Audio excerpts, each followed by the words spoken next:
a highly decorated officer. This is my department coming at me because I spoke out against corruption within the agency. I think forward was just a different approach. I'm gonna get mine. And everybody trusted me. I was the sheriff, you know? They arrest you and get you scared, and if you don't plead guilty, then they do an investigation. When I was corrupt, I knew the real guys in there that made a lot of money on the street. I kind of became like a businessman. Right. Who would ever think that the sheriff would be in it? That night at 6:30, I get a phone call. They got a 43 count indictment on you. So 11/17/1986 is when I got hired with the Broward Sheriff Office as a detention officer. I was called out of the jail to work narcotics, you know, so since they was choosing certain individuals, you know, who had street level, you know, knowledge or whatnot, you know, you can use this street lingo, like, yo, my nigga, I got them parlays, what's happening, you know, and that type of language or whatnot, you know. And of course, they had me and several other guys they brought out of the jail, and we would go out and we posed as undercover sellers. So we had informants that we would send into a certain particular location. Once that informant go there, we give them the Ziploc package with the cocaine rock. There's a serial number on the package, and also the money was always marked. So we would send that informant into the location, and that informant would make the transaction with the dealer and would come back and give us the intel in reference to who the person was they made contact with, what they were wearing and whatnot. And of course, we would move in, you know, backup would move in and take those guys into custody. And then we would get out there and pose as undercover sellers. But yeah, there's some guys that they could just, you know, because they can spot the, you know, if you're on the street, you can almost always spot them. Like, you got to know how to talk. Oh yeah, and not only that, you know, if you're from the street, you know, you can really tell. They back in the days they call them 50 and 99. Yeah. Yo man, my nigga, what's happening, man? They go 99, 50. You know, that's the type of street lingo that they used back in the days to say, hey, there's the cops. Mm-hmm. You know, the cops are coming. You know, especially if they was out there selling drugs, because when I came here to Fort Lauderdale, the park, which is called Franklin Park, it was notorious for illegal activity. Always, constantly, you know, drug activity going on out there. You know, it was on a regular basis. You got 4, 5, 6 guys running up the cars. You know, you got about 4 or 5 guys in one car trying to sell money, you know, to get the person to buy the rock. And of course, a lot of times, you know, these people, man, how do I know this? Is because I was out there selling myself. All right. And it got to a point where I began to watch a lot of corruption goes on, you know, where they was planting drugs, they were beating young black offenders to the ground, they was taking money from them. I told them that it was morally wrong and totally unethical, and I was not going to indulge in that practice. One of the locations that we went to, they were selling the cocaine rocks for like $50 and $60 in this particular location. A rock cost $10. So at the end of the night, you're supposed to take all the drugs and the money and you put it in a manila folder and you put red tape on there, says evidence. And of course, and you put a signature on there. So just in case someone try and break that seal, you'll know that it's been tampered with. And these guys were leaving with all kind of thousands of dollars. And I say, you guys, you know better than the ones we just put in the paddy wagon. You guys should be going to jail yourself. They told me to mind my business. I said, what do you mean mind my business? I said, you guys are just as guilty as the one that we just arrested not too long ago. And this is when you were in the jail, when they pulled you out? When they pulled me out. But also I started working out there, and I think it was around about 1998, 99, you know, when I was working with Drug Task Force, OCD, which is organized crime in the cradle within 1,000 feet of a school, 3 years in state penitentiary. And of course, we was out there doing buy buses.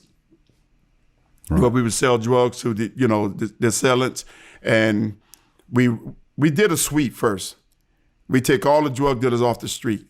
We put them in a paddy wagon, and of course, we get out there. Our commander come to us and give us X amount of rocks and money to make transaction with the subjects as they come to purchase the narcotics. Okay. And what we used to do is we either tip our hat or we'll take the towel off our shoulder, and that gives the indication to backup for them to move in and take the person into custody. So when backup proceed to move in, we'll run away like we had nothing to do with the situation, because that's what most dope boys do. Yeah, that's what they do, yeah. Yeah.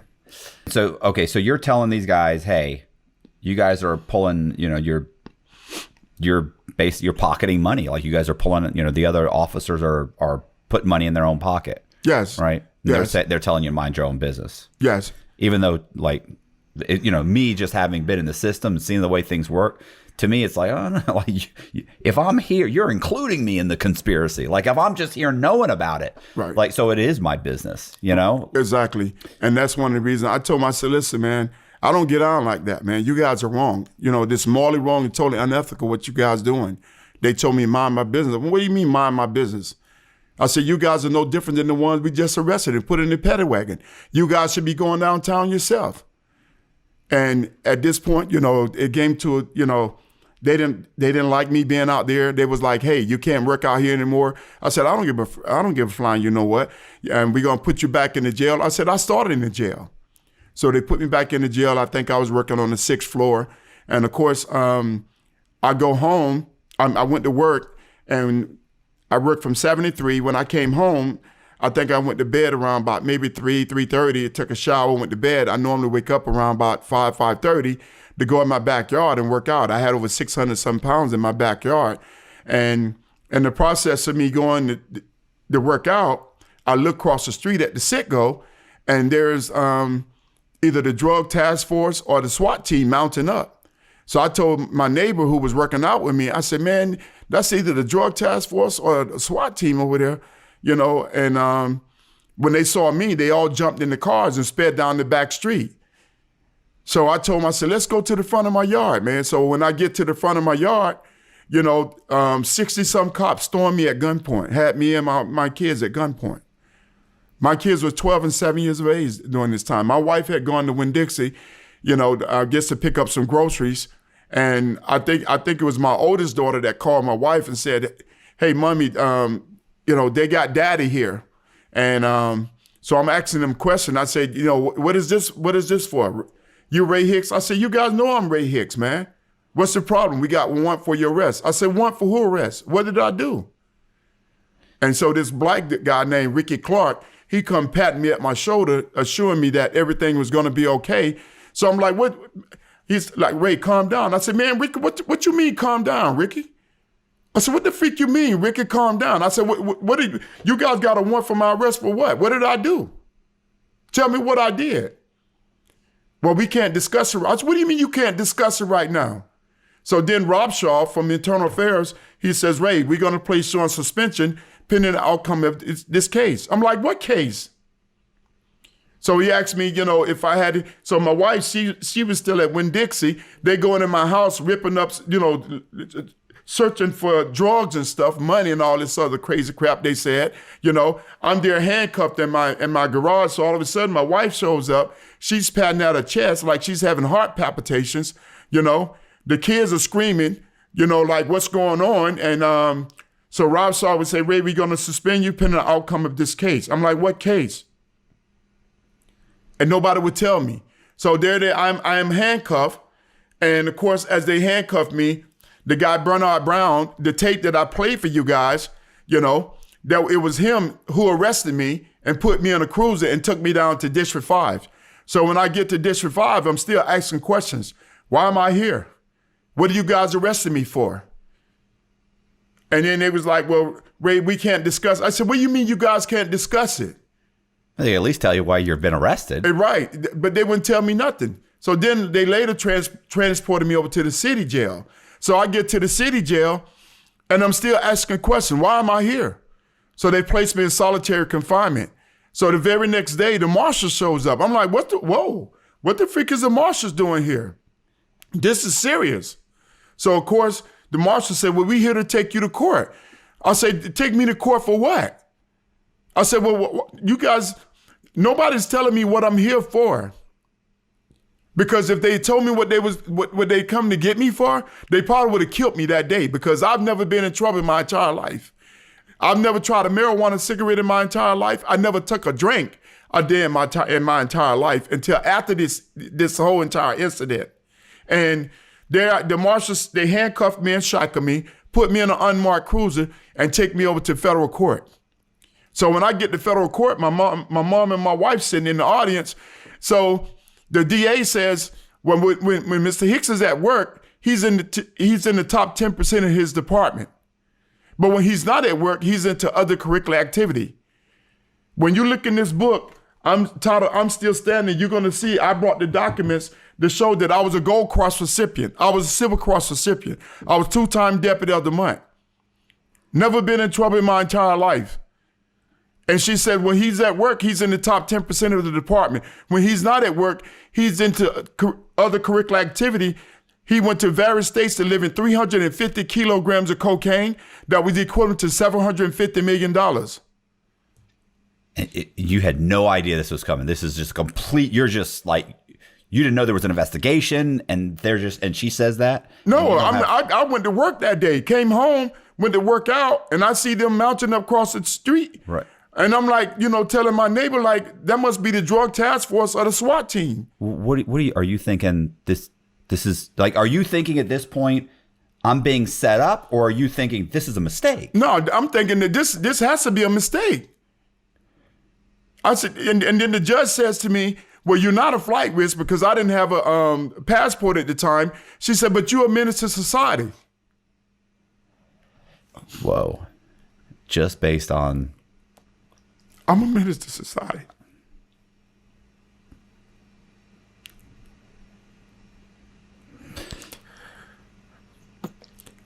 How do you go from being a highly decorated officer to a menace to society?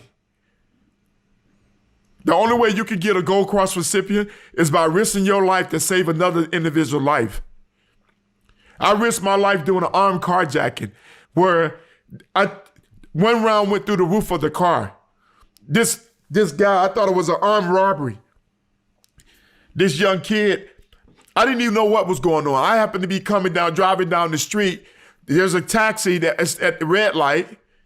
And when the taxi pulled up to the red light, when the light turned green, the taxi merged into the fence. So I see these two black guys fighting. So I said, let me just stop and break up the fight. So in the process of breaking up the fight, I discovered that they wrestled with .357 Magnum. One round went through the roof of the car. The subject took a chunk out of the victim's eye. But I took the gun from him. And the subject took off running, so I got on my phone and called communication, advised a signal 041 that just transpired, and I set up a perimeter. They later arrested this 18-year-old. Come to find out, he got in the taxi cab off of 6th Street. And the taxi took him off of 21st Avenue in Oakland Park to an apartment, according to the report that I read. He went upstairs and retrieved the gun, came back downstairs and told the taxi cab driver to get in the passenger seat. And he got in the driver's seat. So as I'm coming down the street, the taxi cab driver saw a chance to grab the steering wheel, and that's when the vehicle emerged into the fence. And I happened to be coming down the street at the same time. I get the Gold Cross Award, the highest award that anyone could ever receive without getting killed in the line of duty. Now you're a menace to society. The very next year, I'm a menace to society.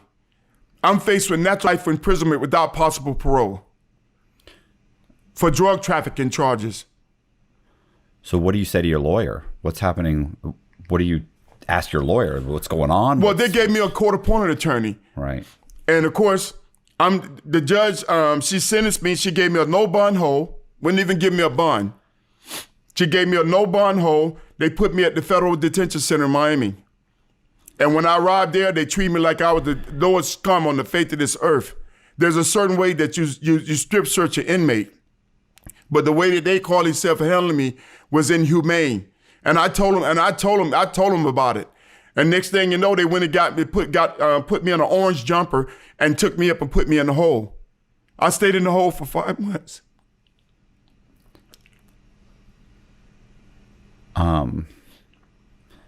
So what is when did you meet with the public defender? What is he came a few days after, and he says, Ray, I was appointed, his name was Marty Fakenbaum. He said, I was appointed by the court to come and represent you. I said, okay, sir. And we sat down, we talked like you and I speaking right now. Right. And he asked me, I said, first of all, why am I here? I said, these people said that I was trafficking cocaine. I said, that's a lie. I got documents in here to show you that I'm at work. I said, I said, first of all, how could I be traveling to these various states to live in 350 kilograms of cocaine? My wife worked that night at the Postal Service. I was there with my 2 daughters. I said, and furthermore, I'm at work. When they said I was traveling to all these states, I'm at work. What's amazing to me, Matt, is the fact that the Broward Sheriff Office has a fiduciary duty, internal affairs, that if a man or woman commit a crime, they have to call you down there for questioning. They have to give you a garage statement. At no time did they ever ask me, they never asked me if I was associated or affiliated with any type of wrongdoing, anything of that nature. They just showed up at my home. These are the same guys that actually went into my vehicle. My wife and I had bought a Mercedes, and my brother was washing the car. And as my brother was washing the car, the same task force, drug task force, go in the car without a search warrant, searched the car, and said, how could I afford this type of vehicle? It was a Mercedes, but the car had expensive emblems on the back of it. The car was a 1993 400 SEL, but they had V12 600 on the back of it. On the side it said V12, and on the back it said S600. So BSO, these officers that went in the car said, oh, he must have been selling drugs to own this type of automobile. Where's the camera on this car? So my brother said, man, you guys know who that is. That's my brother. He worked for the sheriff department. My identification was in the console of the car. These are the same people who showed up in my home and took me into custody, who arrested me. But they're the ones that are crooks, not me. And I told my attorney this, I said, listen, you need to do your homework, man. I said, and furthermore, I'm not going to take something that I didn't do. He says, Ray, I'm telling you, you're faced with natural life imprisonment. This is the feds. The feds got a 98.8% conviction rate. I told him, I said, God got a conviction rate of 0%, and I'm not taking anything. I wouldn't even take time served. I'm going to trial, man. And he told me, he says, Ray, he said, so he did his own investigation. And he said, Ray, on the manuscript, write down everything that happened. He said, because one day this could possibly be a bestseller book, maybe a movie. I took his advice and I began to write. And then all of a sudden they give me another court-appointed attorney, Mr. Ruben Garcia. He come in and under coercion, he says, Raymond, listen, you're faced with a lot of time, young man. I said, I'm not faced with nothing. So I'm constantly getting into an argument with these guys because they're trying to force me to take a plea for something I have not done. I said, I'm going to tell you the same thing I told Mr. Fagenbaum. I refuse to take anything. I won't even take time served. I'd rather go to prison for the rest of my life because I'm not going to admit to something that I did not do. Have you got discovery by this point? Have you seen any evidence that they have, or is it just a police statement? No, they didn't. They never gave me the discovery until 2 weeks prior to trial. What is the discovery and what does it say? The discovery was saying something to the effect that the informant, Ansel Pratt, the guy who I was just showing you guys earlier, he was arrested on 1/11 of 2000 for aggravated assault with the firearm, where he chased this man down the street, Mr. Eddie Frazier, chased the man down the street because he went to collect his money for dumping Ansel Pratt trash. So next thing, the Broward Sheriff Office arrested him. And that's the same guy they used as an informant. They paid him $20,000, $15,000 to come in and lie and testify against me to say that me and my co-defendants was actually into drug transaction, which was a lie. We was all working out. The warehouse that we worked out in, there was professional athletes, there was police officers, there was people from the community. Everybody worked out there. So, and this guy, Ansel Pratt, who's a compulsive liar. And as a matter of fact, he said on December 24th, 1999, him and his wife was at a red light. And he said, I pulled up next to them and point my finger out the window that I was going to shoot the two of them. So finally, my wife went through her thrift savings. She got an attorney by the name of Michael Bloom. Mr. Bloom was a federal attorney, never lost a case in 15 years. And when he came to visit me, he said, Ray, you're not a drug dealer. He told my wife and my mother, he said, your husband and your son is not a drug dealer. I know a drug dealer when I see one. He's definitely not one of them. And I'm going to do everything within my power to help him get home. And Mr. Bloom subpoenaed Ansel Pratt's wife. Her name was Miss Shirley Pratt. She worked for the Postal Service. She came in and he actually said, ma'am, on December 24th, your husband testified to the court and the jury that my client pointed his finger at the two of you at a red light and motioned that he was going to shoot you. She said, my husband's telling a lie. She said, my husband and I was not even together on December 24th, 1999. And she said, and furthermore, he's a compulsive liar. But I found out later that it was him and the detective who went in my car that went to the grand jury. Did they ever find any drugs, any evidence? There was never no drugs. It's just, well, I mean, saying they could have planted drugs. It was all fabricated. So it's just one guy giving a statement, and they get an indictment against you for selling whatever it is, 300 kilos of cocaine or something. Yes. And as a matter of fact, this guy was a compulsive liar, because he also said that he saw a duffel bag that was filled with cocaine and money. He said 350 kilograms of coke. You can't even get 350 kilograms of coke in a freaking bag with $750 million. That's the biggest lie that ever been told. And this and during the court trial, you're gonna read in this book right here, I'm Still Standing, where he said that there was a bag. When they played the tape for the jury and the judge, it was a vacuum cleaner. It was one of those huge vacuum cleaner where you vacuum your car and trucks and stuff. That's what it was, a vacuum cleaner. It was not even a duffel bag, as he said, was full with cocaine and money. He lied there. Then he lied and said I was giving confidential law enforcement information, this informant. FCIC, NCIC. My attorney, he actually subpoenaed the communication operator. Her name is Captain Munez. She came in and testified. She said, Mr. Hicks has not ran this information. And she went on to say, you have to take a 40-hour course. There's a certificate of completion from FDLE, and there's a sign-in sheet, and you have to use a social security number. She said, Mr. Hicks has not ran this information. Right. So your certificate, your everything would already be in the computer showing you pulled that report. Exactly. And it wasn't there. Exactly. Well, was there any way for them to prove that you'd ever had communication with this guy? No, there was no communication. None. So this is just some random guy that they got, that they said, hey, look, we're having an issue with this officer.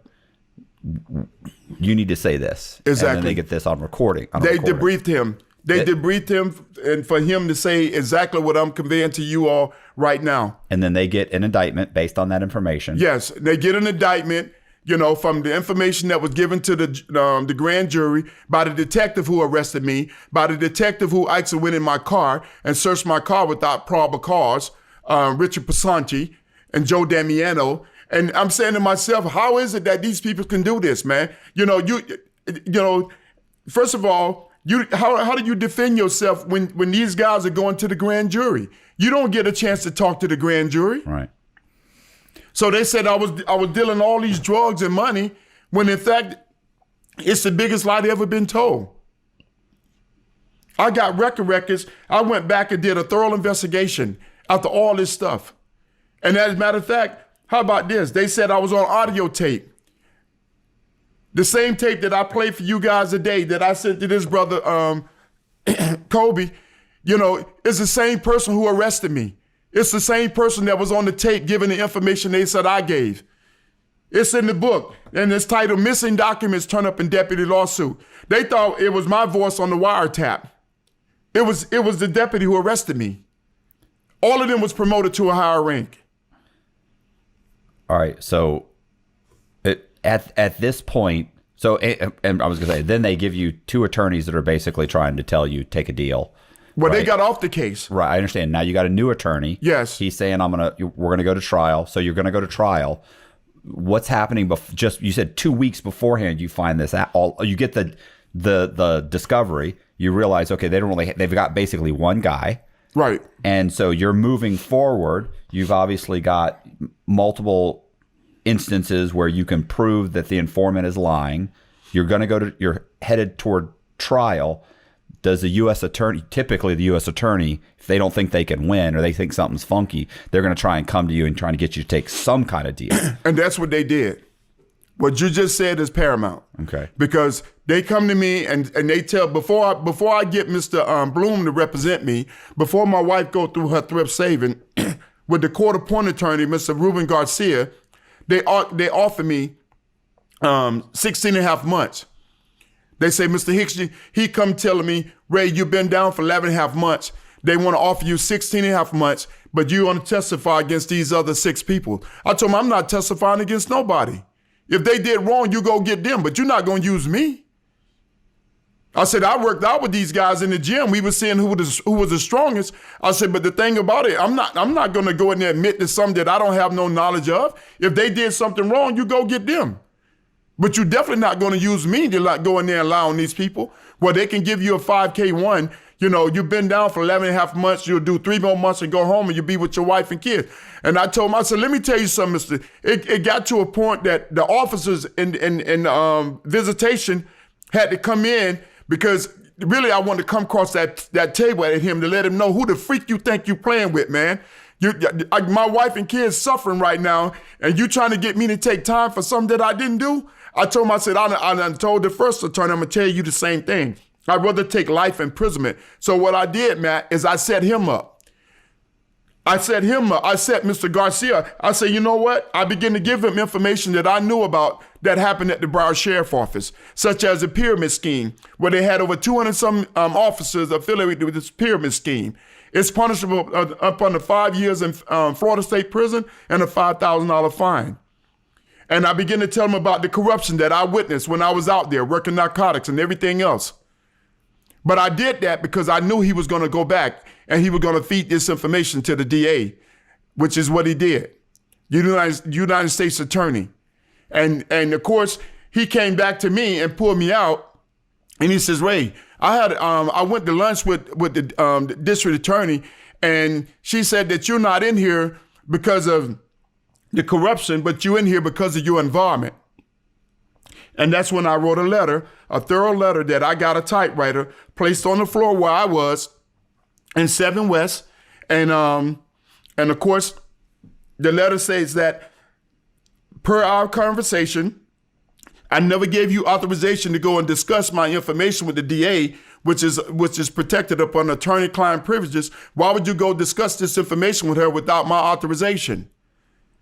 And that's when he made a decision. He said, you know what? Okay, I'm getting off this case. So finally, my wife went through her thrift, and she was able to, to get the attorney to come and represent me.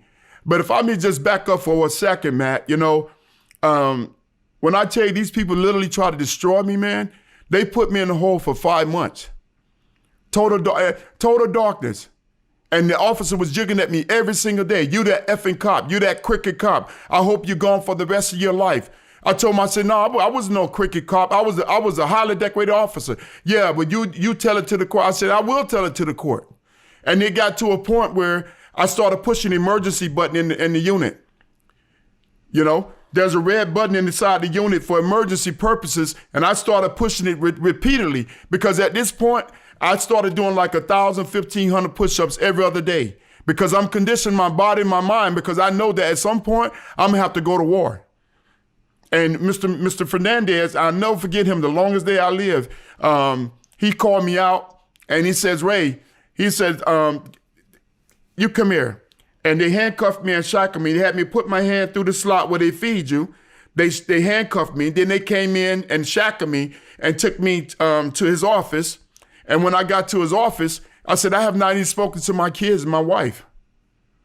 And he gave me a phone call. And after that phone call, it was heart-wrenching, man, to hear my wife and kids. And,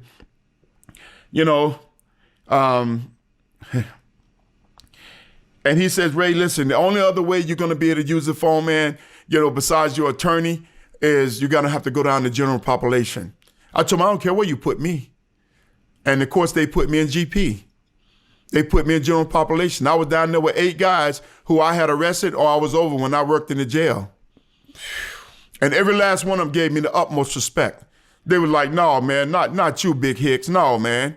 And here come this black dude that saw my picture paraded over the newscast from Dade County, talking about he hate effing cops, And one of the guys that knew me, Mario, he said, man, you know who that is? He said, you know who that is, man? That's Big Hicks. He said, he come from where we come from.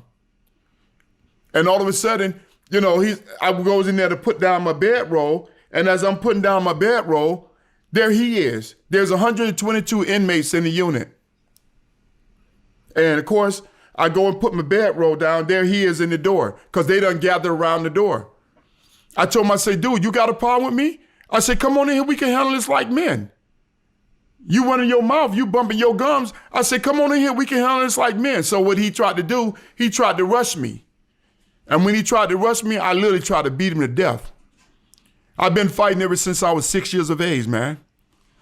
Ever since I was 6 years old, I've been fighting. And anybody that know me from the streets will tell you, man, you know, it's a shame, it's a disgrace, man. It's a disgrace. I wouldn't wish it on my worst enemy, man, what these people's put me through. But I literally tried to kill him, Matt. I tried to put my fist through his brains. And all of a sudden, the officer ran in, because there was only one officer in the unit. He ran up and everybody scattered, you know, and they finally moved this guy to 8 West, 9 West, wherever. I don't know where he went. As long as they got him from around me, because I really wanted to finish him, to be honest with you. Because they had in the feds, we used to get sardines, and that lid is like a razor blade, you know what I mean? Yeah. Yeah, and the jumper that we wore, the green jumper that we wore, you know, I kept me a cap with me, to be honest with you. Because I know at this point, you know, I'm in a situation. I mean, come on, man. You can't take an officer and put him in GP. That's a death threat, man. If a person don't know how to defend themselves, you listen, you done. But you know what's strange? You know what's strange, Matt, is that even while I was there as an inmate, and you can see it in the book, I won a life-saving award. The officer walked out the unit, had to go to the restroom, and all of a sudden, This black guy who was shot in his head a long time ago, he started having seizures and convulsions where he swallowed his tongue. So the guy started calling me, big homie. Man, come. So I ran out on the rec yard, you know, and there he is. He swallowed his tongue. So the warden of the institution gave me a life-saving award. So the same type of officer that I was out for the Broward Sheriff Office is the same thing I'm displaying while I'm an inmate faced with natural life imprisonment without possible parole. Well, yeah, I was gonna say, like, it'd be different. Like putting an officer or an FBI agent or a DEA agent or something in a low security prison where it's a protective custody is vastly different than you sticking them in general population. You're going to get killed. Like, you know, not that you're going to get killed, but I mean, it's extremely dangerous, because you have some of those guys that just they have no reason at all. Like, they hate cops. They're gang members, and they've got a vendetta against cops, or there's a group of them and they're against cops, and they just hate them, and there's nothing you can do about it. They're going to come after you. So when he said general population, I thought, oh no. Yeah, they put me in GP. So did you? What ended up happening with? So going back to the trial, so the judge asked the question: where the drugs? No drugs. Where the money? No money. He said, so you mean, why is this? You mean to tell me you have nothing to substantiate the charges? This was the chief judge, Judge Rucker. Judge Rucker would give you 1,000,000 years. His mustache was rolled up at the end. You know, this man didn't even play. I mean, he would give you 1,000,000 years and thought nothing of it. And he said, you mean to tell me you bring a highly decorated officer in my courtroom and you have nothing to substantiate the charges? Why is he here? So they lied and said I was giving confidential law enforcement information. They found out through testimony, Captain Munez, she said, I worked in this capacity for 25 years. Mr. Hicks has not ran this information. It's controlled through your social security number. Then they lied and said I was on audio tape. When they played the audio tape, they found out that it was the same person who arrested me. The same tape that I played for you guys, Internal Affairs called him down there. Did this happen all at the first hearing, or this play out during a trial? No, this played out during trial. Okay. And of course, the jury deliberated. They came back with a not guilty verdict within 30 minutes. How long did you do in jail? 16 and a half months. did they reinstate the charge? Did they try and go, because well, it's not guilty. Okay, so no, it's not guilty. They're done. There's nothing. Yeah, we're done. There's nothing they can do. No. Did you walk out right then? Yeah, the judge walked as a matter of fact, he allowed my wife to bring me food from the outside. From Papa John to KFC, from Tom, Dick, and Barbecue, and to me and the rest of my co-defendants. Well, okay, so it wasn't just you; it's the whole group. Yes. Was there anything along? Was basically all of the evidence geared towards you or them also? This is just your workout buddies. Yeah, these are guys that I worked out with. And they were trying to say that these guys, apparently BSO had an investigation going on with them, right? And they were trying to, because I spoke out. Yeah, because I spoke out against the corruption, they just took me and threw me in the pot to say that, I'm a drug dealer. These guys were no drug dealers. These guys were actually delivering Coca-Cola with 18-wheeler truck from here to Jacksonville. And I'm saying to myself, where they get? They got all the information from this freaking this guy Ansel Pratt. But one thing is for sure, you can do things wrong to people. I don't care if it's me, my wife, my mother, my kids, or whoever. At some point, it's gonna come back to you. The guy who arrested me, Bernard Brown, he was 50-something, about 54 years of age. He just died recently. For what reason? I don't even know. Ansel Pratt, the one that the informant who they call himself using, he had a massive stroke, had 5 massive stroke. He couldn't feed himself, he couldn't walk, he couldn't talk, he couldn't clean himself, no nothing. He just died recently.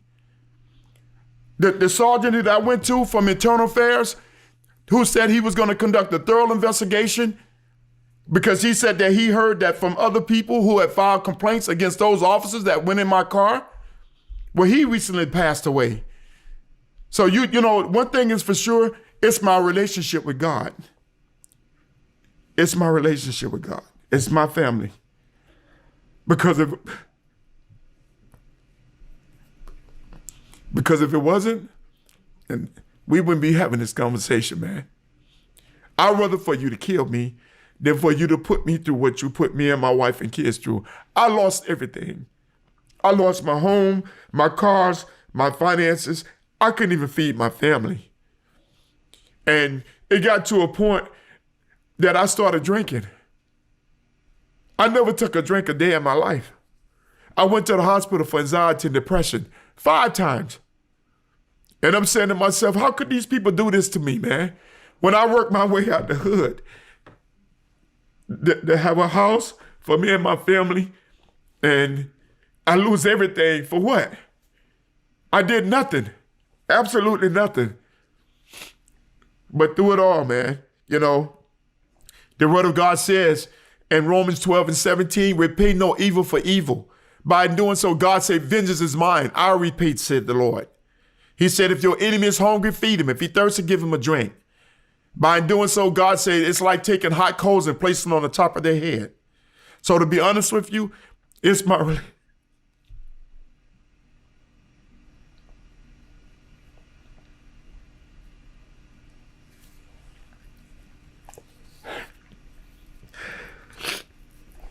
relationship with God, and this is not tears of this is tears of joy, because it's a shame, man. It's a shame. I wouldn't wish it on my worst enemy, man. I mean, they go from making almost 80, 90 some $1,000 a year to zero overnight. And my wife and kids, they had to stand in the line. The weather sometimes was unpleasant, Every Saturday, my wife and kids stand in this line. Whether it's raining, whether it's cold, she kept the kids and doing cheerleading. They were cheering and they had pins, little ponytails. When they walk through the scanner goes off. They embarrass my kids, making them take out the ponytails and everything else, patting them down and all of this other nonsense. But this is system, and I'm saying to myself, but I understand. They have a job to do. And my wife come in and she says, Raymond, there was time that she didn't even have a couple of dollars for me to get something out of the vending machine. I said, don't worry about it, you know? But my question to you, man, how does how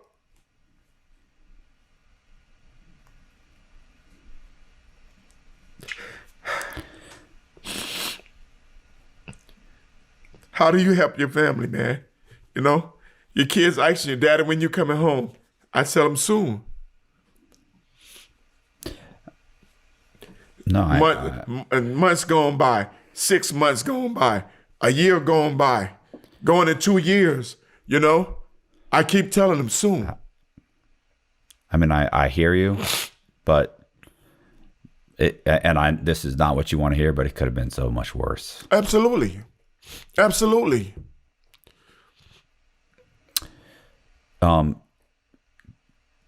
Can I ask you a question? During the trial, did any of the other stuff, did you ever testify that, hey, this is what I believe this whole thing stems from? Absolutely. Okay. I took the stand. What? In federal court. And my attorney, Mr. Bloom, said, Ray, he says, listen, I want you to take the stand. And I took the stand. You're super credible. I took the stand. And I looked at every last one of those jurors and I said, ladies and gentlemen of the jury, but if I back up for a second, they had me walk down this long corridor with the shackles cutting into my ankle. It felt like somebody had razor blades around my ankle just cutting, you know? And when I walked in the courtroom, they chose 11 whites, 1 black, and 1 black alternate, all business people. There was a chill that came over my body that I can't even describe to you. And it wasn't until I began to recite the 23rd song, the Lord is my shepherd, I shall not want. He prepared the table in the presence of my enemies.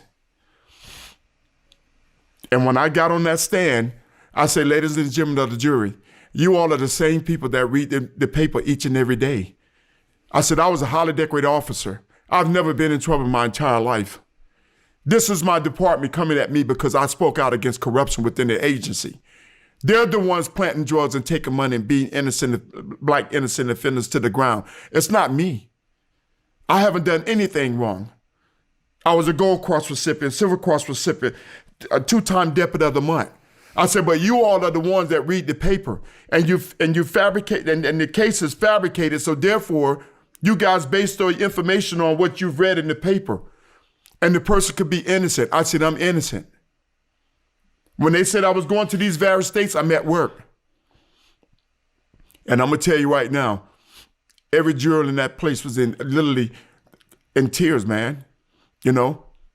And the fact of the matter is that they said they came back within 30 minutes, but they could have come back within 10 minutes. All of us was found not guilty. Even the ones that took a plea, Matt. The judge said, no, I'm going to give them time served.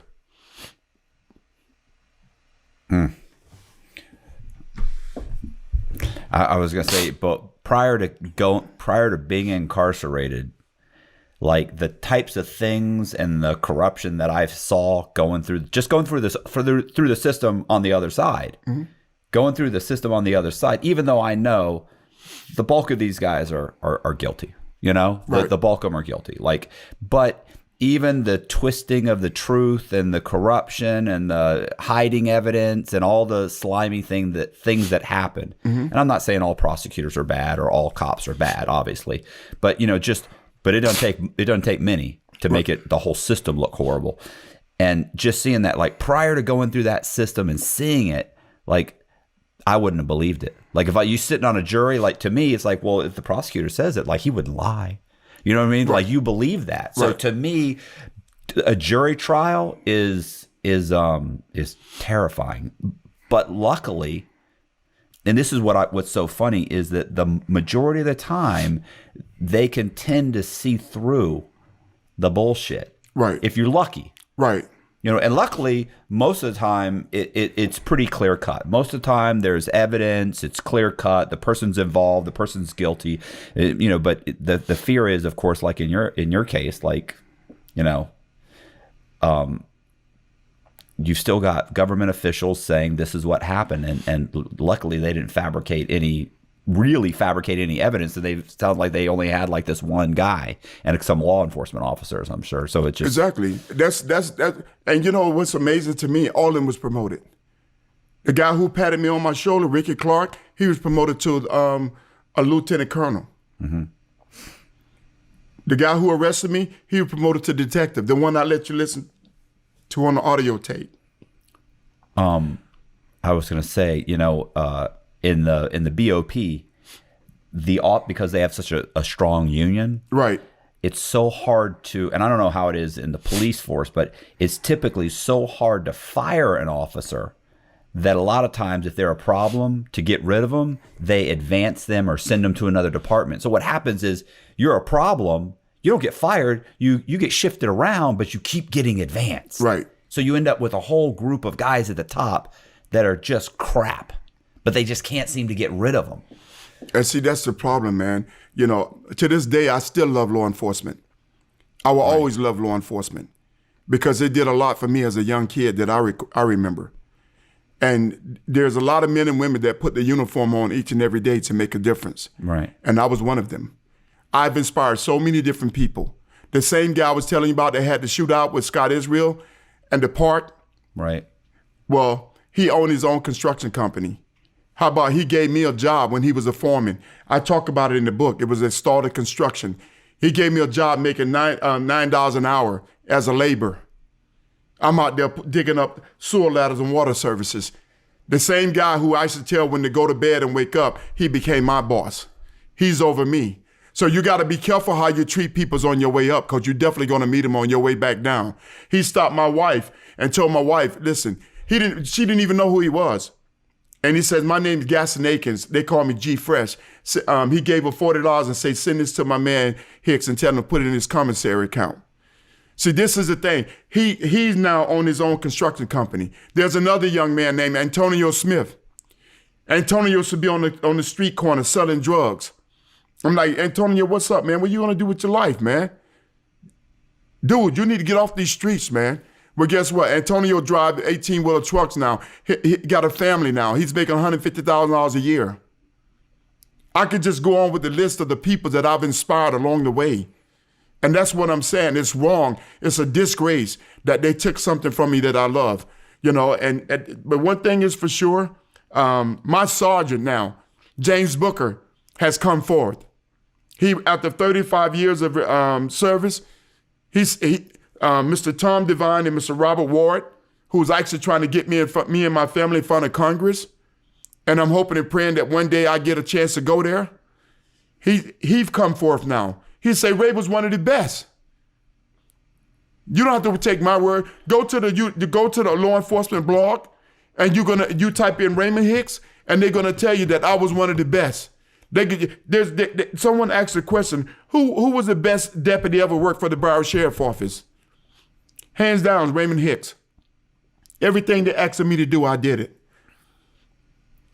Did you ever, when this whole thing, after you walk out of court, did you ever think about trying to reapply to another county? Yes, I did. As a matter of fact, they promised to give me my job back. They were supposed to give me my job back. Even the union that I was actually affiliated with, right? FOPE. They wouldn't even represent me, but they was taking my money every 2 weeks. And I said, well, how come you're taking my money, but how come you won't represent me? Oh, well, because of the complexity of the case. What do you mean? It's one guy. It's one guy. The complexity of the case is one guy. Yeah. And that's what, it just goes to show you, man, in life, you live and learn each and every day, Matt. And I've learned a lot of things, man. This whole thing have motivated me. It inspired me to be even more of a better person than I've ever been before. So now I have a foundation called the Raymond L. Hicks LLC Foundation, where we give back to underprivileged kids. I have a cookout. It's a multicultural. It's black, whites, and Hispanics. And we come together. We get them school material, book bags. It's a big cookout. We have clothes, shoes, and now that I've actually joined the Phi Beta Sigma of Gamma Gamma Sigma, within 1 year, I won the highest award. It has never been done in the history of Phi Beta Sigma since 1948. I won 2 awards within 1 year since I've been a Sigma. And it's just goes to show you, man, that I went back to college and I graduated college with a 3.97 GPA. But I'm that same kid that couldn't even read and write when I was 8 or 9 years of age. My dad dropped out in 3rd grade. My mom dropped out in 7th grade. See, a lot of time people don't even know what goes on in the hood, man. But I thank God for Miss Kirby. She was Caucasian. She was about 4'11", 100 pounds soaking wet. And she said, every time I ask you to read a sentence, you get into a fight. Because my dad had me fighting ever since I was 6, punching the sock and bottom, you know? And she said, well, you come here. She said, you're very respectful, but you always get into a fight every time I ask you to read a sentence. Well, Matt, I couldn't read. Right. I had nobody help me. There's so many kids that's coming up in the hood, man, that don't have the help. And they're forced to go out there and they do things that they know that they shouldn't do in order for them to survive. But I thank God for Miss Kirby. And I said, you know what? To this day, I wish she could see me now, because I graduated with a 3.97 with my bachelor's degree in criminal justice and forensic science from American Intercontinental University in Weston. I went back and got my doctorate degree in theology. So there's all these things that I'm saying to you. I'm grateful. I'm thankful to the Lord, Matt, because God has done some marvelous and magnificent things in my life. And even though I sit here and I shed tears because it hurt, but one thing, back in the days, I cried for nothing. My dad used to tell me, grown men don't cry. You suck it up. Don't ever let me catch you crying. My wife would tell you, my cousin them come over to the house. Oh, I ain't going over Uncle Raymond's house, because my dad, he was that kind of dude, man. Right. He'll punch you in your chest like it ain't no tomorrow as a young kid and make you stand up. You know what I mean? You couldn't be no punk around him. It's just not going to happen. And that's why I look back over my life and I'm saying, this is crazy. But man, it's been 21 years, man. 21 years.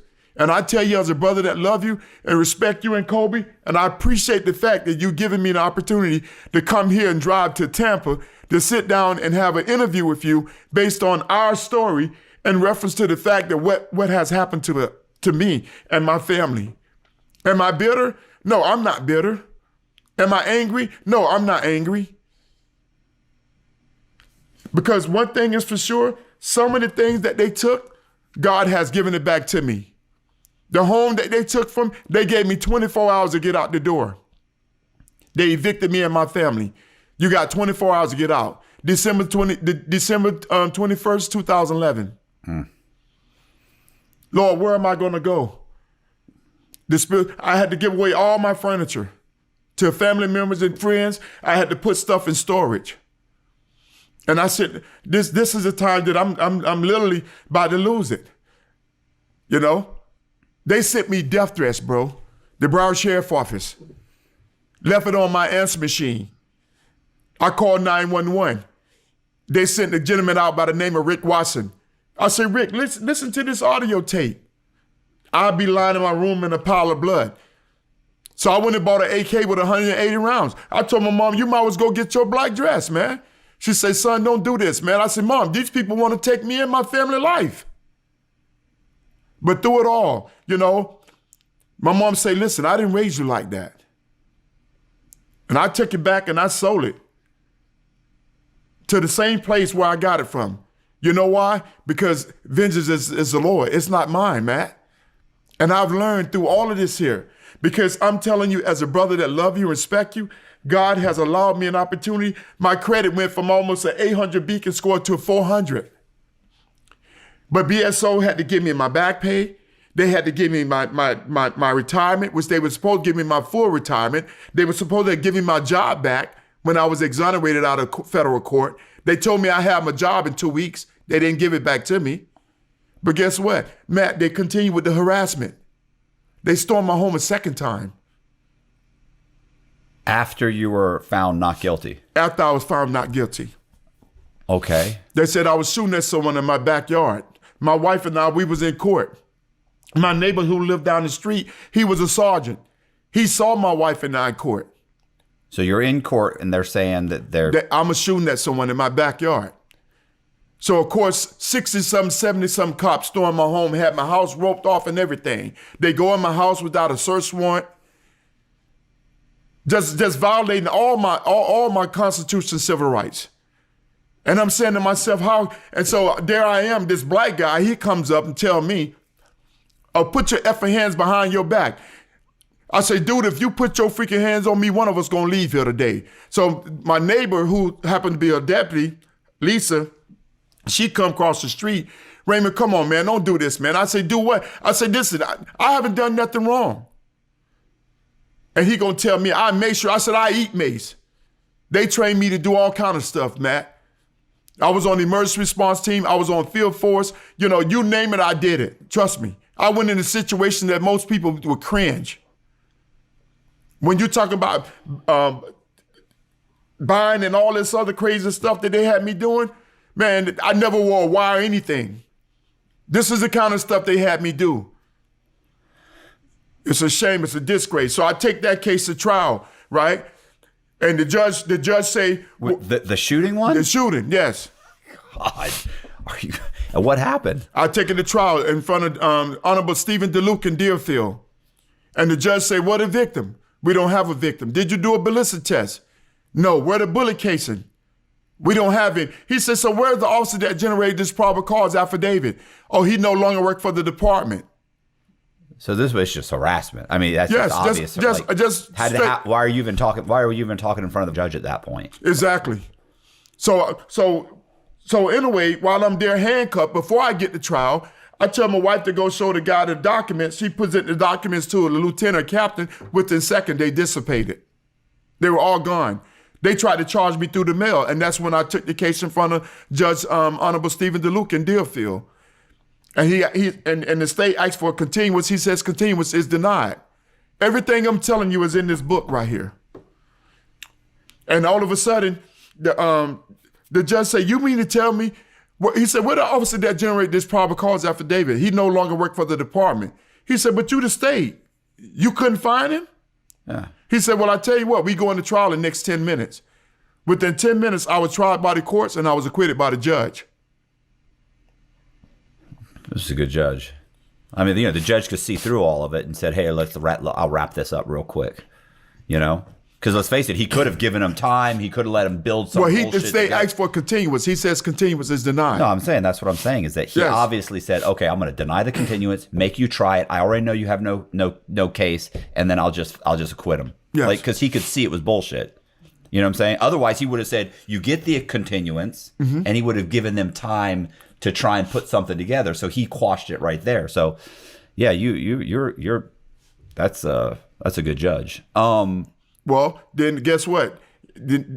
Well, you ain't ready for this one because all of a sudden I go and win the highest award in the community. Okay. I win the African American Achievers Award. I helped 25 kids accomplish their high school diploma and GED. I helped my mother with the help of my wife and my oldest daughter, helped my mom get her high school diploma at 55 years of age, who had to drop out of school and harvest in the fields of Georgia when she was 7. I helped my brother at the age of 32. He worked for the county right now with the help of my wife and my oldest daughter. And all of a sudden, I win this prestigious award. Don't take my word. Go to AfricanAmericanAchievers.com and type in 2004. You're going to see Raymond Hicks there. Mr. Philanthropist, Mr. Jim Moran, who was a Southeast Toyota distributor, was the one that actually give this award to blacks who goes out within the community to make a difference. And I was one of them. And I won this award. Well, guess what? The Broward Sheriff Office stormed my home a third time. This time they were looking to kill me.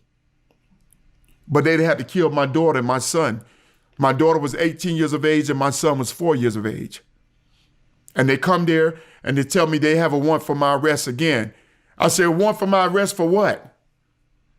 Oh, we can't. I said, here you guys go again with the same BS telling me about you can't tell me what you got a warrant for, but you at my house? So all of a sudden, I said, but you got a job to do. So I'm trying to get my arms in back of me, and I was bigger than what I am now, so I couldn't get my arms in back of me. So this dude named Robert Crum, who worked drug task force, he told the sergeant, he said, Ray gonna need a double set of cuffs. So the Caucasian sergeant, he said, man, F that, put the effing cuffs on him like I told you to. So the two of them got into a verbal confrontation that literally almost led to a physical altercation there in my yard. He said, man, the man can't get his arm behind him. And then I was saying, he said, go get the shackles. I said, what's the purpose of the shackles, Sarge? Oh, Ray, you're a big guy. We don't want any problem. I said, Sarge, if it was going to be a problem, it'd have been a problem a long time ago. But you got a job to do. So, of course, they handcuffed me. They put a double set of cuffs on, and they put me in shackles, put me in the cruiser, take me down to the district. And when I arrived there, they got 25 deputies waiting on me in the sally port with black gloves on. So one of the guys who I helped get the job, his name is Richard Lee, Deputy Richard Lee, he was working booking, and he heard the call come over. So he said, man, I stay here, because I had a temper out of this world, Matt. I had a fight where I tore up all this. I won the Civil Cross Award. I lost my knuckle there, and I tore up all this here fighting with this huge black dude, about 6'4", 270, or 6'2", 270, whatever it was. He tried to throw the sergeant over the rail and literally hit the sergeant and knocked him out, and he punched me and literally knocked me out. And but when I got my equilibrium, I put a whooping on him, And we both went to the hospital that day. I had 2 casts on my hand, and I'm saying to myself, this is crazy, man. And so anyway, I asked Lee, I said, what did they charge me with? He said, child abuse. Child abuse? My wife would tell you, I ain't never put my hands on my own kids. I ain't never touched nobody's child. So he said, you know what's strange about this is on the PC, there's no victim. So he said he went and told the sergeant, right, in booking, and the sergeant said, well, this was done administratively. What does that mean? I heard that Ricky Clark, the same black guy when I was first arrested, who came to my house and patted me on my shoulder. Right. Well, he was working for the Child Protective Services, right? And they said that I patted a Caucasian female cadet in boot camp. Well, they found out that I never touched no female cadet in boot camp. It was a female named Illinois Smith. She was the one who patted the female, and it was spoken, but they tried to say it was me. But the young lady said, no, that drill instructor Hicks never paddled me. And they found out that it was Illinois Smith. But it was the Broward Sheriff Office trying to get some type of charge on me, because the reason why they was doing that, Matt, is because they're trying to justify all these different things that they've done to me, man, and my family. So, all right, so what happened with that case? The prosecutor did a thorough investigation. She threw the case out, no pros. Bro, you tell me you don't live in Broward County anymore. I do live in Broward. Where I'm going? I mean, No. they got it out for you. Well, I mean, that's their prerogative. But I'm not going nowhere. How long ago was this last one? It was 2005, Okay. if I'm not mistaken. Okay. And then they came back again. They sent the SWAT team to my house in 2013. Had me Baker acted because I campaigned for one of the sheriff, and he promised to give me a job. They give me a job. We got into an argument. Next thing you know, I got red dots everywhere, man. So you were arrested that time too? No, they had me Baker acted. But then the judge, when I began to tell the judge everything I'm conveying to you and Mr. Colby, listen, the doctor said, oh my God. He said, man, listen, the 3 of us standing here, we couldn't even go through a fraction of what you're describing to us. And they ruled in my case. They said they have never seen a SWAT team bring anybody in, Baker act anybody ever before. And furthermore, I shouldn't even be here. And they ruled, and they had to give me all my gun license and everything.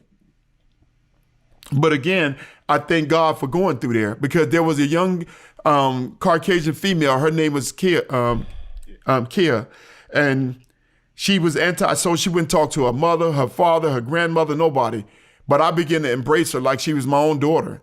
I said, you shouldn't do that, young lady. You should at least open up to them. And we talked. And of course, she started talking to her father, her grandmother, her mom. There was a young Haitian girl who was eating her own feces. And I said, you can't do that. And I began to show her how to eat the cereals and everything else that they was given. And the medical staff says, where do you come from? Here you are a patient. I said, I'm not a patient. I'm just passing through. So, man, listen, I just want to thank you and Kobe, for allowing me an opportunity to travel up here to Tampa, man, to be in your home and be on this podcast to speak about all the things that happened to me. And I'm not even telling you guys everything, but I thank God, man, just for you giving me the platform, even though I know it's my story and that's okay. But at the end of the day, it gives me an opportunity to hopefully show other people that's out there who may be struggling or going through trials and tribulation, which is adversity. But adversity builds character. It makes you stronger. It brings you closer to God. And I hope and pray that my story can be an inspiration to others, to let them know that no matter what you go through, trust God. In the midst of the storm, trust God. See, because when I was a young kid, when we didn't have food on the table, Matt, I watched my mom get down on her knees and stretch her arms out towards heaven. And as she began to pray, Miss Maggie Wallace came down the street with 3 bags of groceries. The Father, the Son, and the Holy Spirit. And I will never forget it as long as day I live. My mother cooked pork chops, rice, and gravy that day. So I know there's a God. My wife would tell you there's a God, and that's why I say I look up and thank the Lord. And even though we live paycheck to paycheck, but one thing is for sure, I don't worry about nothing, man, because I know that God gonna always provide for me and my family. He has done it before and he will continue to do it. Because one day, you mark my words, Matt, one day God is gonna allow me an opportunity, man, to speak publicly like I'm speaking right now, and it's gonna captivate the people's attention. But I also want to let them know that, listen, no matter what you go through in life, see, sometimes God has to bring you to the lowest point of your life to show you who everybody is. He'll show you what your wife is about. He'll show you what your mother is about. He'll show you what your kids about, your brother, your sister, your cousin, your uncles, your aunt, your friends, your acquaintances, your associates. He'll show you who everybody is. Because a lot of times when you up here and they up here with you, then guess what? You don't know who these people are. It's when you at the lowest point of your life. So that's why when I talk about this guy, Booker,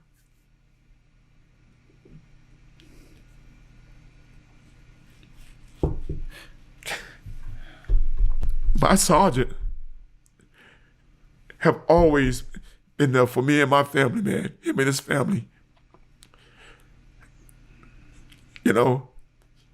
They came to my house before we was evicted, and he said, Ray, how can I help, man?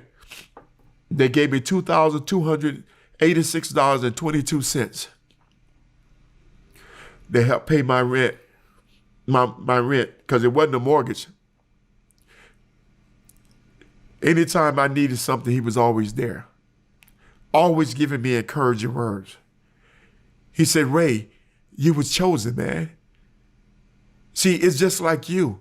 Matt, you went through what you went through, and yeah, you may have been wrong for whatever you did, but guess what? God took you through that in order for you to have this platform right here that you and Kobe got. You know why? Because you're reaching so many people far greater than you ever thought that you can meet. You and I would have never met if it had not been for you going through what you went through. You wouldn't be sitting over there right now. He wouldn't be sitting there recording right now. So God works in mysterious ways, my brother. That's what I'm trying to tell you. See, and one thing is for sure, I just hope and pray that I can just inspire other people. I done reached out to everybody, man. I done reached out to the big mega churches, the pastors, everybody, the media, and everybody else. And guess what? But my sergeant said to me, he says, Ray, if you had never gone through what you went through, his name is James Booker, and Yolanta, and the daughter, Aaliyah, that I've been knowing ever since she was born. He said, Ray, if you had never gone through what you went through, how could you be author of a book? They talking about doing a movie. As a matter of fact, we raising funds right now for them to get ready to do a trailer. There was a movie that was going to come out titled Behind the Badge by Raymond Hicks. Don't take my word. Go to Google and look it up. A brother out of New York, Mr. Joel Wine, who actually produced Invasion of the USA. We're going to produce the movie. But because of the pandemic and everything else, it's been placed at a standstill. Right. But it's okay, because one thing is for sure, my timing is not God timing. So I'm just telling you, he says, Ray, if you had never gone through what you went through, you wouldn't have ever went back to college. You wouldn't have went back and got your doctorate degree. How about this? My kids, my wife, hardworking woman, man. She worked 7 days a week, 10 hours, 12-hour shifts to take care of the family. She held the fork down while I was there, gone, keeping the kids busy. I would never forget that as long as I live. I've had other people, man, that actually helped me and my family. And I'm saying to myself, Lord, I thank you. So it's a reason why you had to go through what you went through, Matt. And that's what I want to share with you, my brother. You may not see it now, but at some point, God will reveal it to you. And as a matter of fact, he is revealing it to you. You know why? Because you didn't know me and I never knew you. But I'm sitting here in your home. So it was predestined before you and I came into existence that God would have you and I sitting across from each other, talking about what you went through, what I've experienced, and how we here today talking about it here so the world can see. Bro, this is the second time I'm going to cry today. The second time. This is the second. I had a podcast earlier that I started tearing up at, but was in tears. I mean, I know all that. Like everything you're saying, I know. Mm-hmm. So I just try not to think about it. Yeah, but you know what? But it's a good thing, though. It's a good thing, bro. It's just like when I called you, I said, listen, I said, Matt, I'm going to be there. Some people tell you, oh, man, I'll be there, and you don't see them. They come up with excuses. That's not me. Soon as I got off from work, I told my wife, listen, let's go get this car, rent this car, and we on the road, man. I'm here. And I appreciate you, man. I thank you. I just thank Bobby Ladegard, man. I love that brother, man.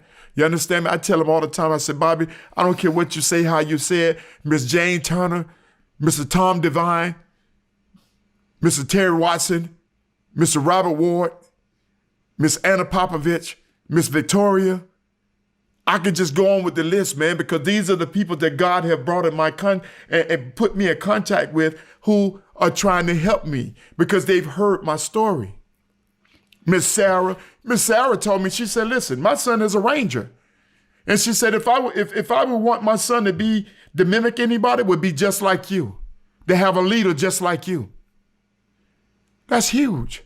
She don't know me from a can of paint. But see, that's the thing, and that's why I say that I love eagles, man. If you notice that my ringtone is an eagle, and people don't even know it. The eagle is such a strong bird, especially the bow, they go into the storm. But the storm takes the eagle higher. So I tell people all the time, I'm a lion, but I'm an eagle, but I'm a dove also. I'm just as humble as you can, as I can be. My wife would tell you, I give you the shirt off my back. But when it come down to, standing up, I stand firm, man. I go into the storm. I don't run away from storms because the storm is taking me higher. So these trials and tribulation that we've gone through, Matt, is taking us higher. Higher.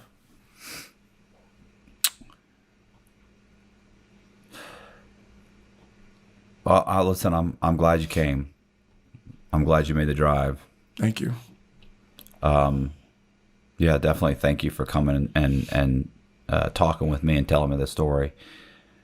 Is there anything else you want to say? Just that, there's a lot of great people, man, that came and helped me and my family. Another brother that I actually supervise. So after all that stuff I mentioned to you, I got on with the United States Department of Homeland Security through a subcontractor. I became a lieutenant. I became a captain and a SWAT commander for ICE, Immigration Customs Enforcement. Through all of that. Is that what you're doing now? No, I'm actually working for Apple now. I do special op for Apple. So you have to be retired law enforcement in order to do what I do. I've traveled all over the world protecting some of the biggest principals that exist, like Princess Fahada. She's the daughter of King Abdullah from Saudi Arabia. She has 5 sons, all of them prince. I was working with a company called Collis & Associate out of Virginia. Paul Collis is the CEO. Tom Loman is the vice president. So that's why I look up, man, and I just say, Lord. And even they said to me, Ray, where you come from? Because they believe in loyalty. They took me everywhere with them. And that's why I say, man, this is a blessing right here, Matt, And God, I just pray that God continue to bless your platform, man. And I know he will, you and my man Kobe, And I just hope and pray that God just take you guys to levels that you have never seen before. Why? Because you're doing an awesome thing when you're interviewing people like myself and others, and even including you who have gone through some trials and tribulations. But God is showing you that, you know what? You don't have to do this or do that in order for you to be here. He have all the riches of the world, man. Do you not know that people just go play the lotto, they get a scratch off, immediately they're millionaires. See, that's how God works. And that's the thing. That's why I look up and I thank the Lord every day, man. I was 21 and like a week when I became a New York City cop. When was the first time you actually did something that you knew you were crossing the line? I always talk about the time when I took money. When I basically told the kid that I didn't want to give him summonses because I don't give a fuck about summons. Right. I don't gain on a summons. Right. Right. So, and it's not that, I'm not supposed to gain. It's a police job. It's a civil service position. You're supposed to serve the public. But there comes a point where you begin to get frustrated. In any job, you can get frustrated. Right. But as a police officer, you're supposed to maintain your decorum and continue on like a true blue trooper. Right. But I guess sometimes when the humanity comes in, you go, I could use a good meal. Right. Not that I'm starving. Yeah. I never starve. But you're living off of $600 a week. No, 600 every 2 weeks. Every 2 weeks? But he's misled by that. I was clearing 300 a week. In fact, in the academy, I was clearing $205 a week. And then, you get a little bit of a raise, I was clearing at one point, $303 a week in the 7.5. Right. But this was 83, 84. 40, yeah, this was like 40 years ago. But even then, that's paltry. no money. It was paltry. You're trying to. It's like I would have at the end, and I didn't have any bills, by the way. I lived with my parents, right? So you can't live by yourself. You're a young rookie cop. You're living with your parents. I'm talking about that era in the early part, right? And so maybe I'm banking. I'm giving them $50 a week, and I'm banking $200. Right, because I want to save up for get a house so I can get married. That's why I took this job, right? Right. And but if you see that it's really not it's not going that well. The savings is not really mounting up pretty quickly for a guy who's living home and having reduced bills. Which I was financially very responsible throughout my whole life. Anyway, so accounting major in college. Yeah. So very good, and did pretty good at it. So I realized that the money was just not adding up. And so when you pull somebody over and they're like, let's say they're 17. Right. And first of all, and they don't even have a license. They don't even have a registration. They don't even have license plates on the car. Right. And yet, when you pull them over, they got a stack of hundreds in there. Back then it was fanny packs. Those fanny packs, the leather pouches, the pouches and shit. Did you have one? No, I didn't. Nah, you didn't have one. I knew people. You knew people. Yeah, so, it's the stack with hundreds. I'm like, what the... I got $6, and it's got to last me, it's Tuesday, it's got to last me to Thursday at 4 o'clock when the checks roll in, So, you don't have to feel bad for a guy, but that's what it is. So I'm like, where are you from? Puerto Rico. The guy's not even, of course he's a citizen, but right. He's not, he just got here from Puerto Rico last week. He bought a car, a Corvette. He bought himself a Corvette, and he's got a stack of hundreds in his wallet, in his pouch. So I could use a nice meal. I'm not going to tell him, I want your money. I didn't know how to make that transition. So, right. You got $1,800 worth of summonses here, plus I got to take your car. So who knows when you're going to get it back and whatever. Tow, pay for a tow, pay for storage. But if you got your good lunch, and a good one. I mean, like a lobster lunch. Then this will go away. Right.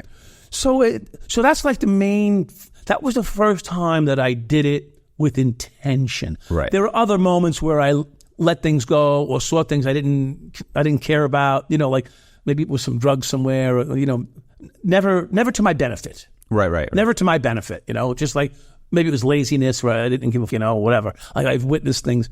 But in this case, it was like I took an aggressive approach to try and get something. Yeah. And like we discussed previously, it felt like I was nervous. I thought I was being set up. Right. Because like it was just perfect. I had no papers, no license, the plates non-existent.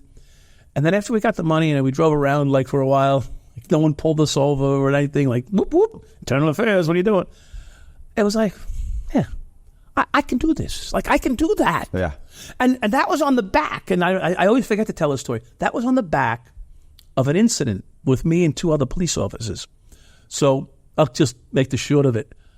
I make a car stop. Some guy blows a stop sign. I pull him over. I'm up on Jamaica Avenue by Highland Park in the borderline between Brooklyn and Queens. And I got this car stopped, and all of a sudden I look behind me, just flashing blue red lights from the New City police car, and I'm going, this must be so and so coming to join us. Like, right, check on us.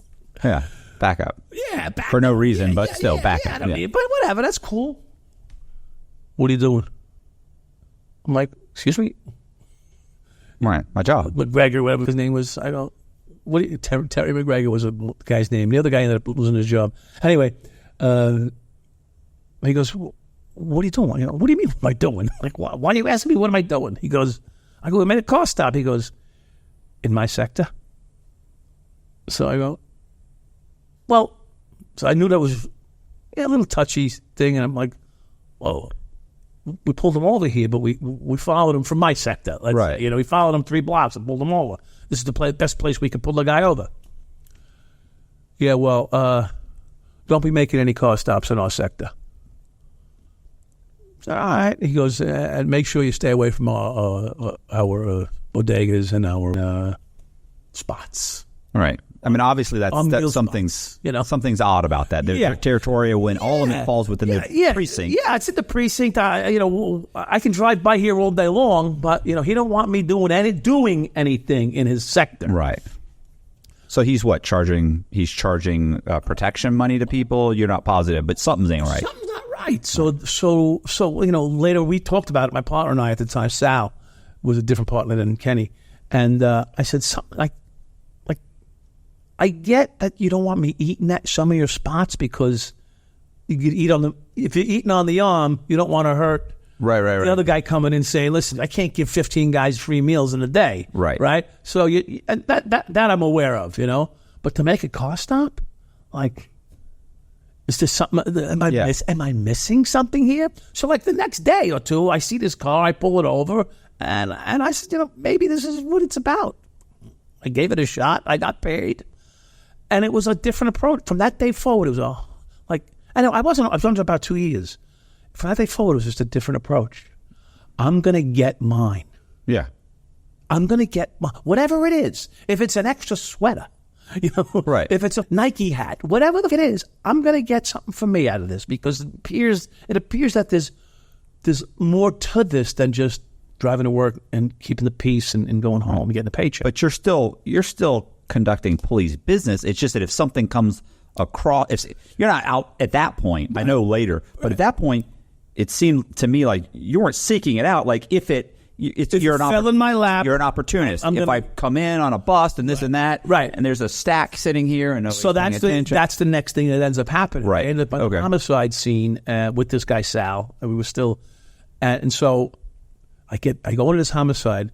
We first response. I can't even open the door because the body's blocking the door. The guy was hitting the head and he was laying, but I can't even open the door. Finally, I open the door.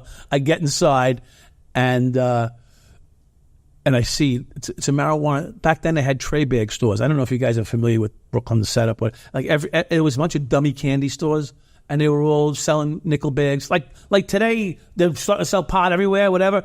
they've already got the setup, 40 years ago in Brooklyn. Right. They had these paper plates in the window with, candy signs. Candy, whatever. It was a dope spot for marijuana. Pushed the door open. We had to move the body. The guy was basically dead on the floor, and they were blocking the door. The guy got shot in his spot, so the door was held closed by the body. We couldn't even get inside. So eventually we push our way in, and so it's a funny scene. It's a scene of where inside there's well, funny. So yeah, it was funny. See, what's so funny is I have a sick sense of humor. Like, to me, that is funny. But people are like, take it in because the guy's blind. yeah, I hate that. Yeah, he's blocking the door. Can you get up? So anyway, in there's bags of marijuana, clearly a huge amount of marijuana, like pounds, and come to find out later on, there was over 4 or 5 pounds, which is quite, it's a substantial amount. Yeah, and it looks large. A pound of marijuana is a lot. Yeah. And so anyway, so he has this, and he's got his nickel tray bags set up, and he's got cash, and lots of cash. So I'm like, this is, a little, I'm excited. And then out comes this guy from nowhere. And he's, oh my God, he starts blowing on his friends, giving them CPR, mouth to mouth, the guy's dead. And, and then, so the odd thing is I'm trying to put this together, like, what's going on here? Because you don't want to stop someone from giving someone CPR. Let them do it. Right. And then he looks at his hands, and he starts wiping the blood off his hands, right? I mean, to me, that disturbed me. Like, this is your friend who's dead. It's your best friend in the world, and you're worried about the blood on your hands. Whatever. So then I see the money and the marijuana and this. And so long story short, I see a sliver of a stack of hundreds. Not a lot. I think the number was 600. So I put a little 600 in my pocket. And now we have to call for the emergency service, the search teams, all this, the sergeants, the EMS, everybody to show up. We got a real shooting. We got a possible DOA on the scene. Send an ambulance, send the sergeant, send the morgue, Anyway, so we set it all up, and in comes the sergeant about 5-10 minutes into it. And he says, so we got these bags of marijuana. We got a stack of cash. I don't know how much cash was there at the time. And he turns around and he looks at me and he says, so is that it? Right. So I look at him and I go, well, I take the 600 out of my pocket and I go, if you can't see it, I go here, this is this. He goes, is that it? And I go, that's it. He goes, I didn't want it to get all lost. I don't know what to say. Like, I gave you a stack of 20s, but I got a sliver of hundreds in my pocket. I didn't want it to get lost. Anyway, so someone else takes the perp. Oh, I think the squad showed up. I don't remember who showed up, but I didn't process the arrest. Right. Because it was a homicide. Usually the homicide detectives take over right away, and they were there quick enough, so they took over the case. So the homicide detective says to me, what do you think? I said, he did it. The guy with the hands. Yeah. And he asks me, why you say that? I said, because just the way he acted. I said, plus he wasn't there. He came running out of somewhere. We did a little quick search. We saw handprints all up upstairs and back. There's handprints going upstairs. I didn't see him go upstairs, and with the handprints of blood. Yeah, and he made it. I'm CSI now. Yeah, and he made such a scene about wiping off the blood and making sure he touches the guy to get blood out. That's blood on my hands. Yeah, I touched down. Exactly. He made a big scene. Right. So, from that, I said he did it. And one of the statements the kid made was funny story. He says, I told him to start with those women. Wouldn't care if he's. Well, what he meant was stop with my woman. Oh, okay. As it turned out. So the squad has this two or three pieces of information with them. They turned the guy in 5 minutes against himself. I didn't mean it. Because they told him he was alive. He's alive and he's talking. They're like, he said, oh, shit. The guy's obviously dead. He's got his brains all over the place. Right. Anyway, so at that scene, when I put the 600 in, and I gave it back. So that night we went out for choir practice, drinking with the boys, and the sergeant happened to come with us. We're out in Huntington on Route 110. I think the place was, I can't remember that. I think it's like Farrell's. It wasn't Farrell's, but something like that. It was a common name, one of those Irish bars. Fulton Street Pub. If anyone knows Huntington, Long Island, Fulton Street Pub. And I like to throw that because a lot of people love that, And so I was at Fulton Street Pub. It was 1:30 in the morning, and I go over to Sergeant, and I said, Sarge, which is odd, because the sergeants usually don't go out with the fellas, because they're bosses, let the boys do their thing. I said, listen, he says, I said, what do you think? I gave you the hundreds, a couple hundreds. He goes, if you get there before me, it's all yours. He says, if I show up, I can't condone you taking it. Right. He says, because I don't want the problem. I'm a boss. He says, but you show up at a murder scene and there's cash flying. Like the NYPD does not murder people. Right. To set you up. Yeah. They're just not going to go that far. Yeah. They'll do a lot of things, but they're not going to kill people to set you up. So he says, if you get there and you see a body and you see stacks of cash or whatever, it's yours. But make sure I get mine. He says to me, because if I find out later on that you clipped 30 grand and I got nothing, he says, I'm going to be pissed. I said, so for effect, later on I thought about it. I'm like, he just gave me a license to do whatever I want. And now I'm like at 23 years old or something like that. And I'm saying, I could fucking do anything I want out here. Especially since the witnesses are mostly dead or running from the scene. It's their word against yours anyway. And I'm a cop. And honestly, like when we talk about the drug dealer stuff, like and the other guy's like, what are they going to say? They're drug dealers. Hey, I lost 10 keys and $50,000 in cash. Right. Who's you got to knock on the precinct. You got to walk to the precinct. Excuse me, a detective or investigator. Yeah. One of your police officers robbed me for 35 kilos and $1 million in cash. Okay, good. Sit down. Have a seat. Just not what happens. But more and more it happens today. Believe it or not. It wasn't back then, though. Your sergeant that you said, it's funny because like I actually had a owner of a bank tell me basically it was almost the same, a similar type. I mean, he had caught us, right, and then sold the loan. Caught us, said, "Hey, we caught you." I said, "I don't know nothing about it." And he said, and then he sold the loans, knowing they were all fraudulent loans, bad loans, selling them, knew it because he thought they might perform. Right. And then later he came down and we were talking. He had a couple drinks in him. We were talking about fraud, and he said, "Listen, man, I don't care about fraud." He goes, "Nobody in the industry cares about fraud." He said, if it goes through us and we can get rid of it, he said, I could care less. Right. He goes, I just don't want to get stuck with it. Right. And to me, that was just like, so he was basically saying nobody's calling the FBI. Right. Like the worst that happens is we blacklist you and you can't do any loans with us. Right. And it was just like, to me, I was like, oh my God. And then, I mean, after that, it was like, I just punched it. Then overdrive. Absolutely. Put in overdrive. Yeah. So that moment is a defining moment for me because I became less cautious about scenes. I actively looked for scenes, but I wouldn't rouse up a scene to make it happen. Right. So I'd rush to a homicide. Right. I mean, no one really wants to be on a homicide because then you got to stay with it and do all the dirty work, right? But if you rush to a homicide scene, see, people die for a couple of reasons, usually because of a bad relationship issue, money or drugs. Right. And in the ghetto, it's usually money and drugs because everybody's got a bad relationship. Babies, daddies, mamas. Thanksgiving is a tough day because they all get 6 babies, daddies show up, 9 babies, mamas. It gets confusing. It really does. But I'll tell you one funny story. I had a park foot post one day because I was on punishment post. I used to get punishment posts because they didn't want to have to keep an eye on me, so it was easy to put me on a foot post. Because you only have like a block square area, but if in the car you can go 40 miles from one direction to the other. And when I was under a lot of investigation, they'd put me on a foot post. And so one of the young girls comes up to me, young kid, like 8, 9 years, cute kid, beautiful little child, says to me something about Thanksgiving or Christmas. And she says, well, I have 5 stepdaddies. And I said, I felt bad for the child. 5 stepdaddies. I got 7 brothers and sisters and 5 stepdaddies. I said, that's, she goes, it's great because Christmas, each one of the stepdaddies buys us a gift. Right. So that's guaranteed 5 or 6 gifts there. And then your own daddy, he really gives you lots of gifts. So, I mean, like, there was a silver lining. There was a silver lining to everything, So like they do stab each other every once in a while. That's usually because mom is not, putting, she's not holding up our end of the bargain. I guess I don't know, whatever. But so what an education for a guy who grew up. His dad was a fireman and he came home, once every 3 days, with smelling like smoke, and hockey player, baseballs, loved athletic, Long Island kids going to play sports and.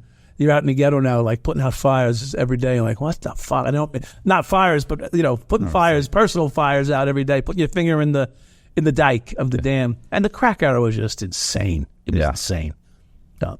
Well, and there wasn't a big budget for police, for law enforcement at the time. It was, it was just a... So you hit a point there, the budget. So part of the reason why things get the way they do, you could actually harken back to today, what's going on in today's environment. Like, it's dangerous today in a lot of these major cities because of you say budget, whatever, the defund the police story. But back then, we had budget crunches because the volume of arrests was insane. Like people don't get this. Like, there's 1 million arrests in New York City every year. Just make sure you're clear. There's 1 million arrests in New York City every year. That's insane. That's what it was, let's say. And so 250,000 were arrested in Brooklyn, maybe more. It's a lot of process, right? Yeah. Right? We talked about process before. There's always a process, right? Yeah. So processing an arrest is guaranteed 17 hours overtime, maybe more. Right. So you're paying somebody to process an arrest for 17 hours overtime.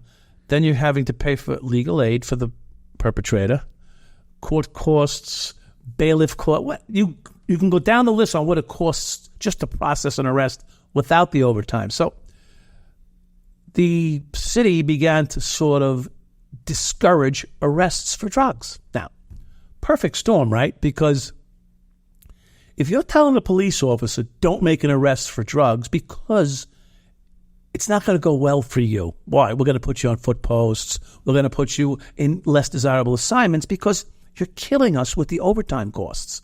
So some guys didn't give a damn. They'd make an arrest in the station house. And that happens, by the way, every day. You know, people walk in, ask a question, guy runs the name. Oh, you're under arrest. And the guy, we took you off patrol so you wouldn't make overtime. He goes, too bad, I got an arrest right now, and you can't stop me. Right. See, they can't stop you from making a lawful arrest, right? Right. What's the supervisor going to say? Unarrest that person? Yeah. Let him go. Yeah, you can't. You know, but today I think you can, for Christ's sake, because it seems that way, which is another story, right? So think about that. 250,000 arrests. Everyone is 17 hours overtime, let's just, for argument's sake, and the numbers just are astronomical. Yeah, it's outrageous. So they discourage it. So now you're telling me, here's what you make me. You make me the armed security force for the drug dealers. Right. You're just trying to get people to stop shooting each other at this point. So I'm not arresting. I'm just trying to get you guys to stop killing us, stop killing each other. So it's the profile. So you have a higher visibility. Because if I make an arrest, I'm taking a patrol car and my partner pretty much off the street unless there's somebody else to jump in with him. Because we don't do solo patrols in Brooklyn. You're not allowed. It's dangerous. So I'm taking you off the street and me off the street and I'm processing an arrest. So that car's down for the day. So it really, the numbers-wise, it doesn't pay to make the arrest. So we become the armed security force for the drug dealers. I mean, when it's January 17th and it's 18 below zero with the windshield and it's 2 o'clock in the morning and there's 4 guys on the corner on Pitkin Avenue and Pine, what the do you think they're doing? Right. I mean, can anybody out here tell me what do you think they're doing? I mean, they're selling something. You know, they got the Eskimo. So they get to go about their business while you hang out and make sure nobody drives by and shoots at them because they're on their corner. So you could fill in the dots from there. And that's what happened was the public began to be outraged that we were not making arrests. But they're not announcing to the public we're discouraging arrests. And this is a fact. These are all facts as I lived it. You know, we're discouraging drug arrests because blah, blah, blah, we're saving money. In the meantime, it's like making your neighborhood horrible to live in. The broken window theory. Fix the window in the house so it looks better and people won't try to break in, steal, and burn it down, right? So that was the Giuliani theory. Mm-hmm. Fix the broken window, get the squeegee guy from off your windshield, because once he's off your windshield, he has to be someplace else. You're not intimidated and you go forward and have a better day. So that's the approach they had back then. And we were the epicenter of, the police are always the conflict, no matter what.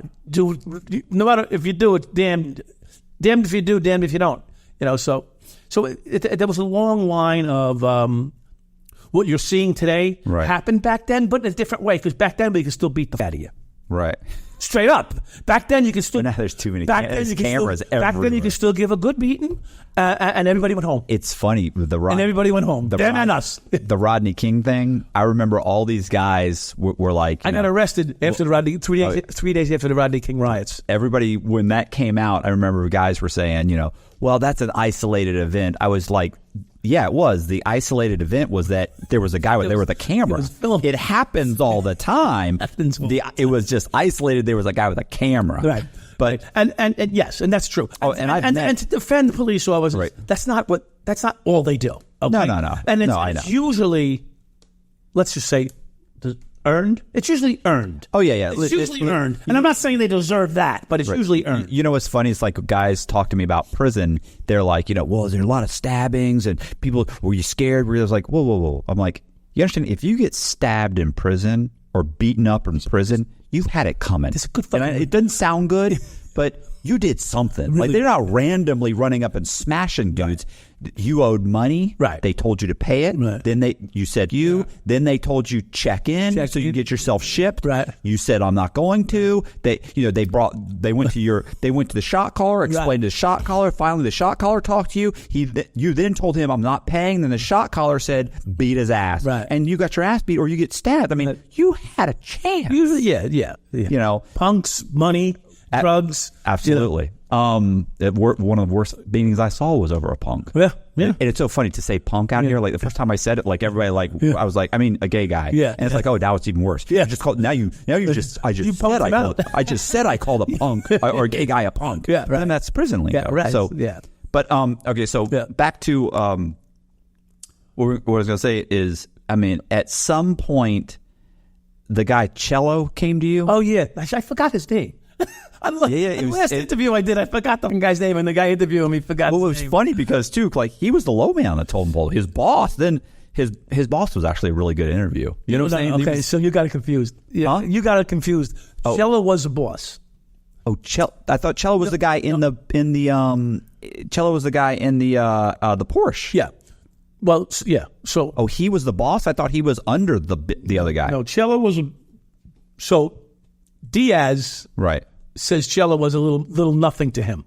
Right. That's what he says. Because Diaz, he started at 200-300 kilos a week. Right. Cello might do 50 kilos a week, but he was selling grams, half grams, dime bag, whatever he was selling. You know? So he was selling retail, and Diaz sold wholesale. Right. So to him, he was a nobody. But Cello had his own organization from top to bottom. He was in charge of his own organization. La Compañía. Yeah. La Compañía. And, they had 28 murders, fucking La Compañía. And Cello was responsible in some way or another for the hits that they ordered. Right. So, yeah, they were two, let's say there were two equals this way, but Diaz, sold $1 million in tonnage. This guy sold $1 million in half grams. Right. So that's the thing. But Cello put a hit on me because I put pressure on his shop. I put pressure on his store because he didn't pay me the $700. He's supposed to pay me $8,000. He shorted me $700.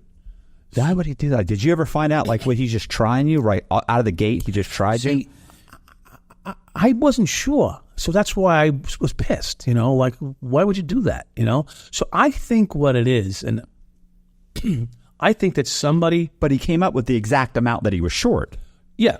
Okay. Yeah. So, he knew. It's not like somebody miscounted. Well, I think that he didn't do it. Okay, so there was an intermediary. Yeah, I think that a guy, when they pay you in drug money, it comes in thousands. Right. So 1,000 bundles, right? And if it's 20s, it's 50 20s is $1,000, right? Yeah, right. So instead of there's 45, and it was like we're counting out. It's like, are they doing this on purpose? Right. So someone's taking $100 out of each bundle. That's what I got from it. So by telling them that they were short 700, I thought he would be pissed at his people, not pissed at me. Why would I tell you you're short $700? Right. I mean, that's penny. That's picayune. I'm telling you you're short 700 because one, if it's your people that are robbing it, straighten them out, and 2, make it right. All right. So to clarify, you had gone to them and said, look, it's 8,000. Give me 8,000 a week, and I'm going to give you the heads up on any investigations, on anything that's coming down, any raids, anything into you. Right. He then pays you the money. Somehow or another, you get shorted. Right. And then you don't say anything. It's not like you can complain. What you did was you went and you basically parked your police car in front of. No. So I went to Barron, the head of the Auto Sound City shop, the guy who's in black in the thing, and who set this whole meeting up. I said, Barron, we're short 700. He goes, yeah, I know. I said, well, tell him we're short 700. Make it right. Right. I didn't think much of it. And then after about a week, he comes back and tells them, go for yourselves. We're not paying you.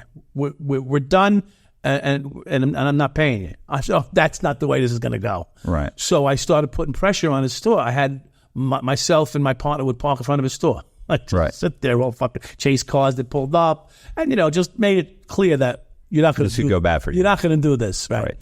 So, and then I even went one step further, and I paid another crew of cops $1,000 just to sit on his store when I wasn't working. So he had like 24 hours a day almost coverage on his store. I mean, up till midnight, So all day up until midnight, he couldn't sell a gram of coke because no one would go to the store because the cops were there. They didn't want to get caught moving out with the drugs on him. Anyway, so he sends a message over to Barron. I put a hit on him.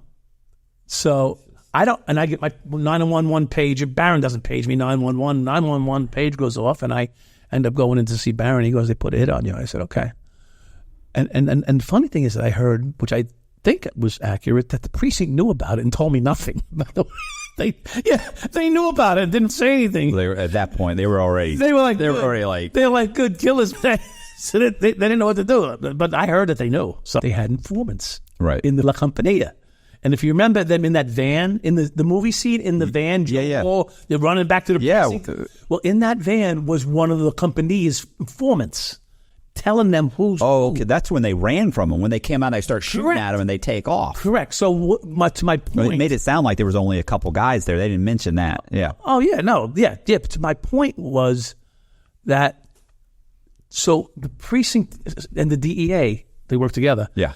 Had informants in La Compañía, and they knew that they put a hit on me because the informants told them they put a hit on this cop. Yeah, so now when I get the word, and it's funny because my recollection gets a little foggy here, and I was called to task on some common. I did a Artie Lang podcast with Kenny came on I did a Artie Lang podcast, and Kenny cried and begged, I want to do what I want to do. So Artie Lang said, I'll put you on. He says, Mike, can you join us in the middle of the podcast? And I don't want to do it because I don't want to give Kenny any credibility. But for Artie Lang's sake, I said, I'll jump on. And we argued back and forth about, he says, and you didn't do, he says, I don't remember this $700 and you confronting them and this Mexican standoff in the street. I said, really? I said, you weren't there because it happened. I got the 700. He said, well, I didn't get my half. I said, well, if you didn't get your half, it's because you didn't do anything. I said, what'd you do for it? I ended up chasing the guy down, getting the death threat put on me, pulling him over. I mean, I wouldn't short Kenny $350, so I don't know that I didn't give it to him, but I'll take his word for it that I didn't. But then he wasn't there because I think I was working with the internal affairs chick, Lisa Breland. She was like there to set me up, but she didn't. She just couldn't do it. She wasn't trying really hard. But so anyway, so after the threat was made, I found the guy that day. On the first day that he put a hit on me, I never met the guy in my life. I just know he paid us. But I knew the description of his car. So I went up on Fulton Street and by Norwood under the L, and sure enough, there's his car. I pulled him over, and I license, registration, insurance card. He turned as white as his shirt. No, that's not accurate. He's like, oh, okay, officer, I get your license, registration, insurance card. And he goes like this, and I take the license, registration, I throw it right back on, bang, right, because it was down below me. So I throw it right back in his lap. I go, you put a hit on me? He's like, oh, now he doesn't know what to do. I just was, it's funny because, like, you're so, like, you're in it, right? Yeah. So I go, I was praying he had a gun on him. I was just, like, when he opened the glove box to get the, let the gun, look for an excuse. Let the gun fall out, I mean, because at this point, you put a hit on me. I mean, I got to win. I can't lose, otherwise it's over, right? So Well, and these guys are killing people. Yeah, there's murders all the that's time. what they do, and that's what they do. So I might as well just, if you got a gun on you, I can kill you, and then we just make a little 95 tag, put it on your toe, and say goodbye. I mean, that's how that's what you have to. That's what you become. You become it now. It's no longer like you're there for you, right, to survive. No, I was when they did the commission, and they were questioning you during the commission. The one commissioner asks, were you did you by this point? So when you start protecting that organization, she says, did you feel like you were a police officer, or were you a drug trafficker? Right. And you were kind of like, yeah, I didn't know what to say. I don't know. I look at my lawyer. I go, what do I tell him? Tell him the truth. I said, both. Yeah. Yeah. How does that work? I don't know, but it felt like both. And it was like, that's like, everyone like, holy, can you imagine you were that? People don't, look, they don't get they don't understand the mindset of continually getting away with committing crime, what it does to you. Like mentally, right. You just look, when you go to work and you drive a truck and you deliver Coca-Cola every day, and you're going through the same routine, and you're underneath the umbrella of the law, right, and you're following all the rules, you don't understand what it's like to work or to behave outside of that and get away with things consistently. I mean, most people, they drive a little bit over the speed limit, boom, they get caught. They're like, I can't believe this, Yeah. But when you are existing outside of that and you continually get away with it forever, and then when you do get caught periodically, you get out of it over and over again. Right. You get this. The rules just don't apply to you. No, yeah. The gray line. That's what you start believing in. It was a gray line. You started out here, right? And the gray line just kept getting further and further away. So, I would start, like most people start their day, tie their shoes and go to work and drive down the highway, stop at the light. Right. I mean, I started my day over here. So, stopping at the red light was way over here. That wasn't even an option. When normal people start here, and when you start here, and this is normal, you can't. That's harder to do. It's harder to do normal than already over here, and it's insane. We can rationalize and justify anything, but that's how it is. Yeah. No, it's and this is a horrible example. It's like when I'm driving on legitimate driver's licenses and other people's names, some homeless guy I interviewed in Idaho, right, and I've got a driver's license and I'm driving, the rules don't apply. Right. So are you scared of getting pulled over? No. The car's in his name, the registration, the insurance, and if I get it, I'll get 3 tickets in his name and run up all the points, go to traffic schools. It doesn't apply. It doesn't matter to me. I have tons of money to pay for the extra insurance. I'm driving 95 miles an hour in a 50, right, because it just doesn't apply. And if I get pulled over, I'll pay the ticket. The cop would come to the window and be like, do you know how fast I was going? And I was like, depends on how far long you've been behind me. Yeah, when did you start? And I'd start laughing, and they'd just look at you, and they'd go, well, why were you going so fast? And I'd go, stupidity? Yeah. And he would look at it and he goes, never heard that one before. And they'd go, well, all right, I'll be back. They don't know what to do. Because everything I have, you're not going to go check at the car and find a warrant. Right. I got that covered. Right. So it's just insane. Right. Your thought, and you don't realize until you're sitting in that jail cell. And I started looking at myself going, maniac, bro. What am I thinking? Yeah. How did people start telling me things I did and said and behaved and I was like, I know you're right. And I'm like, now I look at it and I think, how was I not terrified? Right. Yeah. I'm driving home from work in my Corvette, going 140 miles an hour down Robert Moses, not the Causeway, Jones Beach Parkway, and I got a half a kilo in the back of the vet, and I don't even have my badge anymore because now I'm on modified assignment. I've got myself to where I'm on modified assignment, which means that I've gone to the farm. And you're almost not a cop. I'm almost not a cop anymore, but I'm still going 140 down the Jones Beach Causeway because no traffic, and the police vehicle that I've passed, it's plainclothes, so he's got to be a detective, and detectives don't chase speeders. But turns out this guy's in the the New York State escaped fugitives program, and he just happens to be driving along Jones Beach State Parkway the day I'm blowing by in my 140 mile an hour in my red Corvette with a white convertible top. Not noticeable. No, you can't. You won't see this. Practically blends in. Yeah, the one that I parked in the lieutenant's spot, because he pissed me off because he thought he can bang my girlfriend, and that wasn't going to happen. Biggest, big red fucking Corvette in the lieutenant's spot. So it's just it never ends. Like, put a flag on your back and call yourself asshole, idiot, or king, whatever you. Either way, someone's coming for you. Right. The bright red light shining all the time. Well, so I mean, look. At some point, at some point, you guys started you were full time, basically giving these guys, the drug dealers, you're giving them escorts. Right. You're like that one time when they were about to raid the guys in the grocery store where they're selling kilos out of the back. That made me worth my weight in gold. Oh, I'm sure. If Diaz said Mike was worth his weight in gold. So they're the cops are about to raid this grocery store where they're selling keys out of the back of the grocery store, and you go. You can get Pampers. You can get Pampers and sugar. So he finds out about it, whips around, comes in, goes into the store to get a couple of beers, goes up to the counter, and you tell Diaz, right? No. Oh, is that just some work cashier?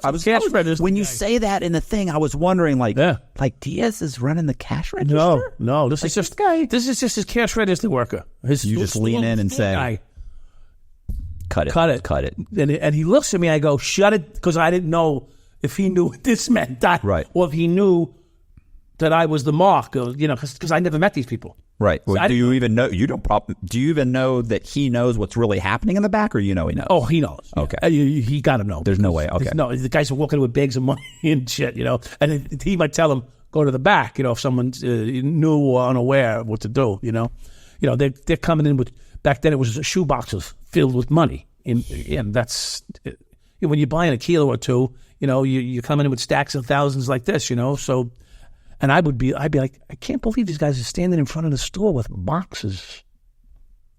Like, they're standing in front of the store with boxes, shoe boxes.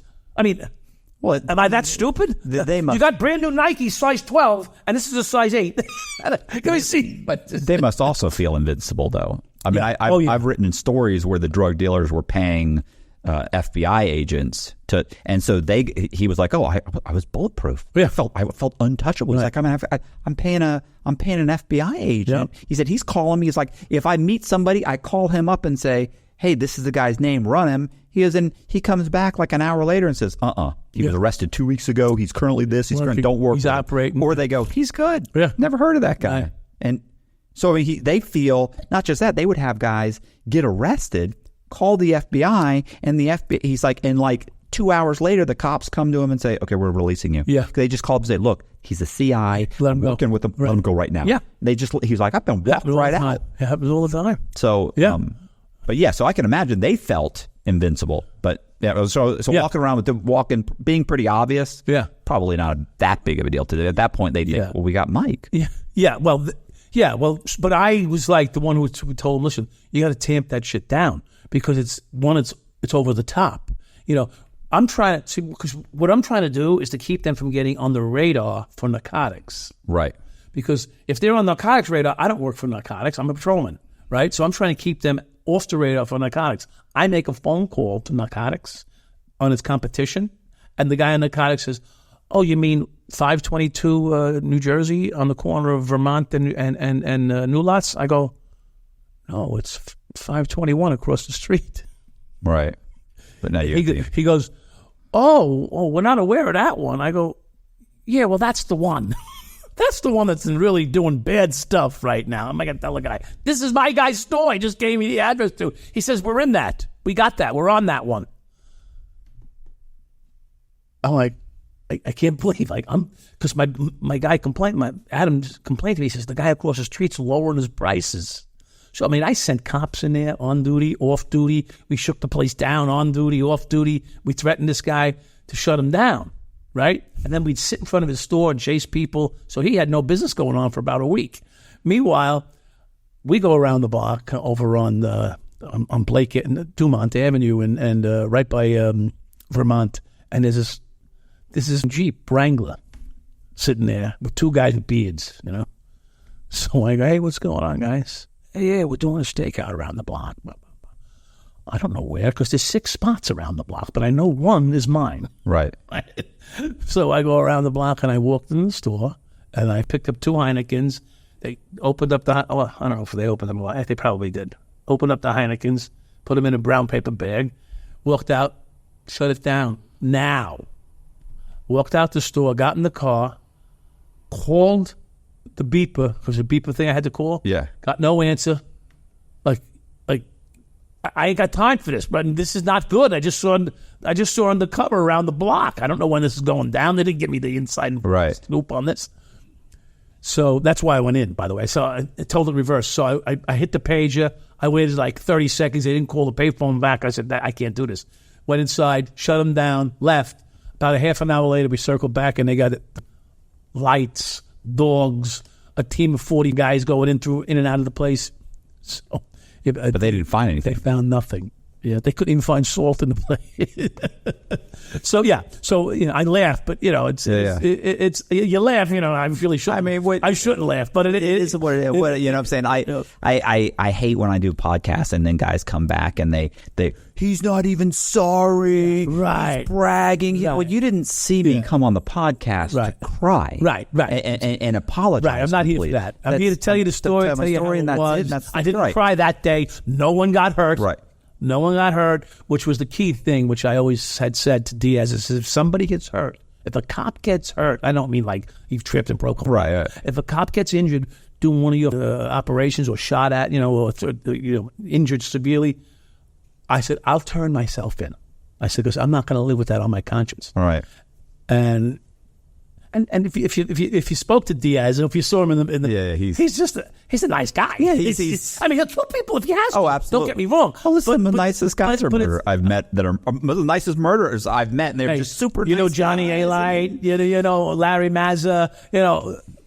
Right. I had dinner with Larry yesterday. I know Johnny. I mean, I've been out with Johnny a dozen times.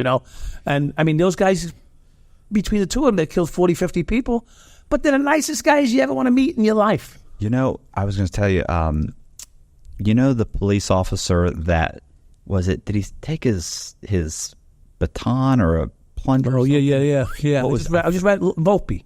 Huh? Yeah. Volpe. Yeah. He was in Coleman. Yeah. Was he in Coleman? Because it was in Minnesota, wasn't he? No, he was in Coleman for a couple of years. Okay. I'm sure he'd been many places. Yeah. So there was a police officer who had arrested some guy's mouthing off, and they knew this guy. He was a pain in the prick. Yeah, and he was a setup. This guy was a setup. He was constantly baiting the police. Right, and so he's mouthing off. He's this. I forget. Would you remember what Volpe's first name is? Anyway, cop gets frustrated. Basically, takes his baton in the police department. Right in the bathroom. In the bathroom. Right in the guy's ass. Now so I had met. Yeah, you like that? I don't think it went that smooth, but God, this is horrible. See, this is and so anyway, perforated the guy. Yeah. So there was definitely he didn't light candles. There was no soft music.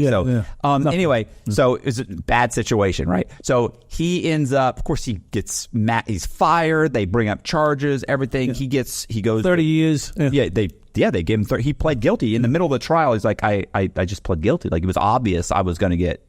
It was just going so wrong. Right. And when we were talking at Coleman, that's how he was going to get 35.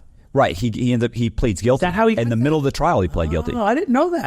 He said it was so over the top bad that he said listening to it, I just couldn't. Yeah, you hate yourself when you listen to what they say. Yeah, oh yeah, and he's like this is so going so wrong. He's like, I could look at the jury and I could tell it's over. It's over. Yeah. And of course this is the thing. Like, the jury doesn't know what you're facing. Right. So the jury's like, did he do it? Yeah, he did. Do you believe he did it? Yes, I believe it. Okay, they go home and they think he's probably going to get probation, or he's probably going to get 5 or 10 years, or 20 years, going to do 8. Yeah, that's what they think, and then boom, you get 30, you get 35 or 40 years, and they go, what?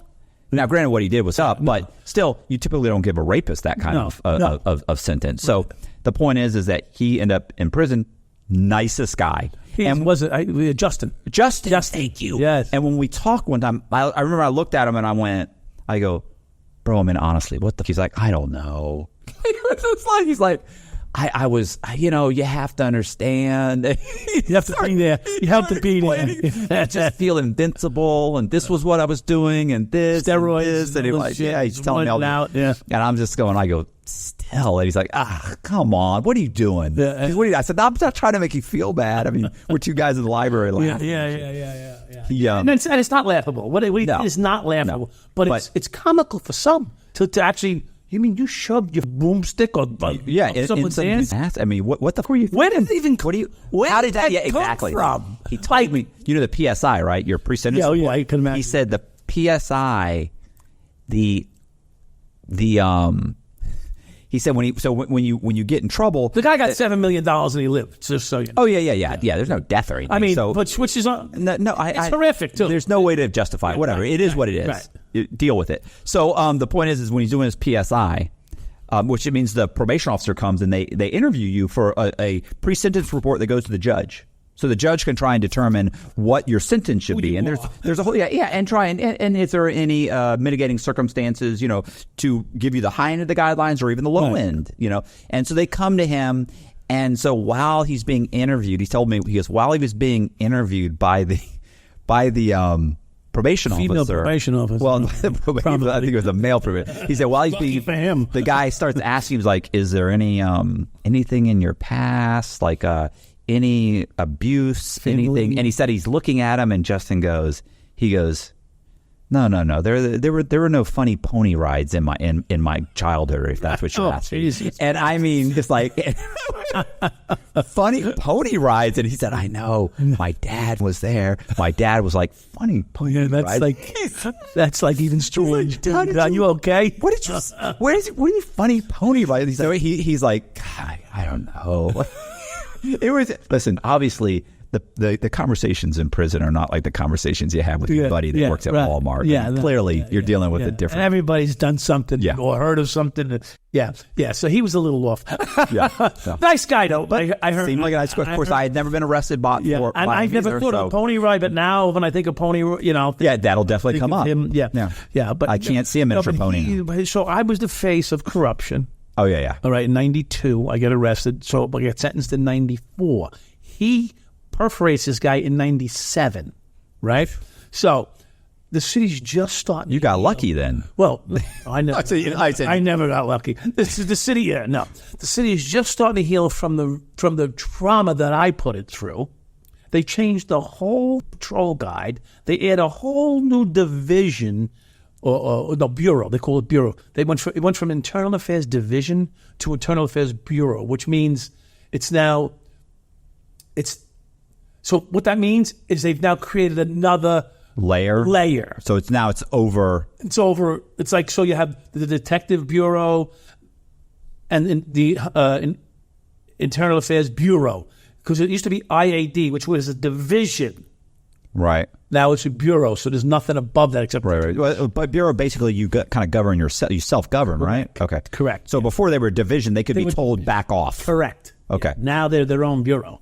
Yeah. So anyway, that I created. Thank you. And there's some chiefs that I gave jobs because they were. I'm sure that's how they look at it too. Probably everybody wants to thank you. One of them I heard, because I hear stories throughout the years, and one of them says, "I finally got a Dowd case." Like, really? Like one. I got one. Like a Charles Ponzi. Like, hey, then a Manson case. I got me a Manson. Now you've got a whole thing named after you. It's like Ponzi. Like before Charles Ponzi, it was the Peter Paul scam. Now we renamed corruption after you. Yeah, right. They got a Michael Dowd case. Something. Yeah, Internal Affairs. Now, I got me a Michael Dowd. Look, in other words, it's going to be a career maker. Right. So, and that guy ended up getting arrested. the guy that publicly said it got arrested. He got arrested for taking money, or I shouldn't even say taking money. I think he got arrested for doing favors on summonses, like cutting people. Like, don't worry about it. We'll get rid of the summons. Like, how small? How small is the? You're really a big shot. You got a Dowd case. The smallest of cases that they got rid of you for, some shit like that. But well, it's like, what's fun. Well, I was gonna say, look, sometimes some guys do insane shit probably their entire career and never have it come back on them. Some guys do something minor and get caught immediately. Right. Because I was gonna say, you went years and years and years doing. Not that it's minor. Well, it is. It's minor in comparison. Well, yes. A couple thousand here, right. 1,000 here, 500 here. But when you leapt to, hey, you give me $8,000 a month, I'm going to watch out for you. I'm going to do this. I'm going to give you the heads up. Right. If I come across it, I'm going to this. I'm going to that. I'm going to escort your guys. I'm going to do this. Right. So you have a whole litany of things that you're doing for this money. Right. That really just like that. That's actually what your partner. What was your partner's name? Kenny. When he was like He went like within a month from taking like $100 to boom, we're making $8,000 a week doing this. Yeah, it's $8,000 a week. Yeah. I mean, he went from being a normal cop, him slipping him like $100, and then like a month later, boom, okay, here's what we're doing now. Yeah, we'll get $8,000. What? Yeah. How did we just go from me getting $100, which I didn't even spend? Yeah. I kept it in my locker to but he was a cheap cocksucker. I mean, he was. But he didn't say nothing. He loved. Listen, so in hindsight, and even at the time. I recognized at the time that he could say no right now. Oh yeah. And then everything would be okay. Like it's not like a Serpico situation. Yeah. It's not like I never put him in a situation where he had to do this. Right. Because I made a determination that I was going to be a police officer until I get arrested, right, or quit, or get injured and get 3/4 disability, which is what my goal was. And but what happened? My goal to get injured because that's your goal. If you get a best case scenario, I twist my knee. Bad knee, slight limp. Yeah, good. 3/4. 3/4 disability for the rest of your life, tax free. So so that's the goal. So that was my goal, and I had it. It was at any minute I could have done it because I needed surgery on either knee because both meniscuses were torn from playing ice hockey. So I start out with a pension but the money was so good and I just liked it. Yeah. I just liked it. I liked going to work and just being important. Oh yeah, no doubt. Absolutely. I know. Like I never retired, right? I didn't get a chance. But when I talk to guys that are retired, like they're like impotent. It sucks. They're like, I'm not important anymore. Like, they think they are, but they know they're not, Right. And even their wives hate them and they get half their pension and they leave them, so I get it now. But at the time I was faced with choices. If Kenny had told me I'm not doing it, I'll have a beer with you at Joe's Bodega, but I'm not going to do this. I would have said, okay. And I would have just probably, and I don't want to say this for sure, I would have just went on and did my thing, probably got a pension and left. But instead I got a partner in crime. I had a willing partner in crime, and I was just, this is great. Because now I got a guy who's all in, and he was all in.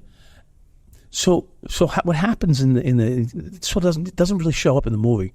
What happens is, doesn't at all show up in the movie, is Kenny Urell, I know he's a little soft in the underbelly, right? And so I ended up going away to rehab, because you can't have a drug problem in the police department because you get terminated. So I told him I had an alcohol problem, which, right, whatever. And I go up to the rehab. And while I was away at the rehab, I told Kenny, Kenny, I found out a little bit more information. By going into rehab, they came to, like, the counselors, which are cops, said, listen, you're in a lot of hot water from what we know. And you just need to stop whatever you're doing, do your rehab time, and then pray and go to church. This is what the guy said, and go to church every Sunday. Right. I said, okay. Young, 26, 25, whatever I was. Yeah, okay, sure. So, but I knew a problem could arise from a weak link.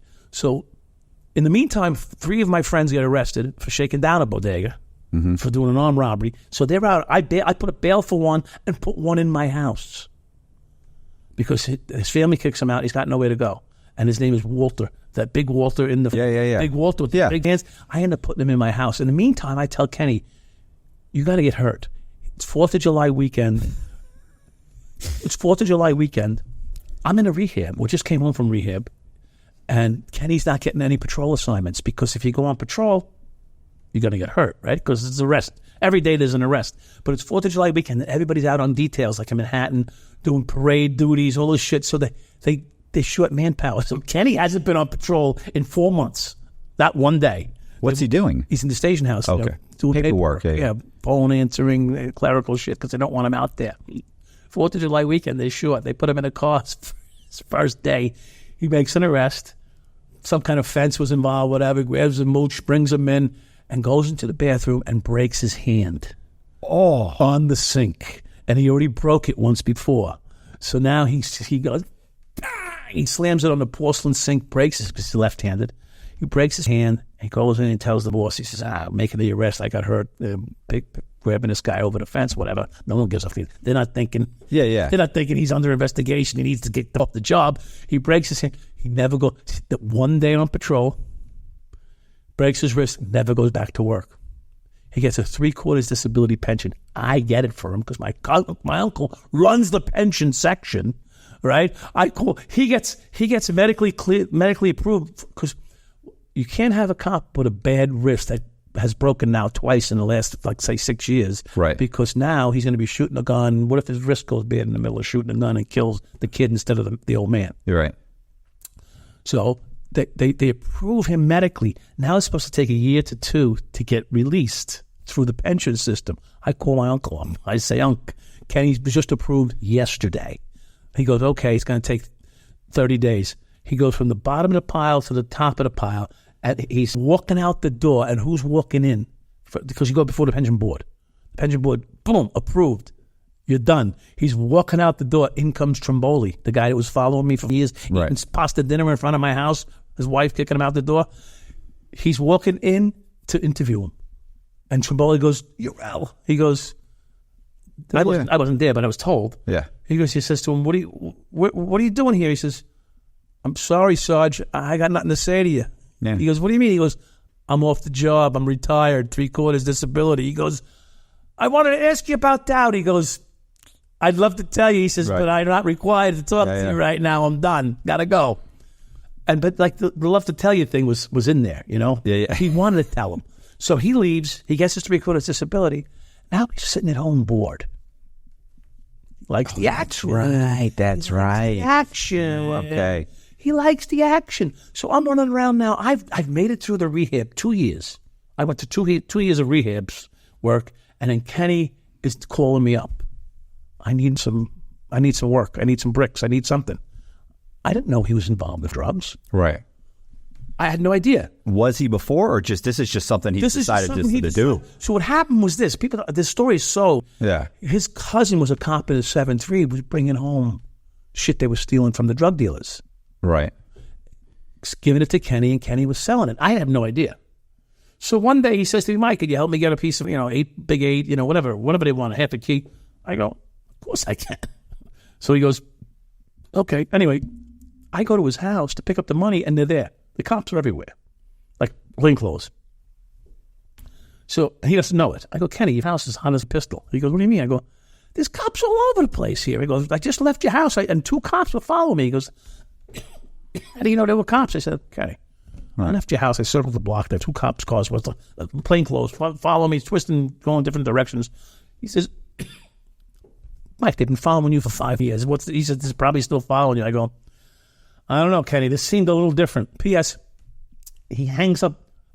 I leave his house. I get in a car, go to work, pick up the kilo, whatever. He gets on the phone. I don't know this. I'm not there. It comes up later on. And he's on the phone. His phone's tapped. He's calling the 7-3 precinct to have his cousin run a license plate. The license plate comes back to Suffolk County Police Department. You think you'd tell me? Right. For the next month and a half while they're investigating us, he already knew that Suffolk County PD was following us. He never told me. He didn't change his act either. He ends up getting arrested. I mean, the things that took place were insane. I get arrested eventually. it was May 6th, 1992. Now, that was the fourth day after they burnt L.A. down. Right. 3 or 4 days after Rodney King, I guess, the not guilty trial must have... Yeah, not guilty. Not guilty verdict came Yeah, out. that was... Yeah, and they were burning the city down. They burned New York City down. They burned, breaking everything up. Right. This whole thing, this is sometime in, let's say, March. He was actually under investigation from January, which I didn't know. I come into the picture sometime in March. I go away to the Cayman Islands. I come back from the Cayman Islands, and I want to set up a little bit of an organization where I don't have to do any more work. Just put my money up, let my Dominican friends sell cocaine, and I'm just a part of the business. We end up pooling our money together. But you're still a police officer. Of course. Well, I'm sorry. Yeah, it was the given. Yeah. I was like, I've told you, I'm not gonna. I'm getting out one of three ways: arrested, injured, or retired. One of the three. So I was setting up this organization where I don't have to just put the money up. So, and it was a difficult time. It was around Easter, and the price of cocaine doubled. It went from $17,500 to $35,000 a kilo. So our numbers kept moving, and so at this point, I didn't want to lay out all of the money, so I encouraged Kenny to come. Kenny goes ahead and he calls up 3 of the guys from the 73rd precinct and tells them to meet him to put the money. So now there's 3 cops from the 73rd precinct, his cousin, and 2 of his... Are putting up money to invest in cocaine. In cocaine business, yeah. Of course. Yeah. Of course. And then you have Kenny. So you have 3 cops in the 73, Kenny, myself, and my partner. I couldn't leave my partner out. I didn't need him, but he's my partner. If I'm going to be making moves, he's got to get a piece of something, right? So now there's 5 of us involved in this kilo distribution ring, right? And some other cop gets arrested for steroids. Anyway, so we had this whole thing set up. It's working like a clock. First week we put $54,000 back in our pockets, which Each? no. So 35 was the investment. Okay. We got back 54,000. Okay. So the next week it would be 35 and get something similar. But I was a little annoyed. I wanted to be more. I wanted to double the money. I want 70,000. So the next week it's going to be 70,000, not 54. That's bullshit. So, All right. if selling 20 kilos a day, I want 2. Yeah. So you're flipping yours. I want mine flipped along. This is the truth. This is the way it is, right? Right. Why should I get double my money? I give you 35. I want 70. Can we do this? The answer was yes. So don't give me 54. So next week doesn't come, by the way. So in the interim, Kenny's got to pick up a piece for himself to sell. So now he's got this machine going that I set up, and he's got to pick up a piece. So I got to pick up, half a kilo or something from somebody in Brooklyn and in the patrol car. I meet him at work. The guy jumps in the back of the patrol car, and now they got me on film. And I'm knowing it. I'm knowing something's wrong. And I'm looking up. There's a apartment building upstairs, and there's this building over here, a rectory, a church rectory. And I see, it looks like there's cameras in these windows. Is this possible? When you know, but you say, no, it's not really happening. No, you still feel untouchable. Yeah, there's no way. It's that. It's not the camera on me. The camera's on somebody else right now. 2 cameras, one there, one there. And it's funny because in the model commission hearings that was where I testified, they show it. Right. They show those angles from cameras of me getting in and out of a patrol car and the guy jumping in the back of the patrol car as I drive off. And the funny thing was, he would normally just hand me the shit. I go, keep it low. Here I am saying, keep it low. Because I know. Yeah. You know when you know, and there's just nothing you can do. You handed the paperwork in for your fraud, and this could be the last one. Yeah. And you're knowing it. I'm knowing something's wrong. And it's keep that thing low. So he hands it, the seats break in the middle. He hands it through me in the seat. And I was so careful to keep it low that the cameras couldn't see it. And of course we're driving, so the cameras they're stationary. Right. Think about what I'm telling you. I know I'm being filmed. In uniform, receiving kilos from a guy that's a Colombian and I just take it and it's good stuff. It sucked, but it was better than nothing. And the price was a premium. I get the shit. I drive around the block. I meet Kenny. I give it to Kenny, and there's a car parked behind Kenny. And I see the car. Kenny doesn't see it. I see it. He goes home with the package. I do patrol, and I don't get called. Like, the whole time, there's no radio runs for me. For 2 days now, there's been no radio runs for me. So I've been like I'm on patrol, and there's no calls for my sector for 2 days. Does that ever happen before? Never happened. Not even a day. No. And I was, by the way, I'm in a less busy place now. Right. I've gone to rehab, and now instead of going back to the 7-5, I'm now in the 9-4 precinct, which is heaven. Anyway, heaven for patrol work. Like, right. Oh my God, the cat in the tree type thing, you know? Well, the drunk Polish guy, but in the wrong house. They go to the wrong house. And it's the same house, but it's on the wrong block. You know, they're a block off. And that's my night, you know? So, and no calls. And then all of a sudden, we get a call. So, what am I? 9-4 Henry. 9-4 Henry. Yeah. 10-2. I was like, 10-2. Why would they call us back to the precinct? And I look at my partner. I mean, we've done nothing wrong here today. We've done nothing wrong here today. You know, I maybe dropped half a kilo. What? No one's business, you know. You didn't tell anybody. I didn't tell anybody. We're good. So I drive back to the precinct, but I go the wrong way on a one-way street to the precinct, which is the first time I ever did this. So it's just by accident? No, something's not right. I'm driving to my maker right now, and I'm like, something's not right. And I see this car as I'm pulling up to the precinct. Now, the car's facing the track. It's one way. The car's facing this way, and I'm pulling up this way. And I look, and there's two guys sitting in the front seat of the car. Plain clothes. I'm like, that's a little odd, huh? So I pull in. I just had gotten like 2 big gulps filled with vodka and 7-Up. Absolute big ones like this. Took a big hit off of one. I did a couple of bumps. Was doing good, right? Get out of the car. I walk into the precinct, and I hear footsteps behind me. And I'm like, don't turn around. This can't be good. This just can't be good news. So it's like I know I'm walking in to the end. Yeah. But you know, there's nothing you can do. There's nothing you can do. If it's over, it's over. It's happening. There's no move you can make during this process that changes anything. Except get back in the patrol car and drive to Pennsylvania, maybe. Right. Or Canada. Yeah. One of the two. So I'm like, okay. So I walk up to the desk, and I go, what's up, Sarge? You said 10-2. And the sergeant at the desk is like mortified. He goes, go to the captain. He wants to speak to you. It's set up. This is a setup. He knows he's setting me up. He just doesn't know what to do. No, there's nothing. There's nothing. He's following orders. So he points. We turn around to go to the captain's office, and up comes these 2 detectives from Internal Affairs with their trench coats on and their badges. This is the lieutenant so-and-so, blah, blah, blah.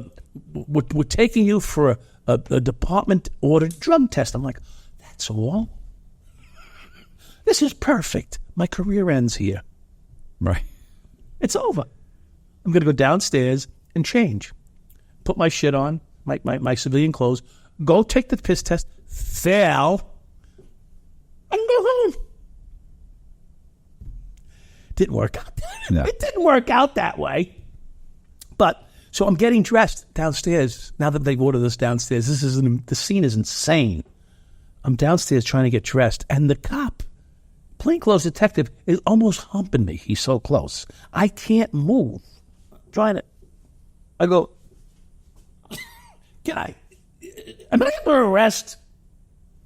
I know something's wrong here. Am I under arrest? He goes, no, why would you say that? I said, because you're so close to me, I couldn't bend my knee to take my pants off to put my civilian clothes on.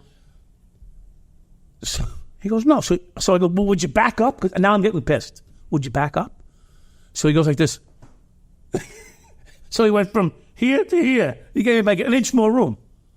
Oh, this is serious because he's on my shit. So now in my pants, right, is the cocaine that goes on the run. Some cocaine. Yeah, 5 grams, whatever. Yeah, not the kilo. No, that's gone. To Kenny, he's got that on Long Island. I'm trying to get dressed. Can't get dressed. Now I go to him. Now something's wrong. What I know, I go to him. You think I should take my off-duty service revolver, my off-duty revolver, or leave it? He goes, you can leave it there. You can come back and get it later. He says to me, wow. Going back again. Might be all right. I'll be back. Yeah, I'll be back. Get outside, get in the patrol, back in the plainclothes car, and I'm saying, I got to get rid of this cocaine. So I'm like, how am I going to do this? So I go, I look at, there's no handles. There's no handles and no windows on the door. So I can't open a window and I can't open the door. So I go, and I turn around and I look at them and I go, I don't know what this is about, but one thing I want you guys to know is my partner has nothing to do with it. Whatever this is, my partner has nothing to do with it. I want to exculpate this kid because I feel bad. He followed me, you know? And I love the guy. And he's the godfather of my kid. And if I go down, at least someone can survive this, right? Not. But anyway, don't you worry about him. He's got his own things. Now, he's already been arrested for murder and beat the charge, okay? So that's why we're together. Because no one will work with him and no one will work with me. So this is so much I skipped to get to this point. Yeah. So now we're in the back of, so how am I going to get rid of this cocaine? Because God forbid I do get pinched. I might get pinched here, right? So, but God forbid. So you're going to fail the piss test anyway for cocaine. Yes. It's going to light up it's going to line it up. I just took a bump a couple of minutes ago. So it's good. And yesterday and the day before, it's good. So I go, I'm going to smoke a cigarette. They go, okay, yeah, no problem. I smoked that cigarette, and then I smoked another one right behind it. There was a layer of fog inside the car. You guys, can you open the window? I want them to open the window. I mean, this is like a 15-minute drive from there to Jamaica where we're going to go take the piss test. They didn't open the fucking window once, so I said, okay, no problem. When I get out in Jamaica, or Jackson Heights is where the Left Rack City. I was going over to Left Rack City where the police has their medical office. I mean, you got to understand, police medical office, okay? Like, they have their own medical division, okay? It's like, because there's 35,000 cops. They have a medical division. They have 2 floors of an office, 4 floors of an office building with like 700 offices in it. It's massive. Massive. It's a massive bureaucracy. And so I get out of the car and right there, and I turn around and there's a phalanx of brass. If you know what brass means, the guys with the brass on their hats and lieutenants, all the bosses, phalanx of them, all the way from the street, and it's about 40, 50 feet from the street to the entranceway door.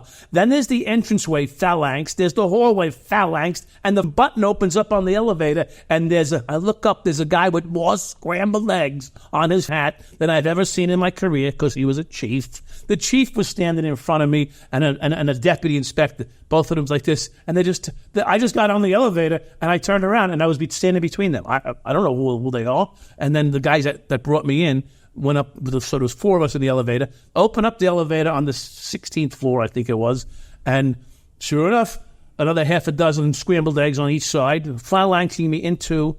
Did you realize at this point this is for you, or are you still thinking this is just coincidence? Is it overwhelmingly obvious this is here for me? They're doing this. It hasn't hit me yet. Oh, okay. Yeah. You just think this is weird. This is weird. Yeah. Because I don't know that there's 6 cops getting arrested. Right. And that there's been an ongoing investigation. Well, you knew there was an investigation. Yeah, but kind of. But you didn't realize it was this. Investigating me for 5 years. You didn't realize it was this massive. How long were they investigating you, right? Forever. Right. So for 5 years, I've been dealing with this shit. It's no big deal. Right. This is fake. These 147 cops from Internal Affairs are on my case. And I think I'm seeing shadows. I think it's paranoia. But it's not. It's real. But I'm thinking I'm crazy. So now they're all in uniform, phalanx in this place. And I open up the door, and there's this lieutenant who's been after me for 4 years because he tried to piss test me out 4 years ago or 5 years ago, whatever it was. And he stared there with this grin on his face, and he goes, "Okay, Dowd, I got you here." He's a whole, with an H, I forget his name, I'm going to smack him. Anyway, because he's a prick. He yells at me one time, "Get in here now." I says, "What do you mean, get in here now? I'm sick." I was on sick leave. He goes, "I'm Lieutenant so-and-so in charge of health services." And he goes like this. "And I'm ordering this officer," like he pulls the phone away, "and I'm ordering this officer to get in here today by noon, and he's saying he's sick. I know you're sick, officer. I'm telling you to get, like he could tell it. I'm telling you to get in here now. He's like, could you imagine? Like, can you imagine this guy's dude, all right, I'm on my way. I get there, and they bring me into psych services, and I ended up going away to the farm for 2 years. But anyway, so he's there now, and he's got me. He's got to get me to piss because they tried to do it to me before, but I beat them. See, so I beat them, and I can't beat this. So I'm about to piss. I think I'm going to piss and go home. So I take the piss, and I go, like, I'm drunk now because now the drink is hitting me, right? And I'm realizing, it's just going to be over. It's good. Like, I can go home. And just cavilch with the family and say, what am I going to do now with the rest of their life? So here I am.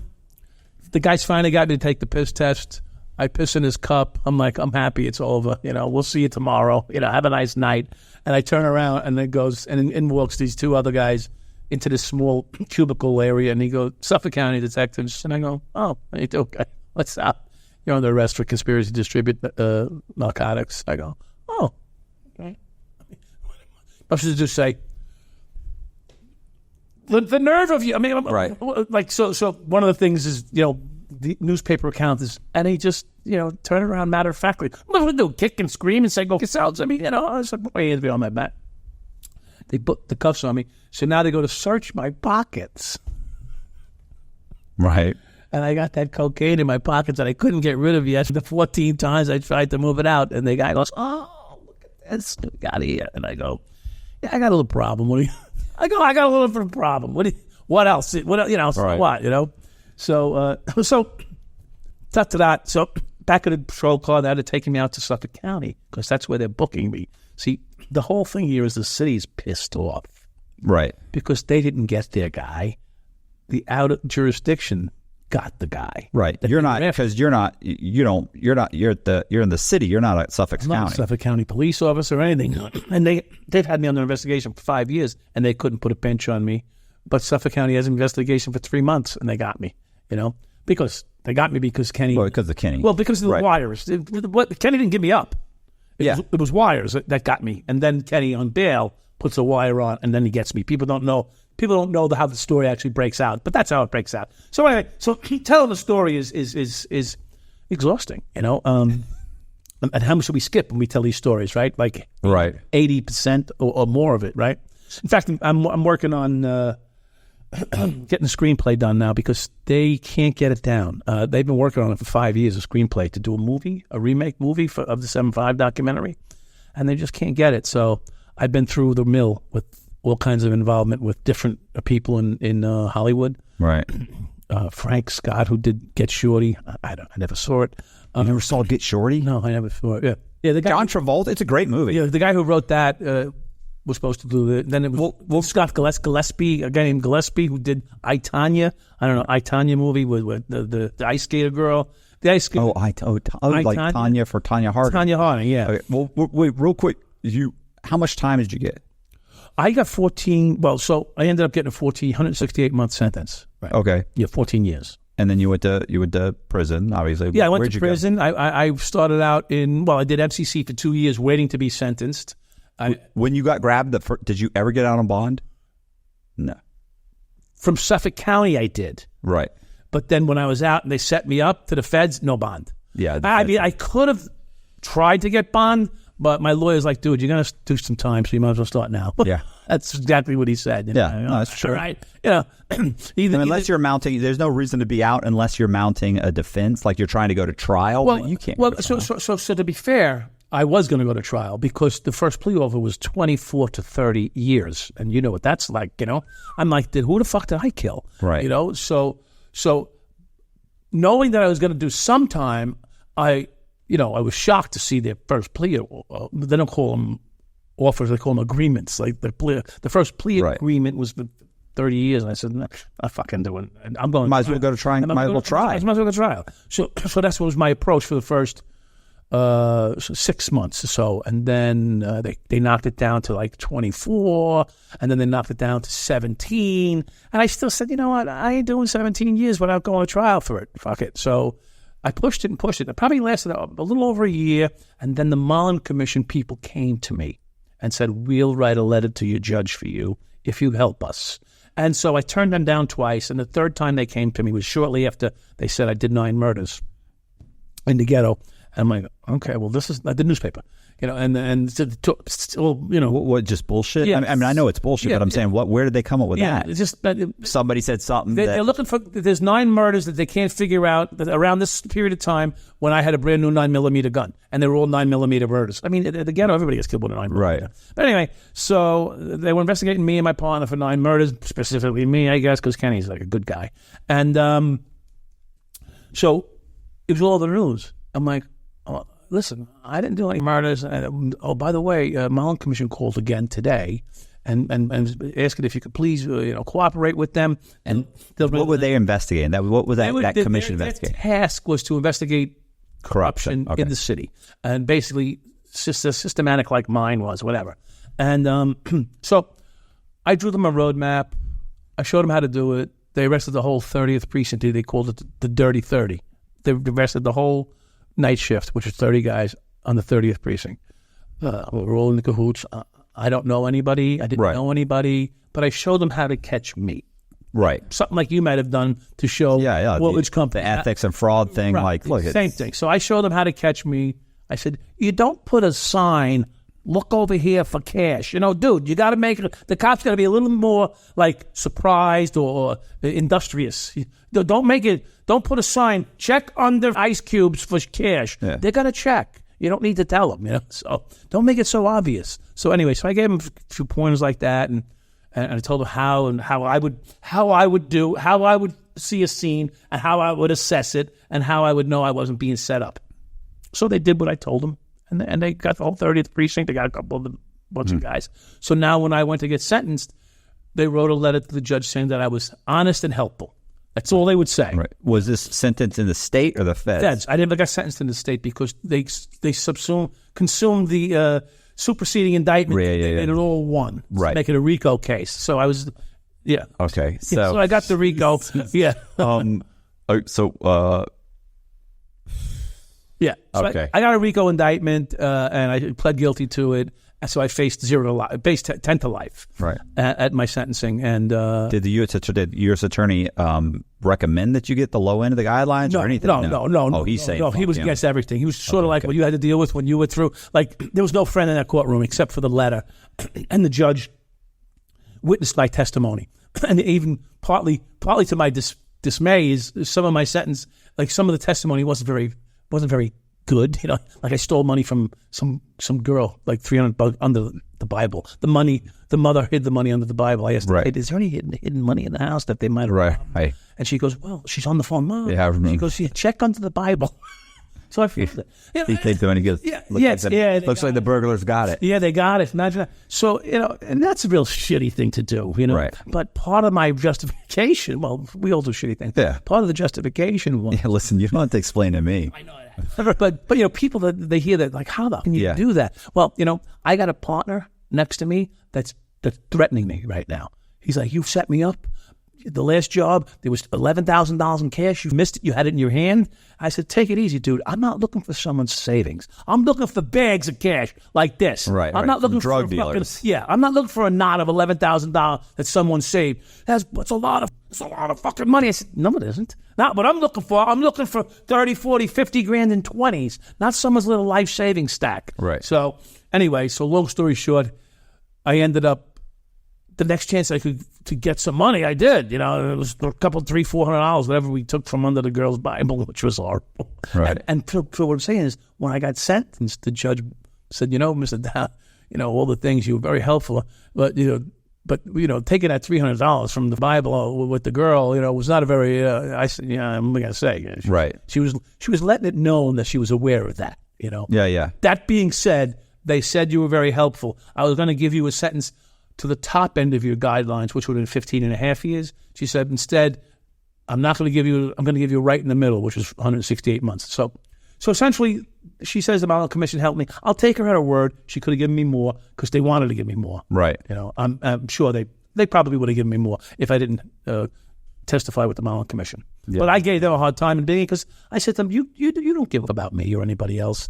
I said, you're going to have a bunch of cops kill themselves. If I testify for a Mullen Commission, a bunch of cops are going to, and sure enough, 17 cops, I think, 8 or 12 cops killed themselves right after I testified for the Mullen Commission. So she gave me 168 months, right in the middle of the guidelines, she said, because she felt that that I was instrumental in helping the New York City Police Department create the changes that they needed to make the improvements that they desired. So it was a positive in the end, But it wasn't something that came easy because I was concerned that they didn't give a about people killing themselves, and they didn't. And they plain out said to me, "We don't care." I said, well, "What about their families, their wives, their children?" And the response was, "That's too bad." Like that. Yeah, I don't know. It doesn't enter into the equation. It's and it's just no one cares. No, nobody. They're expendable too. Listen, the U.S. attorneys, and I've seen these guys left and right. Like you got some low-level crack dealer who gets 15 or 20 or 25 years or 30 years. Right. I knew a kid that was 19 years old, home, sitting on his couch. His brother comes in, what a reverse sting is. Right. Comes in and says, "Bro, I need you. We had a guy that was going to drive the car. He's not going to drive the car. The kid's never been in trouble before." Says, "We need you to drive the car." Right. And he goes, "For what?" And he's like, "We know a stash house. There's money in the stash house. We're going to go, or money and drugs. We're going to rob the stash house." Right. And he's like, "Bro, all you got to do is drive the car. Right. We're going to run out. We're going to come back in. It's here." Yeah. And he's like, it's nothing. You're not even involved." Right. And he's like, so he's, "Come on, man, I need you." He's like, okay. So he goes, we're going to give you a couple $100. Okay. So he jumps in the car. He drives. The two guys, the brother and the other guy, jump out of the car to go in. They don't even get in the stash house. The cars pull up, run out, get on the ground, get on the ground, get on the ground. He doesn't even realize. The kid is so scared, he doesn't even realize. He goes, "I don't even know it's DEA." Right. He said, "I think we're being robbed." He said, "They start shooting. I duck down. I hit the gas." He drives forward, hits another car. Then they start shooting at the car. He jumps out and runs from the car. His brother has already been shot and killed, by the way. So they killed his brother. His brother, of course, pulled out. They pulled out guns. They got shot. Okay. Yep, they got shot. The kid starts running. They shoot the kid, the 19-year-old kid, blow from his knee, from his leg, from the knee clean off. That's gone. Wow. He hits the ground. He loses the leg or half the leg. He ends up getting sentenced for his brother's murder. Right. Because you know how it works. Yeah. Doesn't matter. Someone dies, you charge with murder. Three of us were going to, so he's like, "I was just driving the car." "No, you're a conspiracy to break in." It was a reverse sting. There was never any money in the drug house. It was just setting up the brother. Brother brings him. Kid's never been in trouble. He pled guilty. He got 30 years. Because he was going to get life because of the murder. Because of the murder. Murder that I didn't get. Right. You killed him. Doesn't matter. You knew they had guns. You knew what was going on. Right. He gets 30 years. And I guarantee that kid probably, had they not presented him with that, he would have never probably ever done anything. He was just driving. And I'm telling you right now, that U.S. attorney slept like a baby that night. Okay. Like, you could have given that kid 5 or 10 years. I'm not saying he shouldn't have gone to prison. You can make your point. Right. But it's over. Yeah, these guys. Now the taxpayers have to pay for this. These are heartless. They're heartless people. They really are. They really are. But I mean, and that's just, you know that. It's over and over and over again. Listen, they don't. Listen, I hate to be political because my politics, you may not, I mean, they go after this guy, Roger Stone, because they don't like him. I mean, they're after him again. I mean, yeah. They're after him again. Yeah, I saw that documentary They're after him again. He's great. I love him because he's crazy. Yeah. He's odd. He's an oddball. Yeah.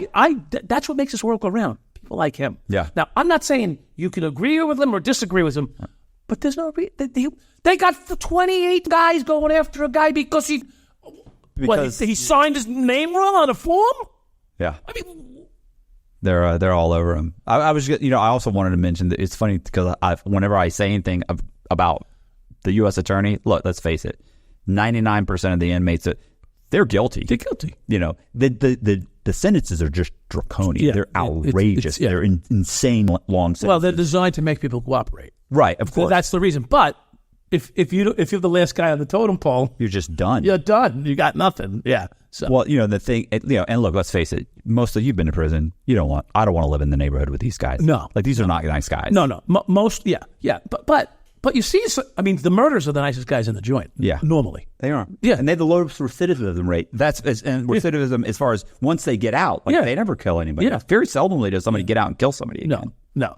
Stone cold killers. No, yeah, but that's a far and few in between. Most guys, it's an accident, or they did kill somebody. I thought, right? But they're not. Yeah, but most of the guys involved in the drug, it's so horrible. The drug trade brings violence, and he's a great guy, but yesterday he killed 3 people. I mean, but meanwhile he's making love to and he's raising kids. He's loving this woman, 3 of them, and he's raising kids. So I mean. It all is a perspective, Here's a great daddy. Yeah. So just not a good business guy. So right now there's a documentary. You referred to it as a movie a few times, but it's a documentary. Right, correct. That you're hoping gets turned into right. So movie. Right now Ben Stiller has been added on to be the director. So this is now 5 years in the making. Okay, right. So it's gone through several. Like Gillespie, who directed I, Tonya, I think. Anyway, and another 2 or 3 directors have had it, and now Ben Stiller has it. Him and a few people. They can't get the story right. Right. For film. I got the story to film because I know. I mean, just picture the scene of all these scrambled eggs. It's like lying the day I got arrested, and that's. You can start in the beginning or the end or the middle. That could be the middle of the movie because the beginning of my movie is when I come home from prison. That's heavy. Right. I mean, think about the day you got released. Now, I don't know about you, but I'm going to give you a scenario, and we'll end on this because there's so much we can talk about. The coming home from prison, right? So we'll end on this. I come home from prison with much to do, by the way. Newspapers, all this other shit, bullshit. What year? 2004. April, I think, 2004. You think I'd remember the date, but I don't. I think it was April 13th, but I'm not sure. Right. So, because that was the only day I slept. I shouldn't say only day. I slept every day, but the first day I overslept in my entire prison time was the last day. They had to wake me up. Like they knocked up. They want your shit. Yeah. The guys are waiting for your shit. You want your sweatpants, your sneakers, your cups. You're not, you give away your stuff. I don't need my prison sweatpants and my sandals. Yeah, you need that. You give it out on the way out. So they had to wake me up. So I slept like a log, I guess. And so when I get home after a couple of days at the halfway house, you get a pass to go see your family. So I had a 4-hour pass to go see my family. So the scene is unreal. I'm going to my parents. I'm a man who had 4 homes and a condominium on the ocean in Myrtle Beach. I had money out of every pocket, and that's to live life. And here I am. I got nothing. And I look. I'm going to take a shower. I just want to take a shower. I want to take a shower when no one's standing out the door. When no one's waiting for me to get out. I want to get my own little thing. So I look out the window, and there's my brother's 2 kids who I don't even know their names. But it hit me that the world has passed me by. Oh, yeah. It's passed me by. I don't think I belong here. So I go to get in the shower. This is, 12 years in prison. I get in the shower, and it lets go. I don't know if the tears or the water is wetting me. I'm so... just everything's coming out. I'm crying so hard that I'm saying to myself, you are crying so hard right now. And it just didn't stop. I mean, I don't take 3-minute shower. And I'm a 3-minute in and out, fine, gotta go, things to do.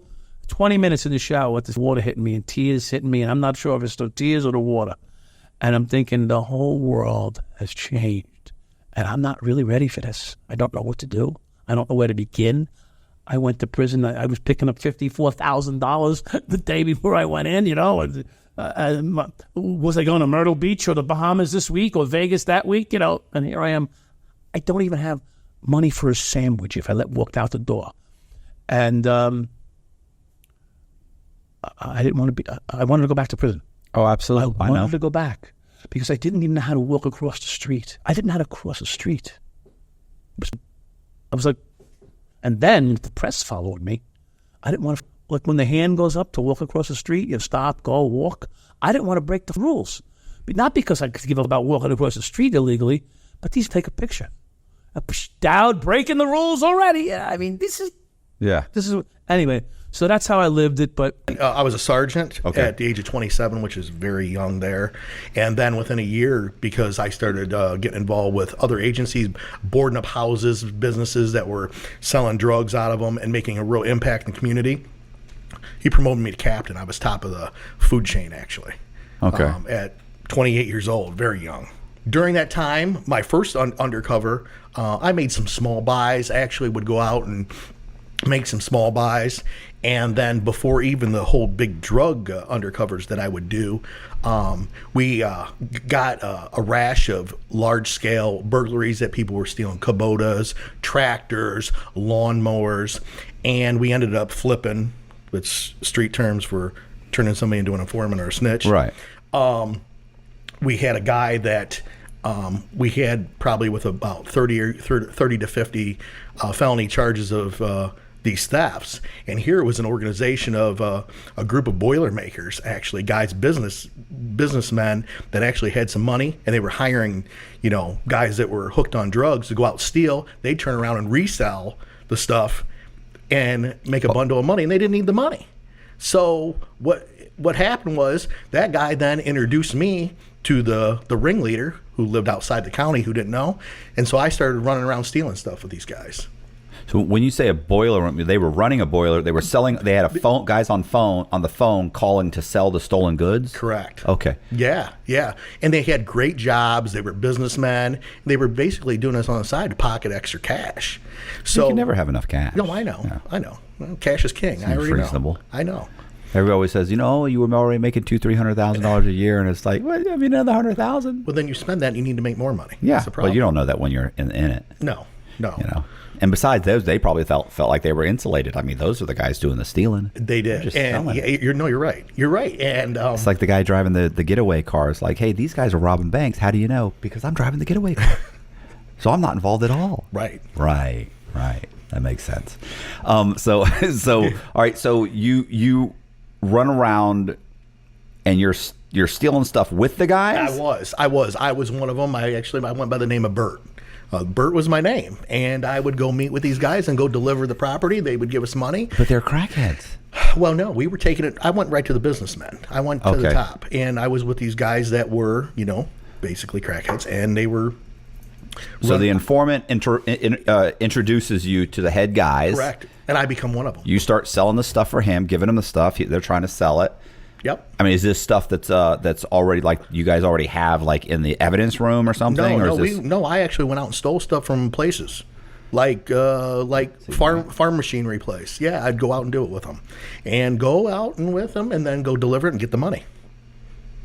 Well, what about the farmer? We would go and actually sit down and have a one-on-one with the farmer and after tell him, and listen, and tell him, yes, and tell them, and then they my would, bad, yeah, and tell them how, and then they were really happy with us, all right, because we're protecting them. So eventually, it had to all come to an end, and they swooped in on all of us one night, and I was actually arrested and taken in and booked at a county jail. And you go in the county jail with them through the whole thing? Yep, and booked. Bert. Yep, Bert went in and then, of course, they slid. Do you see people you know? No, they slid me out of there later and got me out of there. But it made it look good. Right. So now these guys have no clue, really. So they took Bert. They're probably like, they took Bert. They had no clue. They moved Bert. They had no clue until the date of court when I walk in. And they said, Bert. And he looks in Bert, and I said, no. I'm Detective Captain Overmeyer. Oh. And then, you know what? Bert. Take the deal. What have you done? Take the deal. Take the deal. They took the deal. What kind of deal? I don't even remember. Doesn't it seem real? Like I hear some of these things, like they're like you're like trying to get the guy to take like 5 years or something. It's like 5 years. That's nothing. Like, and these I'm not doing 5 years. 5. It's not compared to what you did. You've been stealing. I know. Shit for 2 years. Right. People don't realize like you go on to like the fine, the prison sentence you can get for like going on to like a construction site and stealing like an earth mover or a bulldozer or something. Like, it's massive. You get into tons of trouble for that. Oh yeah, well that's tons of money. Can you imagine the money they're making? I can remember when the copper thing, everybody was stripping copper out of newly Houses. constructed, and then catalytic converters. People were going crazy over that stuff. Yeah. I actually know a guy that got caught. He was stealing commercial equipment. They were stealing it, putting on the big rigs or putting on the rigs, and then driving it to several states over, and then they would sell it. Anyway, he did like 5 years for that. Yeah. Yeah. Well, this was back in like the 70s when you got no time at all. Oh, wow. Like you probably got like 10 years. He probably got like 10 years and got out in 4 or 5 years. But anyway, yeah. Sorry. Now Go ahead. Now you do Buck Rogers time, you know? Yeah, it's insane. Yeah. It's all different now. Poor Colby. He doesn't know. So you were doing that, and then and the guys take the deal, and then what happens? Then I keep doing a lot of narcotics investigation. End up getting into a situation where it starts out as a decent sized ecstasy deal where this guy wants to flip, so I flip him, and he runs into a multiple kilo cocaine operation. By accident. That wasn't even what he was we doing. didn't think we bumped into. So we worked a lot with the state agency, BCI and I, who actually ended up busting me, and the DEA. So that guy then, he wants to cooperate. So we go in for a meeting one day with him and everybody, all the agents. We're going to do a joint operation, and they said, well, we want you to introduce you to somebody, and they point at one of the guys sitting there that they usually use for undercover, and he said, no, he looks like a cop. And they said, oh, he goes, well, who don't? And he points at me and he says, I want that guy right there. And he pointed at me, and I'm like, You scream cop to me. But go ahead. I had my head shaved bald. I had a beard, mustache. I played the part pretty well. I was a lot heavier too. Okay. So I partnered up with him and ran around with him, did a lot of Western Unions, shipping money over to Mexico, making all kinds of phone calls, buys, even one of the biggest buys, 17 kilos of cocaine at one time. Okay. And we would rent a storage unit.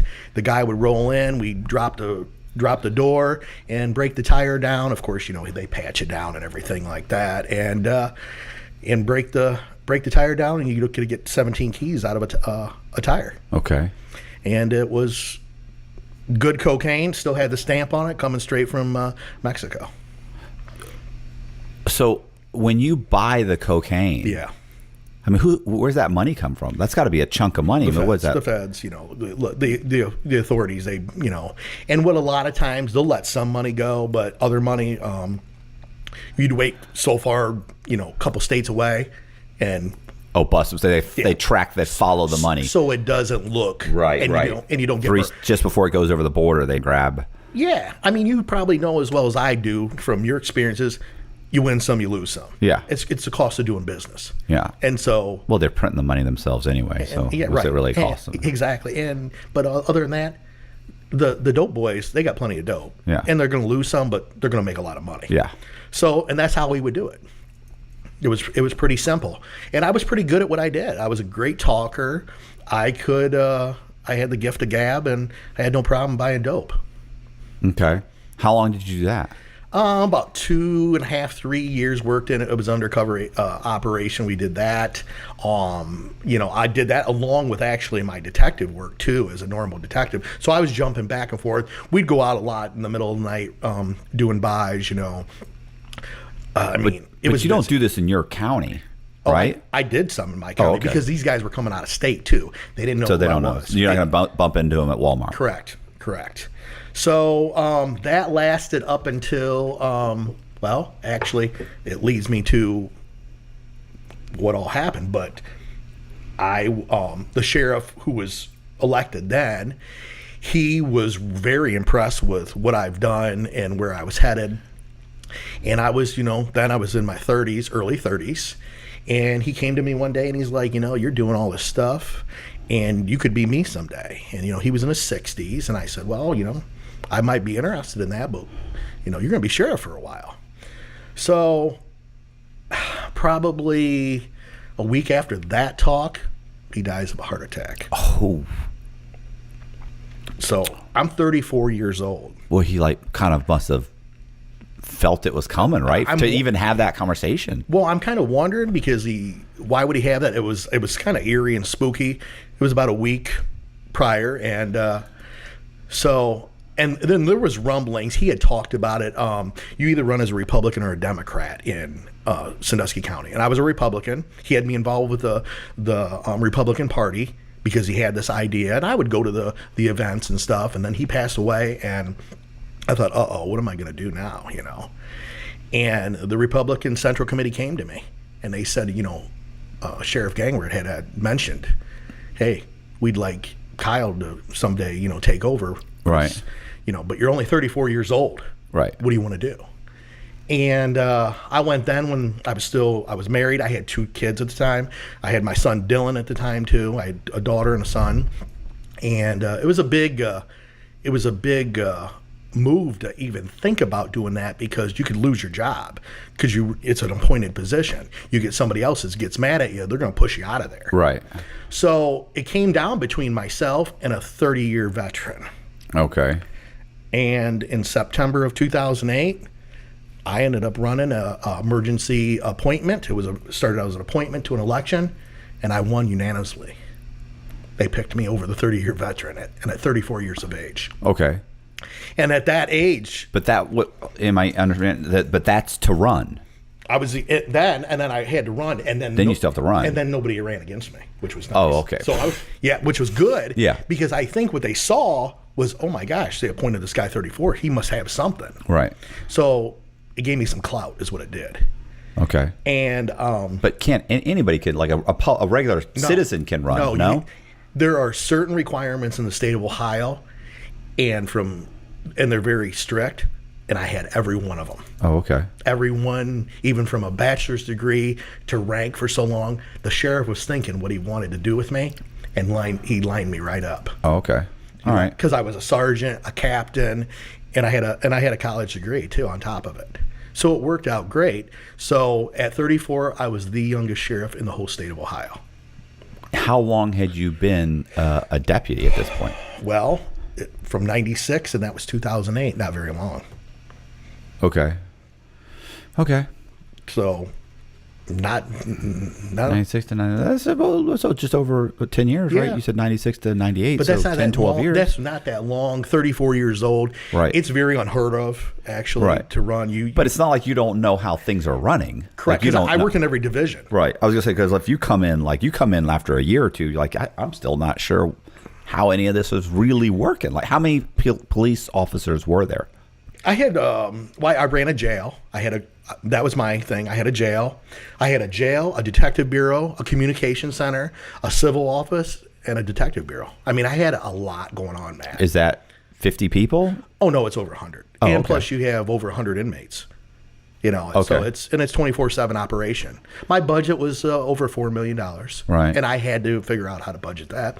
I had and then with my deputies, I had 2 unions, and I had to help negotiate unions every 3 years, and that was a pain in the ass. Right. Yeah.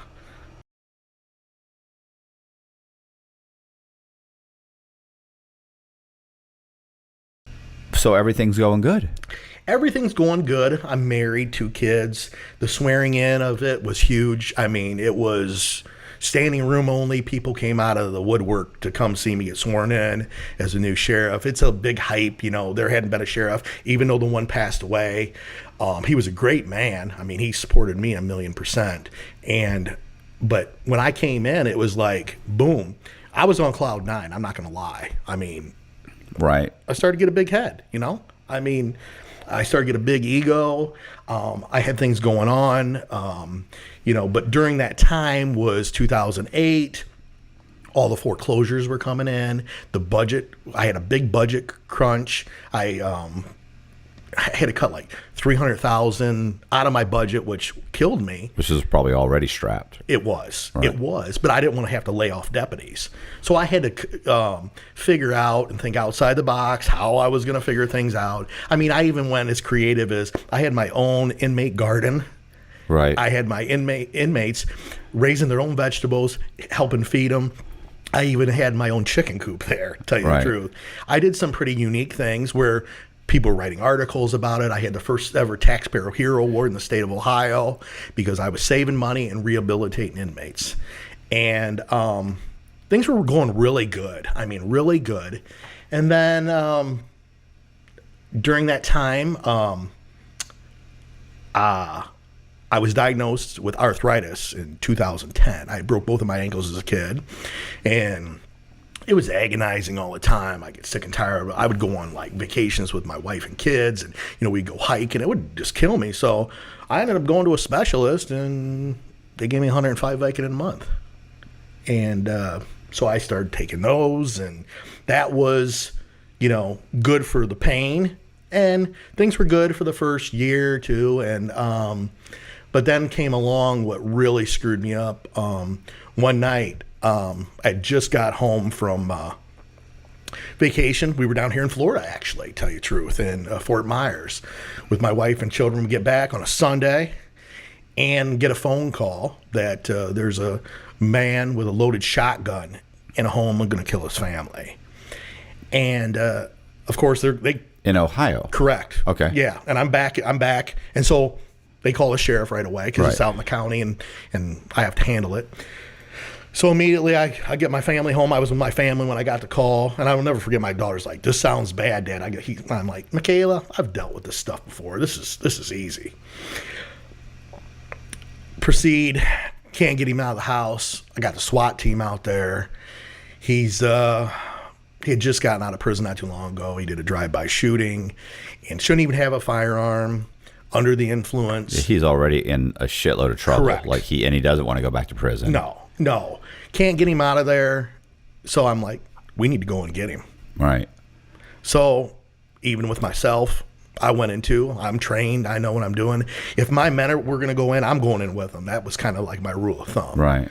And throw a flashbang in. We enter. He pulls a shotgun on us, and we kill him. Right.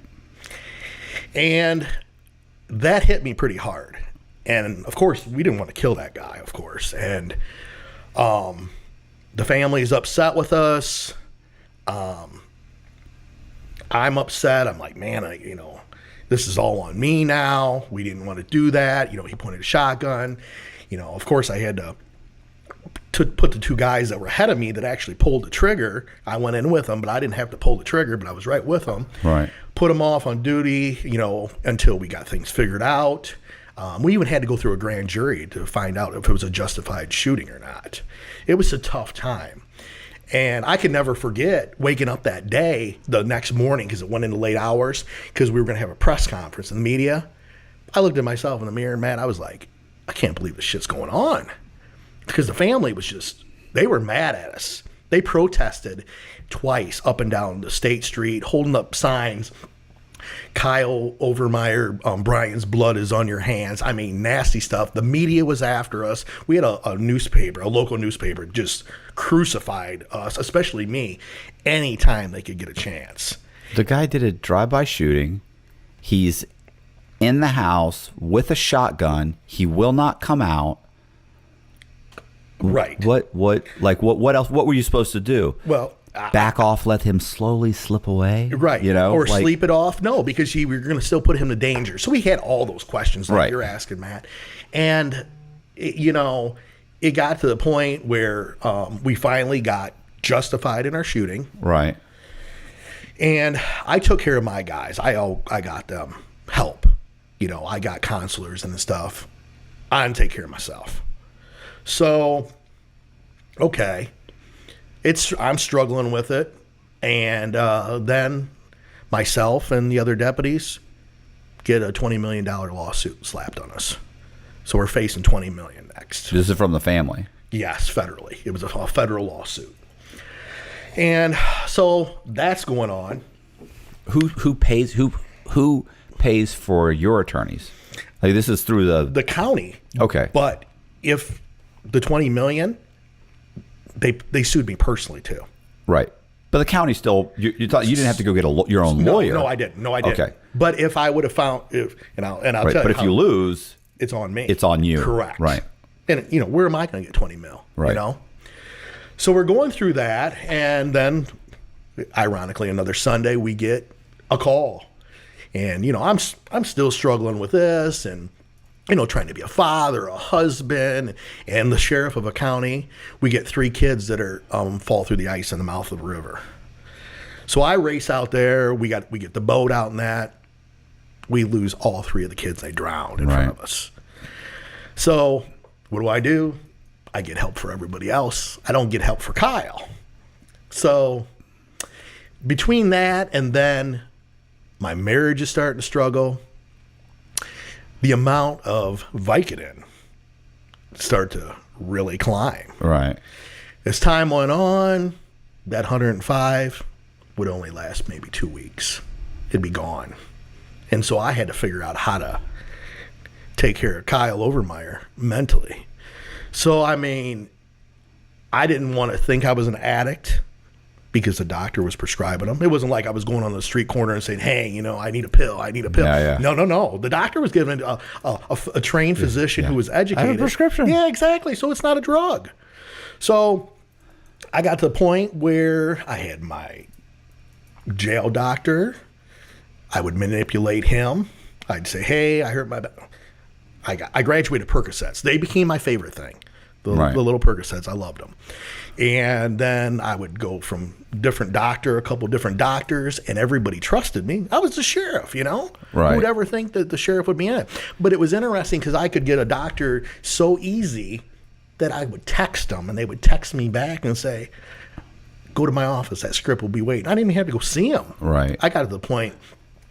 So at that point, did your state have the requirements that the doctors notify the state database that Yes. they did? The ORS report, yes. I'll tell you about the I was going ORS to say that. How do you think that's going to catch up with you? Well, and I didn't think, because I thought I was Teflon, man. I thought I was Teflon. I was the sheriff. I was Kyle Overmeyer. My ego got big, and I would get mine from a specialist, then I would go to the multiple doctors, but sometimes that would run out. So I had to start getting really creative. So we had this countywide take-back stuff where the community would come and throw away all the pills. Right. So we had like the hub there at the county because we were the main place, and they could get rid of their stuff there and store it. So I took it upon myself as the sheriff because I Surprised you didn't come out with a program. We're looking for specifically Percocet 50s. That's a good idea, Matt. I'll have to write that one down. We're paying pharmaceutical prices for anybody that turns it. Really would like one. If you could just have one. If you could just drop off one. Sorry. No, you're right. And so I went to the point where I went around personally to the agencies and said, here, I'll pick them up. I'll dispose of them. You've just been a good guy. I'm being a great guy. Just people helping people. Yeah. And I was really helping myself. I was like putting the kid that was putting his hand in the cookie jar. Yeah. And so I was getting high off that too. I had to. If not, I was going to get sick. I could tell. And I got so creative. And unfortunately, it, as you well know, and when you're in, I went from fighting crime to being in a life of crime, so to speak. I even started stealing from my parents. My parents, both of them went to pain, for pain management and stuff. I went as far as I knew when my dad would pick up his prescription. So I would, Dad, I'll go get it for you. I'm going to be a good son. And you know how they staple? Yeah. I carried a stapler in my car to... bending the staple. Exactly, to make it look... lining up the... I was so bad, I even did that. And figure out when my parents weren't home so I could go into their house and steal their pills. I was a real piece of work. Lying, cheating, stealing. Like my daughter, when she got her wisdom teeth pulled, I'll take care of the prescription. I was going to say, Doc, you know what really works well with her? Right, Percocets are better than Vicodin. Percocets. Yes. Those are really the crowd pleasers. Right. So it just, I would never then would have said, I'm an addict. Right. I was in total denial. No, I couldn't be. Who in the hell would ever thought the sheriff of the county especially me. I mean, I walked around with a Kool-Aid smile. Everybody thought I was on. I mean, of course, and of course I did because I was high. But I mean, and it was interesting. I mean, I'd go for speaking engagements, Matt. I mean, I'd have pills in my uniform pocket. I mean, from the day from the moment I woke up, I was taking Percocets until I went to bed. Right. So, but then luckily you went to rehab, you kicked the habit, and now you're here talking to me, and that's the whole story. I didn't go to rehab. No, I know. I know. So how many times did you? So during this whole course, are you being reelected? Like you're still running? Yeah. You have to be reelected every so often. I got reelected for 2 terms, 4 years apiece. Yeah, I was rolling. I was rolling strong, and living a life of a lie. Right. Yes. Yeah. So during that time, using, and then on February 3rd, 2015, I go to pick up one of my prescriptions for my Vicodin. And I go, everybody knows me. I go to the same pharmacy, and I go up. I'm here to pick up my script, and she says, "Hey, Kyle, can I talk to you over the side real quick?" And I'm like, "Yeah." So I'm thinking, this is a pharmacist? Yes. And I know her, Leslie. She's a great woman. And she says, "I want to talk to you aside." And I said, "No, I want to talk to you aside." So I'm thinking, you know what? Somebody's probably buying Sudafed. And she's going to turn me on to some junkies. Yeah, you're cooking meth. You know what I mean? Right. And I'm like, oh, okay. Yeah. You know, she says, "Hey, I got to call all those doctors you've been getting Vicodin and Percocets from." I said, "Huh?" Now I played dumb and stupid, but my everything's down to my stomach. I'm like, holy shit. So she's saying I have to call them. Correct. Okay. And notify because she looked it up or was notified on what you were talking about. Yeah. The ORS report to show I was getting it from multiple doctors. Right. I had been red flagged. That's what they call it. And I'm like, oh. And I'm like, okay. And she's like, "You're done. You can't. This is done." So this scared me so much, Matt. I went home. I didn't tell anybody about this. I had one Vicodin left. And you know where that Vicodin went? What? I mean, down the toilet. Oh, okay. I went cold turkey. And during that time when I was married to my first wife and my kids would go to school, because she was a school teacher, my kids would go to school. I'd put my uniform on like I was going to work. And she'd go to school. The kids would go to school. I'd turn around because I manipulated my schedule being the boss. I'd take my vehicle and pull it in the garage and put it down. And I'd come sleep in the mornings to detox myself. Right. I was a mess. I was going to meetings sometimes and I'd be nodding off because I was getting so sick because I didn't have the Percocets or the Vicodin anymore. Right. And I had to hide this. And I was researching stuff so much on the computer, like how can I get through this and stuff. Even like I was like desperate. But I stayed the course. I mean, I really stayed the course. So how long did that take? Oh my gosh. I mean, up until the big spot, I was still struggling mentally with it. So, I mean, several months. I mean, to get that out of your system, they say the fog of that takes 18 months for the opiates to get out of your brain. Okay. And I believe that. I can see that from what I went through. So that's 2015, and I'm coming up for re-election for the primary again. Well, Kyle, I'm I'm still out there being myself. I'm cocky. I'm doing my thing. Nobody not figuring anything out. Well, wait, what about the report? So it got red flagged. Like, has it been shifted to the DEA or anything? Nothing. No, listen, not yet or nothing. So what happened was then I'm getting ready to run for re-election again. Well, I was a Twitter guy too. And so I'm on Twitter. I go by Young Sheriff. Right. I had fun. And I had rappers follow me, porn stars. I was following porn stars. One of my favorites was Jenna Jameson. And she even reached out to me, to tell you the truth, because her father was a cop. Isn't it crazy? So this gets thrown out in the media when I'm running for that sheriff of the county follows porn stars. Oh, my God. My wife was just like, what is wrong with you? Blah, blah, blah. And I'm like, they're human too. They're making money. They're paying taxes. Her dad was law enforcement. Yes. So. Jamerson who? I didn't know. Yes. And so I did. I said, That's such a nice person. So I said, oh, I must have accepted or followed them by mistake. They had articles about it trying to ruin me. Well, actually, people were coming up to me saying, hey. Yeah. I like you, man. Yeah. You're human. You're cool. I watch porn and all this stuff. And I'm like, okay, I like that rapper. You know what I mean? These guys, I was getting street cred out of it, actually. Right. So I go into the. Probably not voters, but. I did. No. Listen to this. I win the primary. Right. 62% of the votes.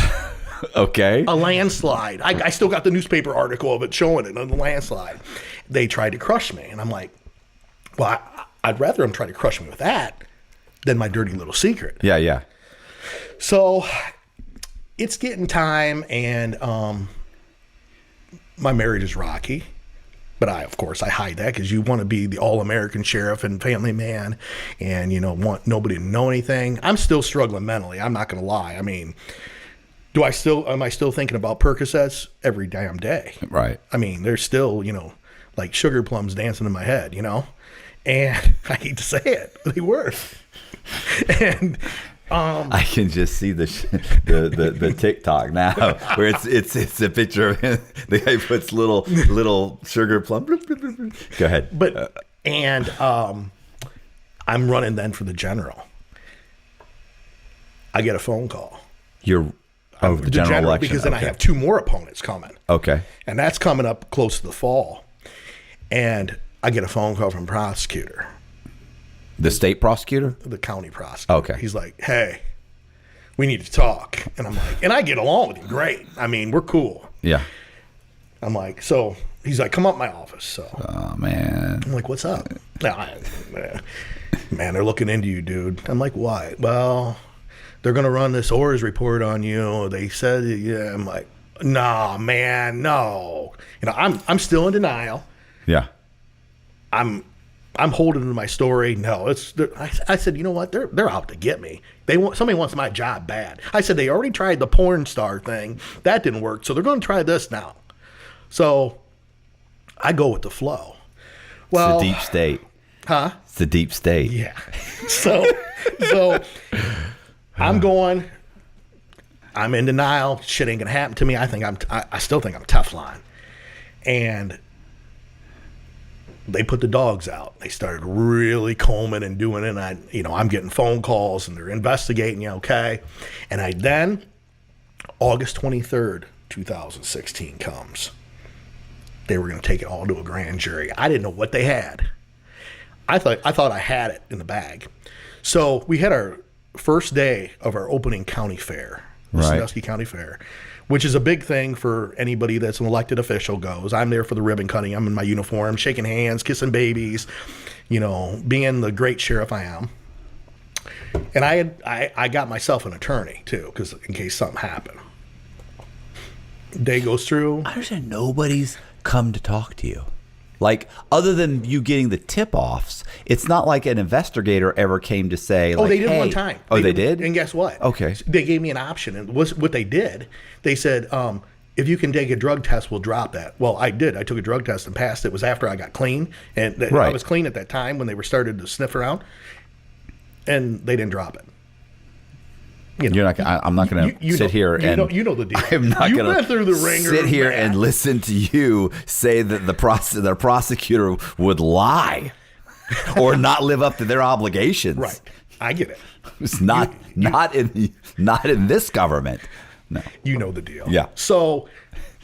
Like they don't do anything. Nothing they're doing is to help you. Like, well, if you take a lie detector test, like you're not trying to clear me. Oh, like if I pass it, you'll drop everything. Yes, we will, because they're really just trying to hem you up. They threw that option at me too, and I said no, I'm not. That's voodoo. I ain't messing with it.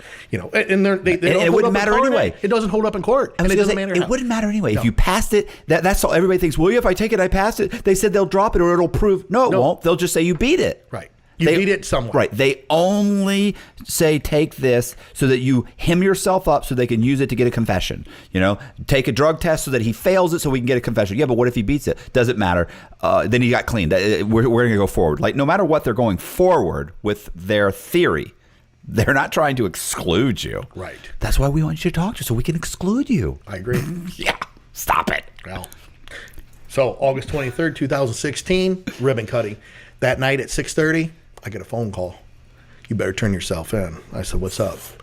They got a 43 count indictment on you. I don't know how many numbers you have. I mean, it was a lot. Probably that many. Donald Trump just got 34. I was going to say, I got 43. I'm sure Switch the numbers there was around. tons of them. There was lots of them. There's, Yeah. But you plead guilty, and they say, look, if you plead guilty, we'll take these 16 and condense them to 1, and these 4 and condense them to 1, and these 12 and condense them to 1. And then it ends up being like, still in my case, it was like 12. Yeah. Well, actually, we'll talk about that. It's interesting. So they locked me up. I went in, turned myself in. They locked me up. You're the sheriff I know. in your county. They booked me there, and then they took me to adjacent county. What is the staff doing? They got to be walking around going They were. Shit. They were like, oh, they felt uncomfortable because they really liked me. They respected me. I was a good boss. Right. And I always treated my guys right. And so I go to court hearing the next day. They give me $150,000 bond, and I'm still holding true to it. I'm telling my family, this is bullshit. I'm not an addict. This is, I wasn't doing this, blah, blah, blah. I got arthritis. And I bond out. And this is a time of re-election. I keep rolling. I keep rocking and rolling. Can you believe what And that's what I did. Nice. And they came out and they asked me what my comment is. I said, I'm going to fight. Yeah. And I was ready. So I got out. I continued to do debates, and I did great in the debates. And people would bring stuff up, and I knew how to sidestep it. I was a manipulator, I mean, I was a drug addict, so I knew how to manipulate everything. I was a con man. So the next thing I did was the parades. I marched, and I would walk those parades, and it was crazy, Matt. It was like something out of a movie. People were coming off their porches, hugging me, saying, "I'm praying for you. You got my vote. We're going to support you to the end." I mean, people were supporting me. You should imagine you're in, you get picked up, and like 2 days later, you're in your jail cell, and the guard comes by and says, "You won." What? Sorry. No, but. It was crazy. People were supporting me. We were doing. I had a crew that was helping me, a team, and doing like phone calls, like who you'd vote for. Yeah. My numbers were through the roof. So this is like Donald Trump. Yeah. Like indicting him is the biggest mistake you could have made. It did. It made me more popular. It was crazy. So I'm doing all that. I'm still acting crazy. I got a girlfriend. Right. I got a girlfriend, and you got a girlfriend at this time, or you had her prior to this? I had one prior, and I'm out, and of course I'm still out catting around like an idiot. And I'm assuming the wife's not okay with this. She don't know nothing about it. Okay. Okay. What did the girlfriend work at the? No. No. No connection to it at all. Just a like they waitress say, that you came across or something, or you don't shit where you eat. Right. Okay. No, somebody that I knew from before and worked at a different company and. Still doing my thing, thinking that I'm on top of the world, and I'm going to beat this. I'm going to beat this. I'm going to go out on a limb here, and I'm going to say things are not looking good. Well, I mean, there's turning points, Matt. I mean, when you start getting the phone calls, and it starts really, and then there's the indictment, and a lot of people would have said things are not going well. But you know what? I think my ego got the most. No. Maybe this that's much. Not true. Maybe this much, Matt. Okay? My God. Don't say it's not so. Go ahead. Okay, so what happened? So it's getting time. It's getting November. My son's going to be 13, and he wants a crossbow because he wants to go deer hunting. We had went through a hunter safety course together. So I went out and bought him a crossbow, and I get a phone call from my attorney, and they say, he says, "Hey, did you buy a crossbow for your son for his birthday?" I said, "Hell yeah, I did." He says, "You signed that paper, no dangerous weapon." It's a crossbow. You're going to be getting a subpoena for. Oh my God! I said, "For what?" And I said, "I don't even possess it right now." He goes, "I don't care." I said, "I took it to my father-in-law's." He said, "I don't care." It doesn't matter. He said, "They need to hear. They're going to do a hearing with you, and they want to revoke your bond." Who is this prosecutor? And Is this guy just totally? it was a female, and I said, "Revoke what? Come on!" And he's like, "No, they're gonna." So November 3rd is the hearing. I go to take my son to school. He says, and I'll never forget this, he's like, "Dad, am I going to see you after school?" I said, "Dylan, I got this." I said, "Watch me. I got this, Dylan. I'll see you after school." Oh. So I go to the hearing, and they put me through the ringer. They had all kinds. They had followed me and everything else, and they had a good eye on me. And I think, of course, I think somebody was telling all my moves. Who knows who it was, but they ended up revoking my bond on November 3rd, 2016. Put $250K on me, no 10%. You got to have the cash. And I couldn't come up with $250K. I mean, I had a couple guys that could have put some stuff together.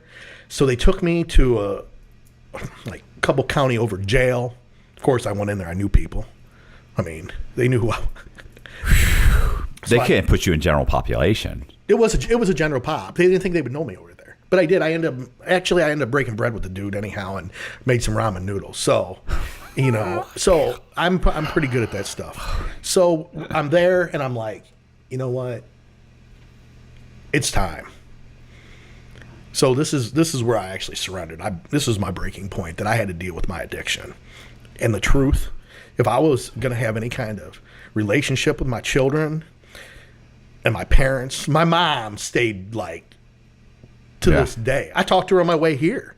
I mean, she was the ride or die. Yeah. And I told my mom, and my mom knows there's addiction in our family.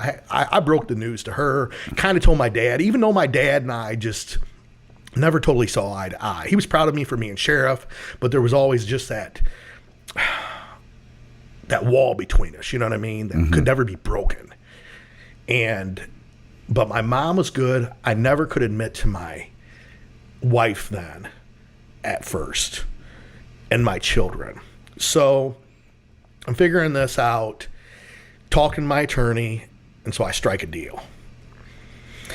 I strike a 12-count deal. 12-count felonies. Right. You just talked about. Yeah. And he served over a decade in federal prison for bank fraud, and he still owes the government $6 million in restitution, but he's good for it.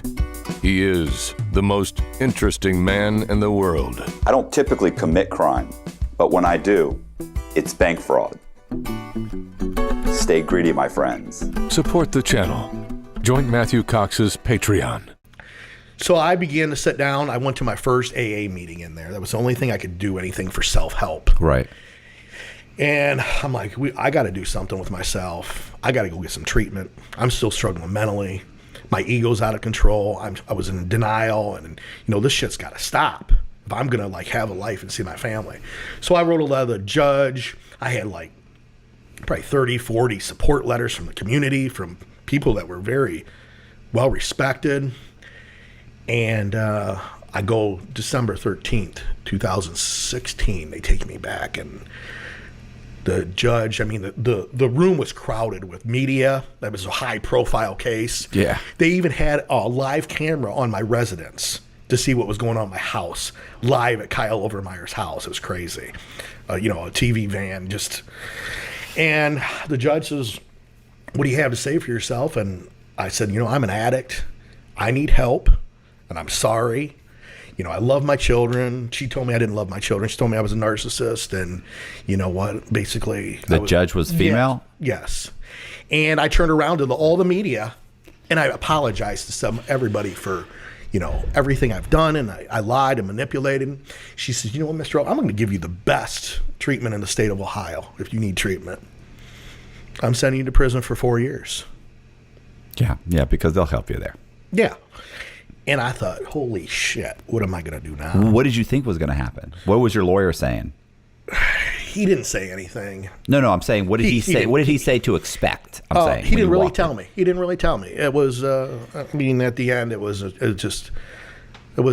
we kind of broke off, and I didn't get any really good vibe or advice from him at the end. How long had the doctor shopping been going on?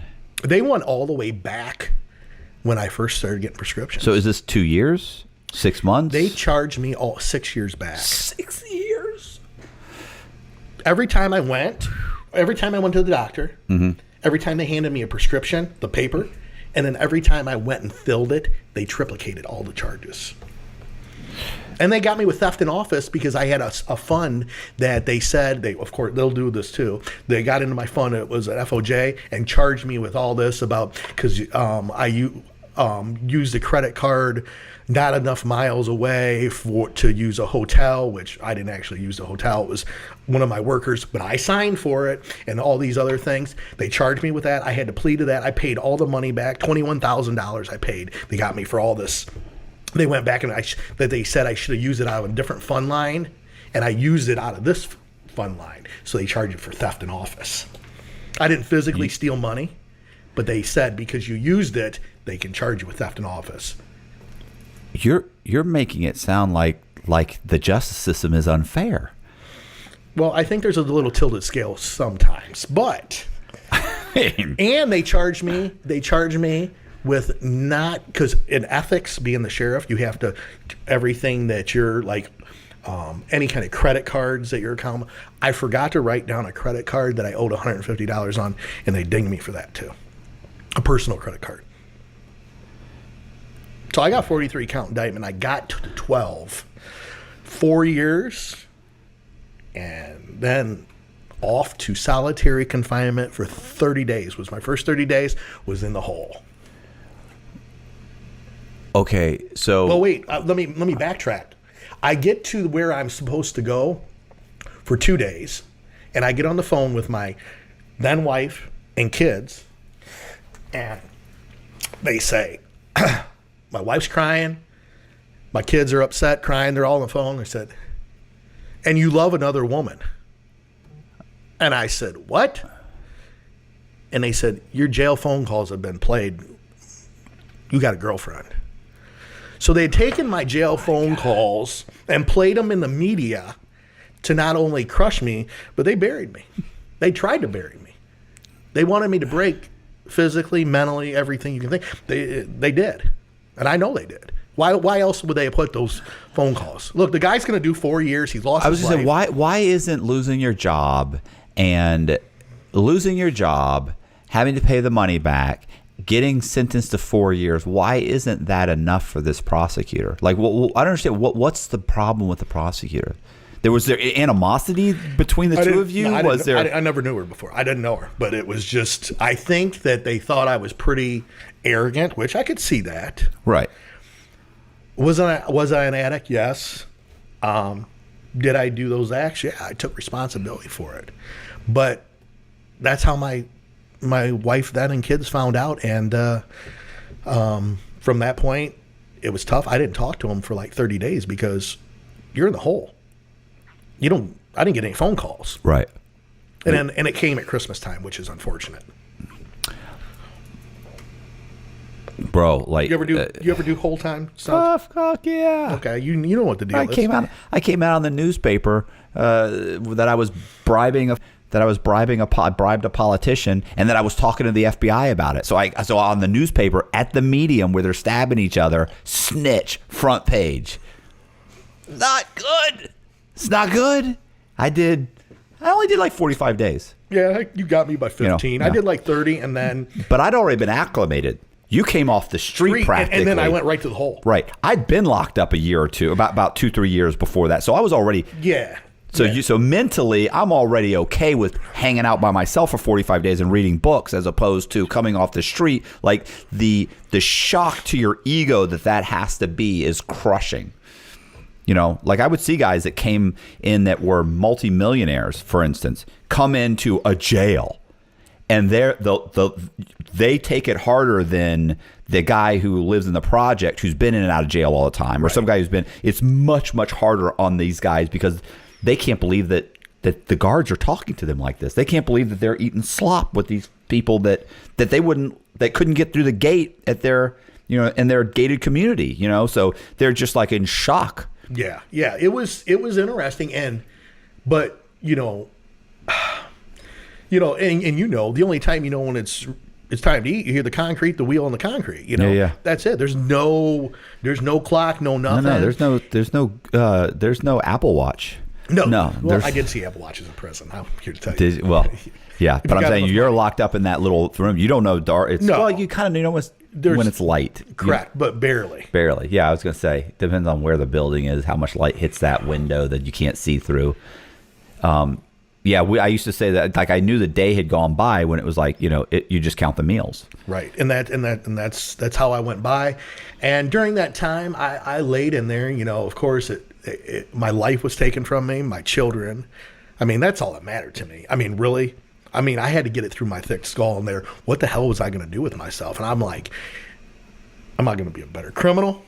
Or am I going to get my shit straight? Because I got 4 years to do. Well, you're not a very good criminal because, you know, you knew the report was being made. Yeah, but I didn't think, think it was going to catch up with me. That's not a good criminal. Like you so that's why I'm not a criminal today. I guess. Right. I was going to say that's So I did my time, and then I get out, and you know, of course, like any other person would do, you know, I apologized to, you know, the first phone call was to my wife then and kids, and you know, it was going to be over with because, you know, I cheated on her. You know, I cheated, infidelity, and I didn't blame her. You know, she's a great woman. She's a great mother. And, you know, I did wrong. So, of course, the divorce process was started while I was in prison. I got my divorce papers while I was in prison. Right. You know how I told my son, I'll see you afterwards? Mm-hmm. Like my daughter? Yeah. No, not for 4 years. Really? No. They didn't want to see me in that capacity. And you know what? I don't blame them, Matt. Who wants to see their father like that? Yeah. And so I talked to him every day. And I built that relationship every day. Talk to my mom, ride or die. No more girlfriend. That broke off. I had to, because if you start anything from a bad position, it's only going to get worse. Right. So why continue that? You know? So that broke off, and I started working on Kyle Overmeyer every day. I journaled. The first day, of course, I jumped off the bus. Everybody knew I was coming. Everybody, you know, in there, everybody. It's like they, you know, it's like they got their own phones. Hey, Kyle Overmeyer's coming. Matt Cox is coming. So they were like, hey, come here, man. I know what's up, man. Hey, I want to be your friend and that. And I'm like, what? And he's like, hey, you want to Subutex? I heard you like perks. You know, we got what a dick. Yeah, I'm like, it was this gang member. I still today remember. I looked him up the other day. He's still in there doing life for murdering his girlfriend. He'll never get out. And I said, no, I'm cool, man. And that's probably would have been my breaking point. That would have been my breaking point. I came in, they sent me to protective custody at first. Mm. I met some good guys in there. I started to learn the ropes, who the store man was. I'm sure you knew what a store man was, you know. Got acquainted with them, got, you know, everybody I knew, the weed man ended up being the barber who I got really close with, but I didn't do any drugs. But he had been in there for 25 years for murder, but he taught me a lot before he left. Actually, he was in the riots of Ohio had riots in 93, and he was in the riots. And so he taught me a lot. And I I started to understand how to move while I was in there in prison and how to be an inmate. So, okay, you're a drug guy who's locked up with murderers. Like how I mean that. Yeah, it's interesting because it continued. Like I was gonna say, you would think that would be a lot of times they'll move you into like a where they kind of group you into different people and then they ship you off to a different prison that's like, hey, this is really for this guy. Or those guys had been there so long they'd worked their way down, they knew they just weren't in any trouble. Well, that was in protective custody because there were some of them at first. So I was in there for a few months, and then in protective custody, I don't know if you know anything about it, it's controlled movement. Yeah. And from doing your time, you want to be able to move. You want to be able to live. Yeah. The controlled movement sucked. It sucked. So I signed up to sign out, and they were like, That could be a problem. That could go bad quick. Dude, did you really? And they and the warden was cool. He was like, do you really want it? I said, I want to do it. He goes, if you do this, you can't ever come back. I said, that's cool. I said, I'm good with that. How long were you locked up before you did that? Oh, I can't remember. It was like, I don't know, 6-8 months. But okay. I mean, I had 4 years to do. So I went from protective custody to general, but I got tried by somebody. It was funny. I mean, it was a gang member, and not any gang members that I got along with, but I mean, he kept coming in the day room. You know how they'll come in the day room. He started barking, and he caught me on a bad day. He wanted to bark at me and call me out. I said, let's go. And so, of course, go in with cell. I have my my bunkie do 6'5" for me. Is that what you guys called it? 6'5", lookout. It must be Ohio talk. Yeah. But anyhow, I let him go on first, of course. Bang, bang, bang. Took care of him. And I got respect after that. So there was no issue. How many people are in this prison? Ooh. I mean, there's several hundred in there. I mean, because there's the floors. And you know what's interesting in General Pop? I continued to be in there with people for murder and stuff. Actually, one of them that was in there, he had 11 bodies in one day. He was called the Easter Bunny Killer. Look him up. He just died. His last name's Rupert. He's got an interesting story in Ohio. He was in there he lived around the corner from me. He sat and read the Wall Street Journal all the time. Was it a mass shooting? He killed his whole family. With what? A gun? Yeah. Oh, okay. Yeah. Well, it was on Easter, so they called him the Easter Bunny Killer. That's clever. He was in there with me. That's clever. Yes, isn't that interesting? So, I lived. One of my bunkies was a gang member. He shot tattoos, and my first Father's Day when I was in there, when he did, I had him shoot my kids' names on him in honor of him. Yeah, I had to bring home. I know, maybe you did. A memento. Yes, souvenirs. Yeah. So I got those, and he would have He did great work. He was in a gang, and we'd always hide that tattoo gun in the wall, and nobody'd ever find it. And so I think I paid him like 20 ramen noodles for my 2 tattoos. I got a great deal, So I brought that home. My workout partner, like my first workout partner in there, he was a blood that was a Muslim too, and I'm Christian, and I got intrigued by his religion. So I'm like, look, you're praying all the time before we go work out, and you got a rug and everything. Seems like a lot of work. Yeah. So I'm like, you got an extra Quran? He's like, why? I go, I want to read that thing. I want to know what your religion's about so I can understand you. He's like, sure. So he gives me a Quran. Well, comes up March 22nd, and it's Ramadan. Right. So what do? I fasted for 30 days with him too. I did Ramadan. I wanted the full effect to understand his religion and respect it and not get so close-minded while I was in prison about people. Right. So I could understand every culture. So I started to experience that, worked out a lot. There was only a couple programs in there that you could do for anything for like drug rehab, which were everybody that was in that, they would drug test you every week. And guess who was the only one that never come up positive? Me. Right. So spent my time doing that. So the judge was right. You're all right. A lot of there's programming. Yeah, they even help. though I was seeing people smoking crack and shooting heroin, it didn't matter, And So, I mean, I tried to experience and educate like you did yourself. I went back to college again while I was in there. I could with a community college. It was for actually substance abuse and addiction, which now I just finished it up at home. I'll have my CDCA, which is a chemical dependency counseling license, where I can be a licensed therapist with my bachelor's degree.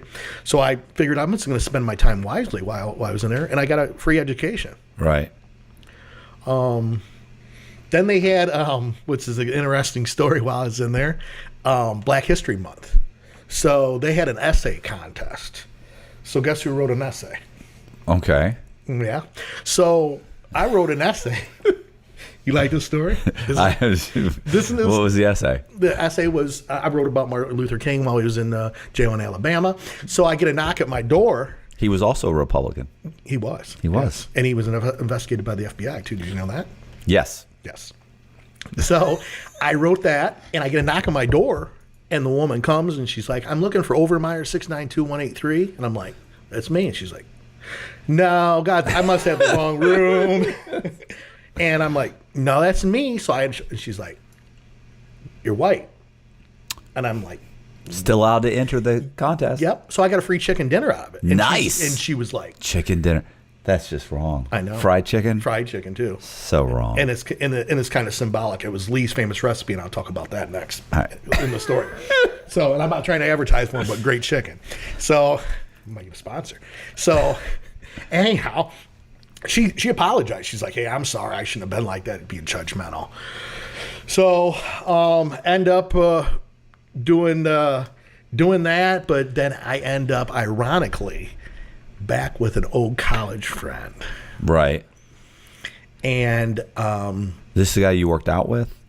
He was the next one, because then the other one shipped off to another prison. The other guy shipped off to another prison. So I ended up in college, University of Toledo, when I was into bodybuilding and that. I had a friend there. His name's Greg. And I ended up back with him. I had met when he was 19 years old. He was doing 10 years for manufacturing steroids. So ironically, we end up back together and general population together, and we're workout partners, which ended up being good because we're good support system for each other. We're pretty sound mind, and we pretty much have the same idea. We're going to get the hell out of here, and we're never coming back. Right. So Greg and I end up back and forth together.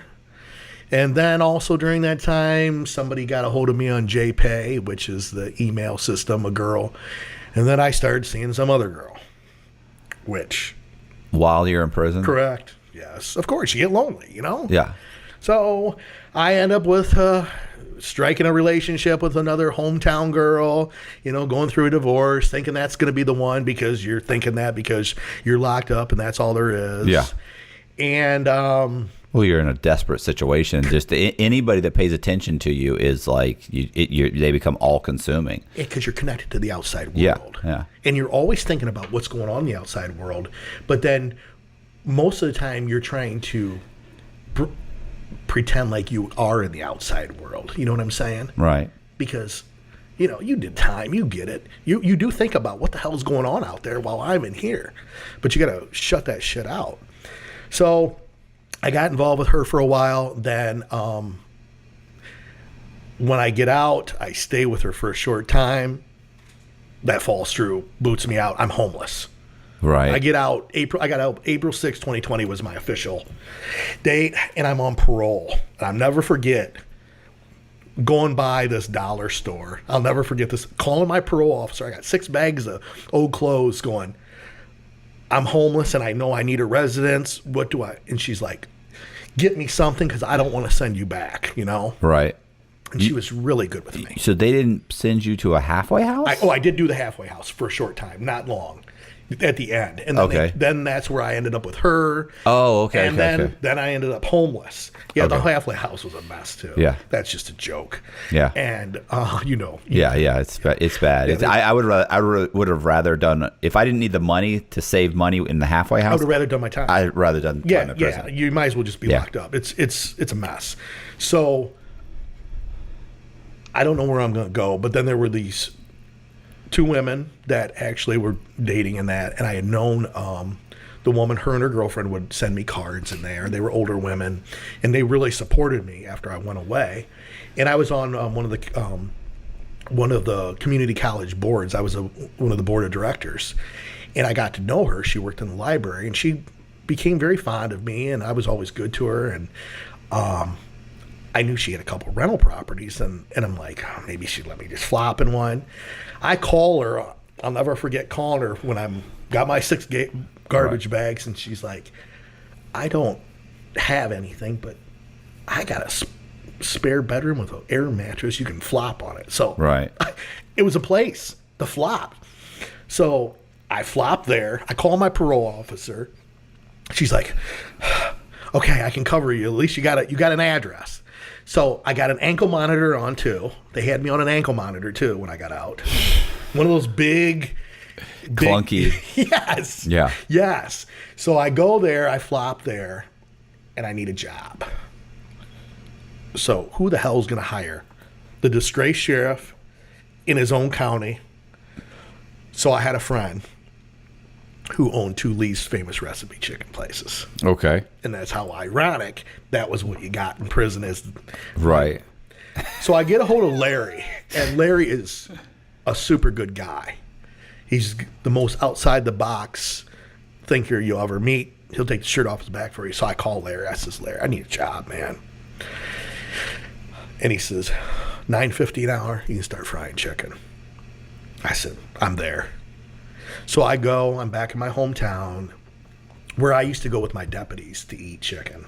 Mm-hmm. So I'm in there frying chicken, doing my thing, a lot of people coming in and out, and people start taking pictures of me. Mm-hmm. People that I used to work with in the community. Right. They start putting them out on Facebook, making jokes out of me. I mean, really, it was kind of disgusting, and they wanted to crush me. Right. They did the wrong thing. Yeah, I was gonna say that's like if you think that you're gonna say something or take a picture of me and humiliate me, I've already been to prison. Yeah. Like, this is nothing. No. You think I can't take some shit? I've been talked to like I was a dog. Yeah, right. I was a number. Right. Like, you posted your picture and made your comment. Yeah. Like, so, good for you, bro. I mean, and so they even did that to me. And one thing I forgot to talk about, when I was in prison, I had a lieutenant that had a hard-on for me in prison, too, mm-hmm. because who I was. I don't know if you guys had the same rules. You had to keep all your vitamins in the same bottle that you purchased them in. Yeah. Well, I mean, if not, it was contraband. Well, I had a few vitamins that were mixed into another one. They did a cell shakedown. Guess what? I got charged with a contraband ticket. And the next day, guess what?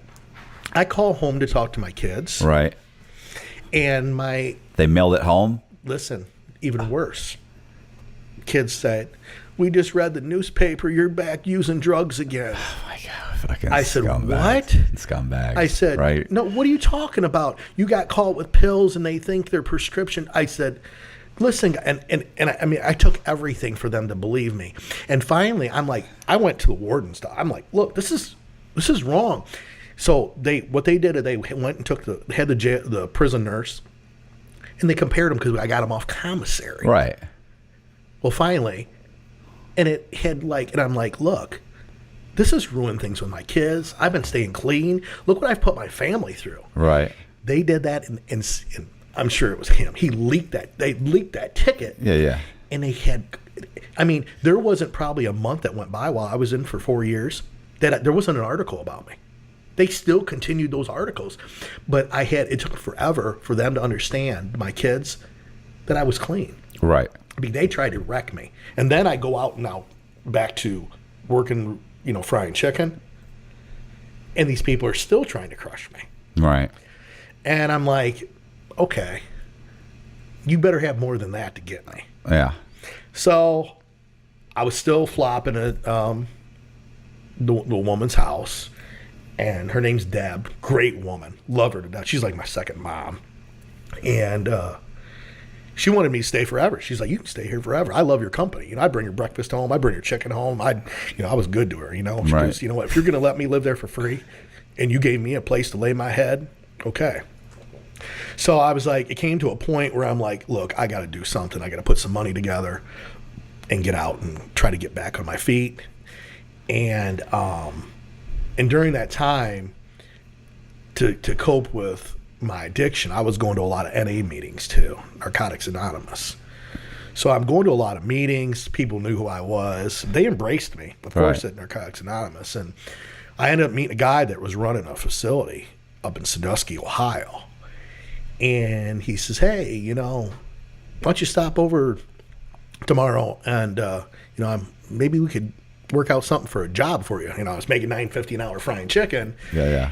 And I said, well, I got to get approved. I said, because I got an ankle monitor and, I got to get over there. And so I did. And he gave me an opportunity to work midnight shift looking over the people in the facility, kind of babysitting, for $11.50 an hour to get a better job. So as time went on, I got enough money to scrape together. And guess where I went and got an apartment at? In the hood where I used to kick doors in. Right. That's all I could afford. Right. So I started living in the hood. Okay. Yeah. So, I stayed in the spare room for 18 months before I could save up enough to get an apartment. Yeah. So I was there. I left frying chicken. They celebrated the day. They thought they were proud of me. I mean, really, they were. They got me balloons, a teddy bear. I still got the picture of it, Right. Yeah, I mean, I had long hair. I was a lot heavier. I mean, I looked like a different person. And I went from there, working over there, and then I started really coming out, talking about my shit. Right. And I publicized it. And I think a lot of people wanted me to, run in shame, and I owned it instead of renting it. Yeah. And That's a mistake to hide. Right. And I'm sure the newspaper that was running all those stories, I bet they did a big article on you and about when did they? They did. A decent one? Decent one. Oh, okay. I thought I was going to say, they were going to be like, oh, we're not interested in that. No, after time went on, because I started sharing my story on Facebook. Right. And I started helping people. People were reaching out to me. I was getting them into drug treatment. I was working up at this place. And a couple of newspapers reached out and they wanted to. I even got a nice letter from a U.S. senator. Actually sent me, saying, hey, I see what you're doing with yourself. I was shocked, And then, I was divorced. I was building the relationship back up with my kids, which was going pretty good. And dating a few other couple girls here and there. And then from April of 2020, then April 22nd, 2020, my world changed. I met Jennifer. And she reached out to me because of my story and because of a mutual friend.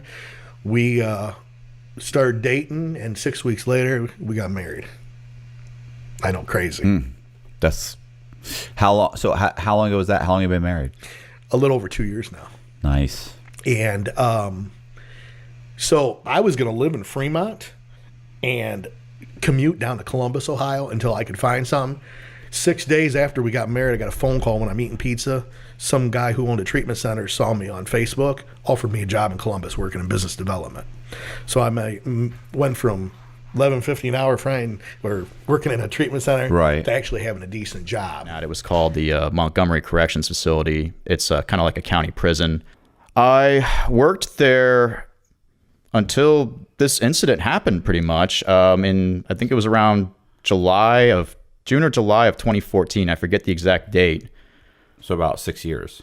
Mm-hmm. And I was actually, even after this happened, I was still employed there technically until the end of 2015. That's when I actually left the position. I decided to no longer be a part of that sheriff's office. And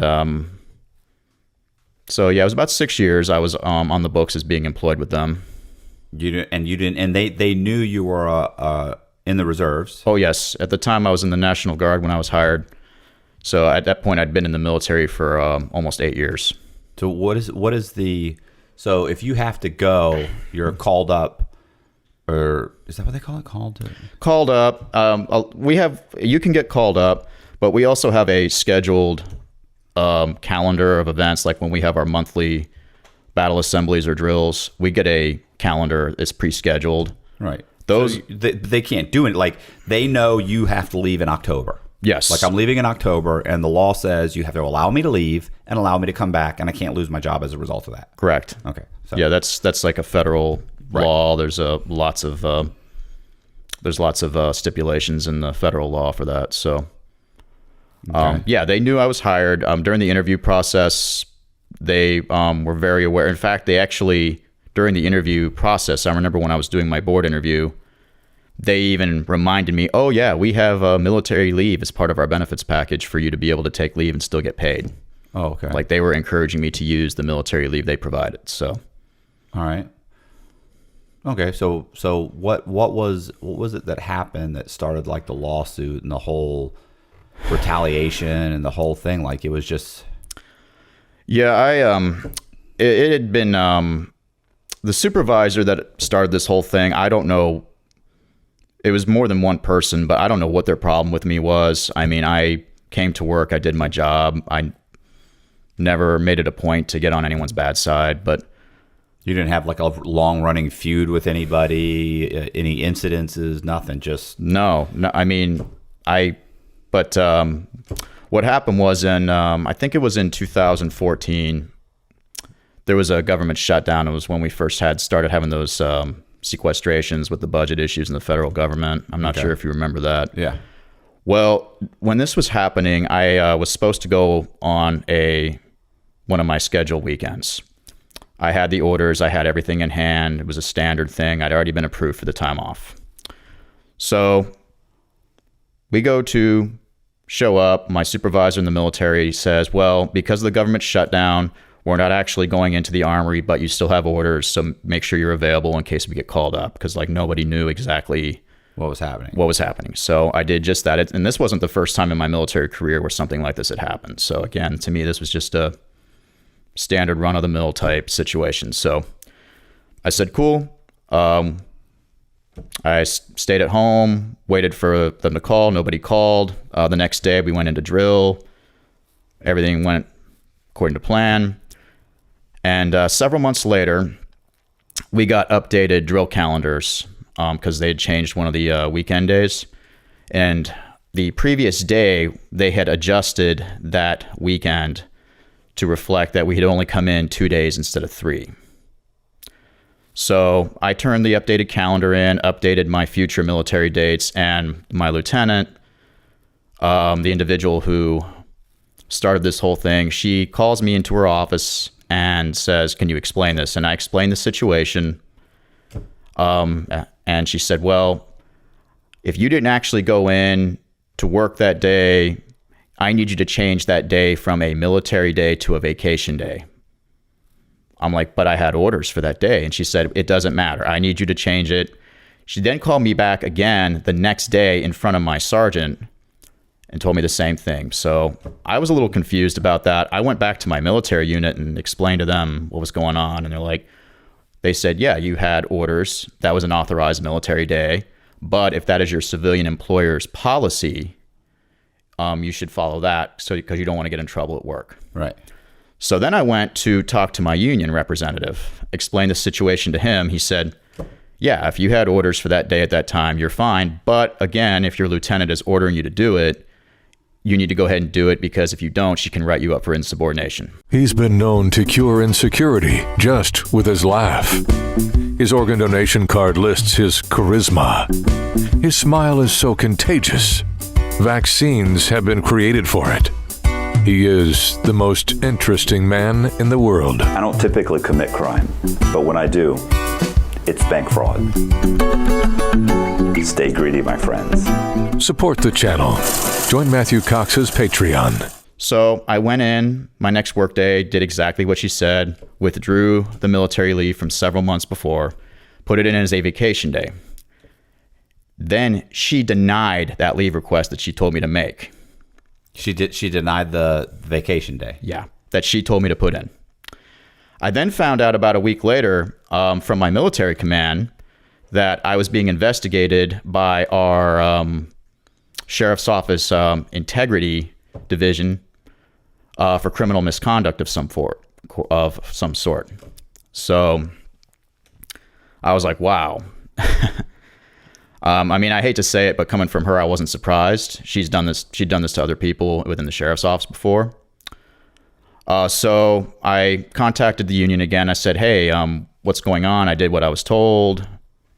They're like, yeah, we're not too happy about it either. But if you had orders, the detectives will do their investigation. Everything will be fine. If you'll be cleared of any wrongdoing. I said, okay, cool. So several months went on. I went to work as normal. Everything seemed to be fairly normal. Everyone knew this investigation was going on. And one of the detectives called me to come in for questioning. I called my union lawyer, said, hey, I'm being called in for questioning. What should I do? He said, yeah, just call him back and tell him all your orders are on file and there's no need for you to go into questioning because if he finds the orders, you'll be fine. So I said, okay. I called the detective back, said, hey, my orders are on file with the watch commander's office. All you need to do is go find them. If you can't find them, call me and I'll fax them or email them, or I can even bring them to your office. We worked in the same building. So I hung up the phone. And what did he say? Did he say no, that you're coming in? He just said no. He just said okay. He just said okay, fine. Okay. He didn't make a big stink of it. He's like, okay, fine. I was like to that nature. We hung up. And from what the lawyer told me, if they were going to take action, like that should have been the end of the investigation. Like they were either going to come arrest you like that day, or they were going to go find the orders, and this whole thing should have been closed. Come arrest you for what? Like what? Well, how would that be? Whatever they were. Wouldn't it just be you're fired?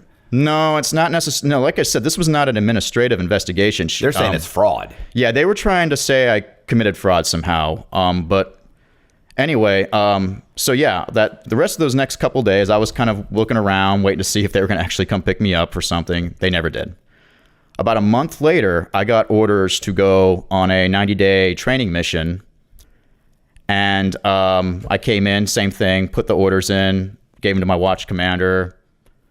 And this was on like a Thursday afternoon. I was taking the Friday off. I was already off that weekend, I think. I was taking the Friday off just to have some extra time with my family and friends. I was scheduled to fly out on Monday morning. That Friday afternoon, I'm sitting in my living room in my house in Nassau County. And I get a loud knock on the garage door of my house. Not the front door, the garage door. Like where you walk in the garage. Yeah.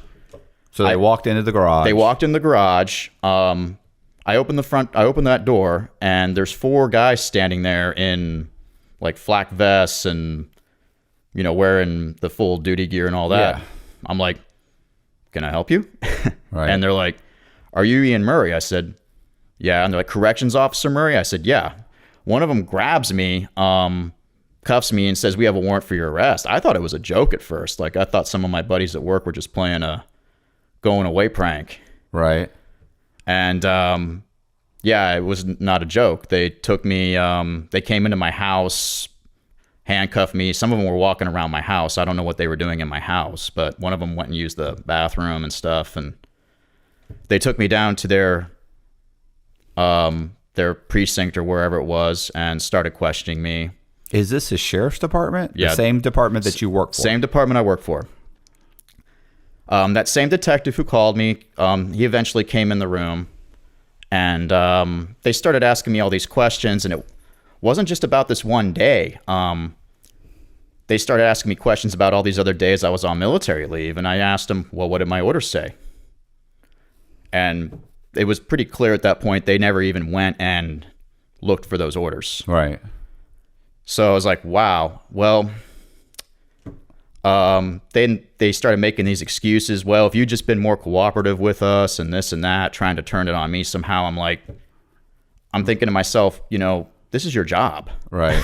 I mean, I don't understand what I needed to do here. So they took me to the jail. I was booked, fingerprinted, photographed. Right. I went through the standard booking process. One of my colleagues who was working said, hey, it's all over the news. And so they tipped off the news that they had arrested one of their own and were... Yeah, and they completely lied to the media. They said that I didn't have orders when I did. When I saw, it made page 2 of the Florida Times-Union. I'm not sure if you're familiar with that newspaper. But yeah, it made not the front page, but the second page of the newspaper. It was on the radio, drive time. It was on the Channel 4 News. All the local news outlets aired it. And my military command, actually, that's how they found out this had happened. Like, I hadn't even been able to call them yet. Right. They called me and said, hey, what's going on? And I told them, and because they knew I was under this investigation. And they're like, how did this happen? I'm like, I don't know. So anyway, the following Monday, I found out that weekend I couldn't go on my training because my clearance was being suspended because I'd just been falsely arrested for committing a felony. They were trying to charge me with official misconduct and grand theft, arguing that the amount of leave time that I allegedly had mistaken was over a certain amount of money. Right. So I couldn't go on my training. The amount of time that you had orders for, that they're allowed, that they have to pay you, that they... Yeah, okay. Yeah, they're now saying there were no orders, when in fact there were orders. There were orders. And in fact, the following Monday, I called that same union lawyer who had told me this whole time I had done nothing wrong. Right. All of a sudden now, I can get you a plea deal where we might be able to save your pension if you're vested. I'm like, but you told me I didn't do anything. He's like, well, if they got a judge to sign a warrant, you must be guilty. Oh, what an idiot. Yeah. So it was pretty clear at that point who he was really working for. You can get a judge to sign a warrant for anything. I know. I trust me. And so fortunately, my family, my stepfather knows a very good, well-established attorney in Jacksonville. We went and saw him on Monday, and yeah, of course, he immediately said, yeah, this whole thing is unbelievable. Like, yeah, so I hired him.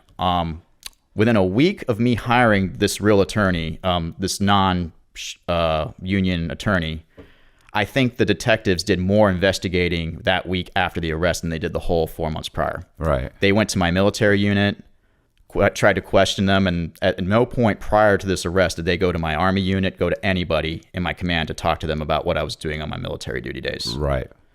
So I don't even really know what they did during their investigation. Well, I had this explained to me by my attorney one time, and he had said that the way the state works, he said the state law enforcement, they don't have the budgets to do much investigation. So what they typically do is they arrest you and get you scared and then hope that you'll plead guilty. And if you don't plead guilty, then they do an investigation, where they do a very cursory investigation initially. The feds, like when the FBI shows up, you're done. Yeah. They've done all the investigation. They've got everything. You're the last piece of the puzzle. It's like, right. Okay, we know we can arrest this guy. We know, or we've investigated. We know he's guilty. We know we can try him. We know we can convict him. Go arrest him.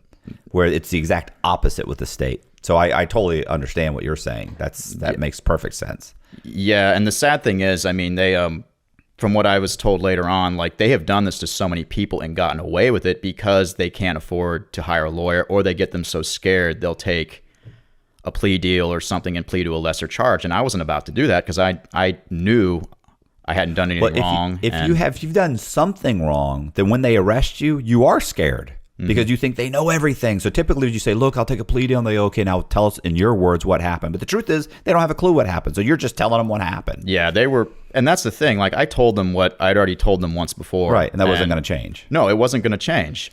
They were expecting me to change my story and admit guilt to something. And I didn't do that.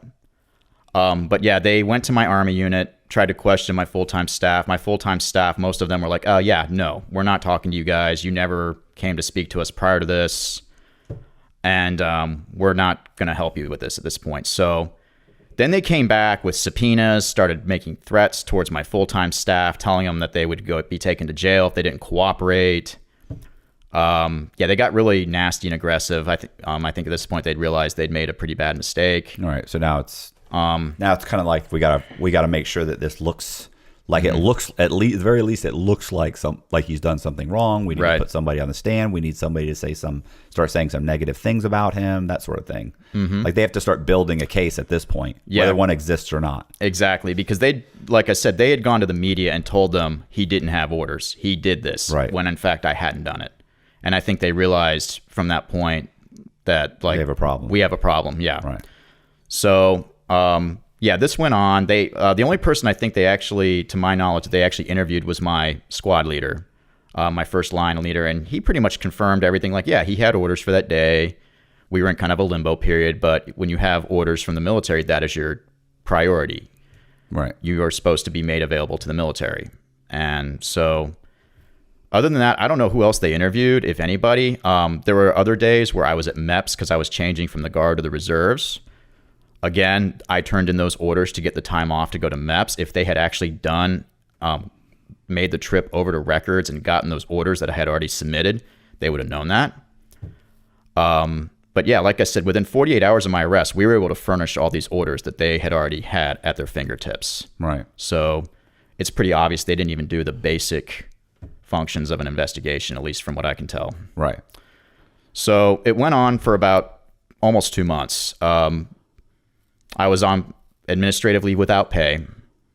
Fortunately, my Army unit was very helpful. They were able to coordinate with some other organizations, get me some like administrative order days to help me with money. So right. I ended up having to sell my car. My ex-wife and I, we had to sacrifice a lot of things out of our budget, things like that. She had to pick up a lot of extra overtime. She had to cover healthcare costs and stuff. So fortunately, I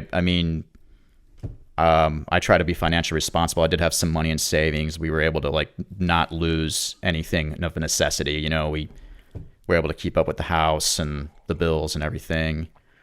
Some members of my family helped me out a little bit here and there when they could. How long did this go on? Well, the post-arrest investigation went on for a couple months.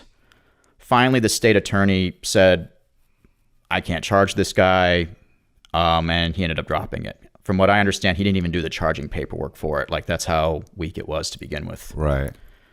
So, yeah, I was cleared of the... in fact, another interesting thing is when my clearance, as I mentioned earlier, got flagged from the military. I have a TS, top secret clearance.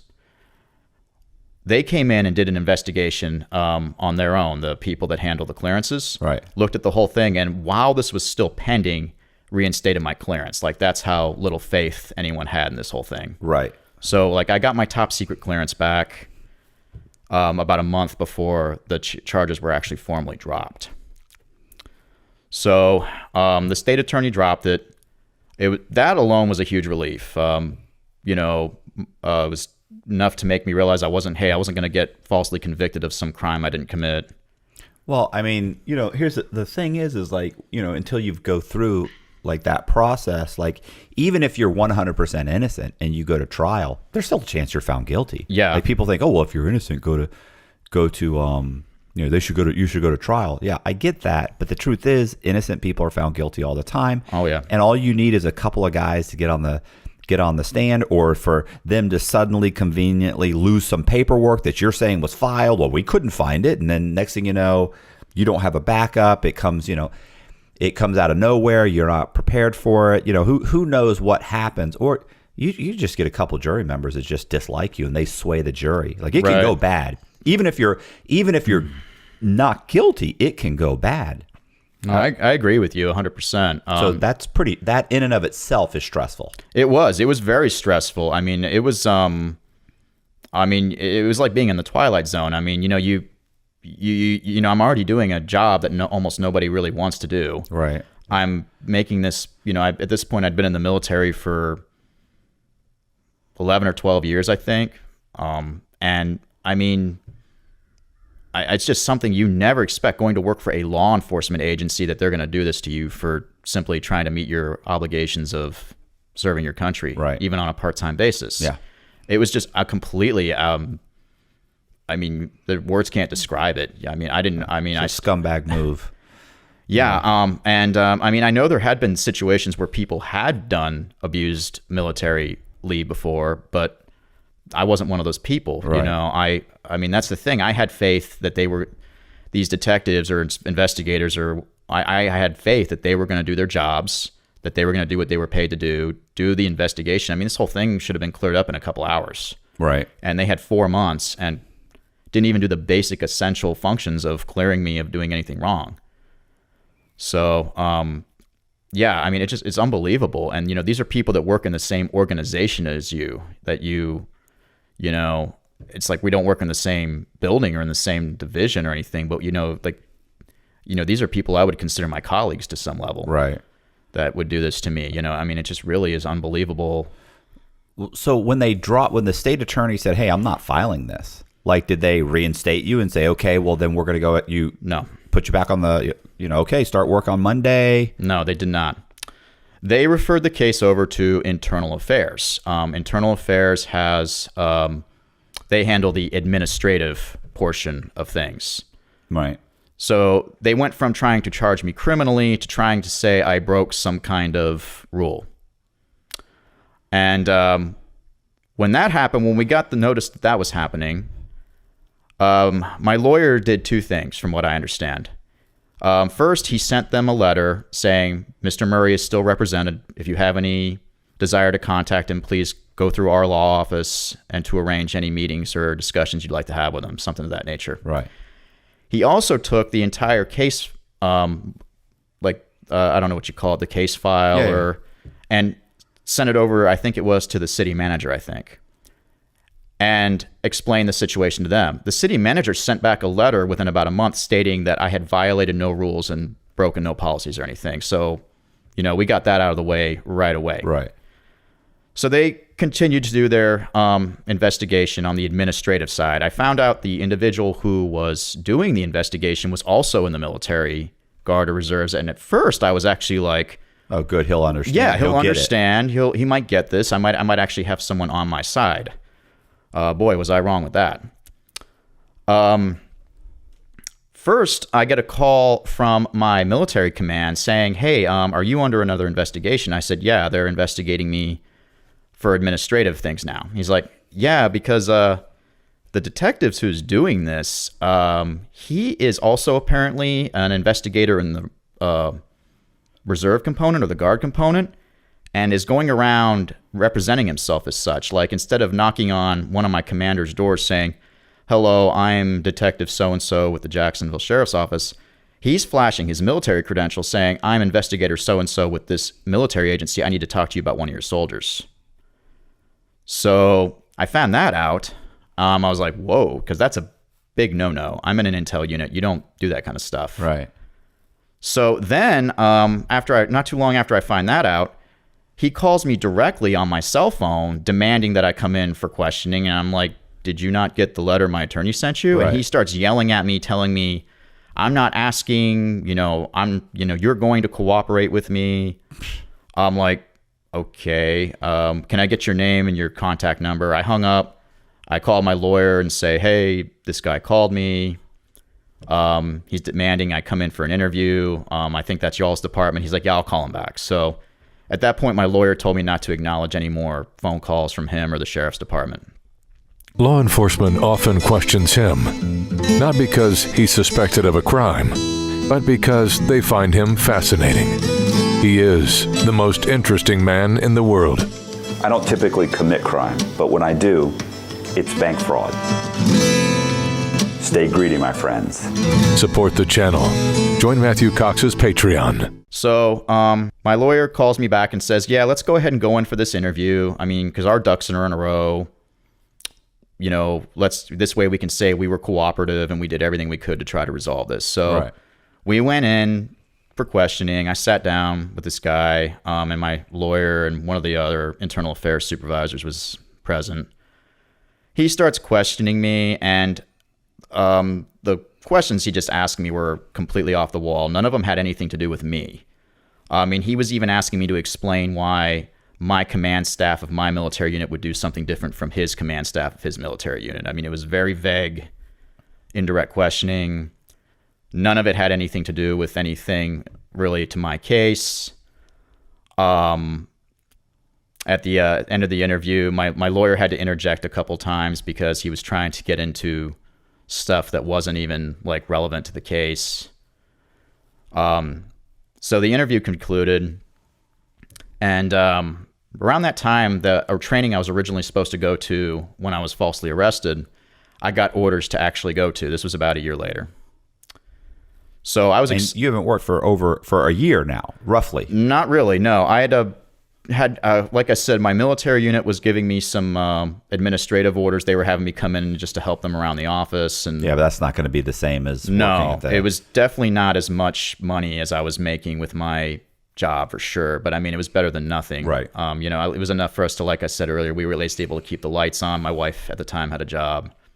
We were able to sustain at least. Right. And, you know, in spite of having to, you know, get rid of some of my assets, we were able to at least live a halfway decent lifestyle without having, you know, we were able to eat. We weren't eating, you know, ramen noodles and peanut butter every day. But anyway, like I said, I got orders to go on this training, and I was like, yes, finally. So I get the orders. I go through all the, you know, do all the packing, the paperwork. I fly out to Arizona to do the orders. I'm on orders, and the same detective, again, tries to call me. And per my lawyer, I just ignored him. I called my lawyer, said, hey, this detective left me a couple voicemails. He's like, yeah, I've already talked to him. He says the investigation's been completed, and they want us to come in to reveal the results. And I'm like, okay, well, I'm on orders out in Arizona. I'm supposed to be here for another several months. So he's like, yeah, I'll let him know that. So anyway, apparently when he calls this detective back to tell him, yeah, he's on orders, the detective had what was told to me is basically being as a conniption fit. He is ranting and raving. How's he on military orders? You know, just like, that's not supposed to happen. I guess he was under the feeling that because this was still going on, the military still had me in like a suspended status as well. Right. Well, the next day I'm sitting in class, and one of my class leaders pulls me out and pulls me into a conference room and says, hey, tell me about your arrest. I'm like, excuse me? Because I hadn't mentioned this to anybody at the schoolhouse that I was at. Right. I'm like, he's like, yeah, I got a phone call from somebody claiming that you've been arrested for a felony. I'm like, well, yeah, but that's all been handled.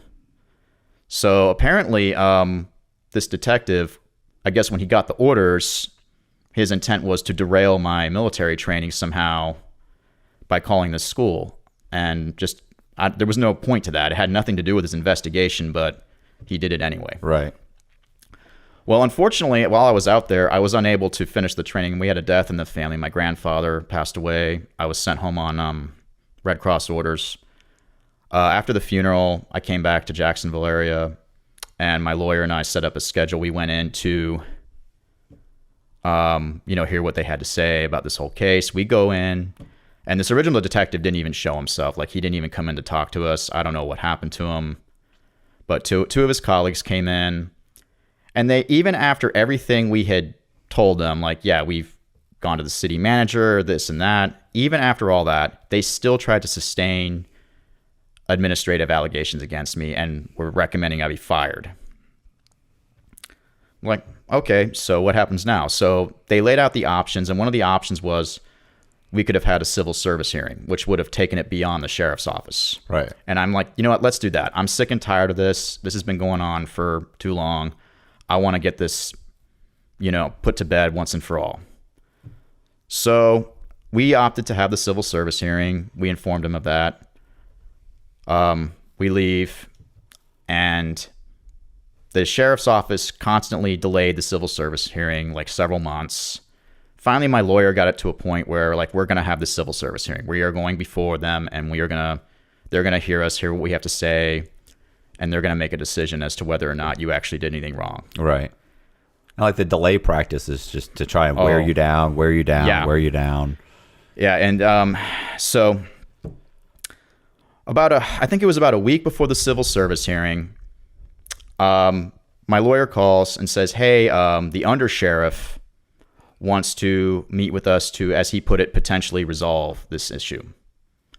And I'm like, I don't think so. I think I've had enough. I'd rather just do the civil service hearing. So he calls me back and says, let's go meet with him. And again, we can at least say we did everything we could to try and resolve this in a peaceful manner before it went to litigation.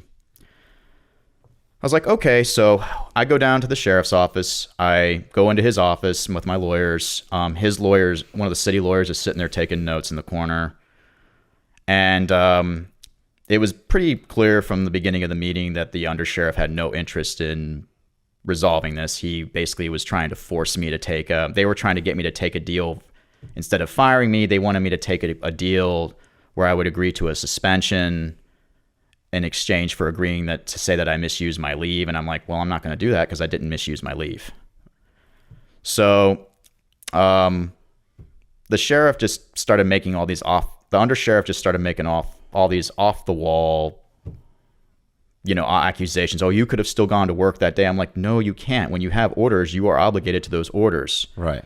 And it got to the point where I just wouldn't agree with him. He ended up all of this is over one fucking day. It boiled down to one day. In fact, even when the criminal case was that you were set up. Mm-hmm. You were set up. I was set up. You were set up to, hey, do this, put in for a vacation day. We deny the vacation day, and now he's like that. I didn't even realize all these other days were in play until the arrest had happened. And we found out during this time also, when my lawyer got a hold of the original case, this lieutenant who had done this to me had been setting this up for a while. She had included photos off my Facebook page of when I was on vacation with my friends and family when I wasn't even on military leave, just to try and fluff up the complaint to make it seem more appealing.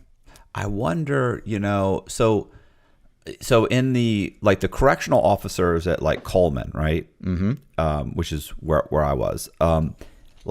They'll get bonuses if they catch inmates you catch an inmate with a cell phone, you'll get like a $400 bonus. Mm-hmm. Catch an inmate with this much, drugs, you'll get this much. Certain contraband gets them have an incentive. I wonder if she had an incentive to, what I'm saying? Does that make sense? I honestly don't think so, because she was already in the drop for retirement. She was scheduled to retire within the next couple years. Well, that's still, if it's an extra $800. Yeah, I don't think we had any kind of financial. And plus, even if there was, I don't think she would have gotten that bonus. It would have been the detectives who had secured a conviction on me or something like that. Okay, well, so she's just an asshole, pretty much. Okay. And like I said, she's done this to other people I work with, not to this extreme level, but I don't know what her issue was. But she had a huge problem with a lot of people that work there. Yeah. I don't know why. I always came to work. I tried to be, every job I've had, I've always tried to be professional, courteous. I come to work, I do my job. I'm not there to make statements or anything. I'm there to do my job, make my money, go home and live my life. That's what I was there for. It was a way of surviving, making money to live. Yeah. And hopefully have an early retirement. Right. That's all I was there for, nothing else. But so he makes the offer. Yeah, and I tell him no. He ends up throwing me out of his office. He just basically looks at me, and I'm just shaking my head through this whole thing. He says, "Get out of my office, Officer Murray." I'm like gladly. So I get up, I walk out. My lawyer, my lawyers are like, "Yeah, that didn't go the way we were hoping either." Time kept creeping closer to the civil service hearing. Within a couple days, they offered to give me my back pay, which was around $10,000, saying, we're prepared to offer this if he'll resolve the civil service. And I said, okay, so they're going to drop the disciplinary allegations and let me have my money. They're like, no, you still have to plead guilty. I'm like, no. So then, literally about 2 days before, I start getting phone calls on my phone from the JSO switchboard, and per my lawyer, I didn't answer them, didn't acknowledge them.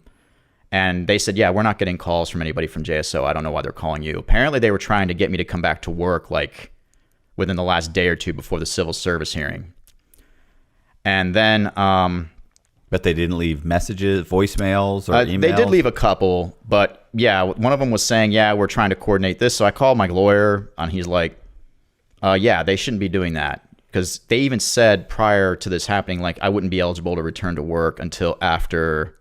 The hearing. So I even got a certified mail letter the day after they were expecting me to return to work. The day I got it was the day after they wanted me to come back into work. And then my lawyer's trying to use the excuse, their lawyer was using the excuse to my lawyer saying, well, if he doesn't show up for work, he's abandoning his job and he's not eligible to have the hearing. They're like, no, he can still have the hearing and we're still going to have the hearing. And then people started showing up at my house. I was not around one day. My wife was in the house, and a gentleman pulled up in our driveway driving a white unmarked police car, as my neighbor described it, wearing a polo shirt with our sheriff's office logo on the breast pocket, came to our door and started kicking and banging on our door. My wife was scared enough to where she actually armed herself. Like, she didn't know who this person was. She thought they were trying to break in the house. My neighbor was standing on the other side of the fence. Apparently, he looked over at my neighbor, and when he saw my neighbor, he left. But we were still determined to have this hearing. Like, it was going to happen. And then literally the night before the hearing, I think it was, my lawyer says, okay, they're willing to give you the money and drop everything if you're just willing to walk away and resign, which is probably what I was going to end up doing anyway. So we got the end result we wanted. All right, so if you went to a hearing, all the hearing would have done was just embarrass them and come up with, you would have gotten the same result. Exactly. So yeah, but yeah, and all this was at the direction, like one of the letters I got, it said per under sheriff and had this guy's name. So he was directing all this harassment, all these phone calls, knowing that I had lawyers, just to try and scare me into, I guess, not showing up or something like that. I don't know what his exact intent was, but that's what I perceived it as. So have you filed a lawsuit against the... Yep.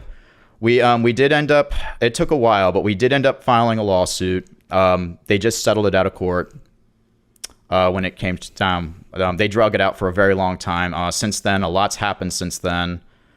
I finally did finish the training. The following year, I was able to finish my intel training.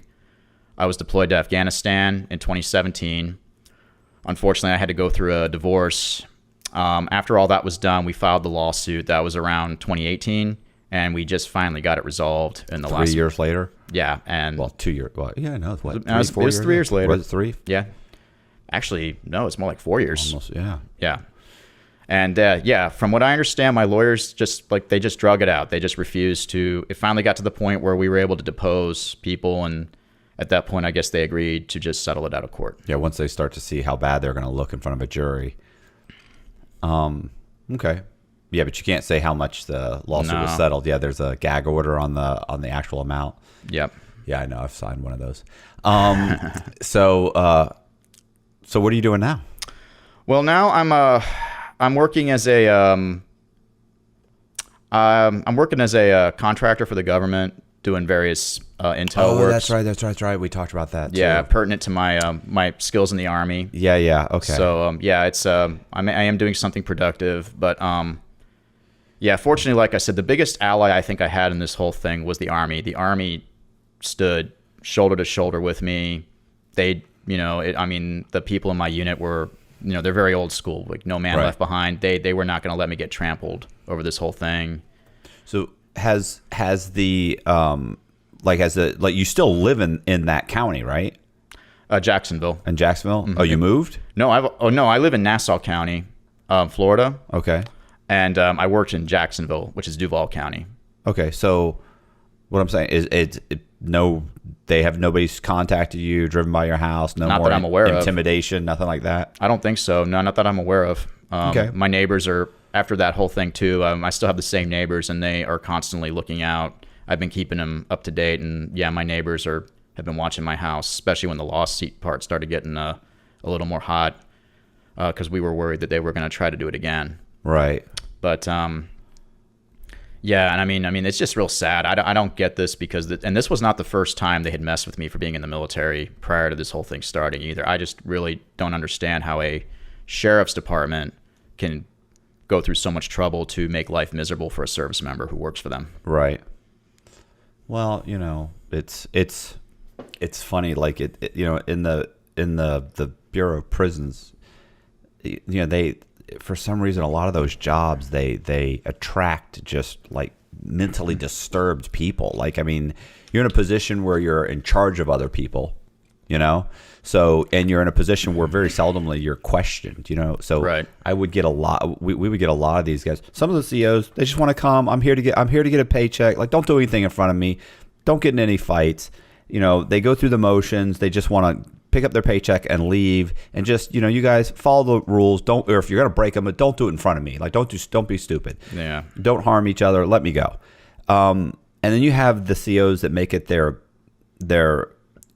make it their mission to make all the inmates miserable. And the problem is, after talking to other COs, those same COs tend to make the other COs miserable. It's like it's their goal to try and make everybody as unhappy as possible. I can definitely relate to that. So everybody thinks, oh, well, it's just us. No, the other COs hate this guy too. Yeah.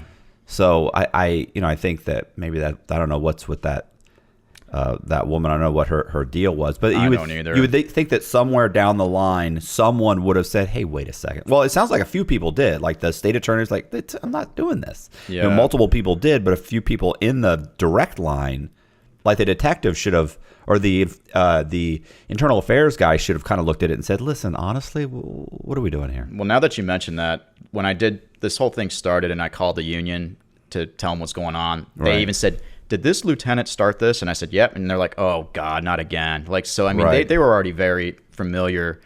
And another thing is too, it's my understanding, this facility I was working at, I started working at the county prison, the Montgomery Correction Center. Right. I was working downtown at the jail for a while because there was another incident where another supervisor who was working with her when this whole thing started, coincidentally, was trying to mess with my military leave. And then I came back to work at the farm. She had been transferred out there against her will. So she had been moved from the main jail out to the work farm for whatever reason. She's retired now, though, right? To my understanding, yes. When this whole thing started, she was already in the, we call it the drop, in the plan to be retired.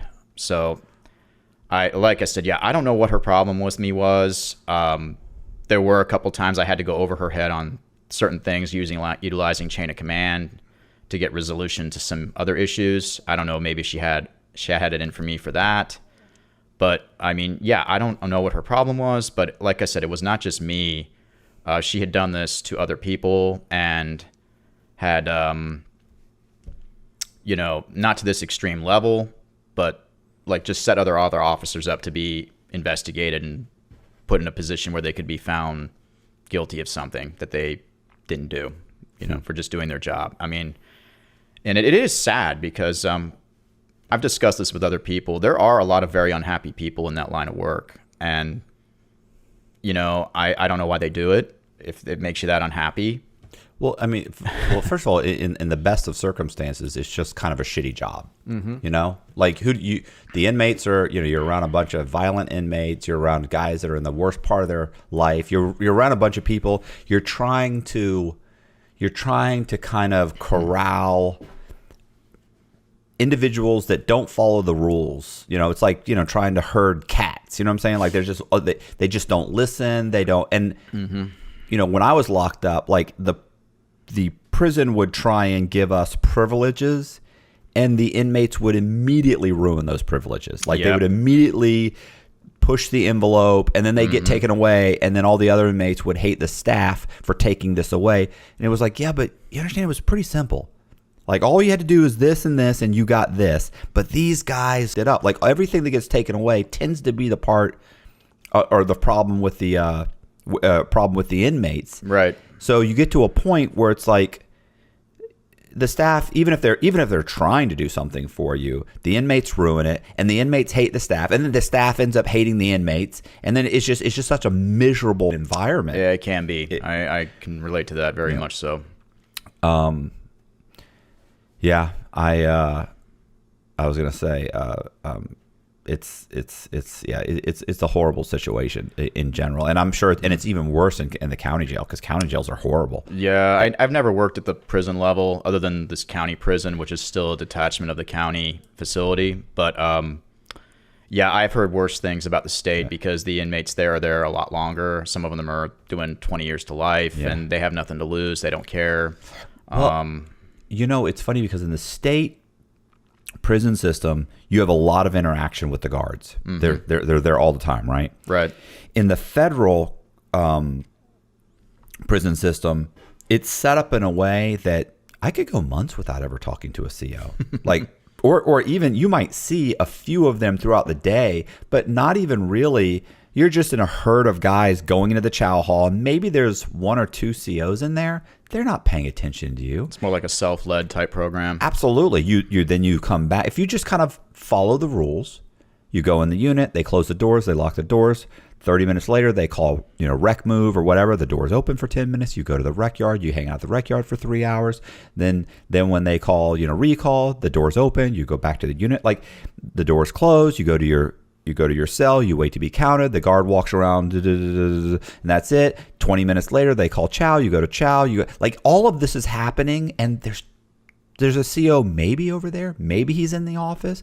Maybe. Oh, yeah, there he is. But he's 45 feet away. There's 180 guys, and he's playing on his phone or on the computer or not even paying attention to you. So, but the state, it's like the COs are there all the time. They're always around. They're always, because the state inmates are, they're much more violent, much more, they have to have more interaction with them because they have to constantly keep them. They're constant fights. They're constant, like, you get a worse inmate in state prisons. So yeah, but in the county's horrible. Well, another aspect of county we have to deal with is too, there are a lot of people in county jail that are not guilty. They've been arrested, right, and most of them are pre-trial. Or they're arrested for something minor. So you've got a guy with a DUI who was arrested, who's in the same unit as a guy who's on trial for killing 3 people. And yeah, it's like, this guy becomes a victim. Yeah, like, he's not prepared for that. Well, that's the thing. Like, once they've been there a while, they do both the departments I've worked for. They do try to separate separate inmates by the severity of their crimes and whatnot. But yeah, when they first come in, there's like this general, like, I guess you would maybe call it a triage area where it's like a general holding area where they all go in there. They're in this, and it's usually an open, like a bullpen type situation. They're like, and like you said, you got a guy in there for DUI or maybe CDV or possession of a small amount of cannabis or something, and he's in there with a guy who just is like a Ted Bundy 2.0 or something like that. You don't know, you don't know who's in there, and none of these people have been really vetted as far as their mental health, their physical health, or anything like that. So there's a lot of varying factors there. I was just gonna say, I have a buddy who was locked up for fraud, and so he's there for for depositing a government stimulus check into his bank account, and it was a fake check. Oh dear! And they grab him, and he ends up goes in jail. Well, he's in there with a guy that's on trial right now for murdering his girlfriend. And the guy had already gone to prison for like 5 or 6 years for murdering his girlfriend 10 years ago. So he went to jail for 5 or 6 years, got out, started dating another girl, murdered her, and my buddy's in there with him. He's there for fraud. Yeah. Like, he's totally nonviolent. He's like, this guy's killing people. Or trying to kill people, and did kill this one woman. He's like, and he's on my work detail. Like, we pass out sandwiches. Yeah, I mean, he's like, I'm not prepared to be around this guy. He's a maniac. Well, the whole thing is too. It's like, with the whole equal rights thing, you're supposed to treat each person the same, but at the same time, you just can't always do that because, like you said. Yeah. This guy's already been to prison for trying to kill this. He stabbed his last girlfriend. He stabbed her like 30 times and tried to kill her. Like, this is clearly, you're guilty. And then you just stabbed another girlfriend. Like, you can't say, well, it needs to be equal. What are you talking about? He's already been to prison. Like, I get the whole, in the justice system, it does bother me that someone will go to jail and they'll do 5 years and they get out. And to me, it's like, okay, I get the whole, you paid your debt to society and that people should give you a second chance. But I also understand that, like, the truth is a lot of guys go into prison and they get out way worse, way worse than when they went in. It's like a gladiator camp type thing, and where it just gets them more beefed up and they get into a gang or something. Yeah, and then I want to give you a chance, but you were a bad apple before you went into prison, and now you went into a state prison with really bad apples. You didn't get out more well-rounded. Like you're probably a menace now. Yeah, it's so funny because when I worked for Charleston County back in that was like 18 years ago when I started working for them. I still have some friends that work there. And they tell me, like, these kids that came through as juveniles are still coming in and out of the jail. They're going to prison for a couple years at a time for doing the same stuff. prison's only making them harder and harder, and like they're just learning more ways on how to beat the system and not be in prison as long. And listen, the fraud, like I used to say, I feel like I went in to prison with a GED in fraud, and I got out with like a master's degree, because now you're actually connecting with other people and learning way more. Like the issue I may have had like in my fraud, this guy has a way around that. He had an issue which was easy for me to overcome. So you end up comparing notes and going, wow, I never thought about that. Like, yeah, you're right. That would be God, I can't believe. And next thing you know, like you get out and you've got way more information and you're way more dangerous. Like if I wanted to commit fraud now, like I'm way more lethal than I ever was before. You can only imagine these guys that are selling drugs or doing God knows what. Yeah, it just blows my mind though. Like, you know, when I go, you know, and you know, that's another thing. Like when I went to work in corrections, both departments, I knew that like you're going to be dealing with criminals. Yeah. Not all of them are guilty, but you know, you're going to be dealing with a large amount of criminals. You're going to be dealing with people who may not be considered I guess you might want to say the top echelon of society, if that's a fair statement. I mean, you're going to be dealing with basically scumbags. Most of them are just scumbags. I mean, yeah, that'd be like me sitting here saying, you know, I'm really a nice guy. No, I was a scumbag. I was doing scumbag things. Like I'm like, you know, like, I mean, there are great aspects of people. You know, I've met some of the best people I've ever met. I met in prison, but it's like, you know, like I love this guy, but I wouldn't let him invest my pension. You know, like this guy's he's running a Ponzi scheme. He's a nice guy for this, but yeah, and that's the thing. Like while I was working in corrections, I did meet some inmates who, like, I could honestly say if he wasn't in jail and I didn't work there, if we'd met at a bar, we could sit down, have a beer, have a nice conversation, and talk about motorcycles, cars, trucks, some other hobby. But yeah, I wouldn't trust him to, like you said, I wouldn't trust him with my valuable assets or anything like that. Right. But you know, the sad thing is though, is it's like you go working in a jail or a prison, you expect to deal with certain behavior from the inmates. I never thought in my wildest dreams I would ever have to deal with something like this from the very sheriff's department I worked for and the very immediate chain of command who was supposed to be watching my back. Yeah, but see, I agree. I understand. But at Coleman, the guards, the COs, were getting to fist fight with each other in the parking lot. Like they'd get into an argument and they would suddenly be like, you know, hey bro, I get off at 5. I'll meet you in the parking lot. And they'd go out and they'd actually get into a fist fight in the parking lot. Yeah, or I've heard of that. They'd actually have arguments. Like you have somebody who runs the compound, right? He's a compound officer. Everything that deals with the compound, the moves, everything, he's in charge of. And you would have the COs would argue over the PA system. Like one CO would say, compound closed. And then another one would come out and say, compound's open, at 4 o'clock, a compound will be closed, compound's open. And then the other guy would come back and he'd say, no, compound's closed. Compound is closed. This is Sergeant, so compound. And then they would say, and you know, like they start arguing, like, you know, rec is open. Come to the rec move. And it's like, what are you guys doing? Like, you got inmates like, it's like, what do you? I mean, can you guys make a phone call and say, hey, bro, what are you doing? Yeah, that's the thing. And like, anytime I ever, you know, like, my big thing is, you know, that is one nice thing about being in the reserves is, you know, I've been a NCO or non-commissioned officer in the Army since, when did I get it? About 2011. It was while I was working for JSO. One thing is I've always learned is with that is it's your first duty is to be professional. Yeah. So I've always taken that to every job I've had, no matter what it is. You know, I try to be professional. I try to treat people how I'd expect to be treated at work. We're all adults here. You know, we're here to get the job done. Let's find a way to make it work. Right. And, you know, go home at the end of the day, without hating each other.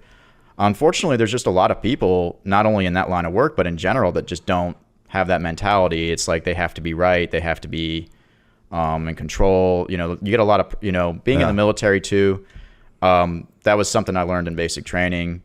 You know, you got people coming from all over the different parts of the country, from all walks of life. You're dealing with very different personalities, and you know, you just have to learn to get along with people, and that's part of basic training. And that is one of the things where I guess a lot of law enforcement agencies do like to hire vets because they've been through that. They know how. But then the problem is you get the people who have never been in the military, don't know how it works, Right. and then they create problems like I went through. So and what's funny too is look at the amount of resources that was expended, the Oh amount my of time, goodness. resources, you know, all everything that happened as a result of one woman setting you up to end up looking like you were taking a day off on your vacation day. Yeah, you took a vacation day that had been denied. I did what I was told to do. I had been doing what I was told to do. I did the right thing to do from the whole situation. I did everything I was supposed to do. The Army's confirmed. You know, that's the beautiful thing.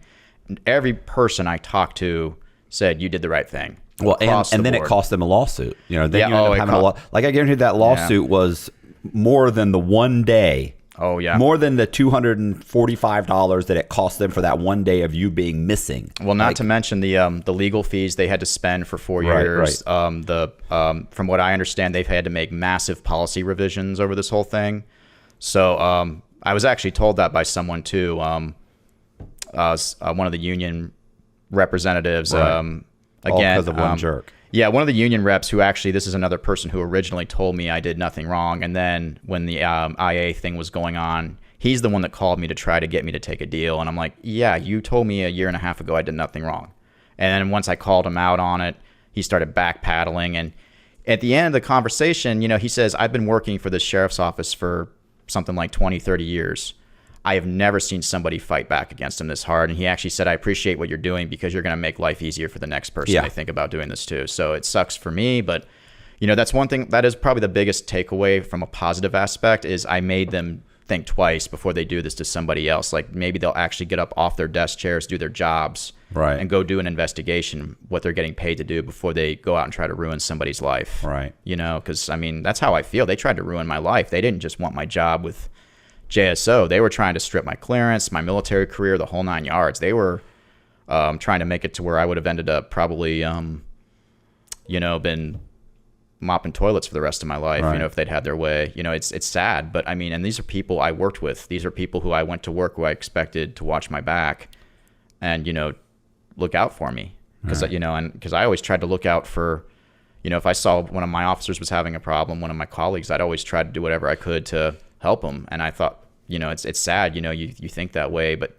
you do for one, they don't do for you type thing. Right. It's really sad you have to work in that kind of environment. But yeah, I mean, it's just, you know, coming out of it though, I mean, after this going on for 8 years, it's just like unbelievable. 8 years. Yeah, the bro. whole thing was over 8 years. Well, if you count the time of investigation, it was probably longer than that because like I said, the investigation went on for 4 months prior to this actually my false arrest happening, and then we just literally resolved it within the last month, the lawsuit part. So I mean, it went on for a long time.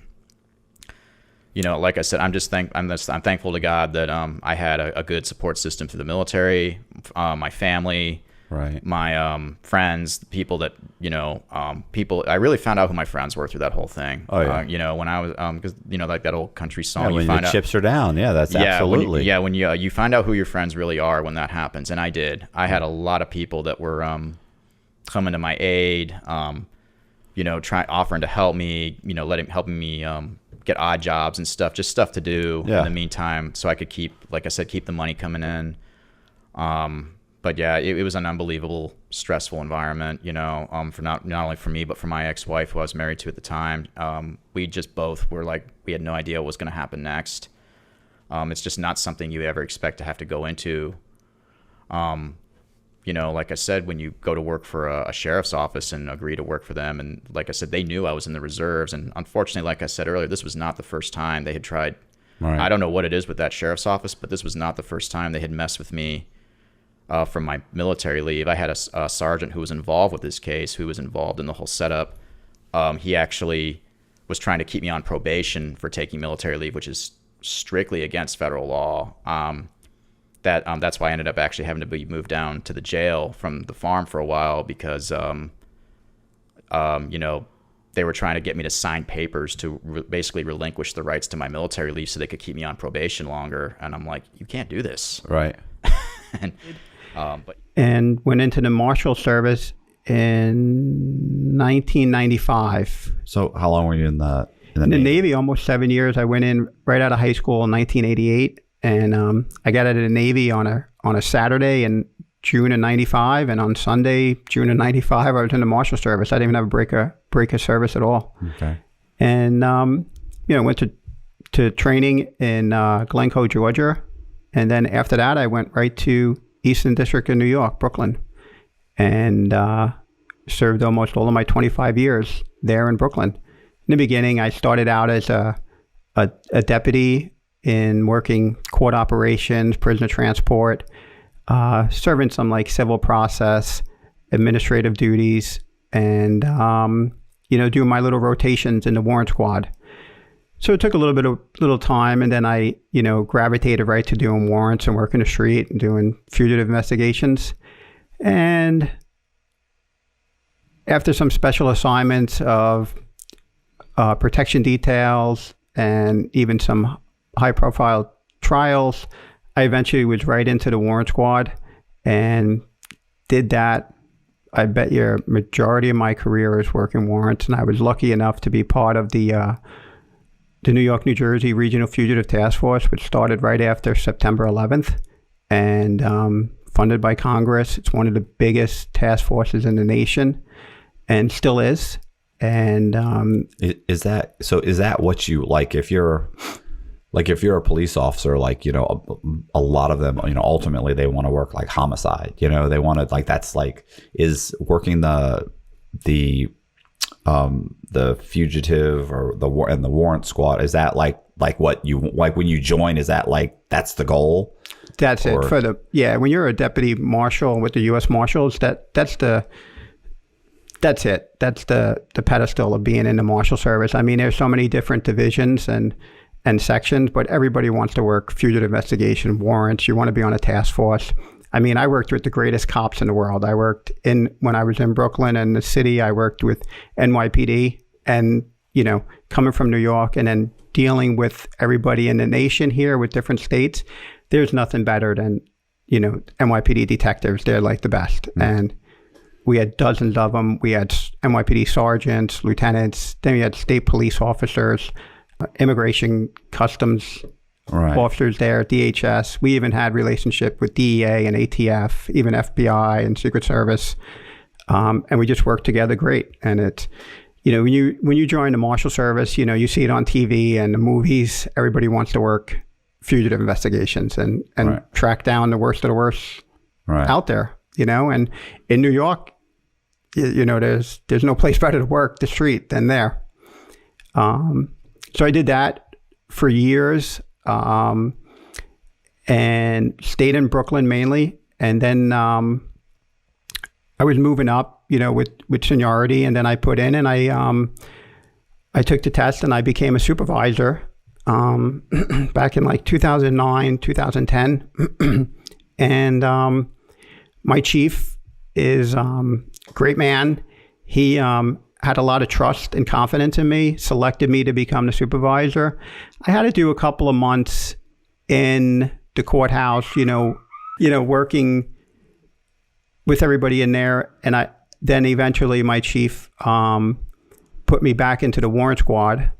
And next thing you know, I'm there supervising now the guys and girls I worked with for years. But it seemed like everybody wanted that. They wanted me back there because I knew what I was doing, and I made things happen. And I did that for almost 10 years. Our warrant squad was part of the New York, New Jersey Regional Fugitive Task Force, which was in Brooklyn, New York City, as well as out in Long Island, which was Nassau and Suffolk County. I was also responsible for that, along with other supervisors. So what happened is, out in Long Island, it was a sub office, and we had deputy marshals rotating through there. Well, we had one young lady who was really interested in doing it, and it was me and another supervisor who selected her to go back there and work with the local officers from Nassau and Suffolk County in Long Island to be full-time on the warrant squad. And she was going to represent the Eastern District, and she was a U.S. Marshal. And this is now the U.S. Marshals. It's our task force. Right. We run it. Okay. Well, she was doing good for a couple of years. Right. And then some of the guys that she gravitated to, they were older and they retired, and that was kind of like her go-to guys. Well, the other guys in the task force, they didn't really take too kindly to her. They would make fun of her, tease her, and then it just started escalating, and then it got into bullying, and then they would blackball her, they would ignore her, they would start messing with her desk, and at one time she went, you go to go to Costco or BJ's and you get those big plastic tubs of cookies, animal crackers. Right. So she would put them on her desk and share it with everybody. Well, one of these task force officers, local cop, urinated in her cookies and left it there. And she knew, you could smell it. Yeah. Well, and, what's the issue? Like, why did they? Well, it came out, and she was a female. Right. And she was, she's an Army veteran. She's a U.S. Marshal. And these guys did not want to take orders or directions from her. They just did not want to deal with her. They wanted to be, it was an all guys group out there. Right. And the icing on the cake is she was a lesbian. Right. And she was an open person. She spoke about she was gay and she had a girlfriend, and they did not want that in their group. They didn't want to be part of that. But this girl, her name's out there, Dawn. She was well known, well liked. The courthouse, everybody in there loved her. She was athletic, played softball, soccer. She participated in everything. She was, a fun person to have around. How many guys are there here that are doing this? Is it 3 or is it 6? I mean, is there like? Oh, it was up there. It was 4 to 6 guys that were messing with her, and it got to a point where she brought it to my attention, and then I confronted the supervisor that was out there handling those guys, and he just ignored it. He said, suck it up. He's not here to be a babysitter. When in fact you are. You're the supervisor. Right. You have to babysit some of these people. And everybody they need to get along. They need to work as a cohesive group. All the time. And you have to develop a relationship. You have to be friends. You have to be partners. You have to get along with each other. You have to build something there. I mean, these guys and girls are carrying guns, wearing vests, and working the street, and you're doing a lot of hours.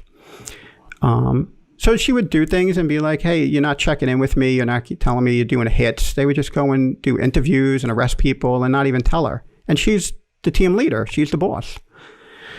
So after these guys found out we spoke to the supervisor out there, they got more enraged. So then they would bully her and argue with her, totally ignore her, and then start teasing her.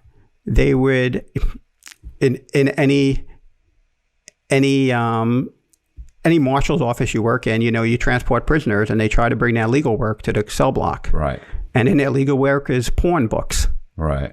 So we would seize that. They would be in a box. Next thing you know, some of these magazines are ending up on her desk, and they're opening up pictures of girls on top of girls. They're playing porn in the office where you hear the moaning, and she's the only woman back there. Right. So it's a couple of guys against her. We bring that forward too, and nothing happens, but now it just escalates more and more. Well, there was one task force officer who had Spanish heritage, and he came out and he made her kiss him every morning to say hello. And this is on your team. These are your coworkers. Right. And she just did it all the time and just fell into that comfort of doing it. And when she told me about it, I was like, are you kidding? You gotta be kidding me. Like this, we don't do this. I don't even do that with half my family members, giving kisses hello. So that man at one point grabbed her in the office when she was trying to walk by and started almost groping her and just feeling her up and calling her a sexy bitch. Right. And other people saw it, and they laughed. She felt embarrassed. She was crying. She was humiliated. She left. So then she called me, And then that was it. I was like, just stay home. And then I confronted the supervisor again. And he now then went and said something to the guys. And it went over the weekend. And that guy was told not to come back. Well, 2 other guys didn't like that. So they showed up on one morning while they were preparing to do a hit, an arrest. And people were like, why are you guys here? You're on a different team. And they were like, oh, we're just here to back you up. So when they went in the house, they get the perp, but Dawn was sitting on another person in the house, just watching. Right. And one of those guys walked by and pushed her, shoved her, hit her, like a shoulder to the back. Right. And made her stumble. And they just gave her a look. And the look was, after she told me, was, we can get to you. Right. What are you doing? Why are you talking and stuff? So that moment I took her off the task force, had to go report it to my chief. And she just reported so much more stuff that was happening. And it went up the chain to headquarters at the Marshal Service.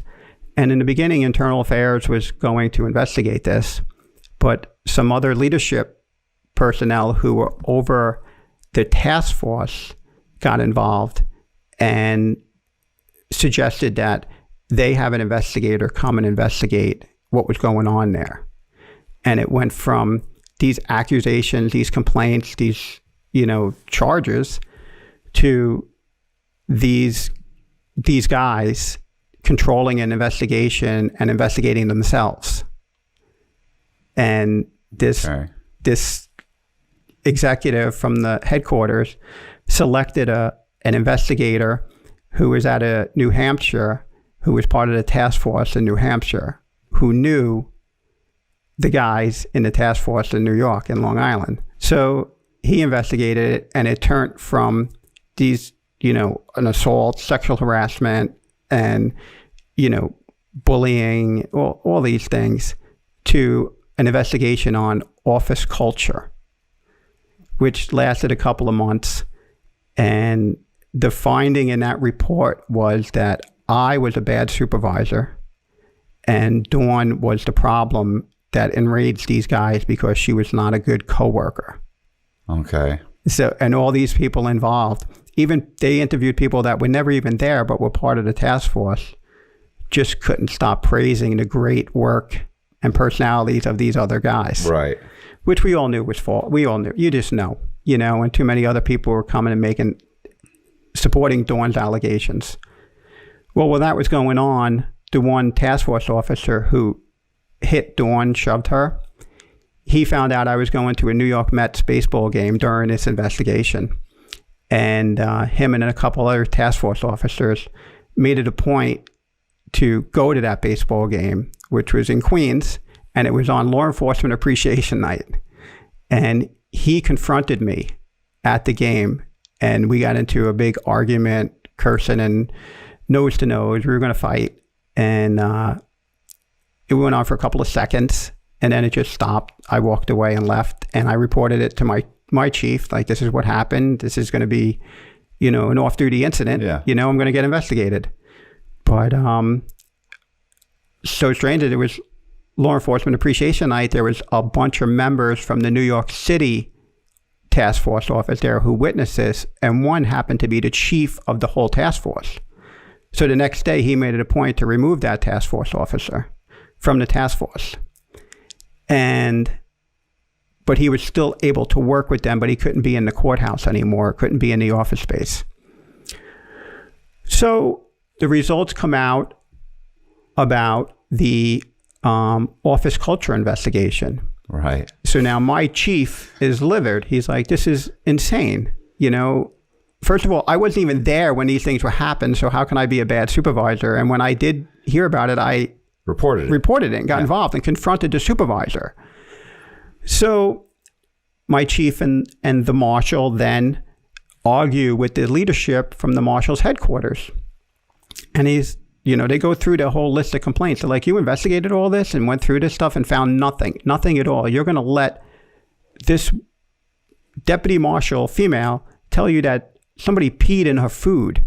Right. And you're going to ignore it. Well, one of the people on that telephone call said he didn't know about that. And now that we bring that to his attention, he's going to instruct internal affairs to investigate that specific incident, just that one, not these other ones that she had listed. So you wait a month or two, internal affairs comes into the office, which they're terrible. They're absolutely horrible. They're the people that cannot get into the warrant squad. They're jealous. They're angry. You know, they're tools. Right. So they come in. Now, their first person they want to interview is the guy who tried to fight me at the baseball game, who's no longer on the task force. So now we're a year after this all started from the office culture investigation. Right. And he comes in and they sit him down in internal affairs out in Long Island. They come up and they ask him, you know, do you know why you're here? And he says no. And they're like, well, is there anything you would like to tell us?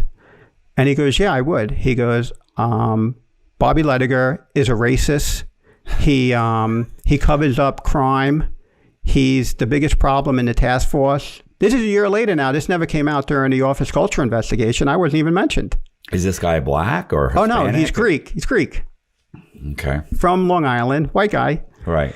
And we all hung out. Like we were all worked together, went out to the bars together. Well, that's the worst thing you can say. That's it. He's racist. Racist. Yeah. So then him and his co-worker partner who was on the task force kind of agreed. Right. And then he interviewed him. Yeah, he's a racist. He says the N-word all the time. And everybody knows about it. And we're only coming forth now because of how much damage Bobby Lediger caused to the task force by having him removed. I'm like, okay. So this goes on. So now they try to create scenes or scenarios or incidents where I said specifically the N-word. And one was during an arrest. And they said that, and one of the other guys who were one of the bad actors in this tased the perp when we were arresting him. And it was a white guy. Right. And in the past, they had stolen a car. We got into a car chase. It was an arrest in Long Island at a gas station. And they were like, yeah, Bobby Lediger went up to the white girl. And there was a black guy passenger in the car. And there was supposedly a white girl in the back seat. And said, that's what you get for dating a black guy, right. The N guy. Yeah, yeah. But so odd is that the white girl on scene was Dawn, the marshal. Right. Who was in my car during this. But internal affairs didn't want to hear that. But they were using that scenario, that incident. Right. But what's more strange is that one of the guys, the marshals, tased the perp who was getting arrested. So if you would have pulled that taser incident report, you would know the full investigation of that, what it was. So you could see all the players there, but they didn't. Right. So they came out and they were like, yeah, we hear that he says the N-word at parties. You know, we're out at bars with him and it makes us feel uncomfortable now. And we have to tell you this now because it's so bad. Because it took us a year to come up with this. Longer. Right. Yeah. Yeah. It's going on for years, but but then they started shooting themselves in the foot because then the supervisor goes, yeah, I think he does say the N-word. Well, you're a supervisor. Why didn't you report me instantly when you heard that? Right. So you're a dereliction of duty. These other guys are not supervisors. They're investigators. So they'll play that. So they investigate me and they're like, you're a racist. Then they said one of my sources of information, an informant, was married to my wife. And that's why he's my informant. And what? Yeah. One of your informants was married to your wife? This is what the bad actor said about me. That I was associated with a felon. Right. And he and I owned a gym together. Okay. And that same guy is my informant. And prior to that, he had been married. When you said married. No, this was a story they made up. Okay. That he was married to my wife. So your current wife, your current wife was his ex-wife. Correct. Okay. Yeah. All lie. Total lie. Right. And well, you would think that would be easily discounted, you know? Proven. Oh, no. They were questioning me about that. Everything. And they were like, you let your informant live at your house. He was married to your wife. They're having sex. I'm like, this internal affairs. These are my own people asking me these questions. So what are you trying to get at? So it's all lies. Right. And you can easily find it. The best is that they said I owned a gym with him. I don't go to the gym. Right. You know, I'm like, look it up, do these reports. There's no financial gains here. Nothing. Lies that Right. people were making about me. Other cops were lying about me, but we're not going to go after them. Right.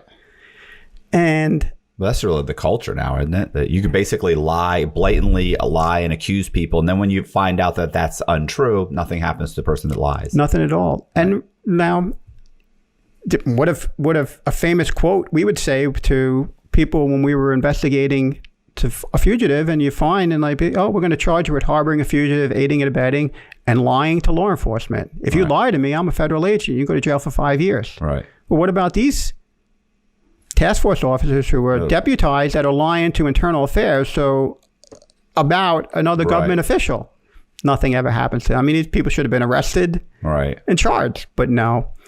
And internal affairs would just turn around and be like, well, we got to investigate the accusation that's brought forth. But it's a lie. Right. And we've told you that. So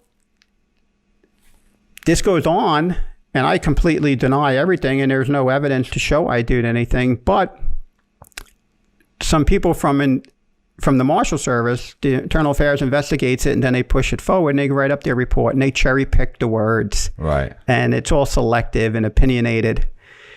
And then we have what's called a proposing official. This person turns around and says, I don't believe Bobby Lediger. I believe these 4 to 5 other people that you are a racist and you use the N-word hundreds to thousands of times a day. Even though the only people saying you do it are these 4 guys that I have. Four bad actors that are originally named in the complaint of sexual harassment. And even though you have outstanding evaluations, you have awards, and you work with the most diversified group of people, and there's no complaints at all about you. Nothing ever brought up. You don't have any complaints from any people you arrested, anybody in the public, nothing. We believe them. You're a liar, and we're going to fire you. And so this was in 2017. I was proposed removal. I had to hire a lawyer because we have no union, and we have some silly association, the Federal Law Enforcement Officers Association. It's a joke. And I have a private attorney. It costs you a lot of money. Right. And I go before this deciding official now. We have like 2 months to prepare. I collected hundreds of letters of support. My background was perfect. And I go before this woman who's a chief and plead my case to her and present evidence of those people being racist and sexist and degrading and lying about me. But what's so strange is that before I get to do that and sit down with her, the day before, she oddly gets a phone call from a civilian who wants to report to her that I steal cell phones from people I arrest, and I gave her one, and that I'm a bad person. Okay. It's very confusing, right? So this woman was the ex-girlfriend of one of the guys I worked with in the task force, who was friends with these bad actors in the task force, rode a motorcycle with them. Well, one of those men, gave her their name and phone number to the deciding official, which is all secret. This is all private. Which should tell you something's wrong right off the bat. Right. And then that I stole a cell phone and gave it to her. So you're in possession of stolen property. Right. Does she have a cell phone? Did she provide the cell phone? Did she? Well, this is even better. That deciding official tells us, and my lawyer's like, you have to report that to Internal Affairs. Right. So now I have a new Internal Affairs investigation on me while I'm getting proposed to be fired. Right. And now we move forward towards our hearing, talk to her for a few hours, and the woman is just blown away. Like, she can see it. Yeah. She's like, this is pure retaliation. This is horrible. So are you allowed to present witnesses? Or you just... No, it's just me and her. with my lawyer. Dawn couldn't show up and say, this is what's going on. No, but Dawn wrote a letter in support of me. That's the best you can do, is that we have letters of support to refute that. And she read every one. She listened to me. And she just asked for some additional supporting documents that my lawyers provided. But keep in mind, I'm being proposed to be fired. Right, which is a big deal for a federal agent. Yeah, federal agent to be fired. Yeah. I lost my gun, my badge, everything, but I still had my title, and I have to go to work every day in administrative roles. Right. While I'm being like waiting. Yeah. So this is in 2017, and now we leave, and it was on Good Friday. And when we left, the lady was like, "Have a happy Easter." I knew I was going to win. Yeah. Okay. And that she would run. And it was like a week later, and she cleared me of everything. It was unsubstantiated. But keep in mind, I don't get my attorney fee money back. Right. I don't get any personal money I spent. Nothing. You don't get nothing back. It's just stress on you. And now I have an open internal affairs investigation for supposedly giving this woman a cell phone. So now I have IA looking at me again after I just got cleared. Yeah. So that goes now, that's April 2017. But are you I'm sorry, I hate to interrupt. No, please. Are you starting to feel like this isn't going to work? Like they already know this might not work, but we're going to keep throwing stuff until we get rid of this guy. Like at this point, it's like, okay, so at this point, these guys are just going to continue to hound me until they get rid of me. Well, are you feeling like that? Like, I mean, look, they've already lied this investigation. You know what? Throw another one at them. Throw another one at them. Throw another one. Like something will stick eventually. If it got to that point a year or so later, and I'm not a lawyer, I'm not a scholar, and maybe I'm too stupid to realize what was going on. And I'm very shocked. Like, how could you do this to me, knowing that I have my chief and my marshal and everybody supporting me? Even other people from the task force are like, this is crazy what's happening. And I'm still in my position of power of being the supervisor of the warrant squad. And keep in mind, while all this is going on, I have some of the biggest cases of the world I'm working. I'm part of the investigation, arrest, extradition, and trial of El Chapo. Okay. So with my name is right there on the paper as being a supervisor on this investigation. With other marshals I worked with the DEA out in Long Island. Huge. Right. And it's happening in Brooklyn. As I'm being investigated, this is going on. So I'm under investigation. It lingers for 2 years. Not until April 2019 do I get a notice from Internal Affairs that they want to talk to me. It's like, you got to be kidding me. This has been going on forever. Right. So thinking nothing's going to happen, that they would have just dismissed it. Right.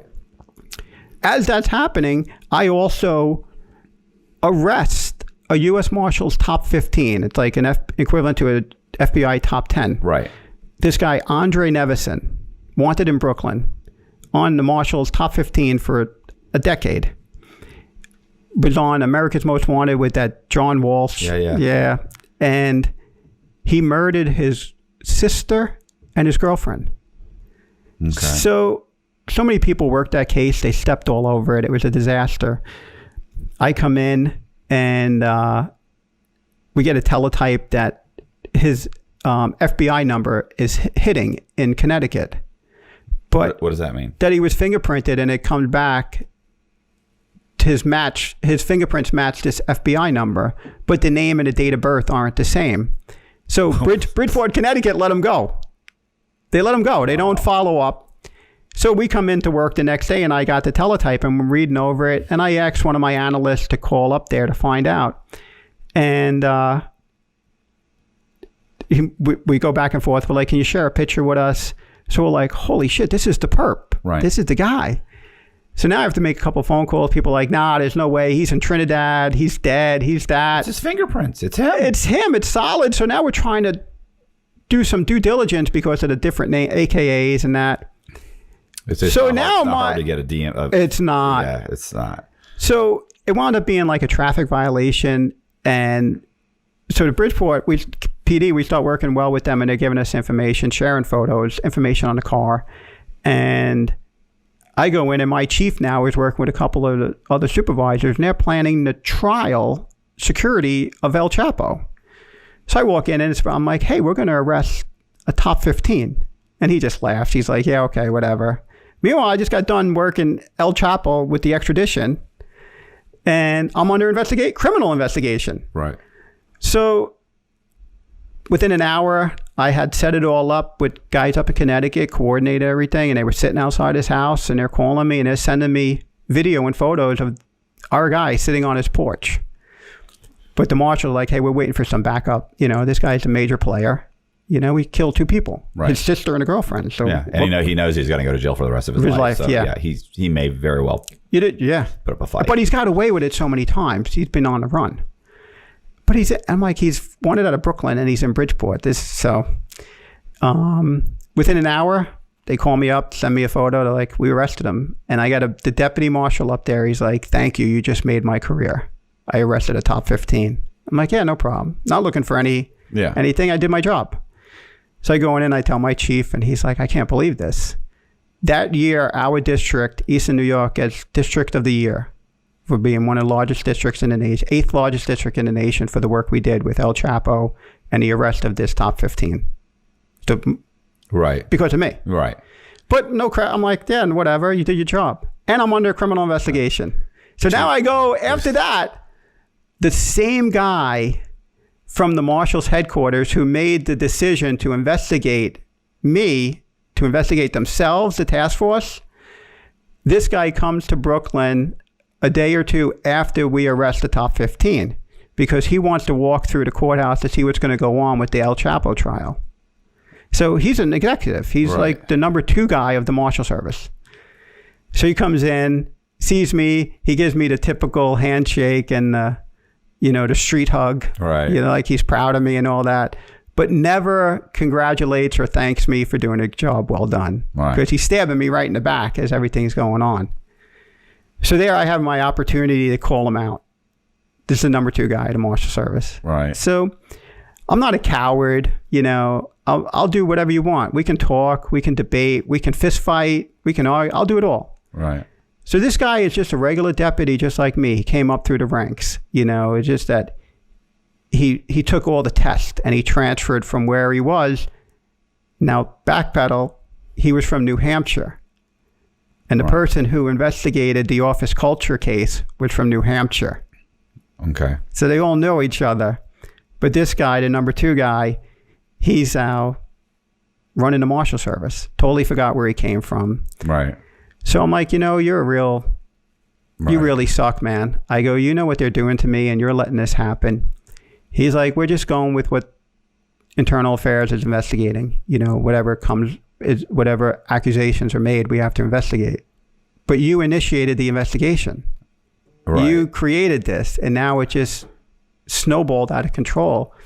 And because you want to protect your congressionally funded task force, because if Congress hears about this or the public hears about this, you're going to look like a real piece of garbage because you let sexual harassment take place here, and you didn't defend or protect one of your own. You went against your own to say that we were wrong, and look what we did when our own were wrong. We got rid of them. When the other people, the outsiders, were wrong, but you didn't want to have that political battle with outside law enforcement. Right. It's silly, but it's true. It happens. So now I just do this big arrest. I'm under IA. Now I get notice that they want to talk to me. So finally, now I have to go to headquarters with my own private attorney. Again. Right. So now I go there and I'm summoned to be there for 2 days. 2 days of investigation against me. And it's stemmed and it's a whole list of things. And it's just because of a phone call from a woman That's how it started. That's how it started. And that was in the middle of the interviews. In the very beginning, they asked me if I was a racist, if I used the N-word. So my lawyer's enjoying this. That was already investigated and closed. What are you doing? Right. You're harassing them. You're retaliating. So we put it on the record. It was there. Then they said, they asked me about the man who started all this. So we're like, this has already been asked and answered. It's already done. What are we doing here? So then they went in and said, one of the deputies that worked for me years ago got pulled over in New Jersey for speeding. And he got a ticket. I'm like, okay. They're like, we have a text chain of you two talking and you telling them like, all right, well, just go take care of it. Right. Did you call the New Jersey State Police and fix the ticket?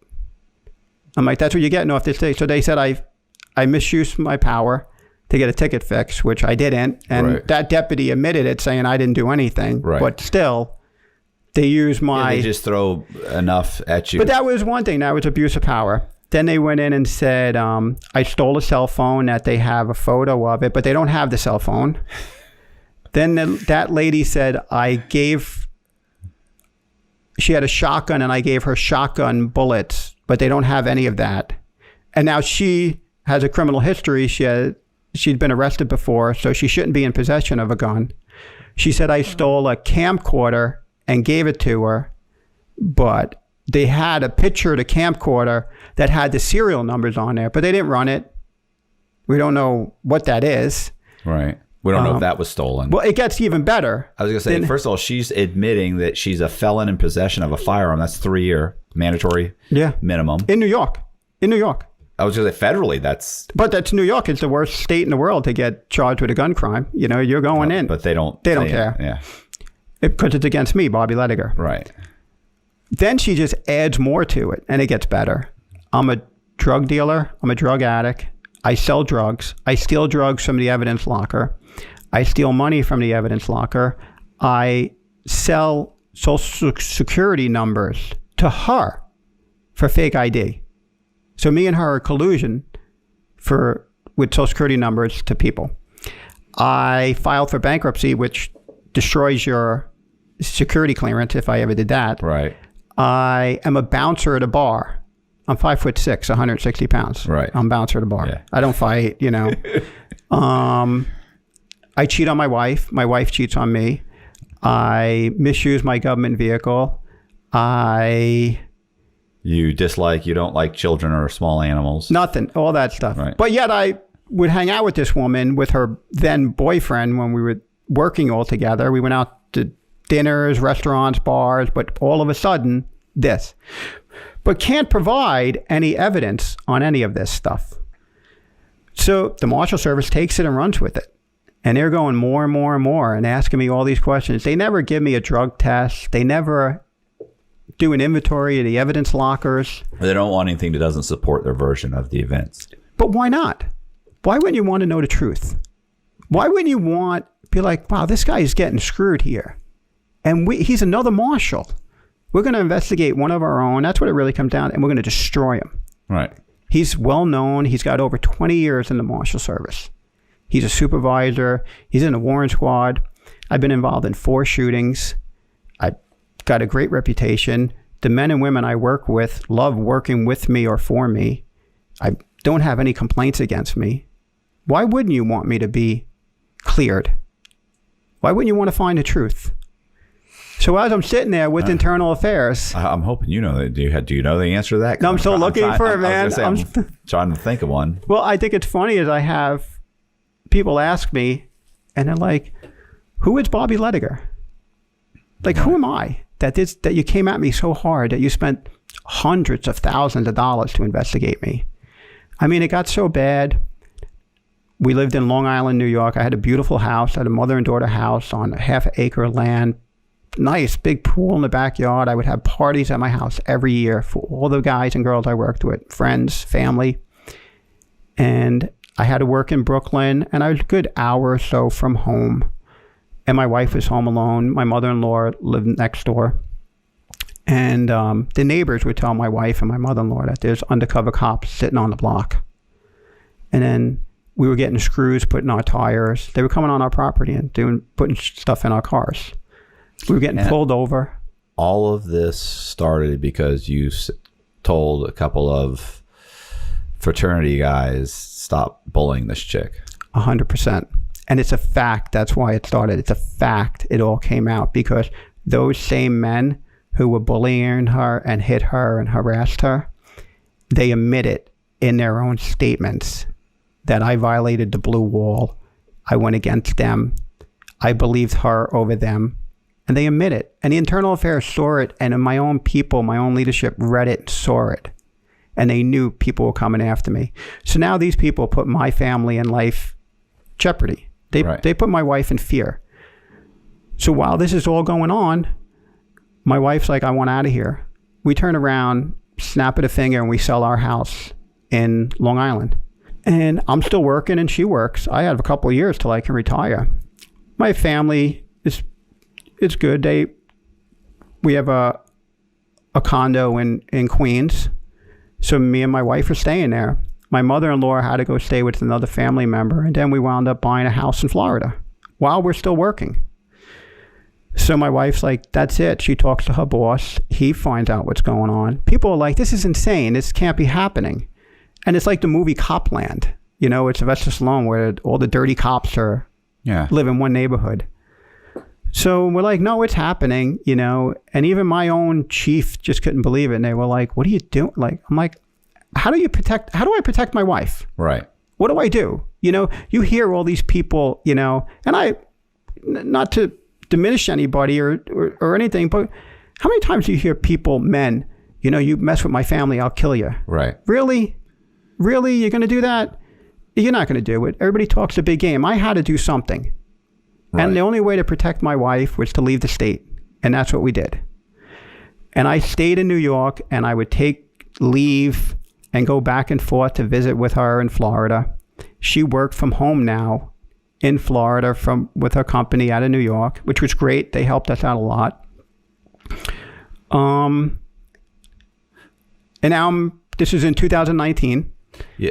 I was going to say that I think the problem is that you wouldn't, like, it's not a far leap because for you to do that, because given the situation, like, you wouldn't think it would have gone as far as it has already gone. So the idea that it wouldn't go a step further, it would be stupid to think, oh no, they won't do anything to my wife. They won't mess with my family. They won't do. No, they've already continually pushed that bar. There doesn't seem to be a limit. So so to say, hey, look, let's just sell. Let's get out of this. I mean, I could totally see that, because I was thinking, wow, that's like, you know, that's a huge step. But at this point, they don't seem to be stopping. So I don't see what other choice you have. Nobody seems to be looking out for you.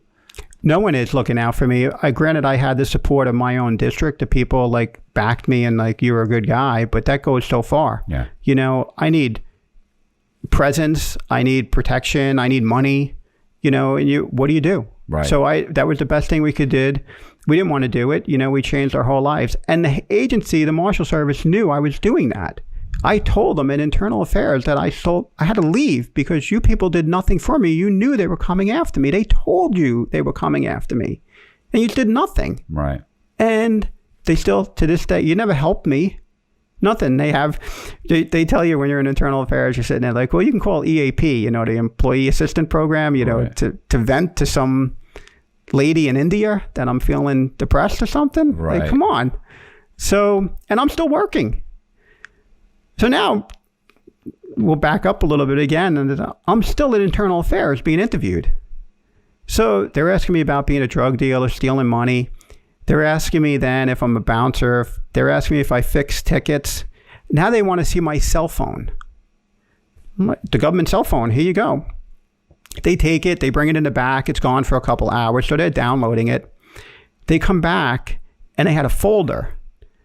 And they open up their folder. They give me back my cell phone, government cell phone, and they're showing me pictures of a naked Playboy model. I'm like, okay. They're like, do you know who this is? I'm like, yeah, I know her very well. And she was a fugitive that we arrested. Right. So I'm like, okay. So internal affairs is blown away. They're like, she's a fugitive? I'm like, yeah. I go, it's all over the news. It's all a big thing. I go, it was a Hague Act. She kidnapped her daughter from the husband who was in France. She was from Vietnam.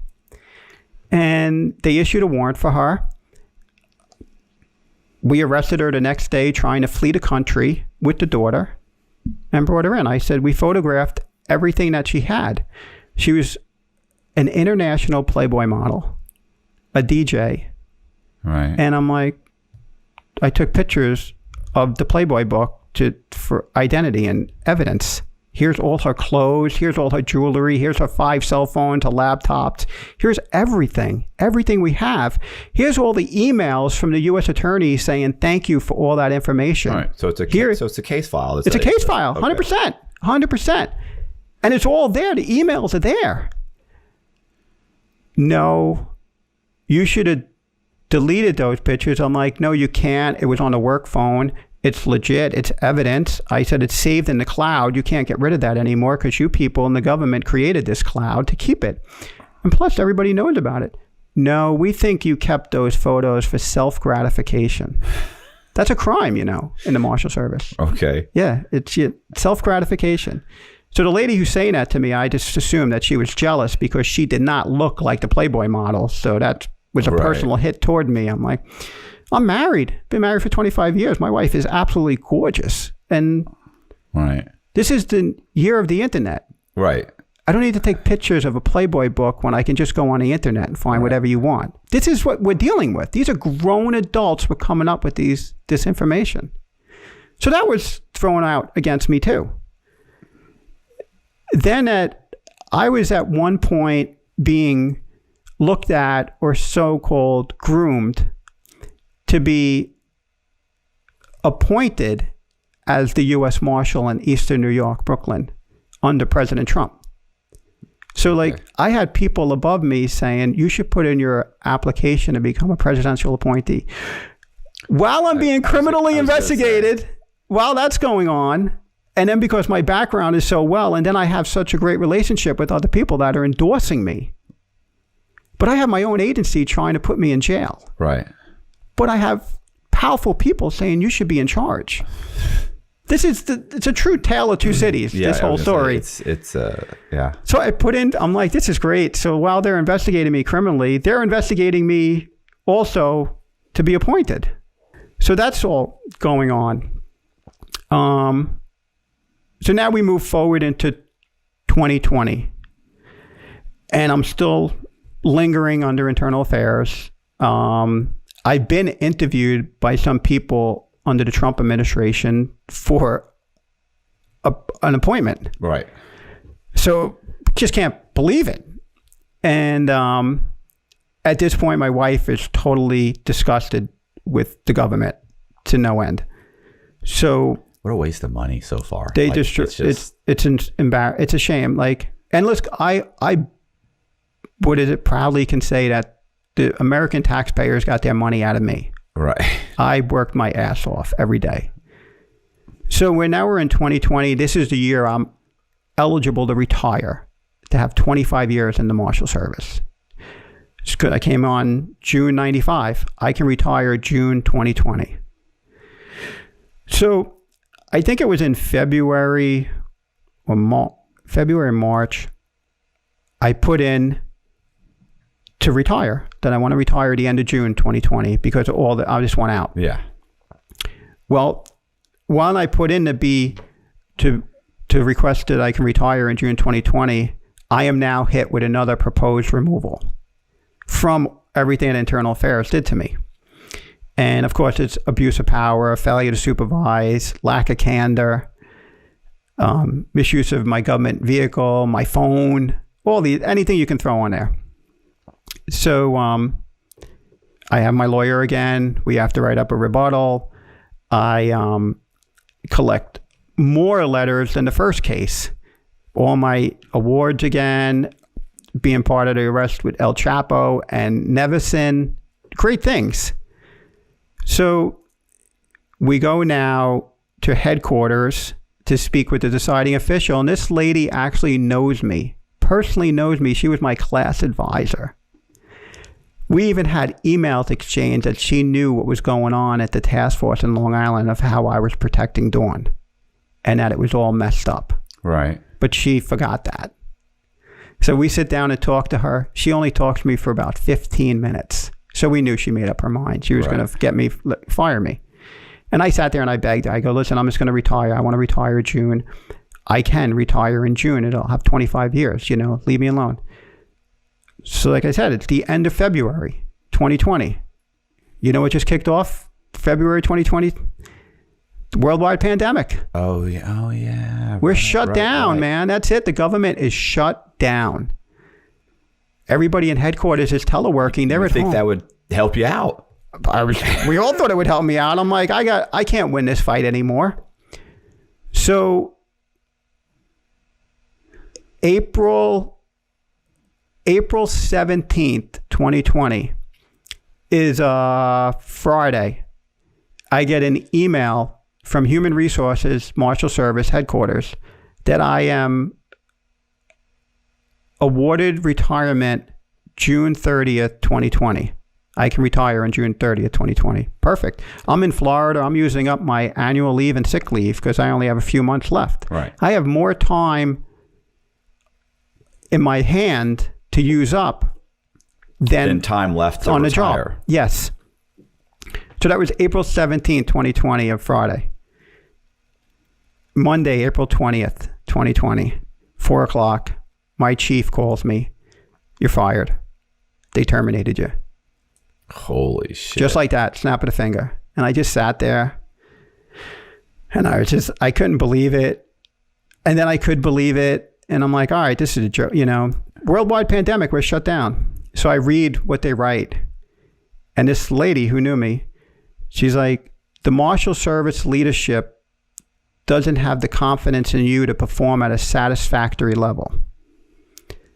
I respond back, I too don't have the confidence to respond at a satisfactory level, but I've always performed at an outstanding level for the last 20 years, and you all signed off on it. It was in my record. You don't even know what my evaluations are. Right. I'm above what you want me to be. And the best one was that the naked pictures of the Playboy model. I find that you did keep these pictures for self-gratification. Where's your evidence on where you can never prove that? I've never printed them. They weren't on there was nothing to get, like, it was insane. But this is what they come up with. So we then file an appeal with what's called the Merit System Protection Board. It's a joke. It's a kangaroo court that's created by the government. It's supposed to be more for the employee, but it's totally turned tides and it's more for the government. And what happens is a guy like me doesn't fight them. You don't go up against the government. You don't have the money to do it. You have to pay for lawyers. I now am fighting them, and I'm very fortunate. I have the National Police Defense Foundation backing me over the Marshal Service, and they created a legal defense fund to help pay my legal fees. Nice. My case is sitting, and it's going to take a while. It takes years because it goes before a quorum, a 3-panel quorum. Right. And they were all appointed by the president. So Biden just last year appointed 3 of them. 1 already resigned. So now there's only 2. It's like, you just can't. Right. So that comes 2020. And what do you do? I got no job. I lost everything. Right. I lost my salary. I lost my pension. I lost my medical benefits. Everything. Everything's gone. And so for about a week, I sat in a corner crying, depressed, feeling shame and embarrassment. And my wife was like, that's it. Let's go. And I did some great things, man. I had to go. I went on unemployment out of New York. And I did that for several months. And then she's like, we got to get a job. You got to get something. But it's the pandemic. I'm screwed. What are you doing? Yeah, what job? What I put in for Home Depot. I couldn't even get that. Yeah. And next down where I am, I put in and I became a supervisor at a pre-planned retirement center. And it was it's a well-off place, but it was horrible, getting $25 an hour, but I had to do something. They gave me benefits, so I had to have it. But I was really lucky too, because I'm a veteran, and the VA here in Florida was great, so I had medical protection there. My wife had medical protection from her company. They were helping. Then I started searching around a little bit more, and I wound up finding a good job through LinkedIn was pushing my story out there. Right. And I now currently work as a security consultant for a nonprofit organization, international. I do a lot of traveling. It's great. The organization supports the hell out of me for what I did, and they can't believe it. But also what happened during all this time is I connected with some great people on LinkedIn. Right. LinkedIn was great for me. For me. I didn't do Facebook or any of the other social media. And I met this one guy who's an FBI agent, lawyer, who got jammed up. They went after him, and he's fighting them as well. He put me in touch with another FBI agent who resigned before they could fire him. And he waited a few years until he reached a certain age. And he went back and got a government job. So I connected with that guy, and he was telling me about it.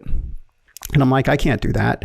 He's like, you have over 20 years as federal law enforcement. Right. And he goes, you're over the age of 50 now. He goes, you have 7 years in the Navy. I was terminated with 24 years and 10 months. Right. Yeah. To go. That's if that's not personal retaliation, you can't. And everybody knew it. So this guy educated me and gave me the policies and the programs to follow. And I like saying I used the government against the government. Right. And I got my retirement.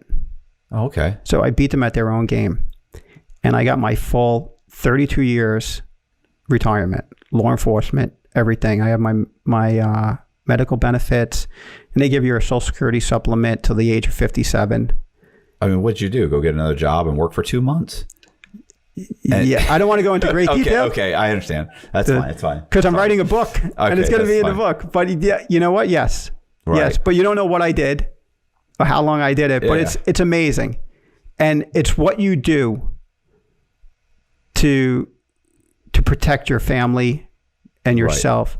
Right. And, you know, you can't let them get to you. And that's like the whole thing of my story is, you know, don't give up. Don't ever give up. Don't give in. Don't let the bad actors take you down, you know? And that's what I try to put out there.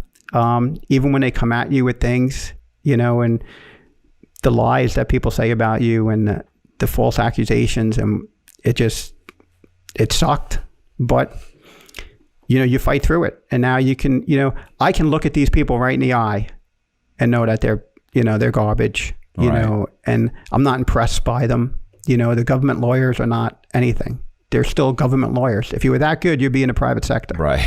Right? I used to always say that, like, you don't get to the top of your field and end up working for the Bureau of Prisons. Like, you know, like from the doctors all the way down. Like, that's just not how it works. No. So, yeah, it's I was going to say, there's a guy I interviewed who runs a YouTube channel. I should put you in touch with him. He'd probably be interested in your story too, because he actually, you know, Wade, remember the guy that it was a self-defense, but it was stand your ground, where he was attacked in his own home by a guy and shot him, you know, but he was attacked. The guy was drunk. They'd both been drinking. The guy was drunk. He attacked him multiple times. He told other people he was going to kill him. And then he attacked him, and Wade shot him. And they arrested Wade. He got out. He's like, I was in my own house, you know, and this guy attacked me over and over again. You can see that I've been hit. You can see that, like, the whole thing. And it was really just one detective that she was brand new detective, first case she worked, decided she wanted to get him. And they fought it. He pulled $100,000 out of his retirement to fight the case. Mm-hmm. And it took like 2 years. And the only reason it didn't go forward, they didn't go forward with it, is because a new district attorney came in, and his lawyer went in and said, I want to sit down with you and just show you the evidence. And he told Wade, look, it's a risk because we're laying out our whole case. And they laid out the whole case and showed it to him. And the guy was like, oh yeah, I'm dropping this.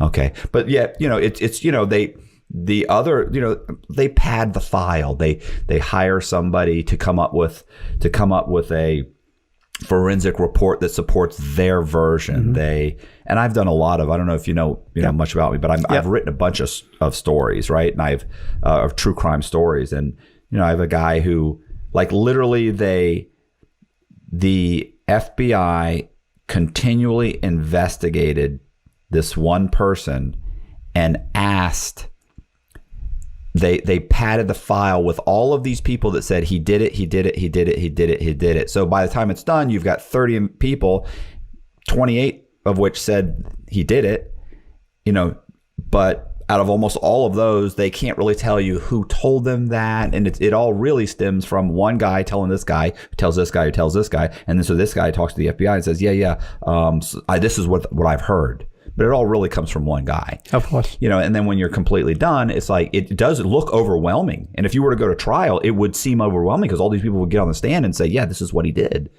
But really, if you look at it, it's like, okay, well, you padded the file. Like, you only investigated people that supported your version your of the narrative. Story. Yeah, your narrative. So why didn't you? Matter of fact, they actually gave people lie detector tests until they came up with their version. And then when they came up with their version, they stopped giving it. They just took the thing. Okay, did you give them a lie detector test on that version? Well, no, because we knew that was the version that we wanted to go with. So why would we give them a lie detector test? Well, It's amazing you bring that up about the lie detector test, and you look at like something like the Marshal Service, and you wonder like what makes it, what's happening today with law enforcement, and I'm sorry I jump around a little bit, but the Marshal Service does not do polygraphs. They don't lie detector new employees or even their staff. Why not? Right. Why wouldn't you raise the standards to have the best people out there? Instead, you lower the standards. You're doing away with some of the fit requirements, the education. Right. Why wouldn't you want the best people? Your weapons quals. And it's amazing. And it all comes down to like the way the culture is today, current events. And it's a shame. I mean, I was watching something a few days ago on ESPN, and they were showing a story of Whitney Houston singing the national anthem in 1991. Right. What happened? What happened today? That now everybody's a racist.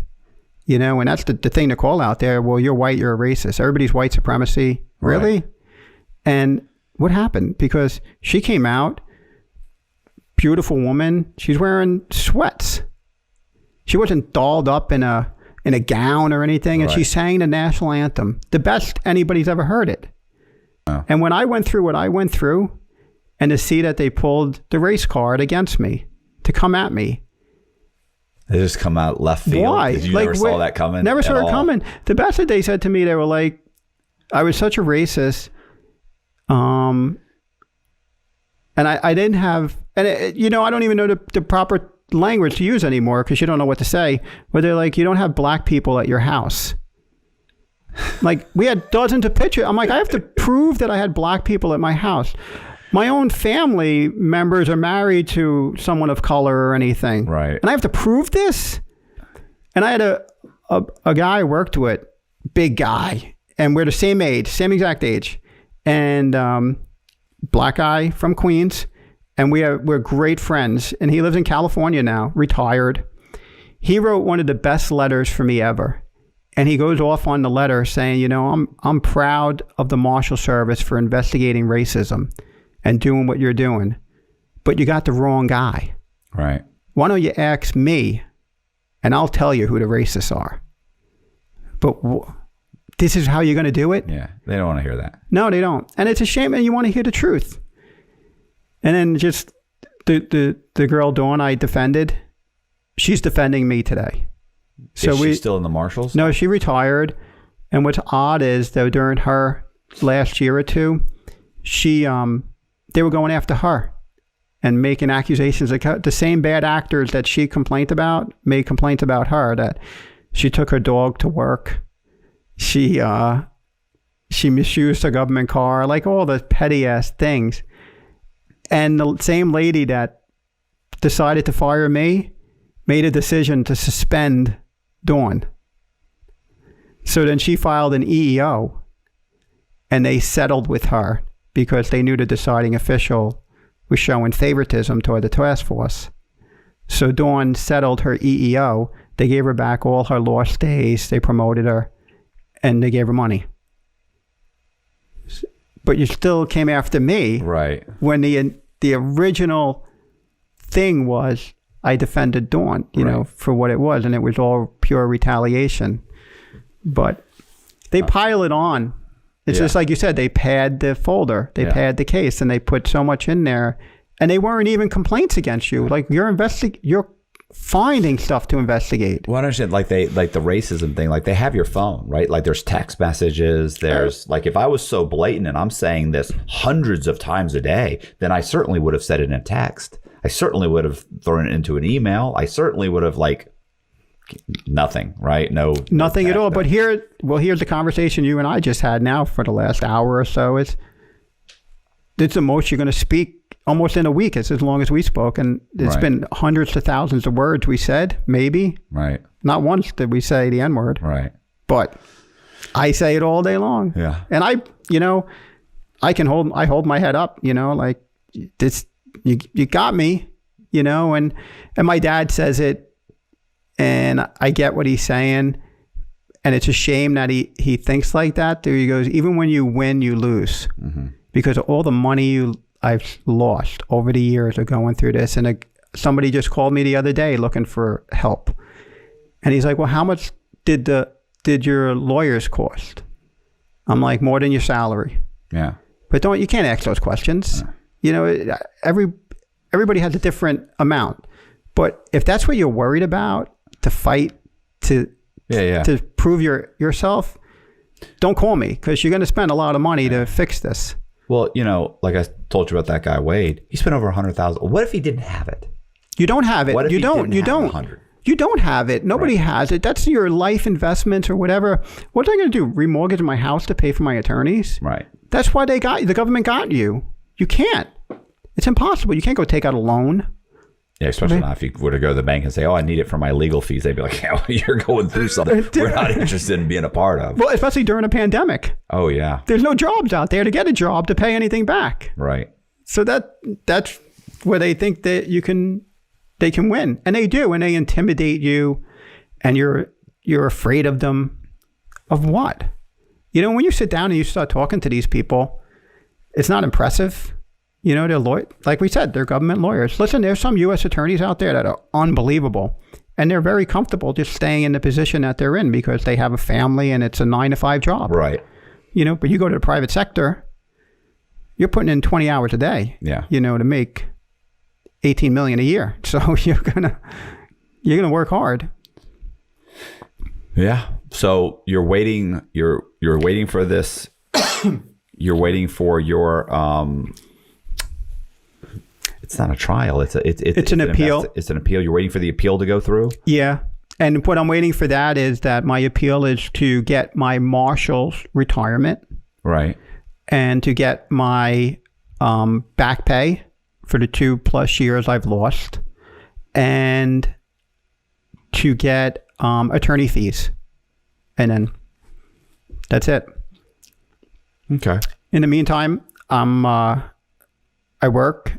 I'm currently writing a book. Right. Putting it all out there, and living in Florida, man, All right. Do you have anything else? No, you got anything? No. One thing that I would think would be interesting, if you can talk about it, like the El Chapo stuff, or like the catching the guy on like the top 15 list in the marshals, like the story about that. It could be like a 10-minute version, 5-minute version, whatever. I can go into that too. And there's another thing too, more to add to my case, which makes it insane too, is that in August 2014, we were involved in a shooting, arrest of a shooting of a guy named Oswald Lewis in Queens. And it was a drug case out of Virginia. And we tracked the phone. And it was at like 11 o'clock at night. A house chopped up into apartments. We knock on the front door. The owner of the house is like, no, he lives in the back. So we're there. And there's about 8 marshals there and about 8, 10 NYPD guys there. We surround the house. We knock on the door. Nothing. You hear the TV. We take the door. This guy goes into the back of the makeshift apartment and barricades himself into his bedroom. And so we start making entry. And me and this one other woman I worked with, we didn't even get into the door yet. We were on the frame of the door. And the perp puts his hand out and starts shooting at us. And now there's 6 marshals in this little place, and they start returning fire, and you can feel, it's hard to say, but you can feel the bullets going past your head. You can feel it, the fear and the stress and the anxiety. And so some of the marshals wound up, when he put his hand out, they shot his hand and shot the gun. And then the perp went and grabbed another gun and started shooting out the window where the NYPD cops were outside. So during he finally comes out, he surrenders, we arrest him. And that's going to be bad. I was going to say, after shooting at the cops, I think I'd rather just go ahead, because you're about to spend the rest of your life in prison. No, this gets better. This gets better. So we get him, we put him, we have EMS there and everything on scene within seconds. And it's New York, everybody's coming. So we take him to the hospital, and now he's getting charged with, attempted murder, federal agents and everything. Well, of course, in the courts, it starts getting dwindled down. They're like, assault, use of a firearm. We're like, it's felony possession. What do you do? So he defends himself in trial. So but before the trial, NYPD talks with him. Now he's going to start talking. They hit him with a homicide in New York. He's got a drug case out of Virginia, and then he's got the shooting at us. Right. So right now he's in jail for 40-something years. Right, okay. So while he's in there, I'm under internal affairs investigations, he's making all these accusations that it was police brutality. You didn't even get in the room before he started shooting? No, but when we were handcuffing, we were beating him up, calling him the N-word. Right. Everything. There's dozens of people there watching this, including EMS, neighbors. Other body cams. Everything. Right. So this goes on, and one of the actual marshals who shot him is not a white guy. Right. I'll leave it like that. He's not a white guy. He shot him, the perp. Right. They remove him from the complaint. Okay. And then they remove the Spanish female from the complaint. Then they remove 1 or 2 other people from the complaint. So it's down to you. It's down to 5 people on the complaint that are white. On the complaint. While I'm being investigated by Internal Affairs, it's all coming down. So now the U.S. Attorney's Office is representing us, because it was in the line of duty that we did this. It was a case. So now the U.S. Attorney's Office has to rehabilitate my reputation, because I was fired. Right. By the Marshal Service, which works for the Department of Justice, just like the U.S. Attorney's Office works for the Department of Justice. Right. So they're like, how do we do this? Meanwhile, the U.S. Attorney's Office, we know you're a great guy. So this is all going, I'm like, let's look what I did, because they've already known. It's like, they pull up and they're like, well, he's part of the whole investigation, extradition, trial of El Chapo in Eastern New York, where we had the biggest criminal in our lifetime there. Right. And it's like, we don't know what to do. And then I put on there too about the top 15 fugitive, Andre Neverson. It was one of the most high-profile cases for the Marshal Service for years. It was, on America's Most Wanted several times, and they've interviewed several marshals that were working that case. Right. And then here it is, Bobby Lediger, working with an analyst who worked with me. We track down and locate this guy Neves and all these great people from the task force that worked on that case. Right. Didn't arrest him. It was us. So, that all went on. But now to go backwards, to add to it, that person, the perp, Oswald Lewis, who made the complaint against me and other marshals of police brutality and racism, that was finally dismissed. But it was going to go forward in Eastern New York as a trial against us, that he was suing us while he's in jail. And it's like, you can't make this stuff up, what was going on. And this is all in my life. This is my life for almost 5 years of complete hell. And people are like, how did you... And only a couple of people said, I would have killed myself to go through what you going through.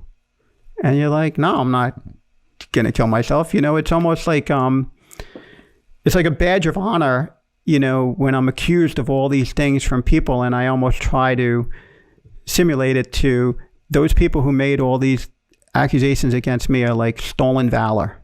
Right. You know, they've done nothing, you know, and they have to come take me down to get something. And, you know, these people that I worked with that did all these bad things, you know, they wear the T-shirt of the job I did. Right. You know, and I give my dad my T-shirts because he's proud of me and not them. Like I said, I'm like a model prisoner. I'm just working like 12, 13 hours a day, coming back to the center. I'm like going to church on Sundays, every Sunday. During that time, like a few months prior to this, like probably July, August or so, I meet a chick at church, and we kind of start talking, just friendly, innocently enough, just talking at church.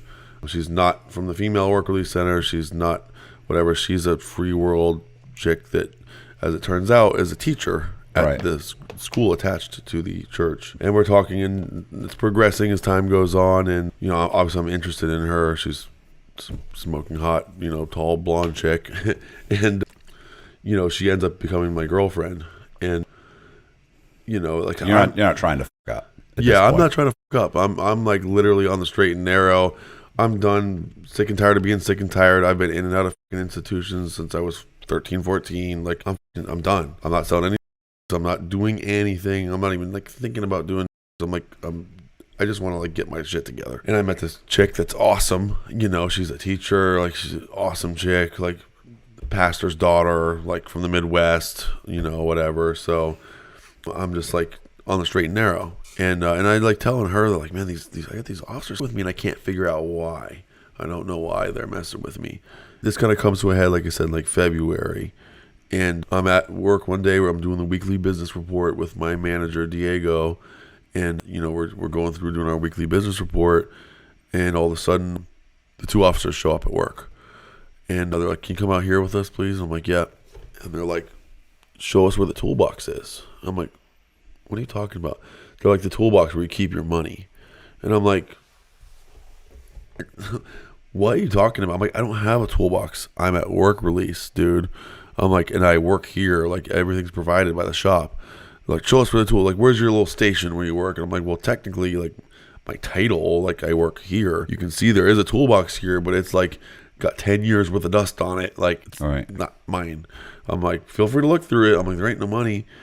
And they're like, listen, I'm going to level with you. We know you're selling blues on the compound. We know you're dealing, and, you know, people are getting high on the compound, and da-da-da, and we know it's you. And I'm like, I don't know who gave you that information. I'm not doing shit. I'm like, if you like watched me, you would know I create no trouble there. I go to work, I come home. I go to work, I come home. That's it. I'm like, I'm not doing anything wrong. I'm like, that's it. And like, yeah, well, we know, like, we have it on good authority that you're like, I'm like, how many times have you guys ransacked my room and found nothing? Right. Now you're here, you're going to find nothing. I'm like, I'm not doing anything. Like, have you considered maybe whoever told you this? Obviously somebody told you this.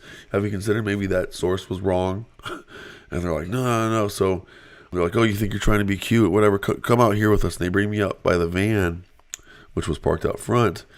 And they pat me down and like put me in the van. And they're like, listen, you're going to pay to play or we're going to take you to jail. And for those that don't know, in the joint, like we call getting taken to jail, going to confinement. Right. At least in the state. I don't know if what they do in the feds, but that's going to confinement. So I'm like, dude, I don't have nothing for you. So then they like grab my wallet. No, you could draw $100 a week out of your inmate account for Zoom Zooms and Wham Whams or whatever you want to spend the money on. So I've got like 90 of the 100 left. So they like, I'm back outside the van at this point. So they pluck the 90 out of my wallet and they're like, go back in there and get us some more money or you're going to jail right now. Like, fuck, I don't know what to do. You know, I go in there. I'm like, I know my boss will give me some money to give to them. So I go in there. We had just taken like $370 or so from a bumper job that we did for a guy, and he paid cash. So I go inside, and I tell the one officer to go around and go into the shop. I needed to talk to my boss. And I'm like, dude, these guys are extorting me. Like, I need some dough to give these guys. And he's like, oh, what do you want me to do? Like, very, like, thick accent Diego had. He's like, well, what do you want me to do, Ryan? Like, I don't have money to give you. And I'm like, just give me something out of the till. And so he's like, I have that cash that we just took from the bumper job. I'm like, that should be enough to get them to go away. So he gives me like the $370 or whatever. I walk out back into the shop, and our shop was in like kind of a high crime area. So like as I'm walking out to the shop with the dough in my hand, I'm like, wait a minute, I'm gonna position this fucker so he's right on candid camera. Right. Because we got cameras everywhere.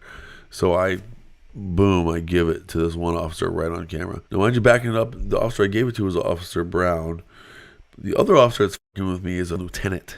Okay. Named Eric Bowe. He's a lieutenant in a white shirt. Right. State. Like, yes, anyway. There's no misidentifying them. Yeah. Or it's pretty obvious what's happening. Yeah, and like it's pretty obvious they've been doing this.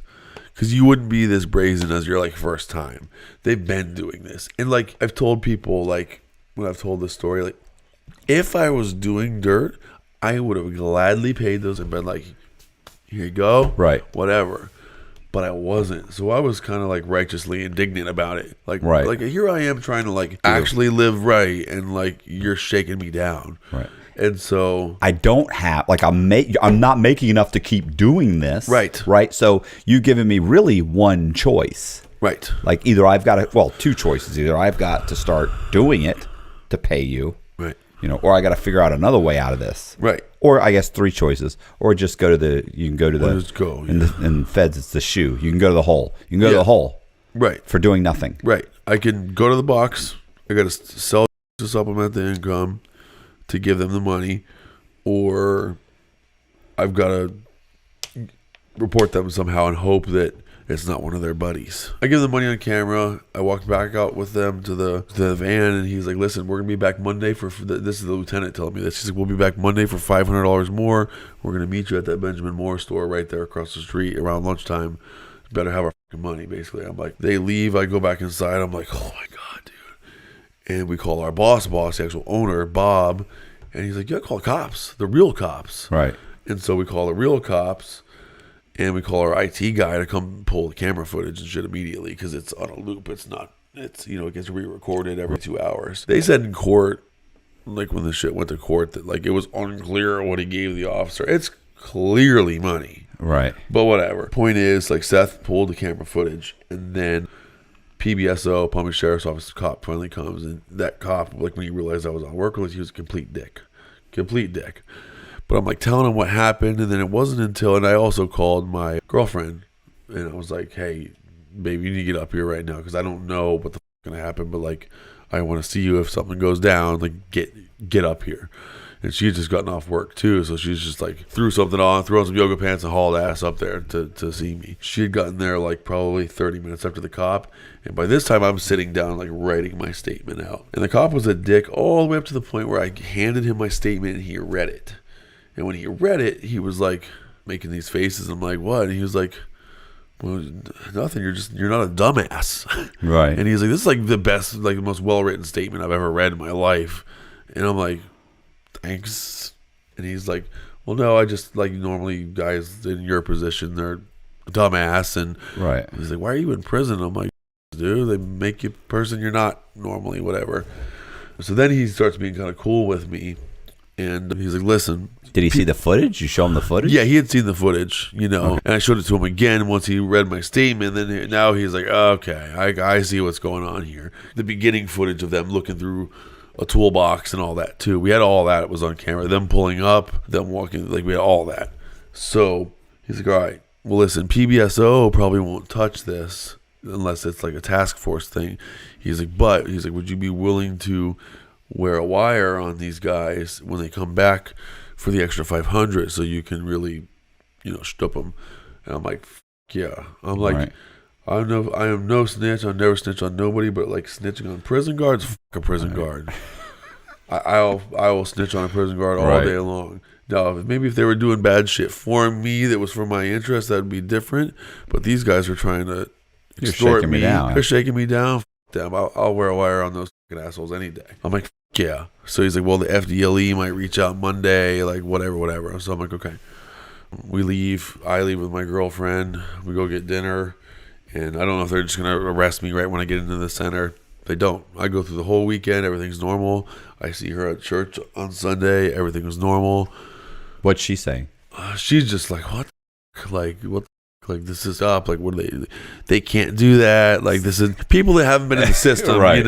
I always love when people that haven't been in the system say those words. They can't XYZ. Mm-hmm. And you're just like, oh, honey, you're a person. Yeah. You have no clue what you're talking about. You've They- watched too much TV. Yeah, they can and they will do whatever the fuck they want, whenever the fuck they want, however they want, legal or not. So, especially with the corrupt as Florida Department of Corrections is. So, fast forward to Monday morning. I'm walking out of the center. It's 5:45 a.m.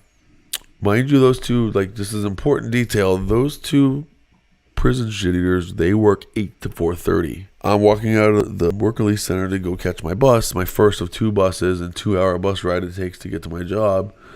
I'm walking out at 5:45, and as I'm like probably almost a block away, a white van comes up on me, and it's these two, Lieutenant Bo and Officer Brown, in a state van, in uniform, at 5:45 in the fucking morning, when they should not even be on shift yet. Right. And they're like, get in the van, and I'm like, dude, oh my god, like these guys gonna like fucking, they're gonna go kill me and dump me in the Everglades, like.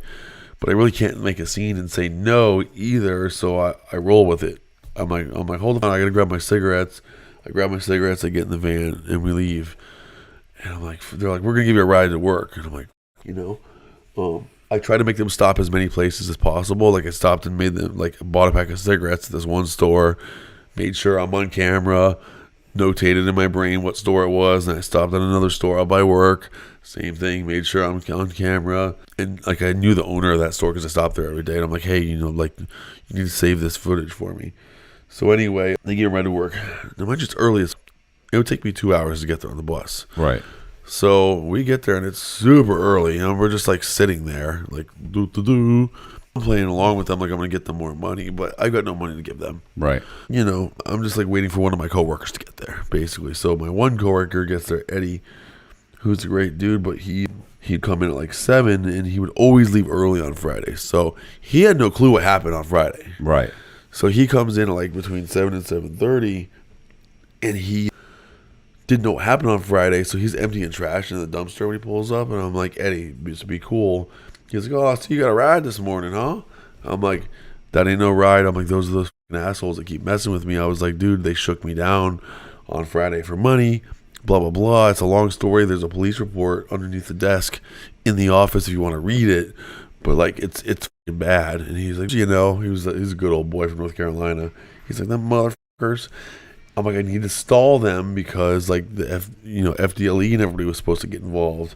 He's like, all right. So I proceed to, like, open up the shop and, like, just kind of go about my day. Like, hold on, guys. I got to look normal. And I stall as long as humanly possible. I stalled for, like, over an hour. I stall. And finally, the lieutenant is just like, you're stalling. We're going to take your ass to jail. I'm like, hold on. Like, all right. I'm done playing. I go back there. Eddie is on the phone with 911 at this point.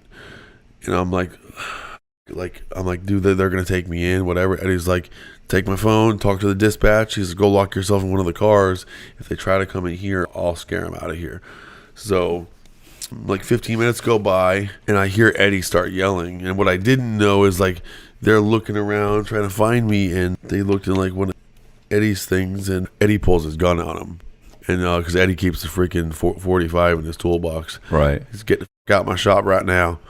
And they're like, oh, we're just trying to help Ryan because he's got money he's not supposed to have, and we're going to deposit in his inmate account and da-da. Well, they are brazen, right? Brazen as fuck, man. And Eddie's like, that doesn't make no sense. Like, how would that make any sense? You're going to help him? He's like, get out of my shop right now. So I'm in like a Jeep Grand Cherokee, like down on the floorboard, like talking to 911, like trying to explain what had happened Friday to her. And it's a nightmare. They find me in this Grand Cherokee, and they're pounding on the windows, like, get out. After a few minutes, a PBSO cop car pulls up. As soon as the regular cop car pulls up, I jump out of the Cherokee. I said, listen, sir, you can arrest me right now, cuff me up. I'm like, I'll go wherever you, take me to county, take me wherever. I just don't want to go anywhere with them. I'm in fear for my life.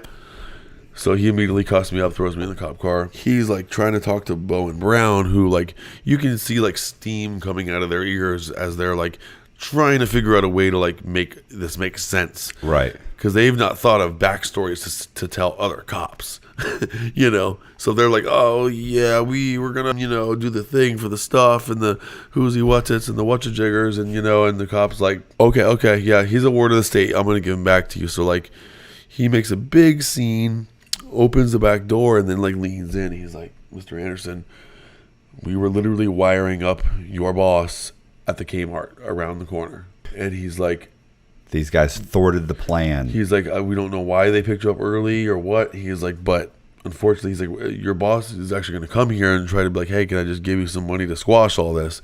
Maybe they'll take it, maybe they won't. And he's like, if it would have been nice if you could have called a little bit longer. Like, he's telling me this really fast, right. Though. He's like, but listen, I got to let you go with them. He's like, but just know you're being followed. He's like, if you go back to the center, we're going to be watching. Nothing's going to happen to you. Like, we're not going to let them kill you or nothing. Yeah, Like, they don't know that. Exactly. Yeah. Like, they could have killed me in that van and nobody would have known. Right. At least till that was dead. They could take you in the hole and do any number of things to you and say, we found him. He hung himself. Right. Well, first they had to take me back to the work release center, but they could have strangled me with a seatbelt in the van and said, But I'm saying that doesn't mean that once you're in the place. Oh, even worse. It's even worse. Yeah. So at any rate, they give me back to them, and then now they're like, haha, you thought you were going to get over on us. I'll show you. Like, I have way more power than you. Like, you're going to lose all your gain time. You're fucked. I'm going to give you a line to staff DR. I'm going to give you a da-da-da-da DR. Whatever. I'm like, fuck you. Both of you, you know. And in the end, we start driving back to the center. Or no, we're about to start driving back to the center. Diego, my manager, comes up. Is like, hey, can I just give you guys like $1,000? We'll just squash this all. Right. They were smart enough to be like, no, because like too much had happened. We drive back to the center, and I'm like so nervous the whole ride back. Like, matter of fact, the guy, Officer Brown, was sitting behind me because the Officer Bo douche was like, if he tries anything funny, wrap that seatbelt around his neck and strangle his ass. Literally, like, told him to do that, and which he didn't do, but could have happened. We get back to the center, and we're back at the center. They put me in the officer station, and they immediately like go off to the side to go try to figure out their stories. There's some officers working that know me, and they know I don't cause any trouble, and they're like, Anderson, Then Bo comes back in, and he tells us one officer, Officer Campbell, he's like, hey, listen, Campbell, I need you to put that we signed out the van at 0800, right at 0800. Right. And then we just got back, you know, right now. And Campbell's like, but you didn't. You were already gone when we got here. And he's like, I just need you to do it. Like, I'm the lieutenant. Just do it. And, like, when he walked away, I liked Campbell. I painted his car. I'm like, don't do it, Campbell. My lawyer's going to have a field day with this shit. I was like, I promise you, you don't know what's in motion here, but shit's about to go down. And he's like, shit. You think they'd do anything for my black ass? Man, f*** that cracker. I'm not doing shit for him. And, like, literally, like, no sooner did he say that, maybe 5 minutes later, like, the fucking doors to the center, like, fly open, and it's, like, the warden, the Florida State Inspector General, PBSO, FDLE, like, all those people. And they're like, where's Ryan Anderson? Where's Ryan Anderson? Like, where's he at? They, like, make sure that I'm okay, and they're like, get him out of handcuffs right now, blah, blah, blah. And they're like, where's Bo and Brown at? And they were, like, there's a road prison right next door to the work release. They're, like, at the road prison, like, off in a corner, like, talking. So they grab them, start questioning everybody and everything, but, like, there's a lot of damning evidence against them already. Right, because their story already doesn't make sense. Yeah, it makes no sense. At the very least, you've already lied on a police report. Right, which is, at the very least, enough for them to get fired. Right. Let alone, I think you can get, like, charged. I think you can get 2 or 3 years for lying on a police report. And it's worse when it's an official making that kind of thing. So I get questioned by the FDLE and all these people and all that, and they're just kind of corroborating what I've already said. And then the real kick in the ass about this thing is like, I was doing good at work release. Instead of letting me stay and finish out my last 55 days or whatever that I had left, when this all went down, they send me back to Martin Correctional again, which oversees West Palm work release by this time. They put me in AC confinement, so I'm in administrative confinement. I'm in the box, and I just like, I'm back there for like 45 days, I think, when I didn't do anything wrong, you know? So I was going to say, you know, what's funny is like the warden of the prison has the right to release you. Exactly. Like the warden, they could have just gone and explained it to the warden. He could have said, okay, you know what? Do you have somewhere to go? Right. Like, we're going to send you home. Like, you're done. Right. It's 45 days. You're done. You're safer at home. Which is exactly, I actually, when I got interviewed with the FDLE, I actually suggested, I'm like, they can't just do an emergency release. It's 45 days. It's nothing. That's a joke. It's I've really been nothing. Locked up for years. Exactly. I asked like that, and I was just like, and then when they said that they were going to send me to Martin, I was like, you guys are like playing with my life. You don't know what buddies they have at Martin or whatever that could mace me to death back there in the box. Like anything could happen. But no, I do my 45 of my last 60 days in the box. Then I go to Belgrade for like my last 15 days or whatever, 14 days. Then I get out. And once I'm out, like this whole case and everything's just been like crazy. My girlfriend has been in the newspaper, right? Because the articles I read in the newspaper. Yep. So by this point, they've arrested the guys. Have they charged them and everything? Not by the time I got out. Okay. No, the arrest came later. However, like my girlfriend, like once I get sent to the box and everything, she's just like beside herself, and she's like feverishly writing me, trying to figure out where I'm at. The FDLE had questioned her. And then they like questioned her, and then like when they sent me to the box, I think they like told her they didn't know where I was at, which freaked her out. She had no way to talk to me to know. So she's like, "What do you mean you don't know where he's at?" So anyway, all these things happen, and it's just like a whirlwind of fuckery. It's like something out of a bad B movie, you know. And you know, we're going through the whole kit and caboodle here, and are they ever going to charge these guys? Like, no, I'm out. Are they ever going to charge these guys? Like, what the I knew they were suspended, like, right away. Right. Without pay. Well, finally, I want to say it was like, so I got out tax day 2013. I want to say it was like September.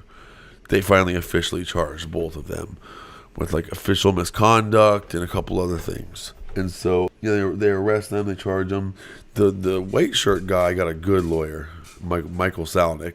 He's pretty good. He gets a pretty good lawyer, but Brown has like a public pretender, and like Union doesn't do shit for him. So anyway, I end up hearing they get arrested. I'm like, finally, yeah, they get arrested. And just to show you like how slow the wheels of justice move in our system, if it was me, I would have been on trial in 3 months. Right. Because these guys were prison guards.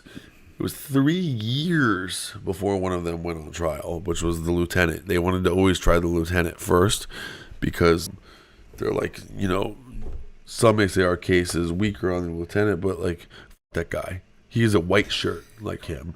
So like he's higher up, whatever. So long and short, we end up going to trial. And I think his lawyer with depositions and all this, and his lawyer is like very clear. His lawyer is going to be like, attack my credibility, attack my credibility, attack my credibility. I wish it was recorded because I mopped the fucking floor with his lawyer.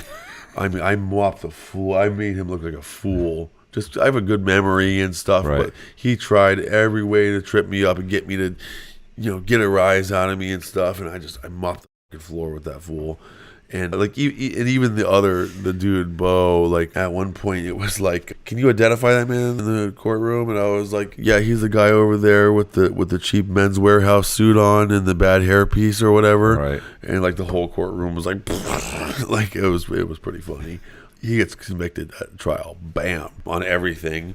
The judge like And I got to do like my victim impact statement, and I wrote like a solid gold impact statement. Right. Which part of it was just like me trying to rub it in, but part of it really was like, this is stuff, dude. I'm trying to change my life here. Yeah, like I really, truly was trying to change my life. Like, now, mind you, when it finally went to trial 3 years later, that girl that was my girlfriend is now my fucking wife. Right. We got married, and I'm just like working my ass off to get my shit together. The ex-girl had, that I was with before I went to prison a second time, our restitution was joint and several. Who do you think had to get stuck paying all the restitution? Right. This guy.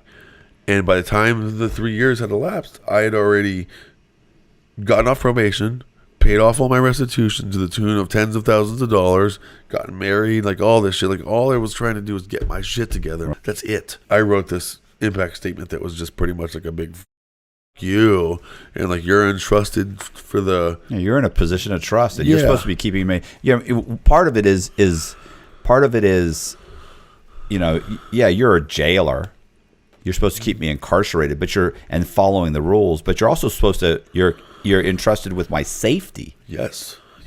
So yeah, they I forget what there's like a 3 C's or something. It's like care, something, in control. Care, comfort, and control. Care, something rather, control, like the DOC uses. Yeah, they just violated all that shit. And like the one guard, the Officer Brown, I like almost felt bad for him. I didn't, but almost, because he was like Bo's puppy dog. Right. I guarantee you that pussy would have never done that without Bo. He's a pussy. And so, but like following Bo around, like, I can make a couple $100 raggedy ass dollars. Like, well, how many people how long had they done that, what do you think? Because you're clearly not the first person they'd ever done that to. I think that Bo had been doing it for years. Right. As like almost as long as he'd been working at the center. Brown hadn't been an officer long enough. I think I was probably one of the first people that he ever like. And it went way wrong. It went way wrong. Lost his career over it. So once Bo got convicted, Brown took a deal. Lost his career and got like, he was just barely like at that point where they get a vest. Right. I think it's like 3 or 5 years for them. So they're just barely getting the vest. So he lost everything. Not to mention like all the time he was out on admin leave and all that kind of shit. So like that's basically what happened. And like after it happened, like I had other guys like, yeah, they were making me pay rent too. But the thing was, is like those guys wouldn't come forward because they were doing shit. Yeah. You know what I mean? So it's like, and yeah, dude, it's just the Florida system's so corrupt. Like I can like go on about it, but did you want to be law enforcement when you were growing up? What were you thinking when you were in high school? Well, here's the thing, and I think most inner city people who live in these type of environments that I've brought up with, your mom, well, my mother and everybody else's mother, kind of instilled in us that, in my era, rap was relevant. Everybody's trying to be a rapper, or everybody's trying to be a basketball player. Everybody didn't have those skills. So what it was, in order to quote unquote make it out the urban environment, is you get yourself a city or state job and you do 20, 30 years, get a pension. And during that course of time, you can move your family to a better neighborhood, go to better schools, et cetera, like that. So no, I didn't have any ambition to be a correction officer. It's just that when I was growing up, my brother joined the Marines. I was still in school and got in some trouble in school and ended up dropping out of school. So he came back from the Marines and, all gung-ho and everything, and took me down to the recruiter. And you know how the recruiters can be real persistent, taking you out to dinner, whining and dining you to get you to sign in. So I became a Marine because I had I didn't even have my GED. And at the time, they were taking individuals without GEDs. So I thought it was a way for me to escape, a way for me to get out, become a mature grown man. So June 3rd, I went and took the test to get into the military. June 6th, I was on that plane going to Paris Island to be a Marine. So okay. just like that. How old were you? 18? 19. 19. I Okay. had 19. I mean, that seems like a smart move. You know what I'm saying? They'll take care. Like, I mean, it's. I'm sure it's hell, but at least you have somebody. At least you have direction, and you have someone to, point you in the right direction, and you have a structure. And But you don't know that until you go through it. Right. You're terrified because you hear all the stories about Marine Corps boot camp. So And you really don't know how good a shape you are until you go through that. Right. How was it? It was it was enlightening to me because coming from Harlem I went in 1987. I'm just gonna be straight up. It wasn't that many white people in my neighborhood that I had Right. to interact with on a daily basis. So now I've become a Marine, and it's like a cesspool. People from all over the world.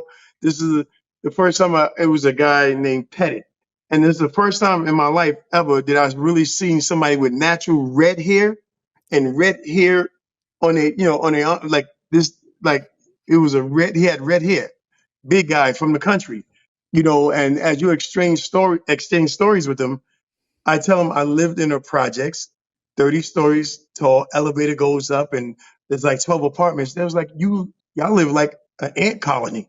They were an elevator. At the time, coming from the country, if you never been to any city, Yeah. living in a building 30 stories tall, they were afraid. Am I afraid of heights? And until you witness it or experience it, then you understand where I'm coming from. Just like I couldn't understand how somebody 12 years old already was knowing how to drive tractors and drive big trucks. When in New York City, if you get your license before 30 at that time, I was going to say, you don't even need a car. You don't even need a car in New York. Nah, no, not at all. But it was an experience. I wouldn't trade it for a world now. So how long were you, I'm assuming you went through boot camp. I'm assuming, there were no problems, or how long were you in the Marines? Well, I'm gonna be honest with you. The recruiter lied to me. Right. One of the questions, one of the questions I asked them, when you're young, you feel like you're pretty much invincible. That I'm scared about the training that I heard Marines go through, but I was more afraid about are we going to war? That was one of the questions I asked him, and he was like, "Oh, it's peacetime. Don't worry about it. It's peacetime right now. It's just no threats or nothing like that." So I took his word for it. And in 1989 and 90, I ended up in Desert Storm, Desert Shield in a war. Right. Yeah, so that's the only thing I could say went wrong. Everything else was just life-changing experiences, becoming a man, being away from home because I'm from New York, stationed in Camp Pendleton, California, seeing different cultures, like a cesspool of people from all over the world in California. First time I seen a black guy with a 10-gallon hat and a belt and boots and really dancing to country music. So it was an eye-opener for me coming from the city, from Harlem. So, how was you said you were in Desert Shield? Desert Storm, Desert Shield. That's the name of it. So how long were you there? 2 years. Did you see any action or? Oh yeah. I'm a decorated war veteran. Okay. Why did you get out? At the time,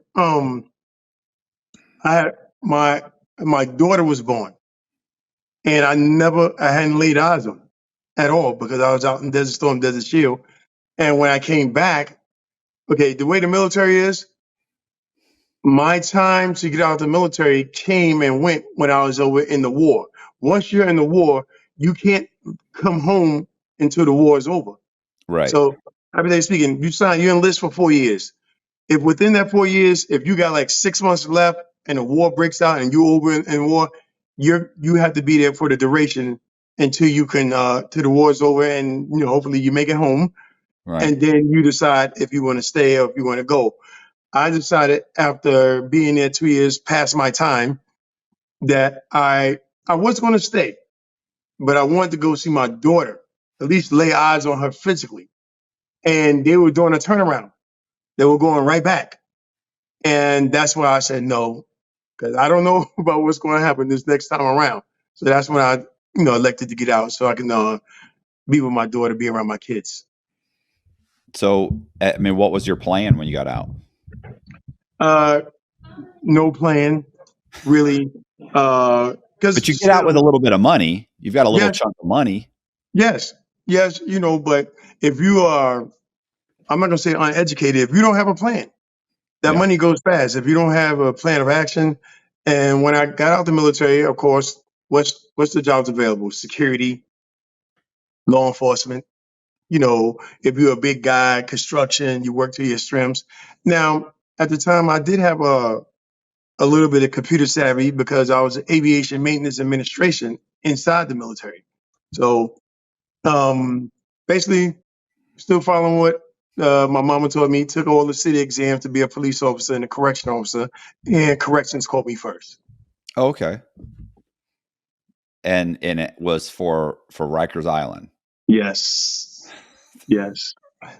So who runs Rikers Island? Is it the sheriff's department? Or corrections? The corrections department runs Rikers. So it's a state facility. It's a city. It's a city jail. It's like when you any county. It's like a county jail for New York City. Okay, I was gonna say because in most, not all cities, I mean not all states, but in most states, the county sheriff runs the jail. Even if you have like a police department, you typically end up let's say you got arrested in Tampa, Hillsborough County is going to put you in their jail for the Tampa PD. But some cities are so large that they have their own jail systems. But most aren't. Let's face it, most places aren't New York City. Mm-hmm. It's insane. It's not like it's twice as big as Tampa. It's 350 to 500 times as big as Tampa. It's massive. So, I don't know if you've been to Tampa, but I grew up thinking Tampa was a city because there's 10 buildings that are more than, 30 feet high. That's a city to me. And now I'm like that. Tampa's not a city. Like you go to New York. You've never came to New York? Oh, yeah.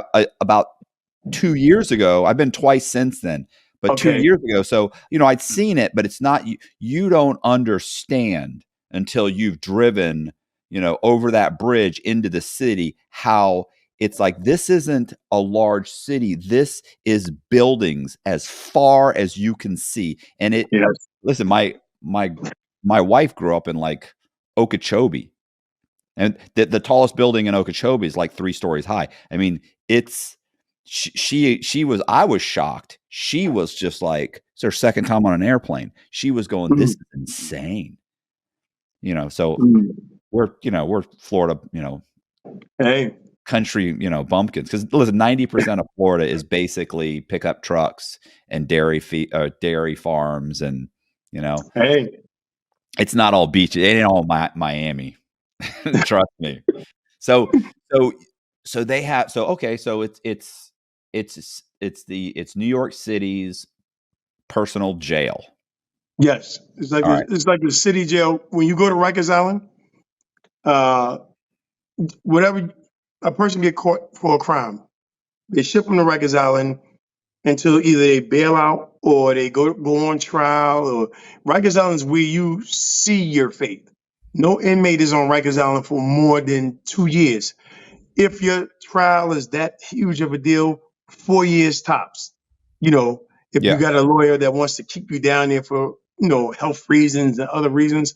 Other than that, 2 years, after 2 years, you're going to find out your fate, whether you're going home or you're going upstate New York to serve out your sentence. Right.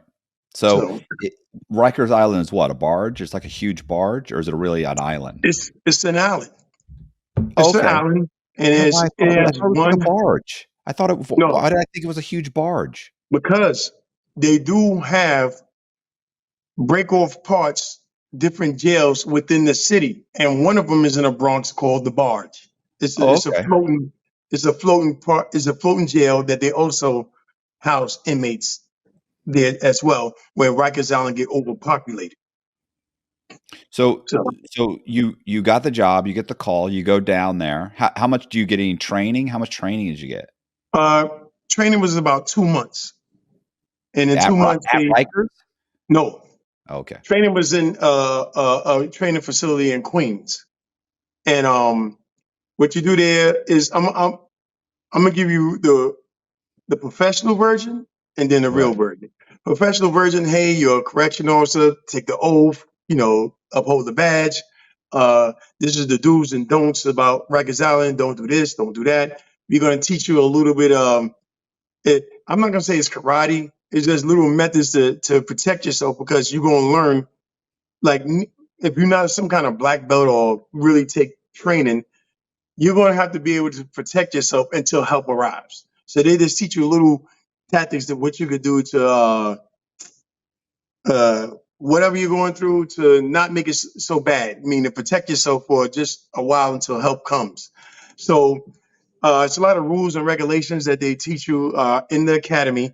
But now that's the professional part. We're going to teach you everything, all the rules and regulations. Now, the real part is when you become a correction officer and you walk through those gates, forget everything you learned in the academy. You right, forget it because it's not really like that. The academy is, and I found out is, if you do something wrong, we taught you the right way. We already know how you're going to do once you get there. But right, we taught you the right way. So now, in order to get you in trouble, and because you were taught the right way, we also know that the right way is not the way that is ran in there, but to cover us. See, people think the academy is to teach you how to be a correction officer. No, the academy is all the blue paper that says we taught them not to do that. We told them not to do that, not to do this, even though we know in order to run the jail, you got to cut some corners. So, right. Yeah, I was gonna say like and at the medium in the feds, they mhm, so it's they don't allow segregation. They don't allow, they don't allow anything like that. But then that's the version that you get on the computer. But the truth okay. is, like, all the black guys are housed with, or at least in the cells with the black guys. They're sitting at Hmm. their own table. They have their own TV. The white guys have their TV. The black guys have a couple TVs because there's more of them. The Hispanics have a TV. Like Hmm. it's very, they naturally segregate Yes. themselves. But the Hmm. COs also, I want to say they do encourage it because they realize it keeps the peace. It may Yes. not be politically correct, but if you start putting the black guys and the white guys cells and the Hispanic cells and just say, oh, no, you're going to go in that cell. Now we've got a problem because now Yes. these guys are in danger. They're going to get hurt. They're going to attack each other. So it's like, I understand what the paperwork says. I Hmm. understand what the rule says. Yep. But this is going to be a problem. Like you might as well take me to the shoe. Or even if this guy doesn't attack me and it doesn't become a problem within a day or two, it's going to be a problem with, a lot of times it'll be a problem with your own people. Yes. You got to get out of that cell. Well, then you got to beat that dude out of that cell. It's like, what are you Hmm. talking about, bro? Like, I'm here for Yes. a tax violation. Like, I'm not stabbing anybody. What are you talking Right. about? Hmm. Hmm. But yeah, so I hear what you're saying. And it's the same thing with the COs. Like, this might be what happened, but here's what you write on the report. Yes. You know, Definitely. A lot of that. I slipped in the showers. right? So when you do show up, what happens? Like, I mean, did you have what was your plan going in there? Like, hey, I'm going to work here 20 years and retire, or You know what? you feel it out? You know, my upbringing, I always took jobs that I needed at the time, not jobs that I wanted. Right. Escaping the inner city hood, I thought the military was a way out. So when I came home, like, maybe I could be wrong. I don't recall anybody saying when I grew up I want to be a correction officer.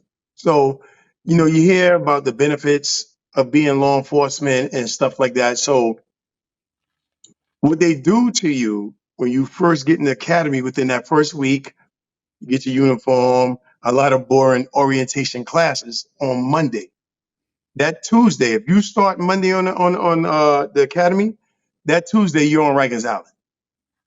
That Tuesday they take you to Rikers Island and they walk you around Rikers Island, and this is your term of anointment, meaning you look at yourself and you decide if you want this job right now, early, before you even go through the academy.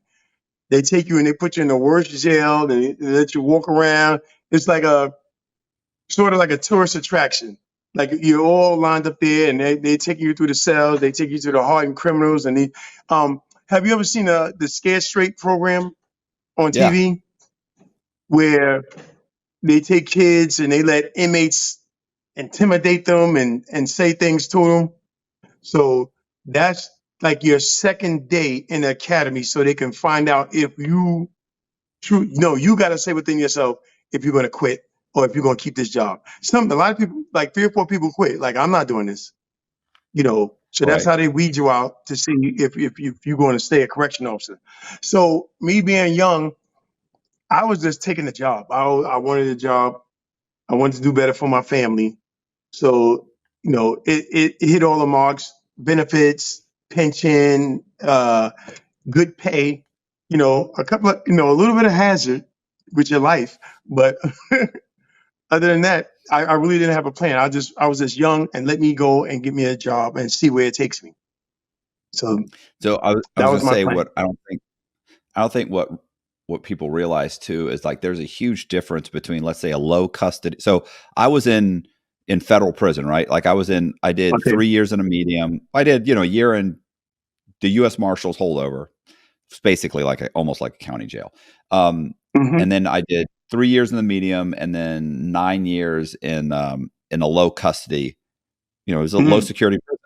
So, but a city or a county jail, like there are very few guys are locked up at Coleman Low because they're violent. Now there may be Okay. violence, in their past. There may be some violence, but there's not a lot. Like, let's say 20, maybe 10% of these guys actually have some kind of violence in their past. Mm. But in county jails, you're getting guys that do home invasions. They do, carjackings. They do this is why guys will always say stuff to me in the comments. They're like, oh, you wouldn't survive in a state prison. You're right. I don't commit state crimes. I don't have to worry about that. Like, I'm not concerned. Like, I'm filling out paperwork, bro. I'm not Mhm. I'm not kicking in somebody's door. I'm not burglarizing a house. Like, I'm not concerned about it. But that's the problem is when these guys talk about, most people can think state prison, and that it is. They're violent people. There's a lot of violence in those Yes. guys. Yes. I was I working in a can't go high there, bro. classification house. No, Everybody, I can't do it. I can't do it. you know what? I'm gonna be honest with you. First day walking in there, the inmates know you're new. But Oh first yeah, of all, they rookie. you got a light blue shirt on, so they already know you got shiny shoes on, so they know you're new. And you know what? I'm born and raised in Harlem, hard projects, Polo Grounds projects. I'm not saying I'm Mr. Tough Guy, but I've seen some things as a kid. Yeah. So now here I am, Marine. I'm a Marine. I went through boot camp. I fought in the war. So here I'm coming home, 6'3", 9% body fat. You couldn't tell me I wasn't in pretty good shape as a big guy, right? Bro, when that door slammed behind me and it sunk in, forget all the training, forget all the talking. This is it. You're here now. And the horror stories, all that comes back to you like, okay, there's nothing to protect me but my presentation. Right. That door slammed behind me and I can hear my heartbeat. I can hear my heartbeat because it's self-preservation. Like even if you're walking in the street and you in a riot and you got to protect yourself against 30 guys, like Right. realistically speaking, Bruce Lee, the toughest of the toughest, you're not going to Yeah. protect yourself from 30 guys, and all that mentally comes to play. Like, okay, I'm here. That door slammed, and then the rules and regulations that you're my partner, but you're the A officer. I'm the B officer that got to be inside with the inmates, walking around, making sure they're not hanging themselves up and raping one another and beating one another up. Dude, I'm only one man, Mm. so I had to learn that a lot of prisons and jail, the consequences of their actions keep them in check. Meaning, yeah, you could beat me up. You can do what you want to, but you know you're not going nowhere. So you know after you beat Yeah. me up, kill me, do whatever you want, you know you're pretty much done. So that's the logic behind 2 officers to 100 inmates. They Right. know momentarily you may have a victory if you beat up an officer or whatever the case may be, but you know it's coming. And do you want to catch the wrath of what's coming? So that's what stops a lot of inmates from doing things. But I was terrified, bro. I was terrified. I didn't think I was built because before that I wasn't a criminal. No, Right. I wasn't. So So yeah, I was gonna say you're saying retaliation, like the inmates would always say, well, they can't retaliate. You're fucking out of your mind, bro. Like yes, you can smart off to an officer, and 5 minutes later you walk in your cell. He's opened up your locker. Your shit's everywhere. He's throwing contraband. He's just throwing stuff in a bag, and you're like, oh man. Even if he says it's not contraband, I'm never getting it back. yes. Well, you could fill out a BP this or fill out a BP that, or they have these Mhm. forms, and you're like, Yeah. you're never seeing anything. Even if you win, you're not getting anything. Like At all. you're at their mercy. You can't win, so it's just instead they just take it out on each other. You're absolutely right, and I'm glad you said that because a lot of people don't understand. You can hate law enforcement all you want to. You can hate the cops. The police officers outside. You got more of a leverage with cameras and stuff like that. When you become an inmate as a correction officer, I decide whether you Right. live or die. I decide that. And you don't think you have to kiss nobody's ass, and can you curse on this thing? Yeah. You might think I'm a man and I'm not going to bow down and this that. Listen, you piss off the right officer. I've seen worse revenge tactics Yeah. than ripping up your legal paperwork that you worked so hard to get that could have your freedom in your hand. Yeah. So yeah, they don't understand that their life is in the correction officer's hand. Yeah. I don't think I never wrote anything up. Because I knew it's just not going to, in the end, it's not going to go your way. I'll buy another one. I'll call my lawyer and get them to send in some more paperwork. I'll get another one from commissary. And I would listen, I'm polite to everybody. I'm polite. I would say, I could have lunch with Stalin and Adolf Hitler, and I would be perfectly nice. Oh, how's it going? Yeah. That didn't work out, So yeah, I was always nice. I never had any problems with any of the officers either. But then again, the thing is, in the feds, you almost never see them. Once you get to prison, you have very little communication or contact with the COs. It's where there's like one officer for every 300 and some odd guys. So and honestly, they're pretty well behaved because everybody's they get their routine. The problem is that like the jail that you're in, like these guys they're just sitting in their cells for playing cards. They're just boredom is killing them. Yes. Yeah, it's so what happened? So you're working 40 hours a week? How long are you working until somebody approaches you, or how does that happen? Okay.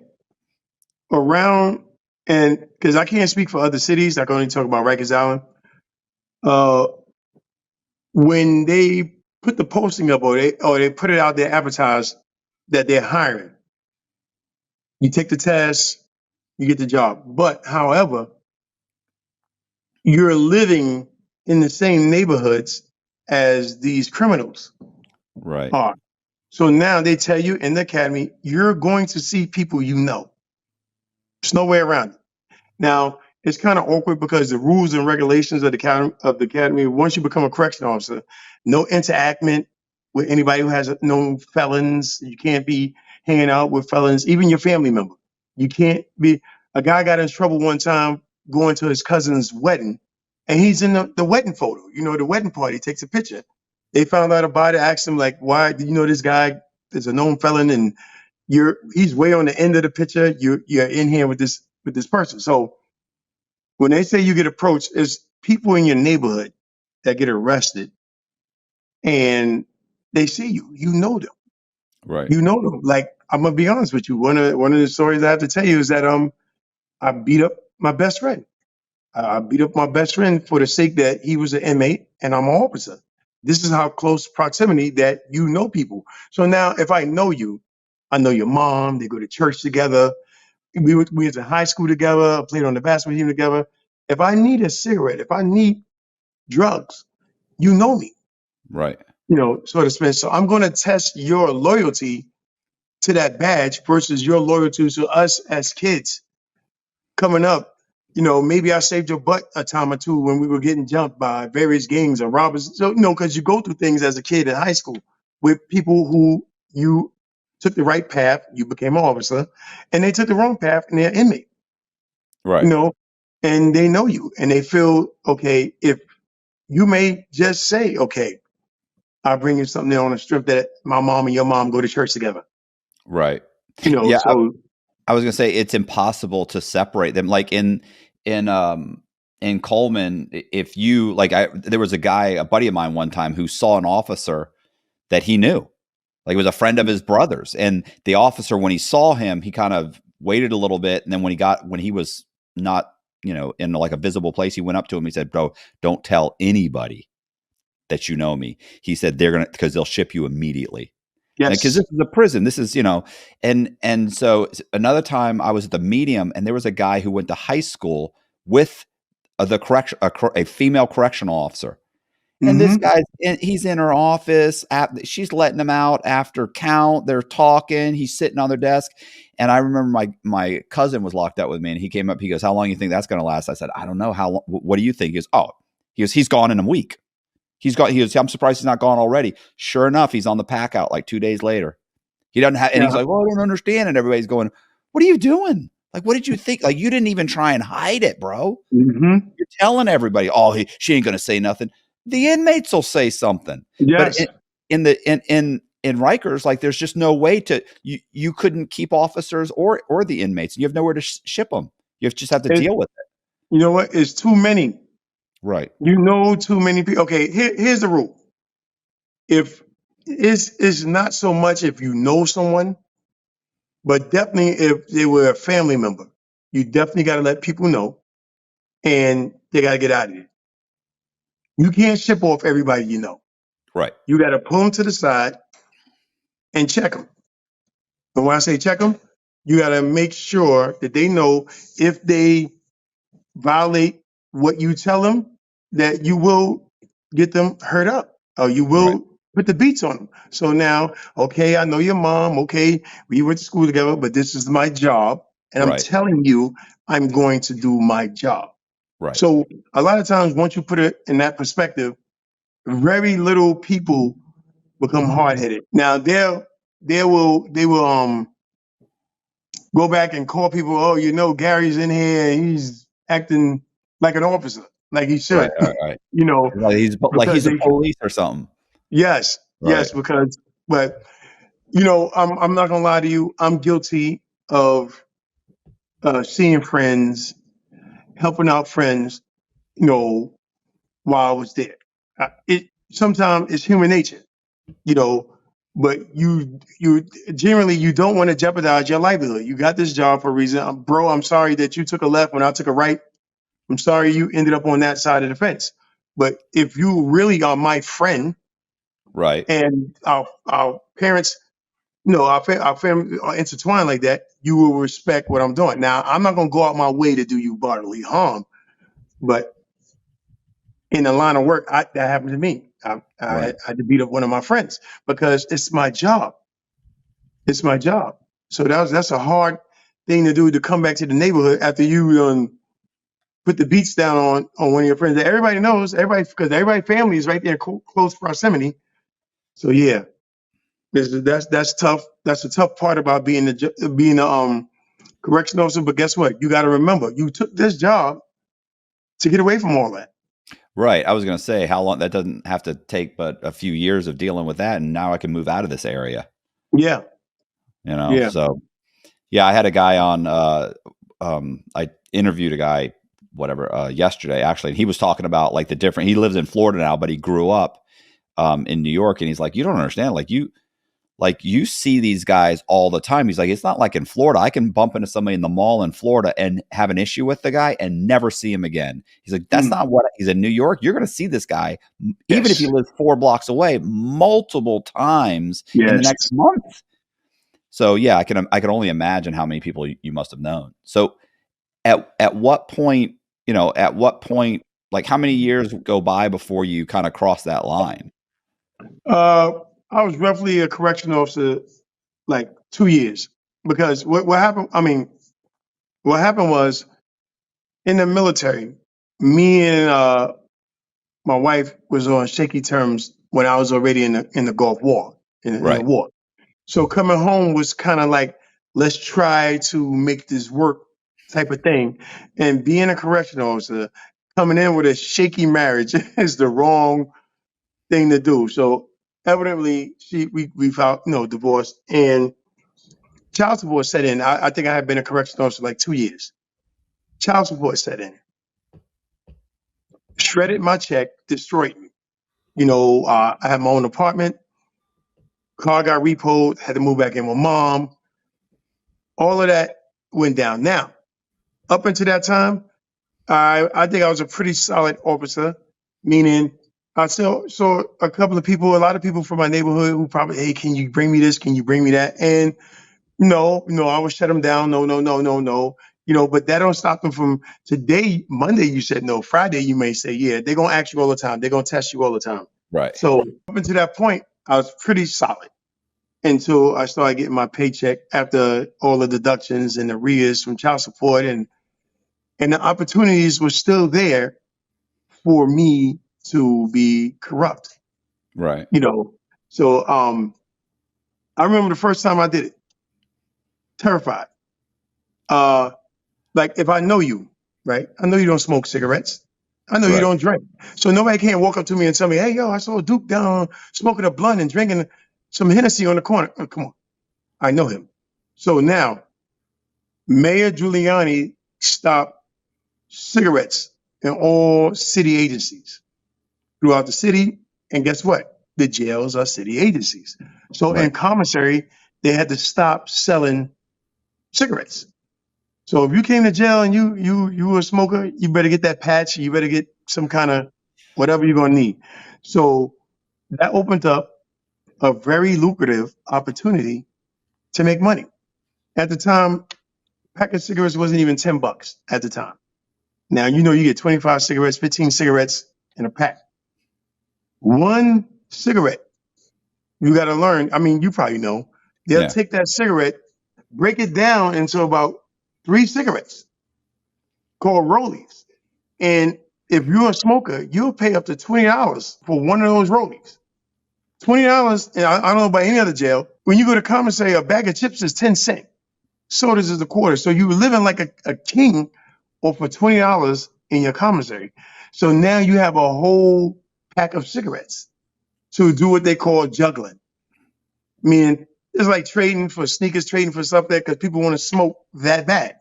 Right. So once he put it's called quality of life laws in effect, and now nobody can smoke in the city buildings. So even if you work in the corporate America and you work in a city building, you got to go downstairs outside in the cold, smoke your cigarette.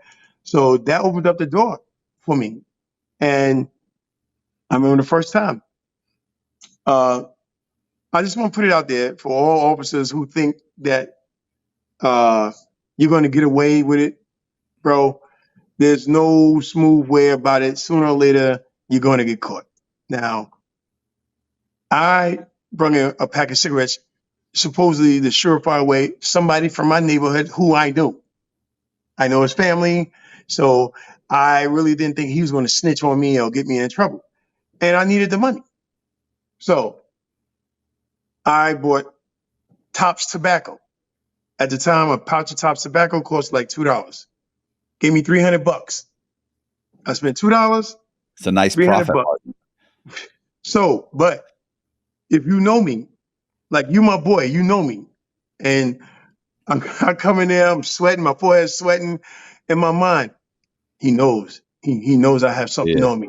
My heart, everybody's looking at me because they know I have something. Now, in hindsight, it's a cigarette. So it's not a drug or nothing like that. And I could be using it for personal use. But if you know I don't smoke cigarettes, if you see me with a cigarette, like, what the hell are you doing with a cigarette inside the jail?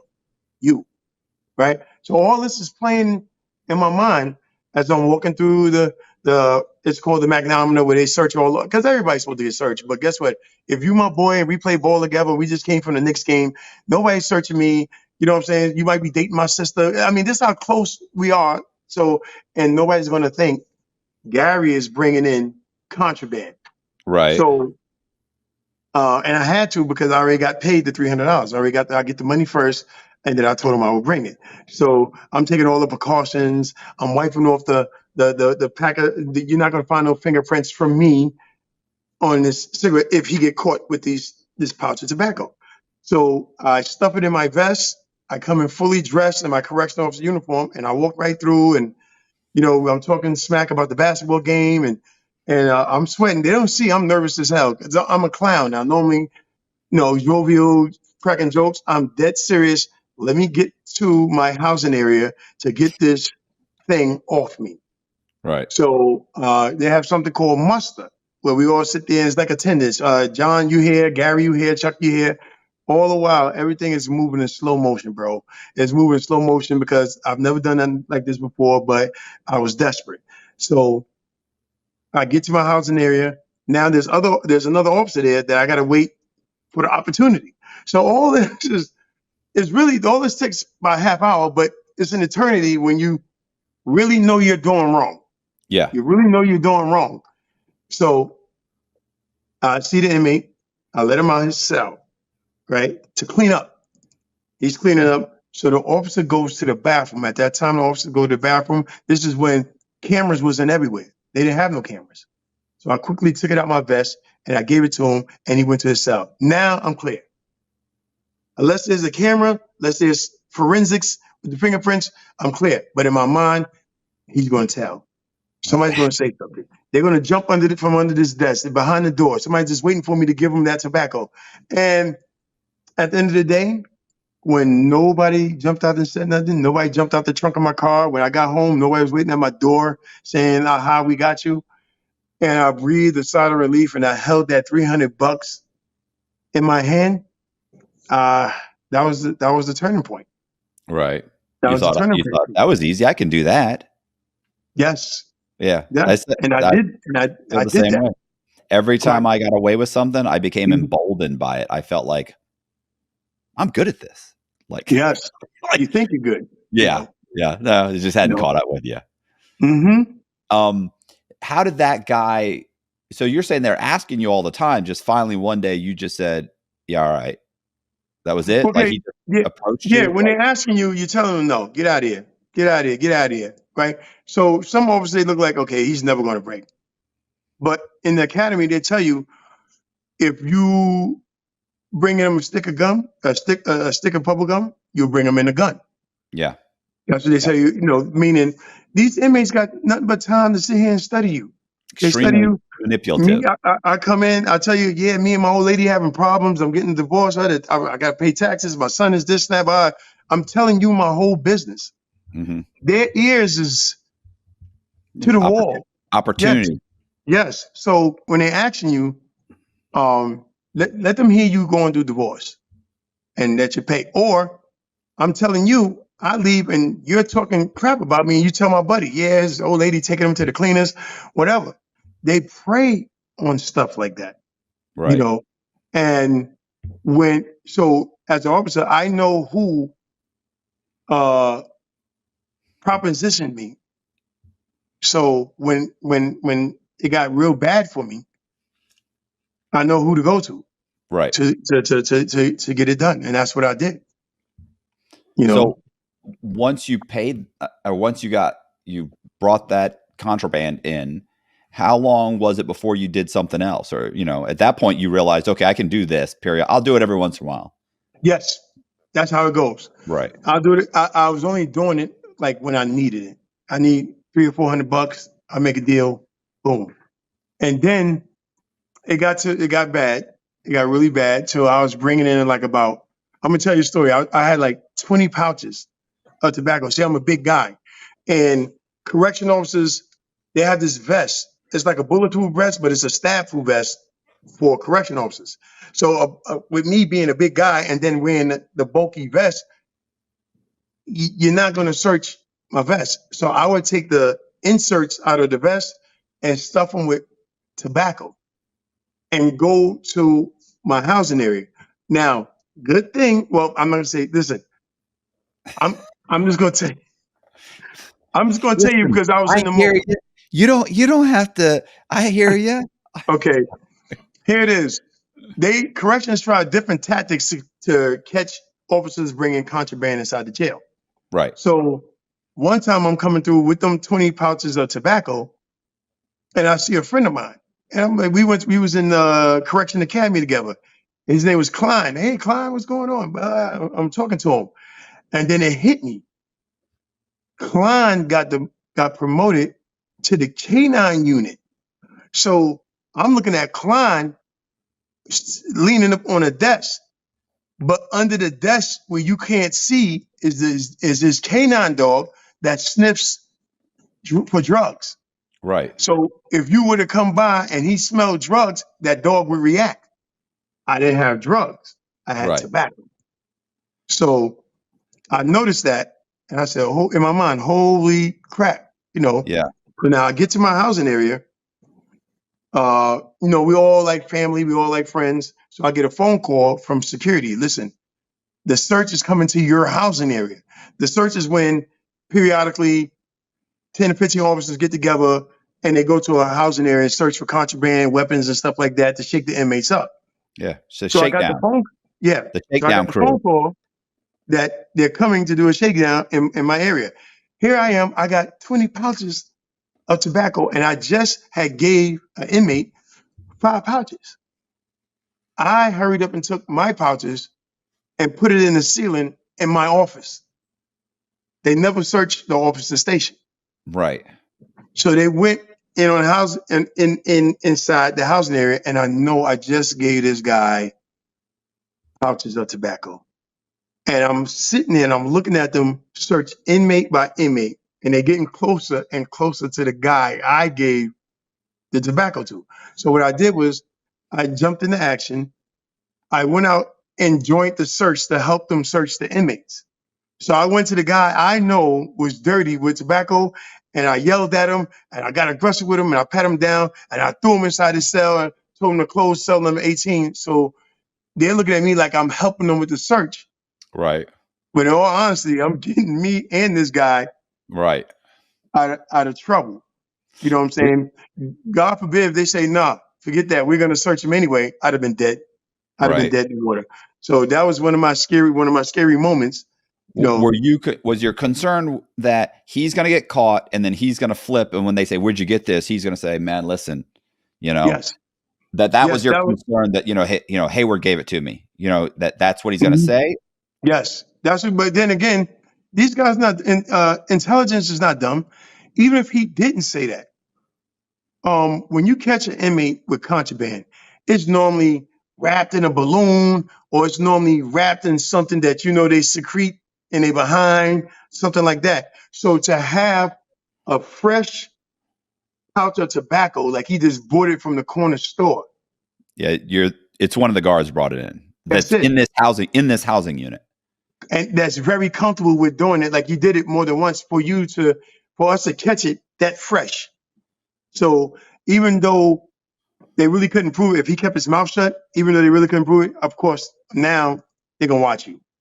Now they're on you. Now you're exposed. So that day went by smooth. You said 20 pouches? Yes. At 300, that's $6,000. Yes. Wow.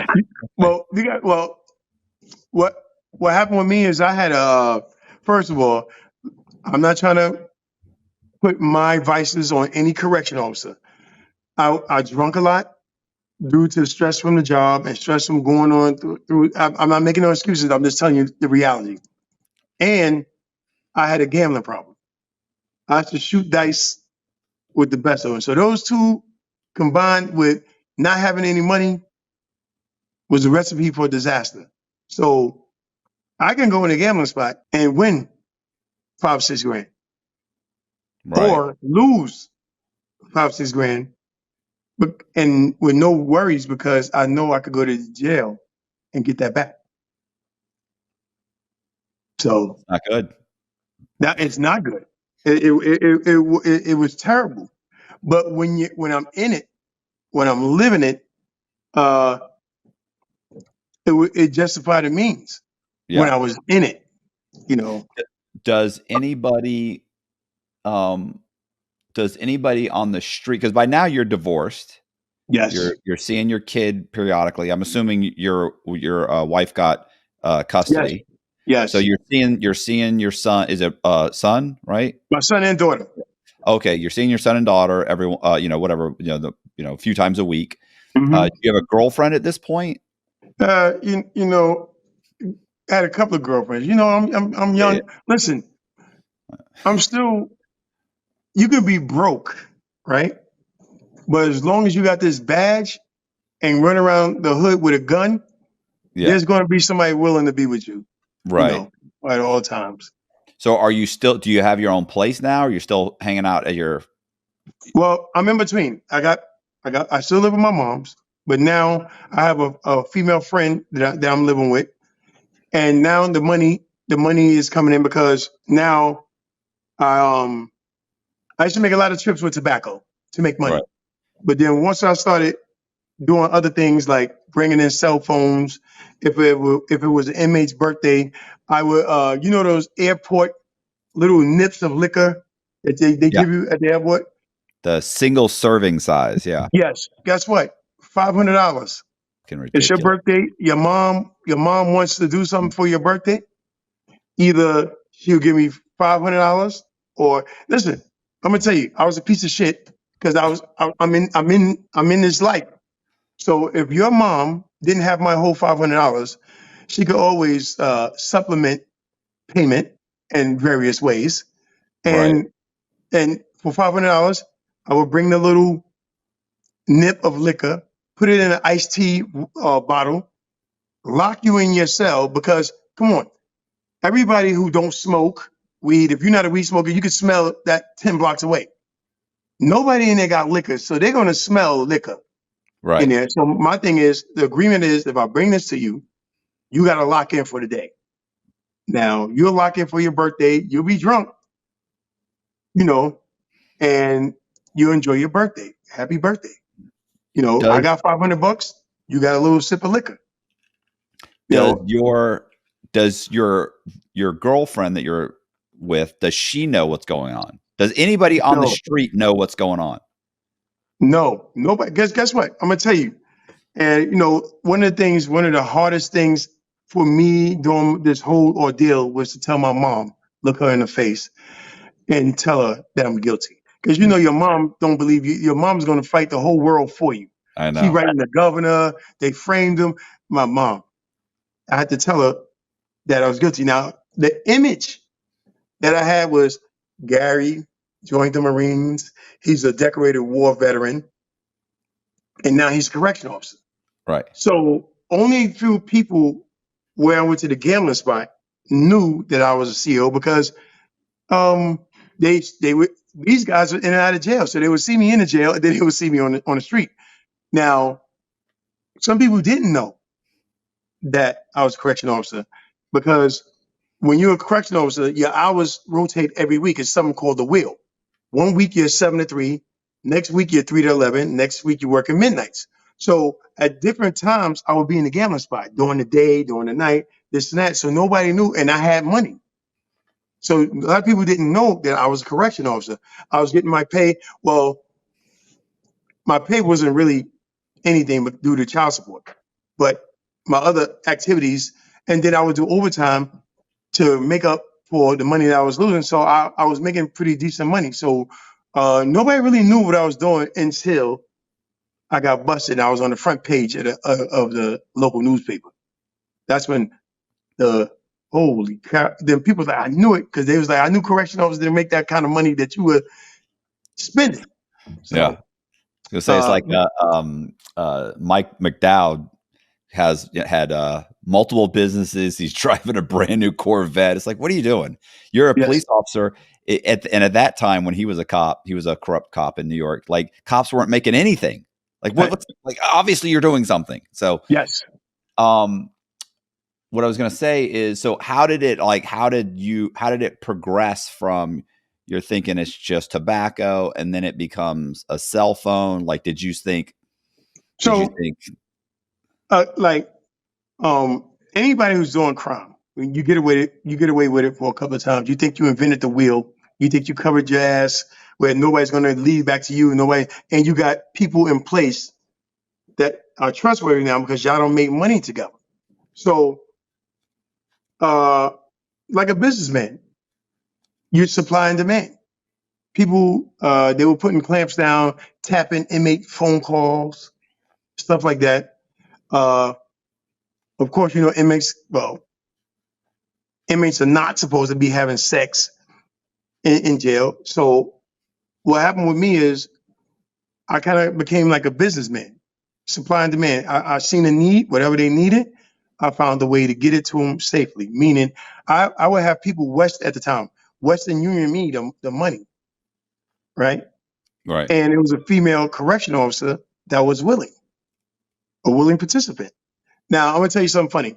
A reporter read my book and did an article in the paper, a full spread, how I bring in liquor, cooch, tobacco, cocaine, and prostituted female correction officers. Right. That, if you look at it, maybe I did, but not prostitution like you would say. When I look at prostitution, it's like, okay, I'm gonna beat you up if you don't go in there and service this guy and give me the money. Right. To me, that's prostituting and pimping women.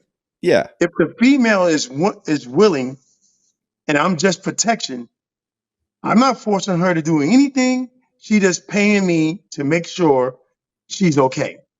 And what it is, when I was corrupt, I knew the real guys in there that made a lot of money on the street.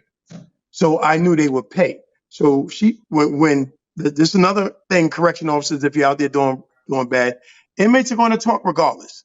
If they got a correction officer in their pocket, that gives them status. So if you think that they're just going to be quiet and y'all going to have this thing going for 100 million years, no, it's not going to happen. So once she got wind of what I was doing, she propositioned me because the way it went is I knew the guys that was doing stuff. She got time. Because a lot of times, inmates would lie to her. Yeah, my family, I make a lot of money in the street, and then when she would service them, she'd come up short. So the way it worked is, they wanted to have sex. She was willing to have sex. $1,500 a pop. I get $500. She gets a grand, and she did it like 2 or 3 times a week. How does that conversation go between you and the inmate and you and her? Okay, first of all, it has to be an inmate that I'm already working with. Right. No new guy out the random, this and that. So, of course, any inmate wants sex from if they can afford it. Yeah. So we're making money. Guys are paying their lawyers with money that we're making in there. Right. And so once I got wind that he had the money and he wanted it to happen, what I would do was I would get the money, give her grand, take my 500 in the morning when nobody's there but me on post. She would come, take care of him in a utility closet. Because remember, at the time, ain't no cameras all over the place. Right. And she would take care of him. And you have to figure out a way to get both these people at the same place. And inmates don't have the run of the facility. They can only go some places. An officer can take an inmate anywhere. Wherever. Yeah. When I first became an officer, and it was gung ho, I'm going to be the best CO ever. It was a female that would come in my housing area that didn't work my housing area. It was an inmate called Divine. I'm not gonna call no grown man Divine, but his name he was Divine. He had silk sheets and satin shirts, because you got to remember, in Rikers Island, until you get convicted, you wear your own clothes. Really? Not only when you go upstate and go to prison, you get the greens that everybody wear the same thing. Rikers Island, you going back and forth, you got to have your own clothes, sneakers, whatever. And this guy had alligator shoes, expensive shoes, and silk pants and sheets on his bed and all that kind of stuff. And nobody ever went in his cell to challenge him, to test him or anything. And this female would come get him and walk him around the jail. And I'm new. So that means now, in hindsight, all these other officers knew about this guy on the street. He was somebody.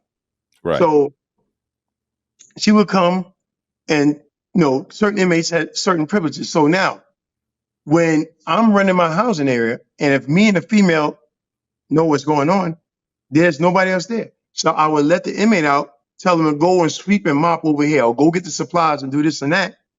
When he would come out, she would service him, send him back up. Like it wasn't a marathon. Right. So it was easy for her to take care, and it was easy $1,500. So, and this is a very superficial thing for me to say. Okay. And ask you, what this chick look like? It's not a superficial because you know better. I'm saying, I'm sure she was. Maybe she had a great personality or something. I don't know, but because please, this is my disclaimer. I'm not saying all female correction officers, right? But throughout my 13 years dealing with the prison system, they're a rough bunch. Yes, Listen, I've only and the inmates know. I've seen two that I thought, man, I'd nail her on the street, bro. Like I've only seen two. Yeah. In 13 years. I'm gonna be honest with you. On Rikers Island, I can say there was a lot of fine female COs, but none of them fit the criteria of selling a body right to an inmate. So when you ask you about them, please forgive me. It's the it's the not so great lookers, the low, because inmates play on these females that got low self-esteem, bro. Right. I've seen a female wait for an inmate to get out of prison and be with him. Right? Now, me and you men, like, I think that I could be wrong. Any ugly female out here can get sex with somebody. Somebody will definitely go to your house where nobody can see and meet you somewhere where nobody knows that we're together. So it's not, to me, I think there's no such thing as a female that can't get sex. But with these inmates, they play on you. They see you low. They see that you, I'm just going to say, they see that you're ugly. They see you get low self-esteem. They tell you you're beautiful. They treat you like you're the best thing that ever happened. And guess what? If you're not getting those compliments, if you're not getting that kind of attention out in the street, you easy pickings. These inmates ain't got nothing but time. I'm going to tell you what they used to do. If they knew a certain female would come into work, we plotting. We all plotting. So we'll get Josh, who's the guy who works out. You can see all his muscles, six-pack and everything. And he got a penis about a foot long. Now, if he goes up and flashes a female officer, he know he's going to get his ass beat and he's going to the hospital. He knows that. But if one of our duties is, checking the inmate cells, looking in that window, making sure the inmate ain't hanging himself or doing something that he's not supposed to be doing. So when she's making her rounds, everybody know they'll tap the wall, they give the signal, she's coming.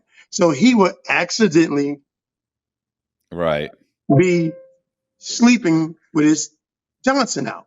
Right. And she would come and accidentally see his Johnson. She may bang on the wall, hey, cover yourself up. Oh, I'm sorry, CO, I didn't know, I was sleeping. So now he's not in trouble, but she's not going to forget that I saw this guy's thing. Throughout time, if she's giving him special privileges, if she don't allow nobody to talk to her, now he's having conversations with her. So now everybody's putting him up there. See if she'll bring us this. So they're all plotting. They're all plotting. And it's going to be to the time where if he really gets in her head, she's going to have sex with him. Yeah. She's going to make a way. So now this individual, because it was a couple of females that was with it throughout my career, and besides their correctional officer pay, some of them making $2 or $3 grand a week. And you can always tell because they blow themselves up because all of a sudden they got nicer cars, and they're coming in with mink coats on and stuff like that. So, when in hindsight, when you sit back and look and the lay of the land, so yeah. So what about cell phones? Like what does a cell phone go for? At the time, they had these little small phones like this. Yeah. A flip phone. that, I'm gonna be honest with you, that is easy for an inmate to boof inside his behind. Right. To regulate that, they had calling cards where you could buy 10 minutes worth of time, 15 minutes worth of time. So depending on the situation, how bad you want to talk to somebody that don't, and your lawyer, and you don't want to use the Rikers Island phone, I'll be easy on you, 250 to 500. You know, I give you the phone.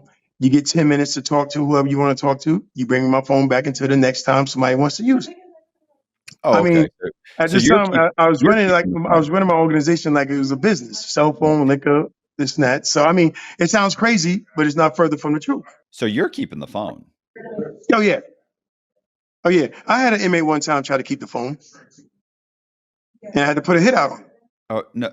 Oh, what do you mean? How? What do you mean a hit? Like, Listen, this is what it is, right?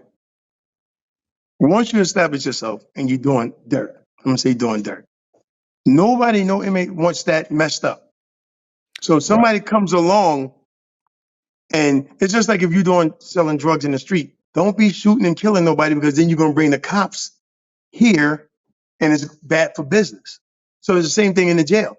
Don't be fighting and cutting and stabbing, because we got a good thing going right here. And anybody that steps out of line, I don't even have to say anything. So when I say I put a hit out on them, I just let it be known that, listen, if I don't get my phone back by the end of the day, it's going to be a problem. And the way things happen, if forget me being corrupt, day-to-day basis, if inmates fight, to prevent them from fighting, you may have 30 inmates. 2 of them get into a fight. When us as a squad come in there, we smacking and beating down everybody, because these 2 individuals fought. right. And that's the way it was. So this prevented anybody from, you know what's going to happen. Now, if I beat an inmate up because he didn't have nothing to do with your argument, when I leave, Yeah, he's gonna when have a I'm not problem there, with you. it's another problem. I was gonna say, So you can always just go and say, look, I'm just gonna pick 10 cells randomly, and I'm gonna find something from every one of you guys, and I'm gonna take it until I get my shit back. And they'll, and all you look like you're doing is, I'm just doing my job. I'm shaking down that's it. randomly. I'm supposed to shake down so many cells a day. Mhm. And I hit So 2 or 3 guys that I know I'm gonna get something good. They're gonna be upset. when he didn't give me back my phone, needless to say, I had a bunch of sneakers screeching and scratching and going on, and I got my phone back. Right. And he went to the clinic. So what do you make in a month doing this? I couldn't pinpoint. I think at one time I had because guess what? I very rarely did I have to take my own money out the bank. So I had Right. my check direct deposit. So I was living off what I was doing in the street. So at one time I could say I had about 40,000 40,000 sitting on my bed stacked up. And at various different times, because I was losing a lot of money gambling, making it back, splurging. So I can't just say, oh, definitely I made this amount, but I made pretty decent money. I had more than a couple of cars. You know, to me, I was living the life of a drug dealer that was out in the streets. So I was law enforcement. Right. So the money came and it went.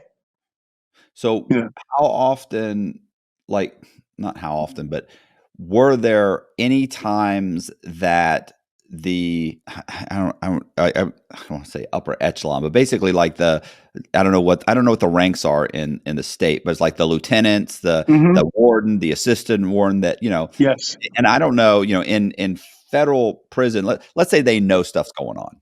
But if it becomes blatant, then they have to investigate it, find somebody, and then they have to act extremely offended. I can't believe you would do this. It'd be like, come on, stop, bro. You know this is happening. So I'm saying, were there any investigations that came close to you, but you skated the investigation, or it didn't, or nothing happened until boom, it just came down? Nothing happened until boom. But I had somebody in security, right, tell me that word on the street is, no, I'm gonna tell you what happened one time where I think the investigation on me started. You had the Latin Kings and the Bloods about to fight in the mess hall.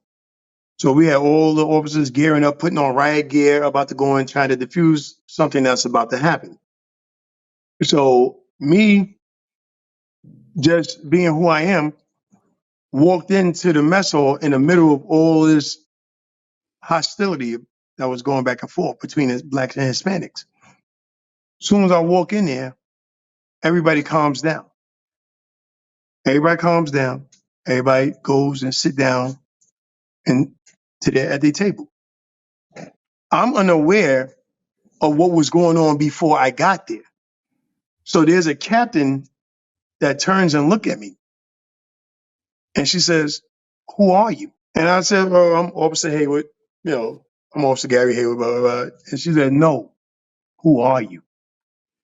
And when she asked me that, I got a chill because it's the same question, but I know what she's getting at because now these inmates are like, hey, what's up, Hayward? How you doing? Hey, inmates say, "I don't know." Hey, what's up, Hayward? So now I know somebody's yapping. Somebody's talking. The gig, in my mind, the gig is up at that point. So then months would go by, and then a guy was like talking crap like security don't know what they're talking about. They talking about if you want to get rid of all the drugs in the jail, get rid of Hayward. Yeah, it got like that. So I chilled out. Right. I chilled out to the. Wait a second. Hold on. So at this point, you're also bringing in drugs. You're bringing what? Yes. Marijuana? What is it? Everything, or are you just? I'm bringing in. The only thing I didn't bring in was I didn't bring in no weapons because I didn't want my housing area hot. Because the housing area I was in, if you were in the newspaper, you were in my housing area. Okay. Mad bodies, drug kingpins, all kind of violence and stuff. I had the highest classification house on, in the jail called 8 Upper. So these are all high profile guys. Yes. I remember the time the stalker that stalked Serena Williams, the tennis player. Right. They arrested him and he was on the front page of the paper. The inmates knew he was coming to our housing area. As soon as he walked in there, they put the tennis on TV to torture him. So once I felt that the gig was up, I tried to escape. When I tried to escape, I put in for a transfer to go to another jail. I'm going to start anew, because in the height of what I was doing, I was bringing in cell phones, liquor, weed, and crack cocaine. And I kind of knew that I wasn't the only officer doing it. That's how I elevated from weed and cigarettes. An inmate came and told me, "Listen, over there on the north side, they getting it over there." I'm like, "What do you mean getting it?" He said, "They getting it. They got coke." And then he showed me a sample of what was. So I'm like, "Oh, I got competition." Now at this time, nothing ever dawned on me that you're going to get caught. Listen, I have my workers. I have my workers that work the staff kitchen. I have my workers that work Muslim service. I have my workers that work the gym, that work the yard. So I had people going and coming, and it worked like clockwork. And guess what? To the point where I really didn't have to touch nothing, per se, and make money. So you think you're untouchable. And of course, don't forget, I got the shield and my integrity, and I'm Officer Hayward. How dare you accuse me? So we were at the chow hall. There was an issue. The one officer, and then some people started saying, "You want to get rid of the drugs in the jail? Get rid of Hayward." Yeah. So I tried to get. I got transferred to another jail, right? And I said I'm going to be the model correction officer. That's it for me. At this time, they had reduced the child support, so I was making decent regular pay, right? And I said I'm going to stop. So I'm in a jail that's called the Tombs, right? It's off of Rikers Island, but it's like the courthouse. It's like as soon as you get arrested, you go to the Tombs, and then from the Tombs, you go to Rikers Island. So I'm in there, and like the first 2 days there, everything's going well. I'm working with a partner of mine, and we're handing, and it's like an intake area where you just got arrested like 30 or 60 in one cell. So it's feeding time, and we give them these hard peanut butter sandwiches and a carton of milk, right? So I noticed an old inmate, didn't get up off the floor to get his milk. Another inmate is like, if he don't want his milk or his peanut butter sandwich, I'll take it. So the officer, not caring, gave it to him. Long story short, Day went by, the inmate was dead in the pen. Right. And from officer neglect, nobody went over to check on him, tap him, make him stand up, because you're supposed to make them stand up to come, even if they don't want the peanut butter sandwich, Right. so that we know that you didn't get poked up or nothing happened to you in there.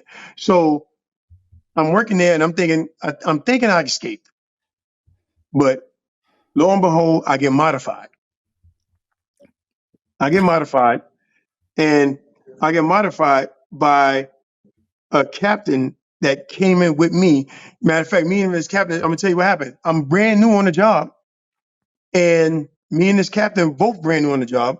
So we're in this housing area, and the inmate is challenging me, and I'm, being, the CO that I am. I tell him, when I come back from lunch, me and you, I'm gonna take this shield off. I'm gonna hook you up, right? Boom. I go to lunch.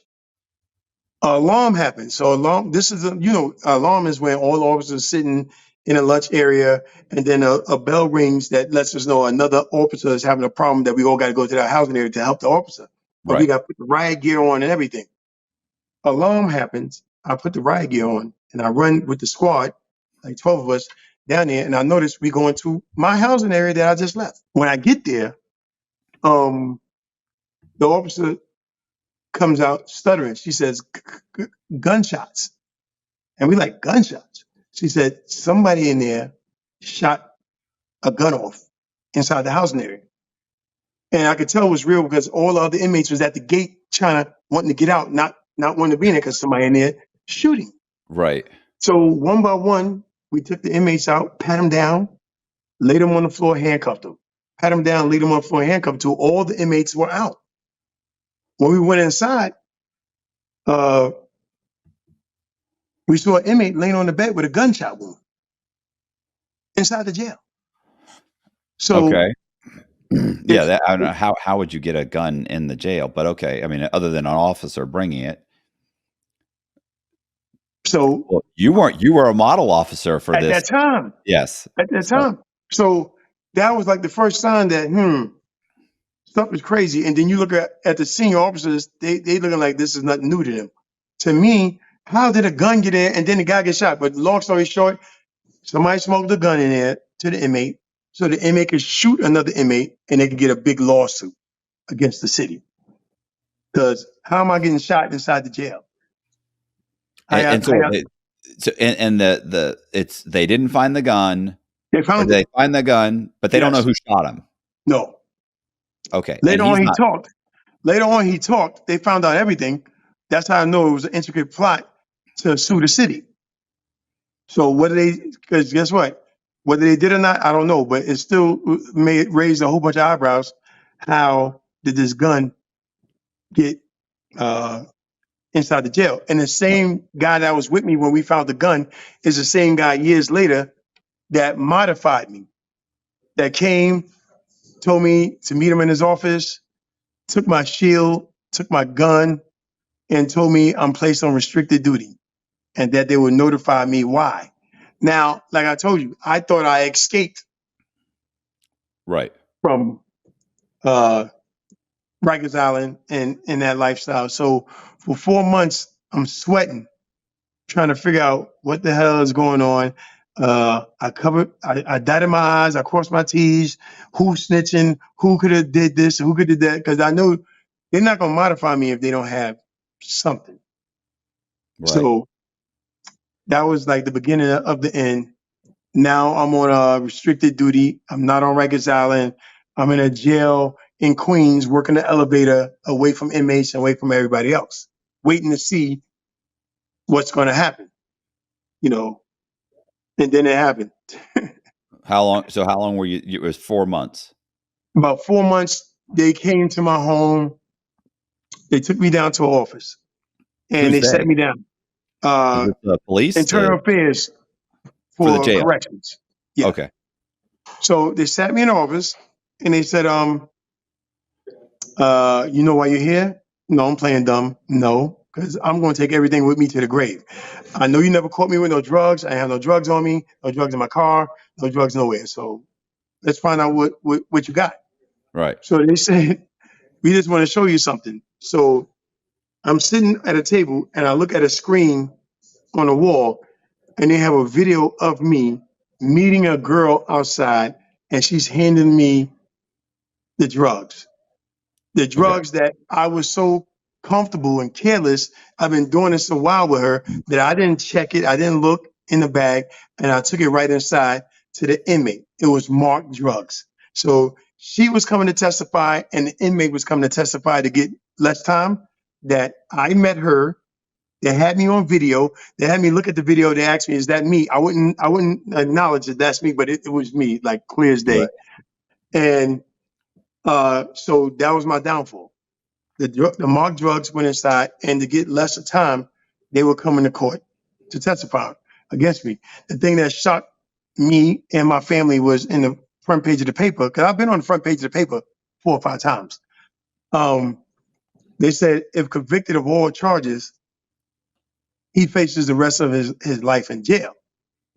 So that shook me, but my street knowledge said, no, that's them stacking the charges. Yes. And like, yeah, we got them for 35 charges. We're stacking them. There's 10 years apiece. It could be 300 years. That's natural life. That's, Yeah. So did they arrest you? They just showed it to you. And they showed me that video. And once I wouldn't, after that, I clammed up. So once I clammed up, they told me stand up. They read me my rights. They took these handcuffs and put them on me. And they booked me. They booked me along with 6 other officers that was doing it in other jails. Oh, okay. So basically, they had me already. They were just building a case so that people could see that, the internal affairs is really on them and they really trying to prevent the drugs from coming inside the jail. So I got booked, front page of the paper. I was going to bail out. And when I went to Raymond, I looked behind me, my mother, my sister, because I tried to handle it myself. Okay. I know I'm an officer. Of course, I've never been in trouble before. That didn't fly. So they booked me and they wouldn't take me to Rikers Island. Right. Because once word got to Rikers Island, they started rioting because the inmates considered me a good dude. I was so much of a good dude that when I really got booked and went upstate, all the gang members labeled me bulletproof. I mean, don't hurt him, don't touch him, because he was a good guy. I looked out for a lot of people. Right. So I mean, you didn't bond out. Like, what was the bond? Or they wouldn't allow you? They didn't give you bond. They gave me like $30,000 bond. I could have bailed out easy, but in my mind, I knew they had me. Yeah. In my mind, I'm gonna need that money. For whatever time that they was gonna give me. I didn't know at the time, and I wasn't gonna waste it on some lawyer because I seen what they had. You got somebody to testify. You got me on film.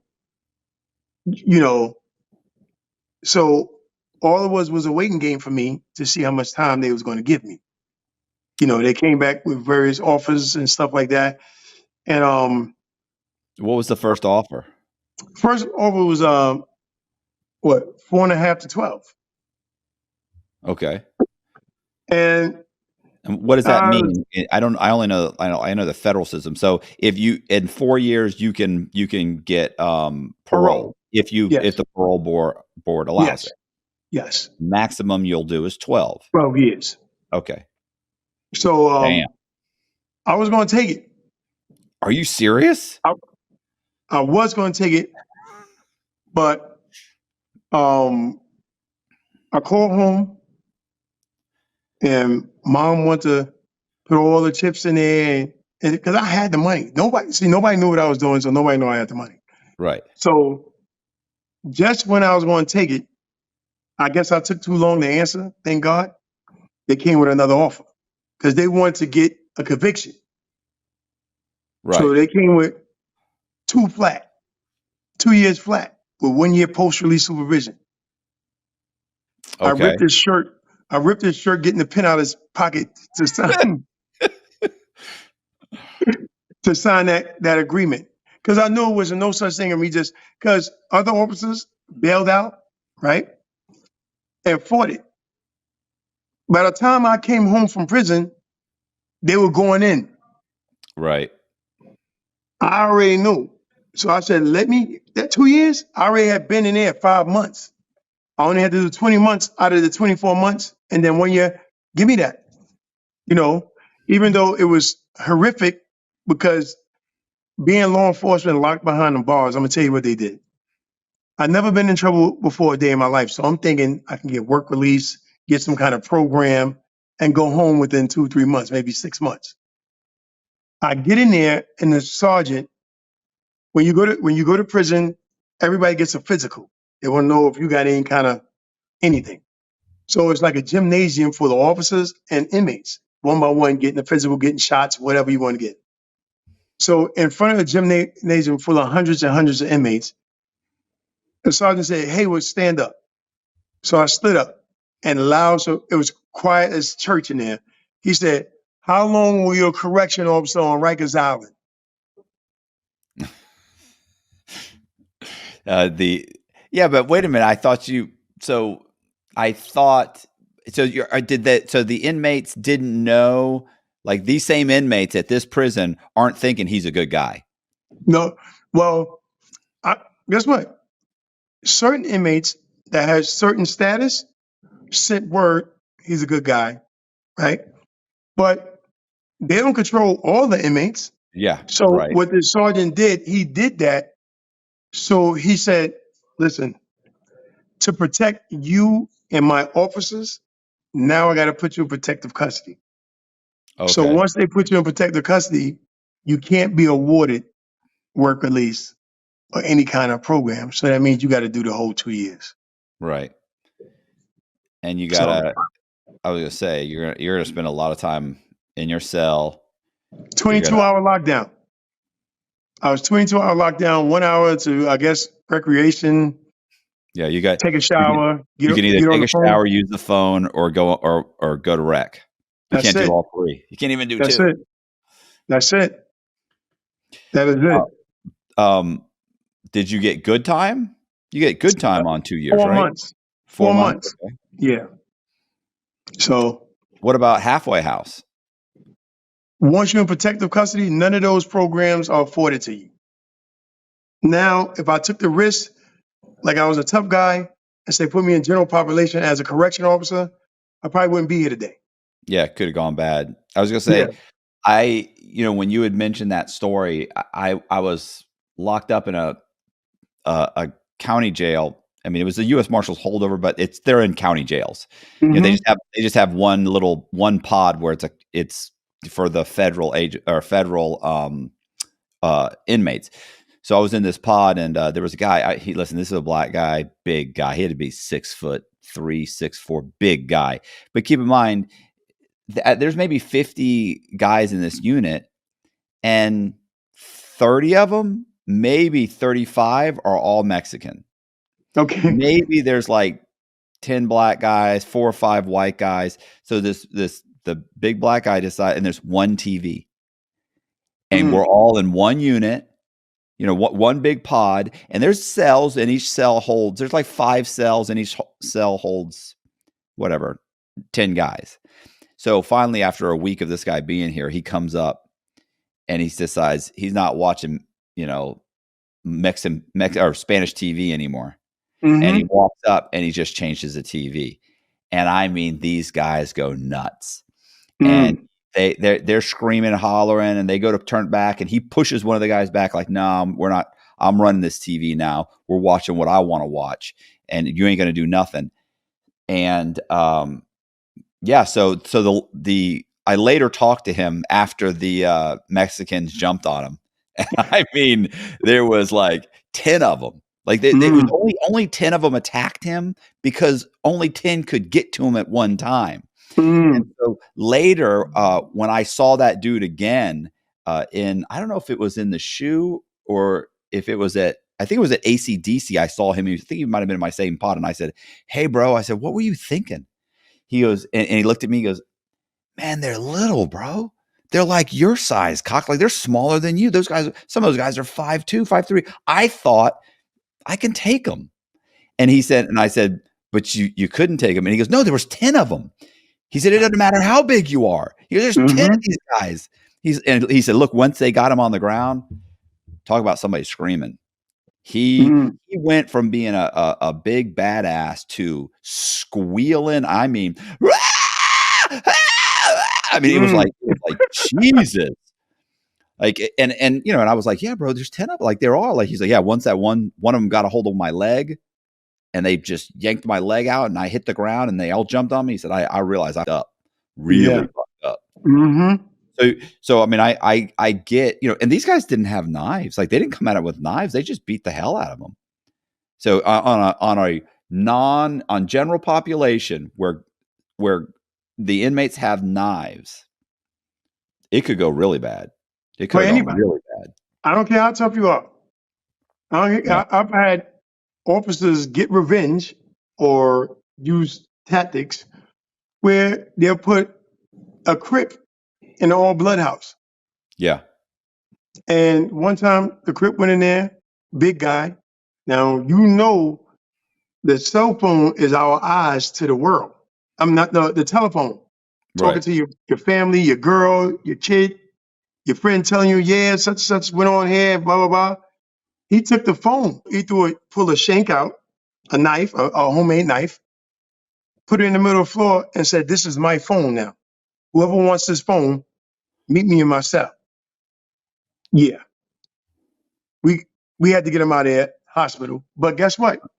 In jail, these guys try it. Think about it, that black guy. Let's say none of the Mexicans were brave enough to jump on him. Guess what that means? He run that TV. Mm-hmm. Nobody's going to challenge him.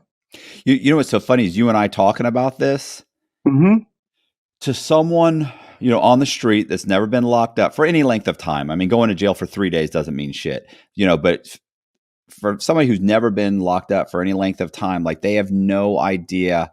It sounds stupid to them, but they have no idea how important those things are and how serious that situation of the phone, the TV, going in your cell, someone walking in your cell, being respectful to each other, taking someone's biscuit off of their tray, or, like, here it's like, whatever, who cares? But in prison, it suddenly becomes over. It's worth fighting. It's worth, stabbing someone. It's worth beating them. It's worth, whatever. Like, it's insane how important those things are when you're when you're down to nothing. Yes. How people will fight over a magazine, a pencil, a book. I watched a guy get the hell beat out of him with a belt and a lock because he lost a guy's book. Yeah, I gave it to a guy and the guy lost it, and I don't know what to say. And he was like, yo, bro, well, you owe me, it's $9 for a new one. You owe me $9. He said, go yourself.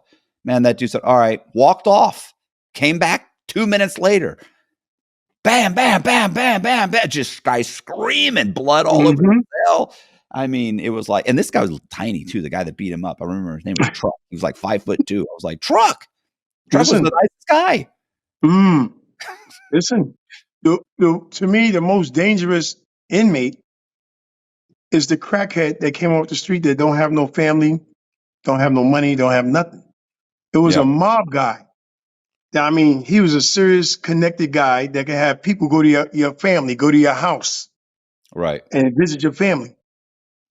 And this guy was on the phone. He didn't have much, but he had a little time on the phone. And the mob guy snatches the phone, hung up his phone call, and told him, basically, out here, blah, blah, blah, this and that. Yeah, he wants to use the phone.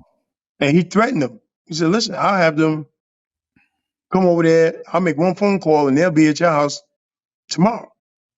Little did he know this guy didn't have, he was homeless. Right. So he comes back, and he takes the cord, and he wraps it around this guy to get into it, and he starts choking him. As he's choking him, he grabs his hand, starts stomping on his hand, and breaks his hand, breaks his fingers. And as we come in there rushing the handcuff, and he tells him, how you going to call somebody with no fingers? Right. Like he didn't care. Like call who you want to call. I don't have nobody. I have nothing to lose. So all those things, commissary, phone call, letters, visits, a pack of chips, TV. If everybody, when I was locked up, they love what is that? King from Queens. They just love watching the rerun after rerun. We don't seen it 100 times, but everybody gather around to watch it. I mean, yeah, it is crucial. And people don't know, they take for granted. I remember inmates used to ask me all the time, hey, when you're gonna go home, right? And you're gonna go and you're gonna have a beer tonight, right? A beer, right? Or soda. No, they had soda, but something that was just everybody would normally have that they missed. Right. I was like, yeah, I'm gonna have a beer. And they just sit there and be envious, want me to tell a whole story about how I'm gonna drink a beer, you know. But So you did almost 2 years in protective custody, and you get out, no halfway house.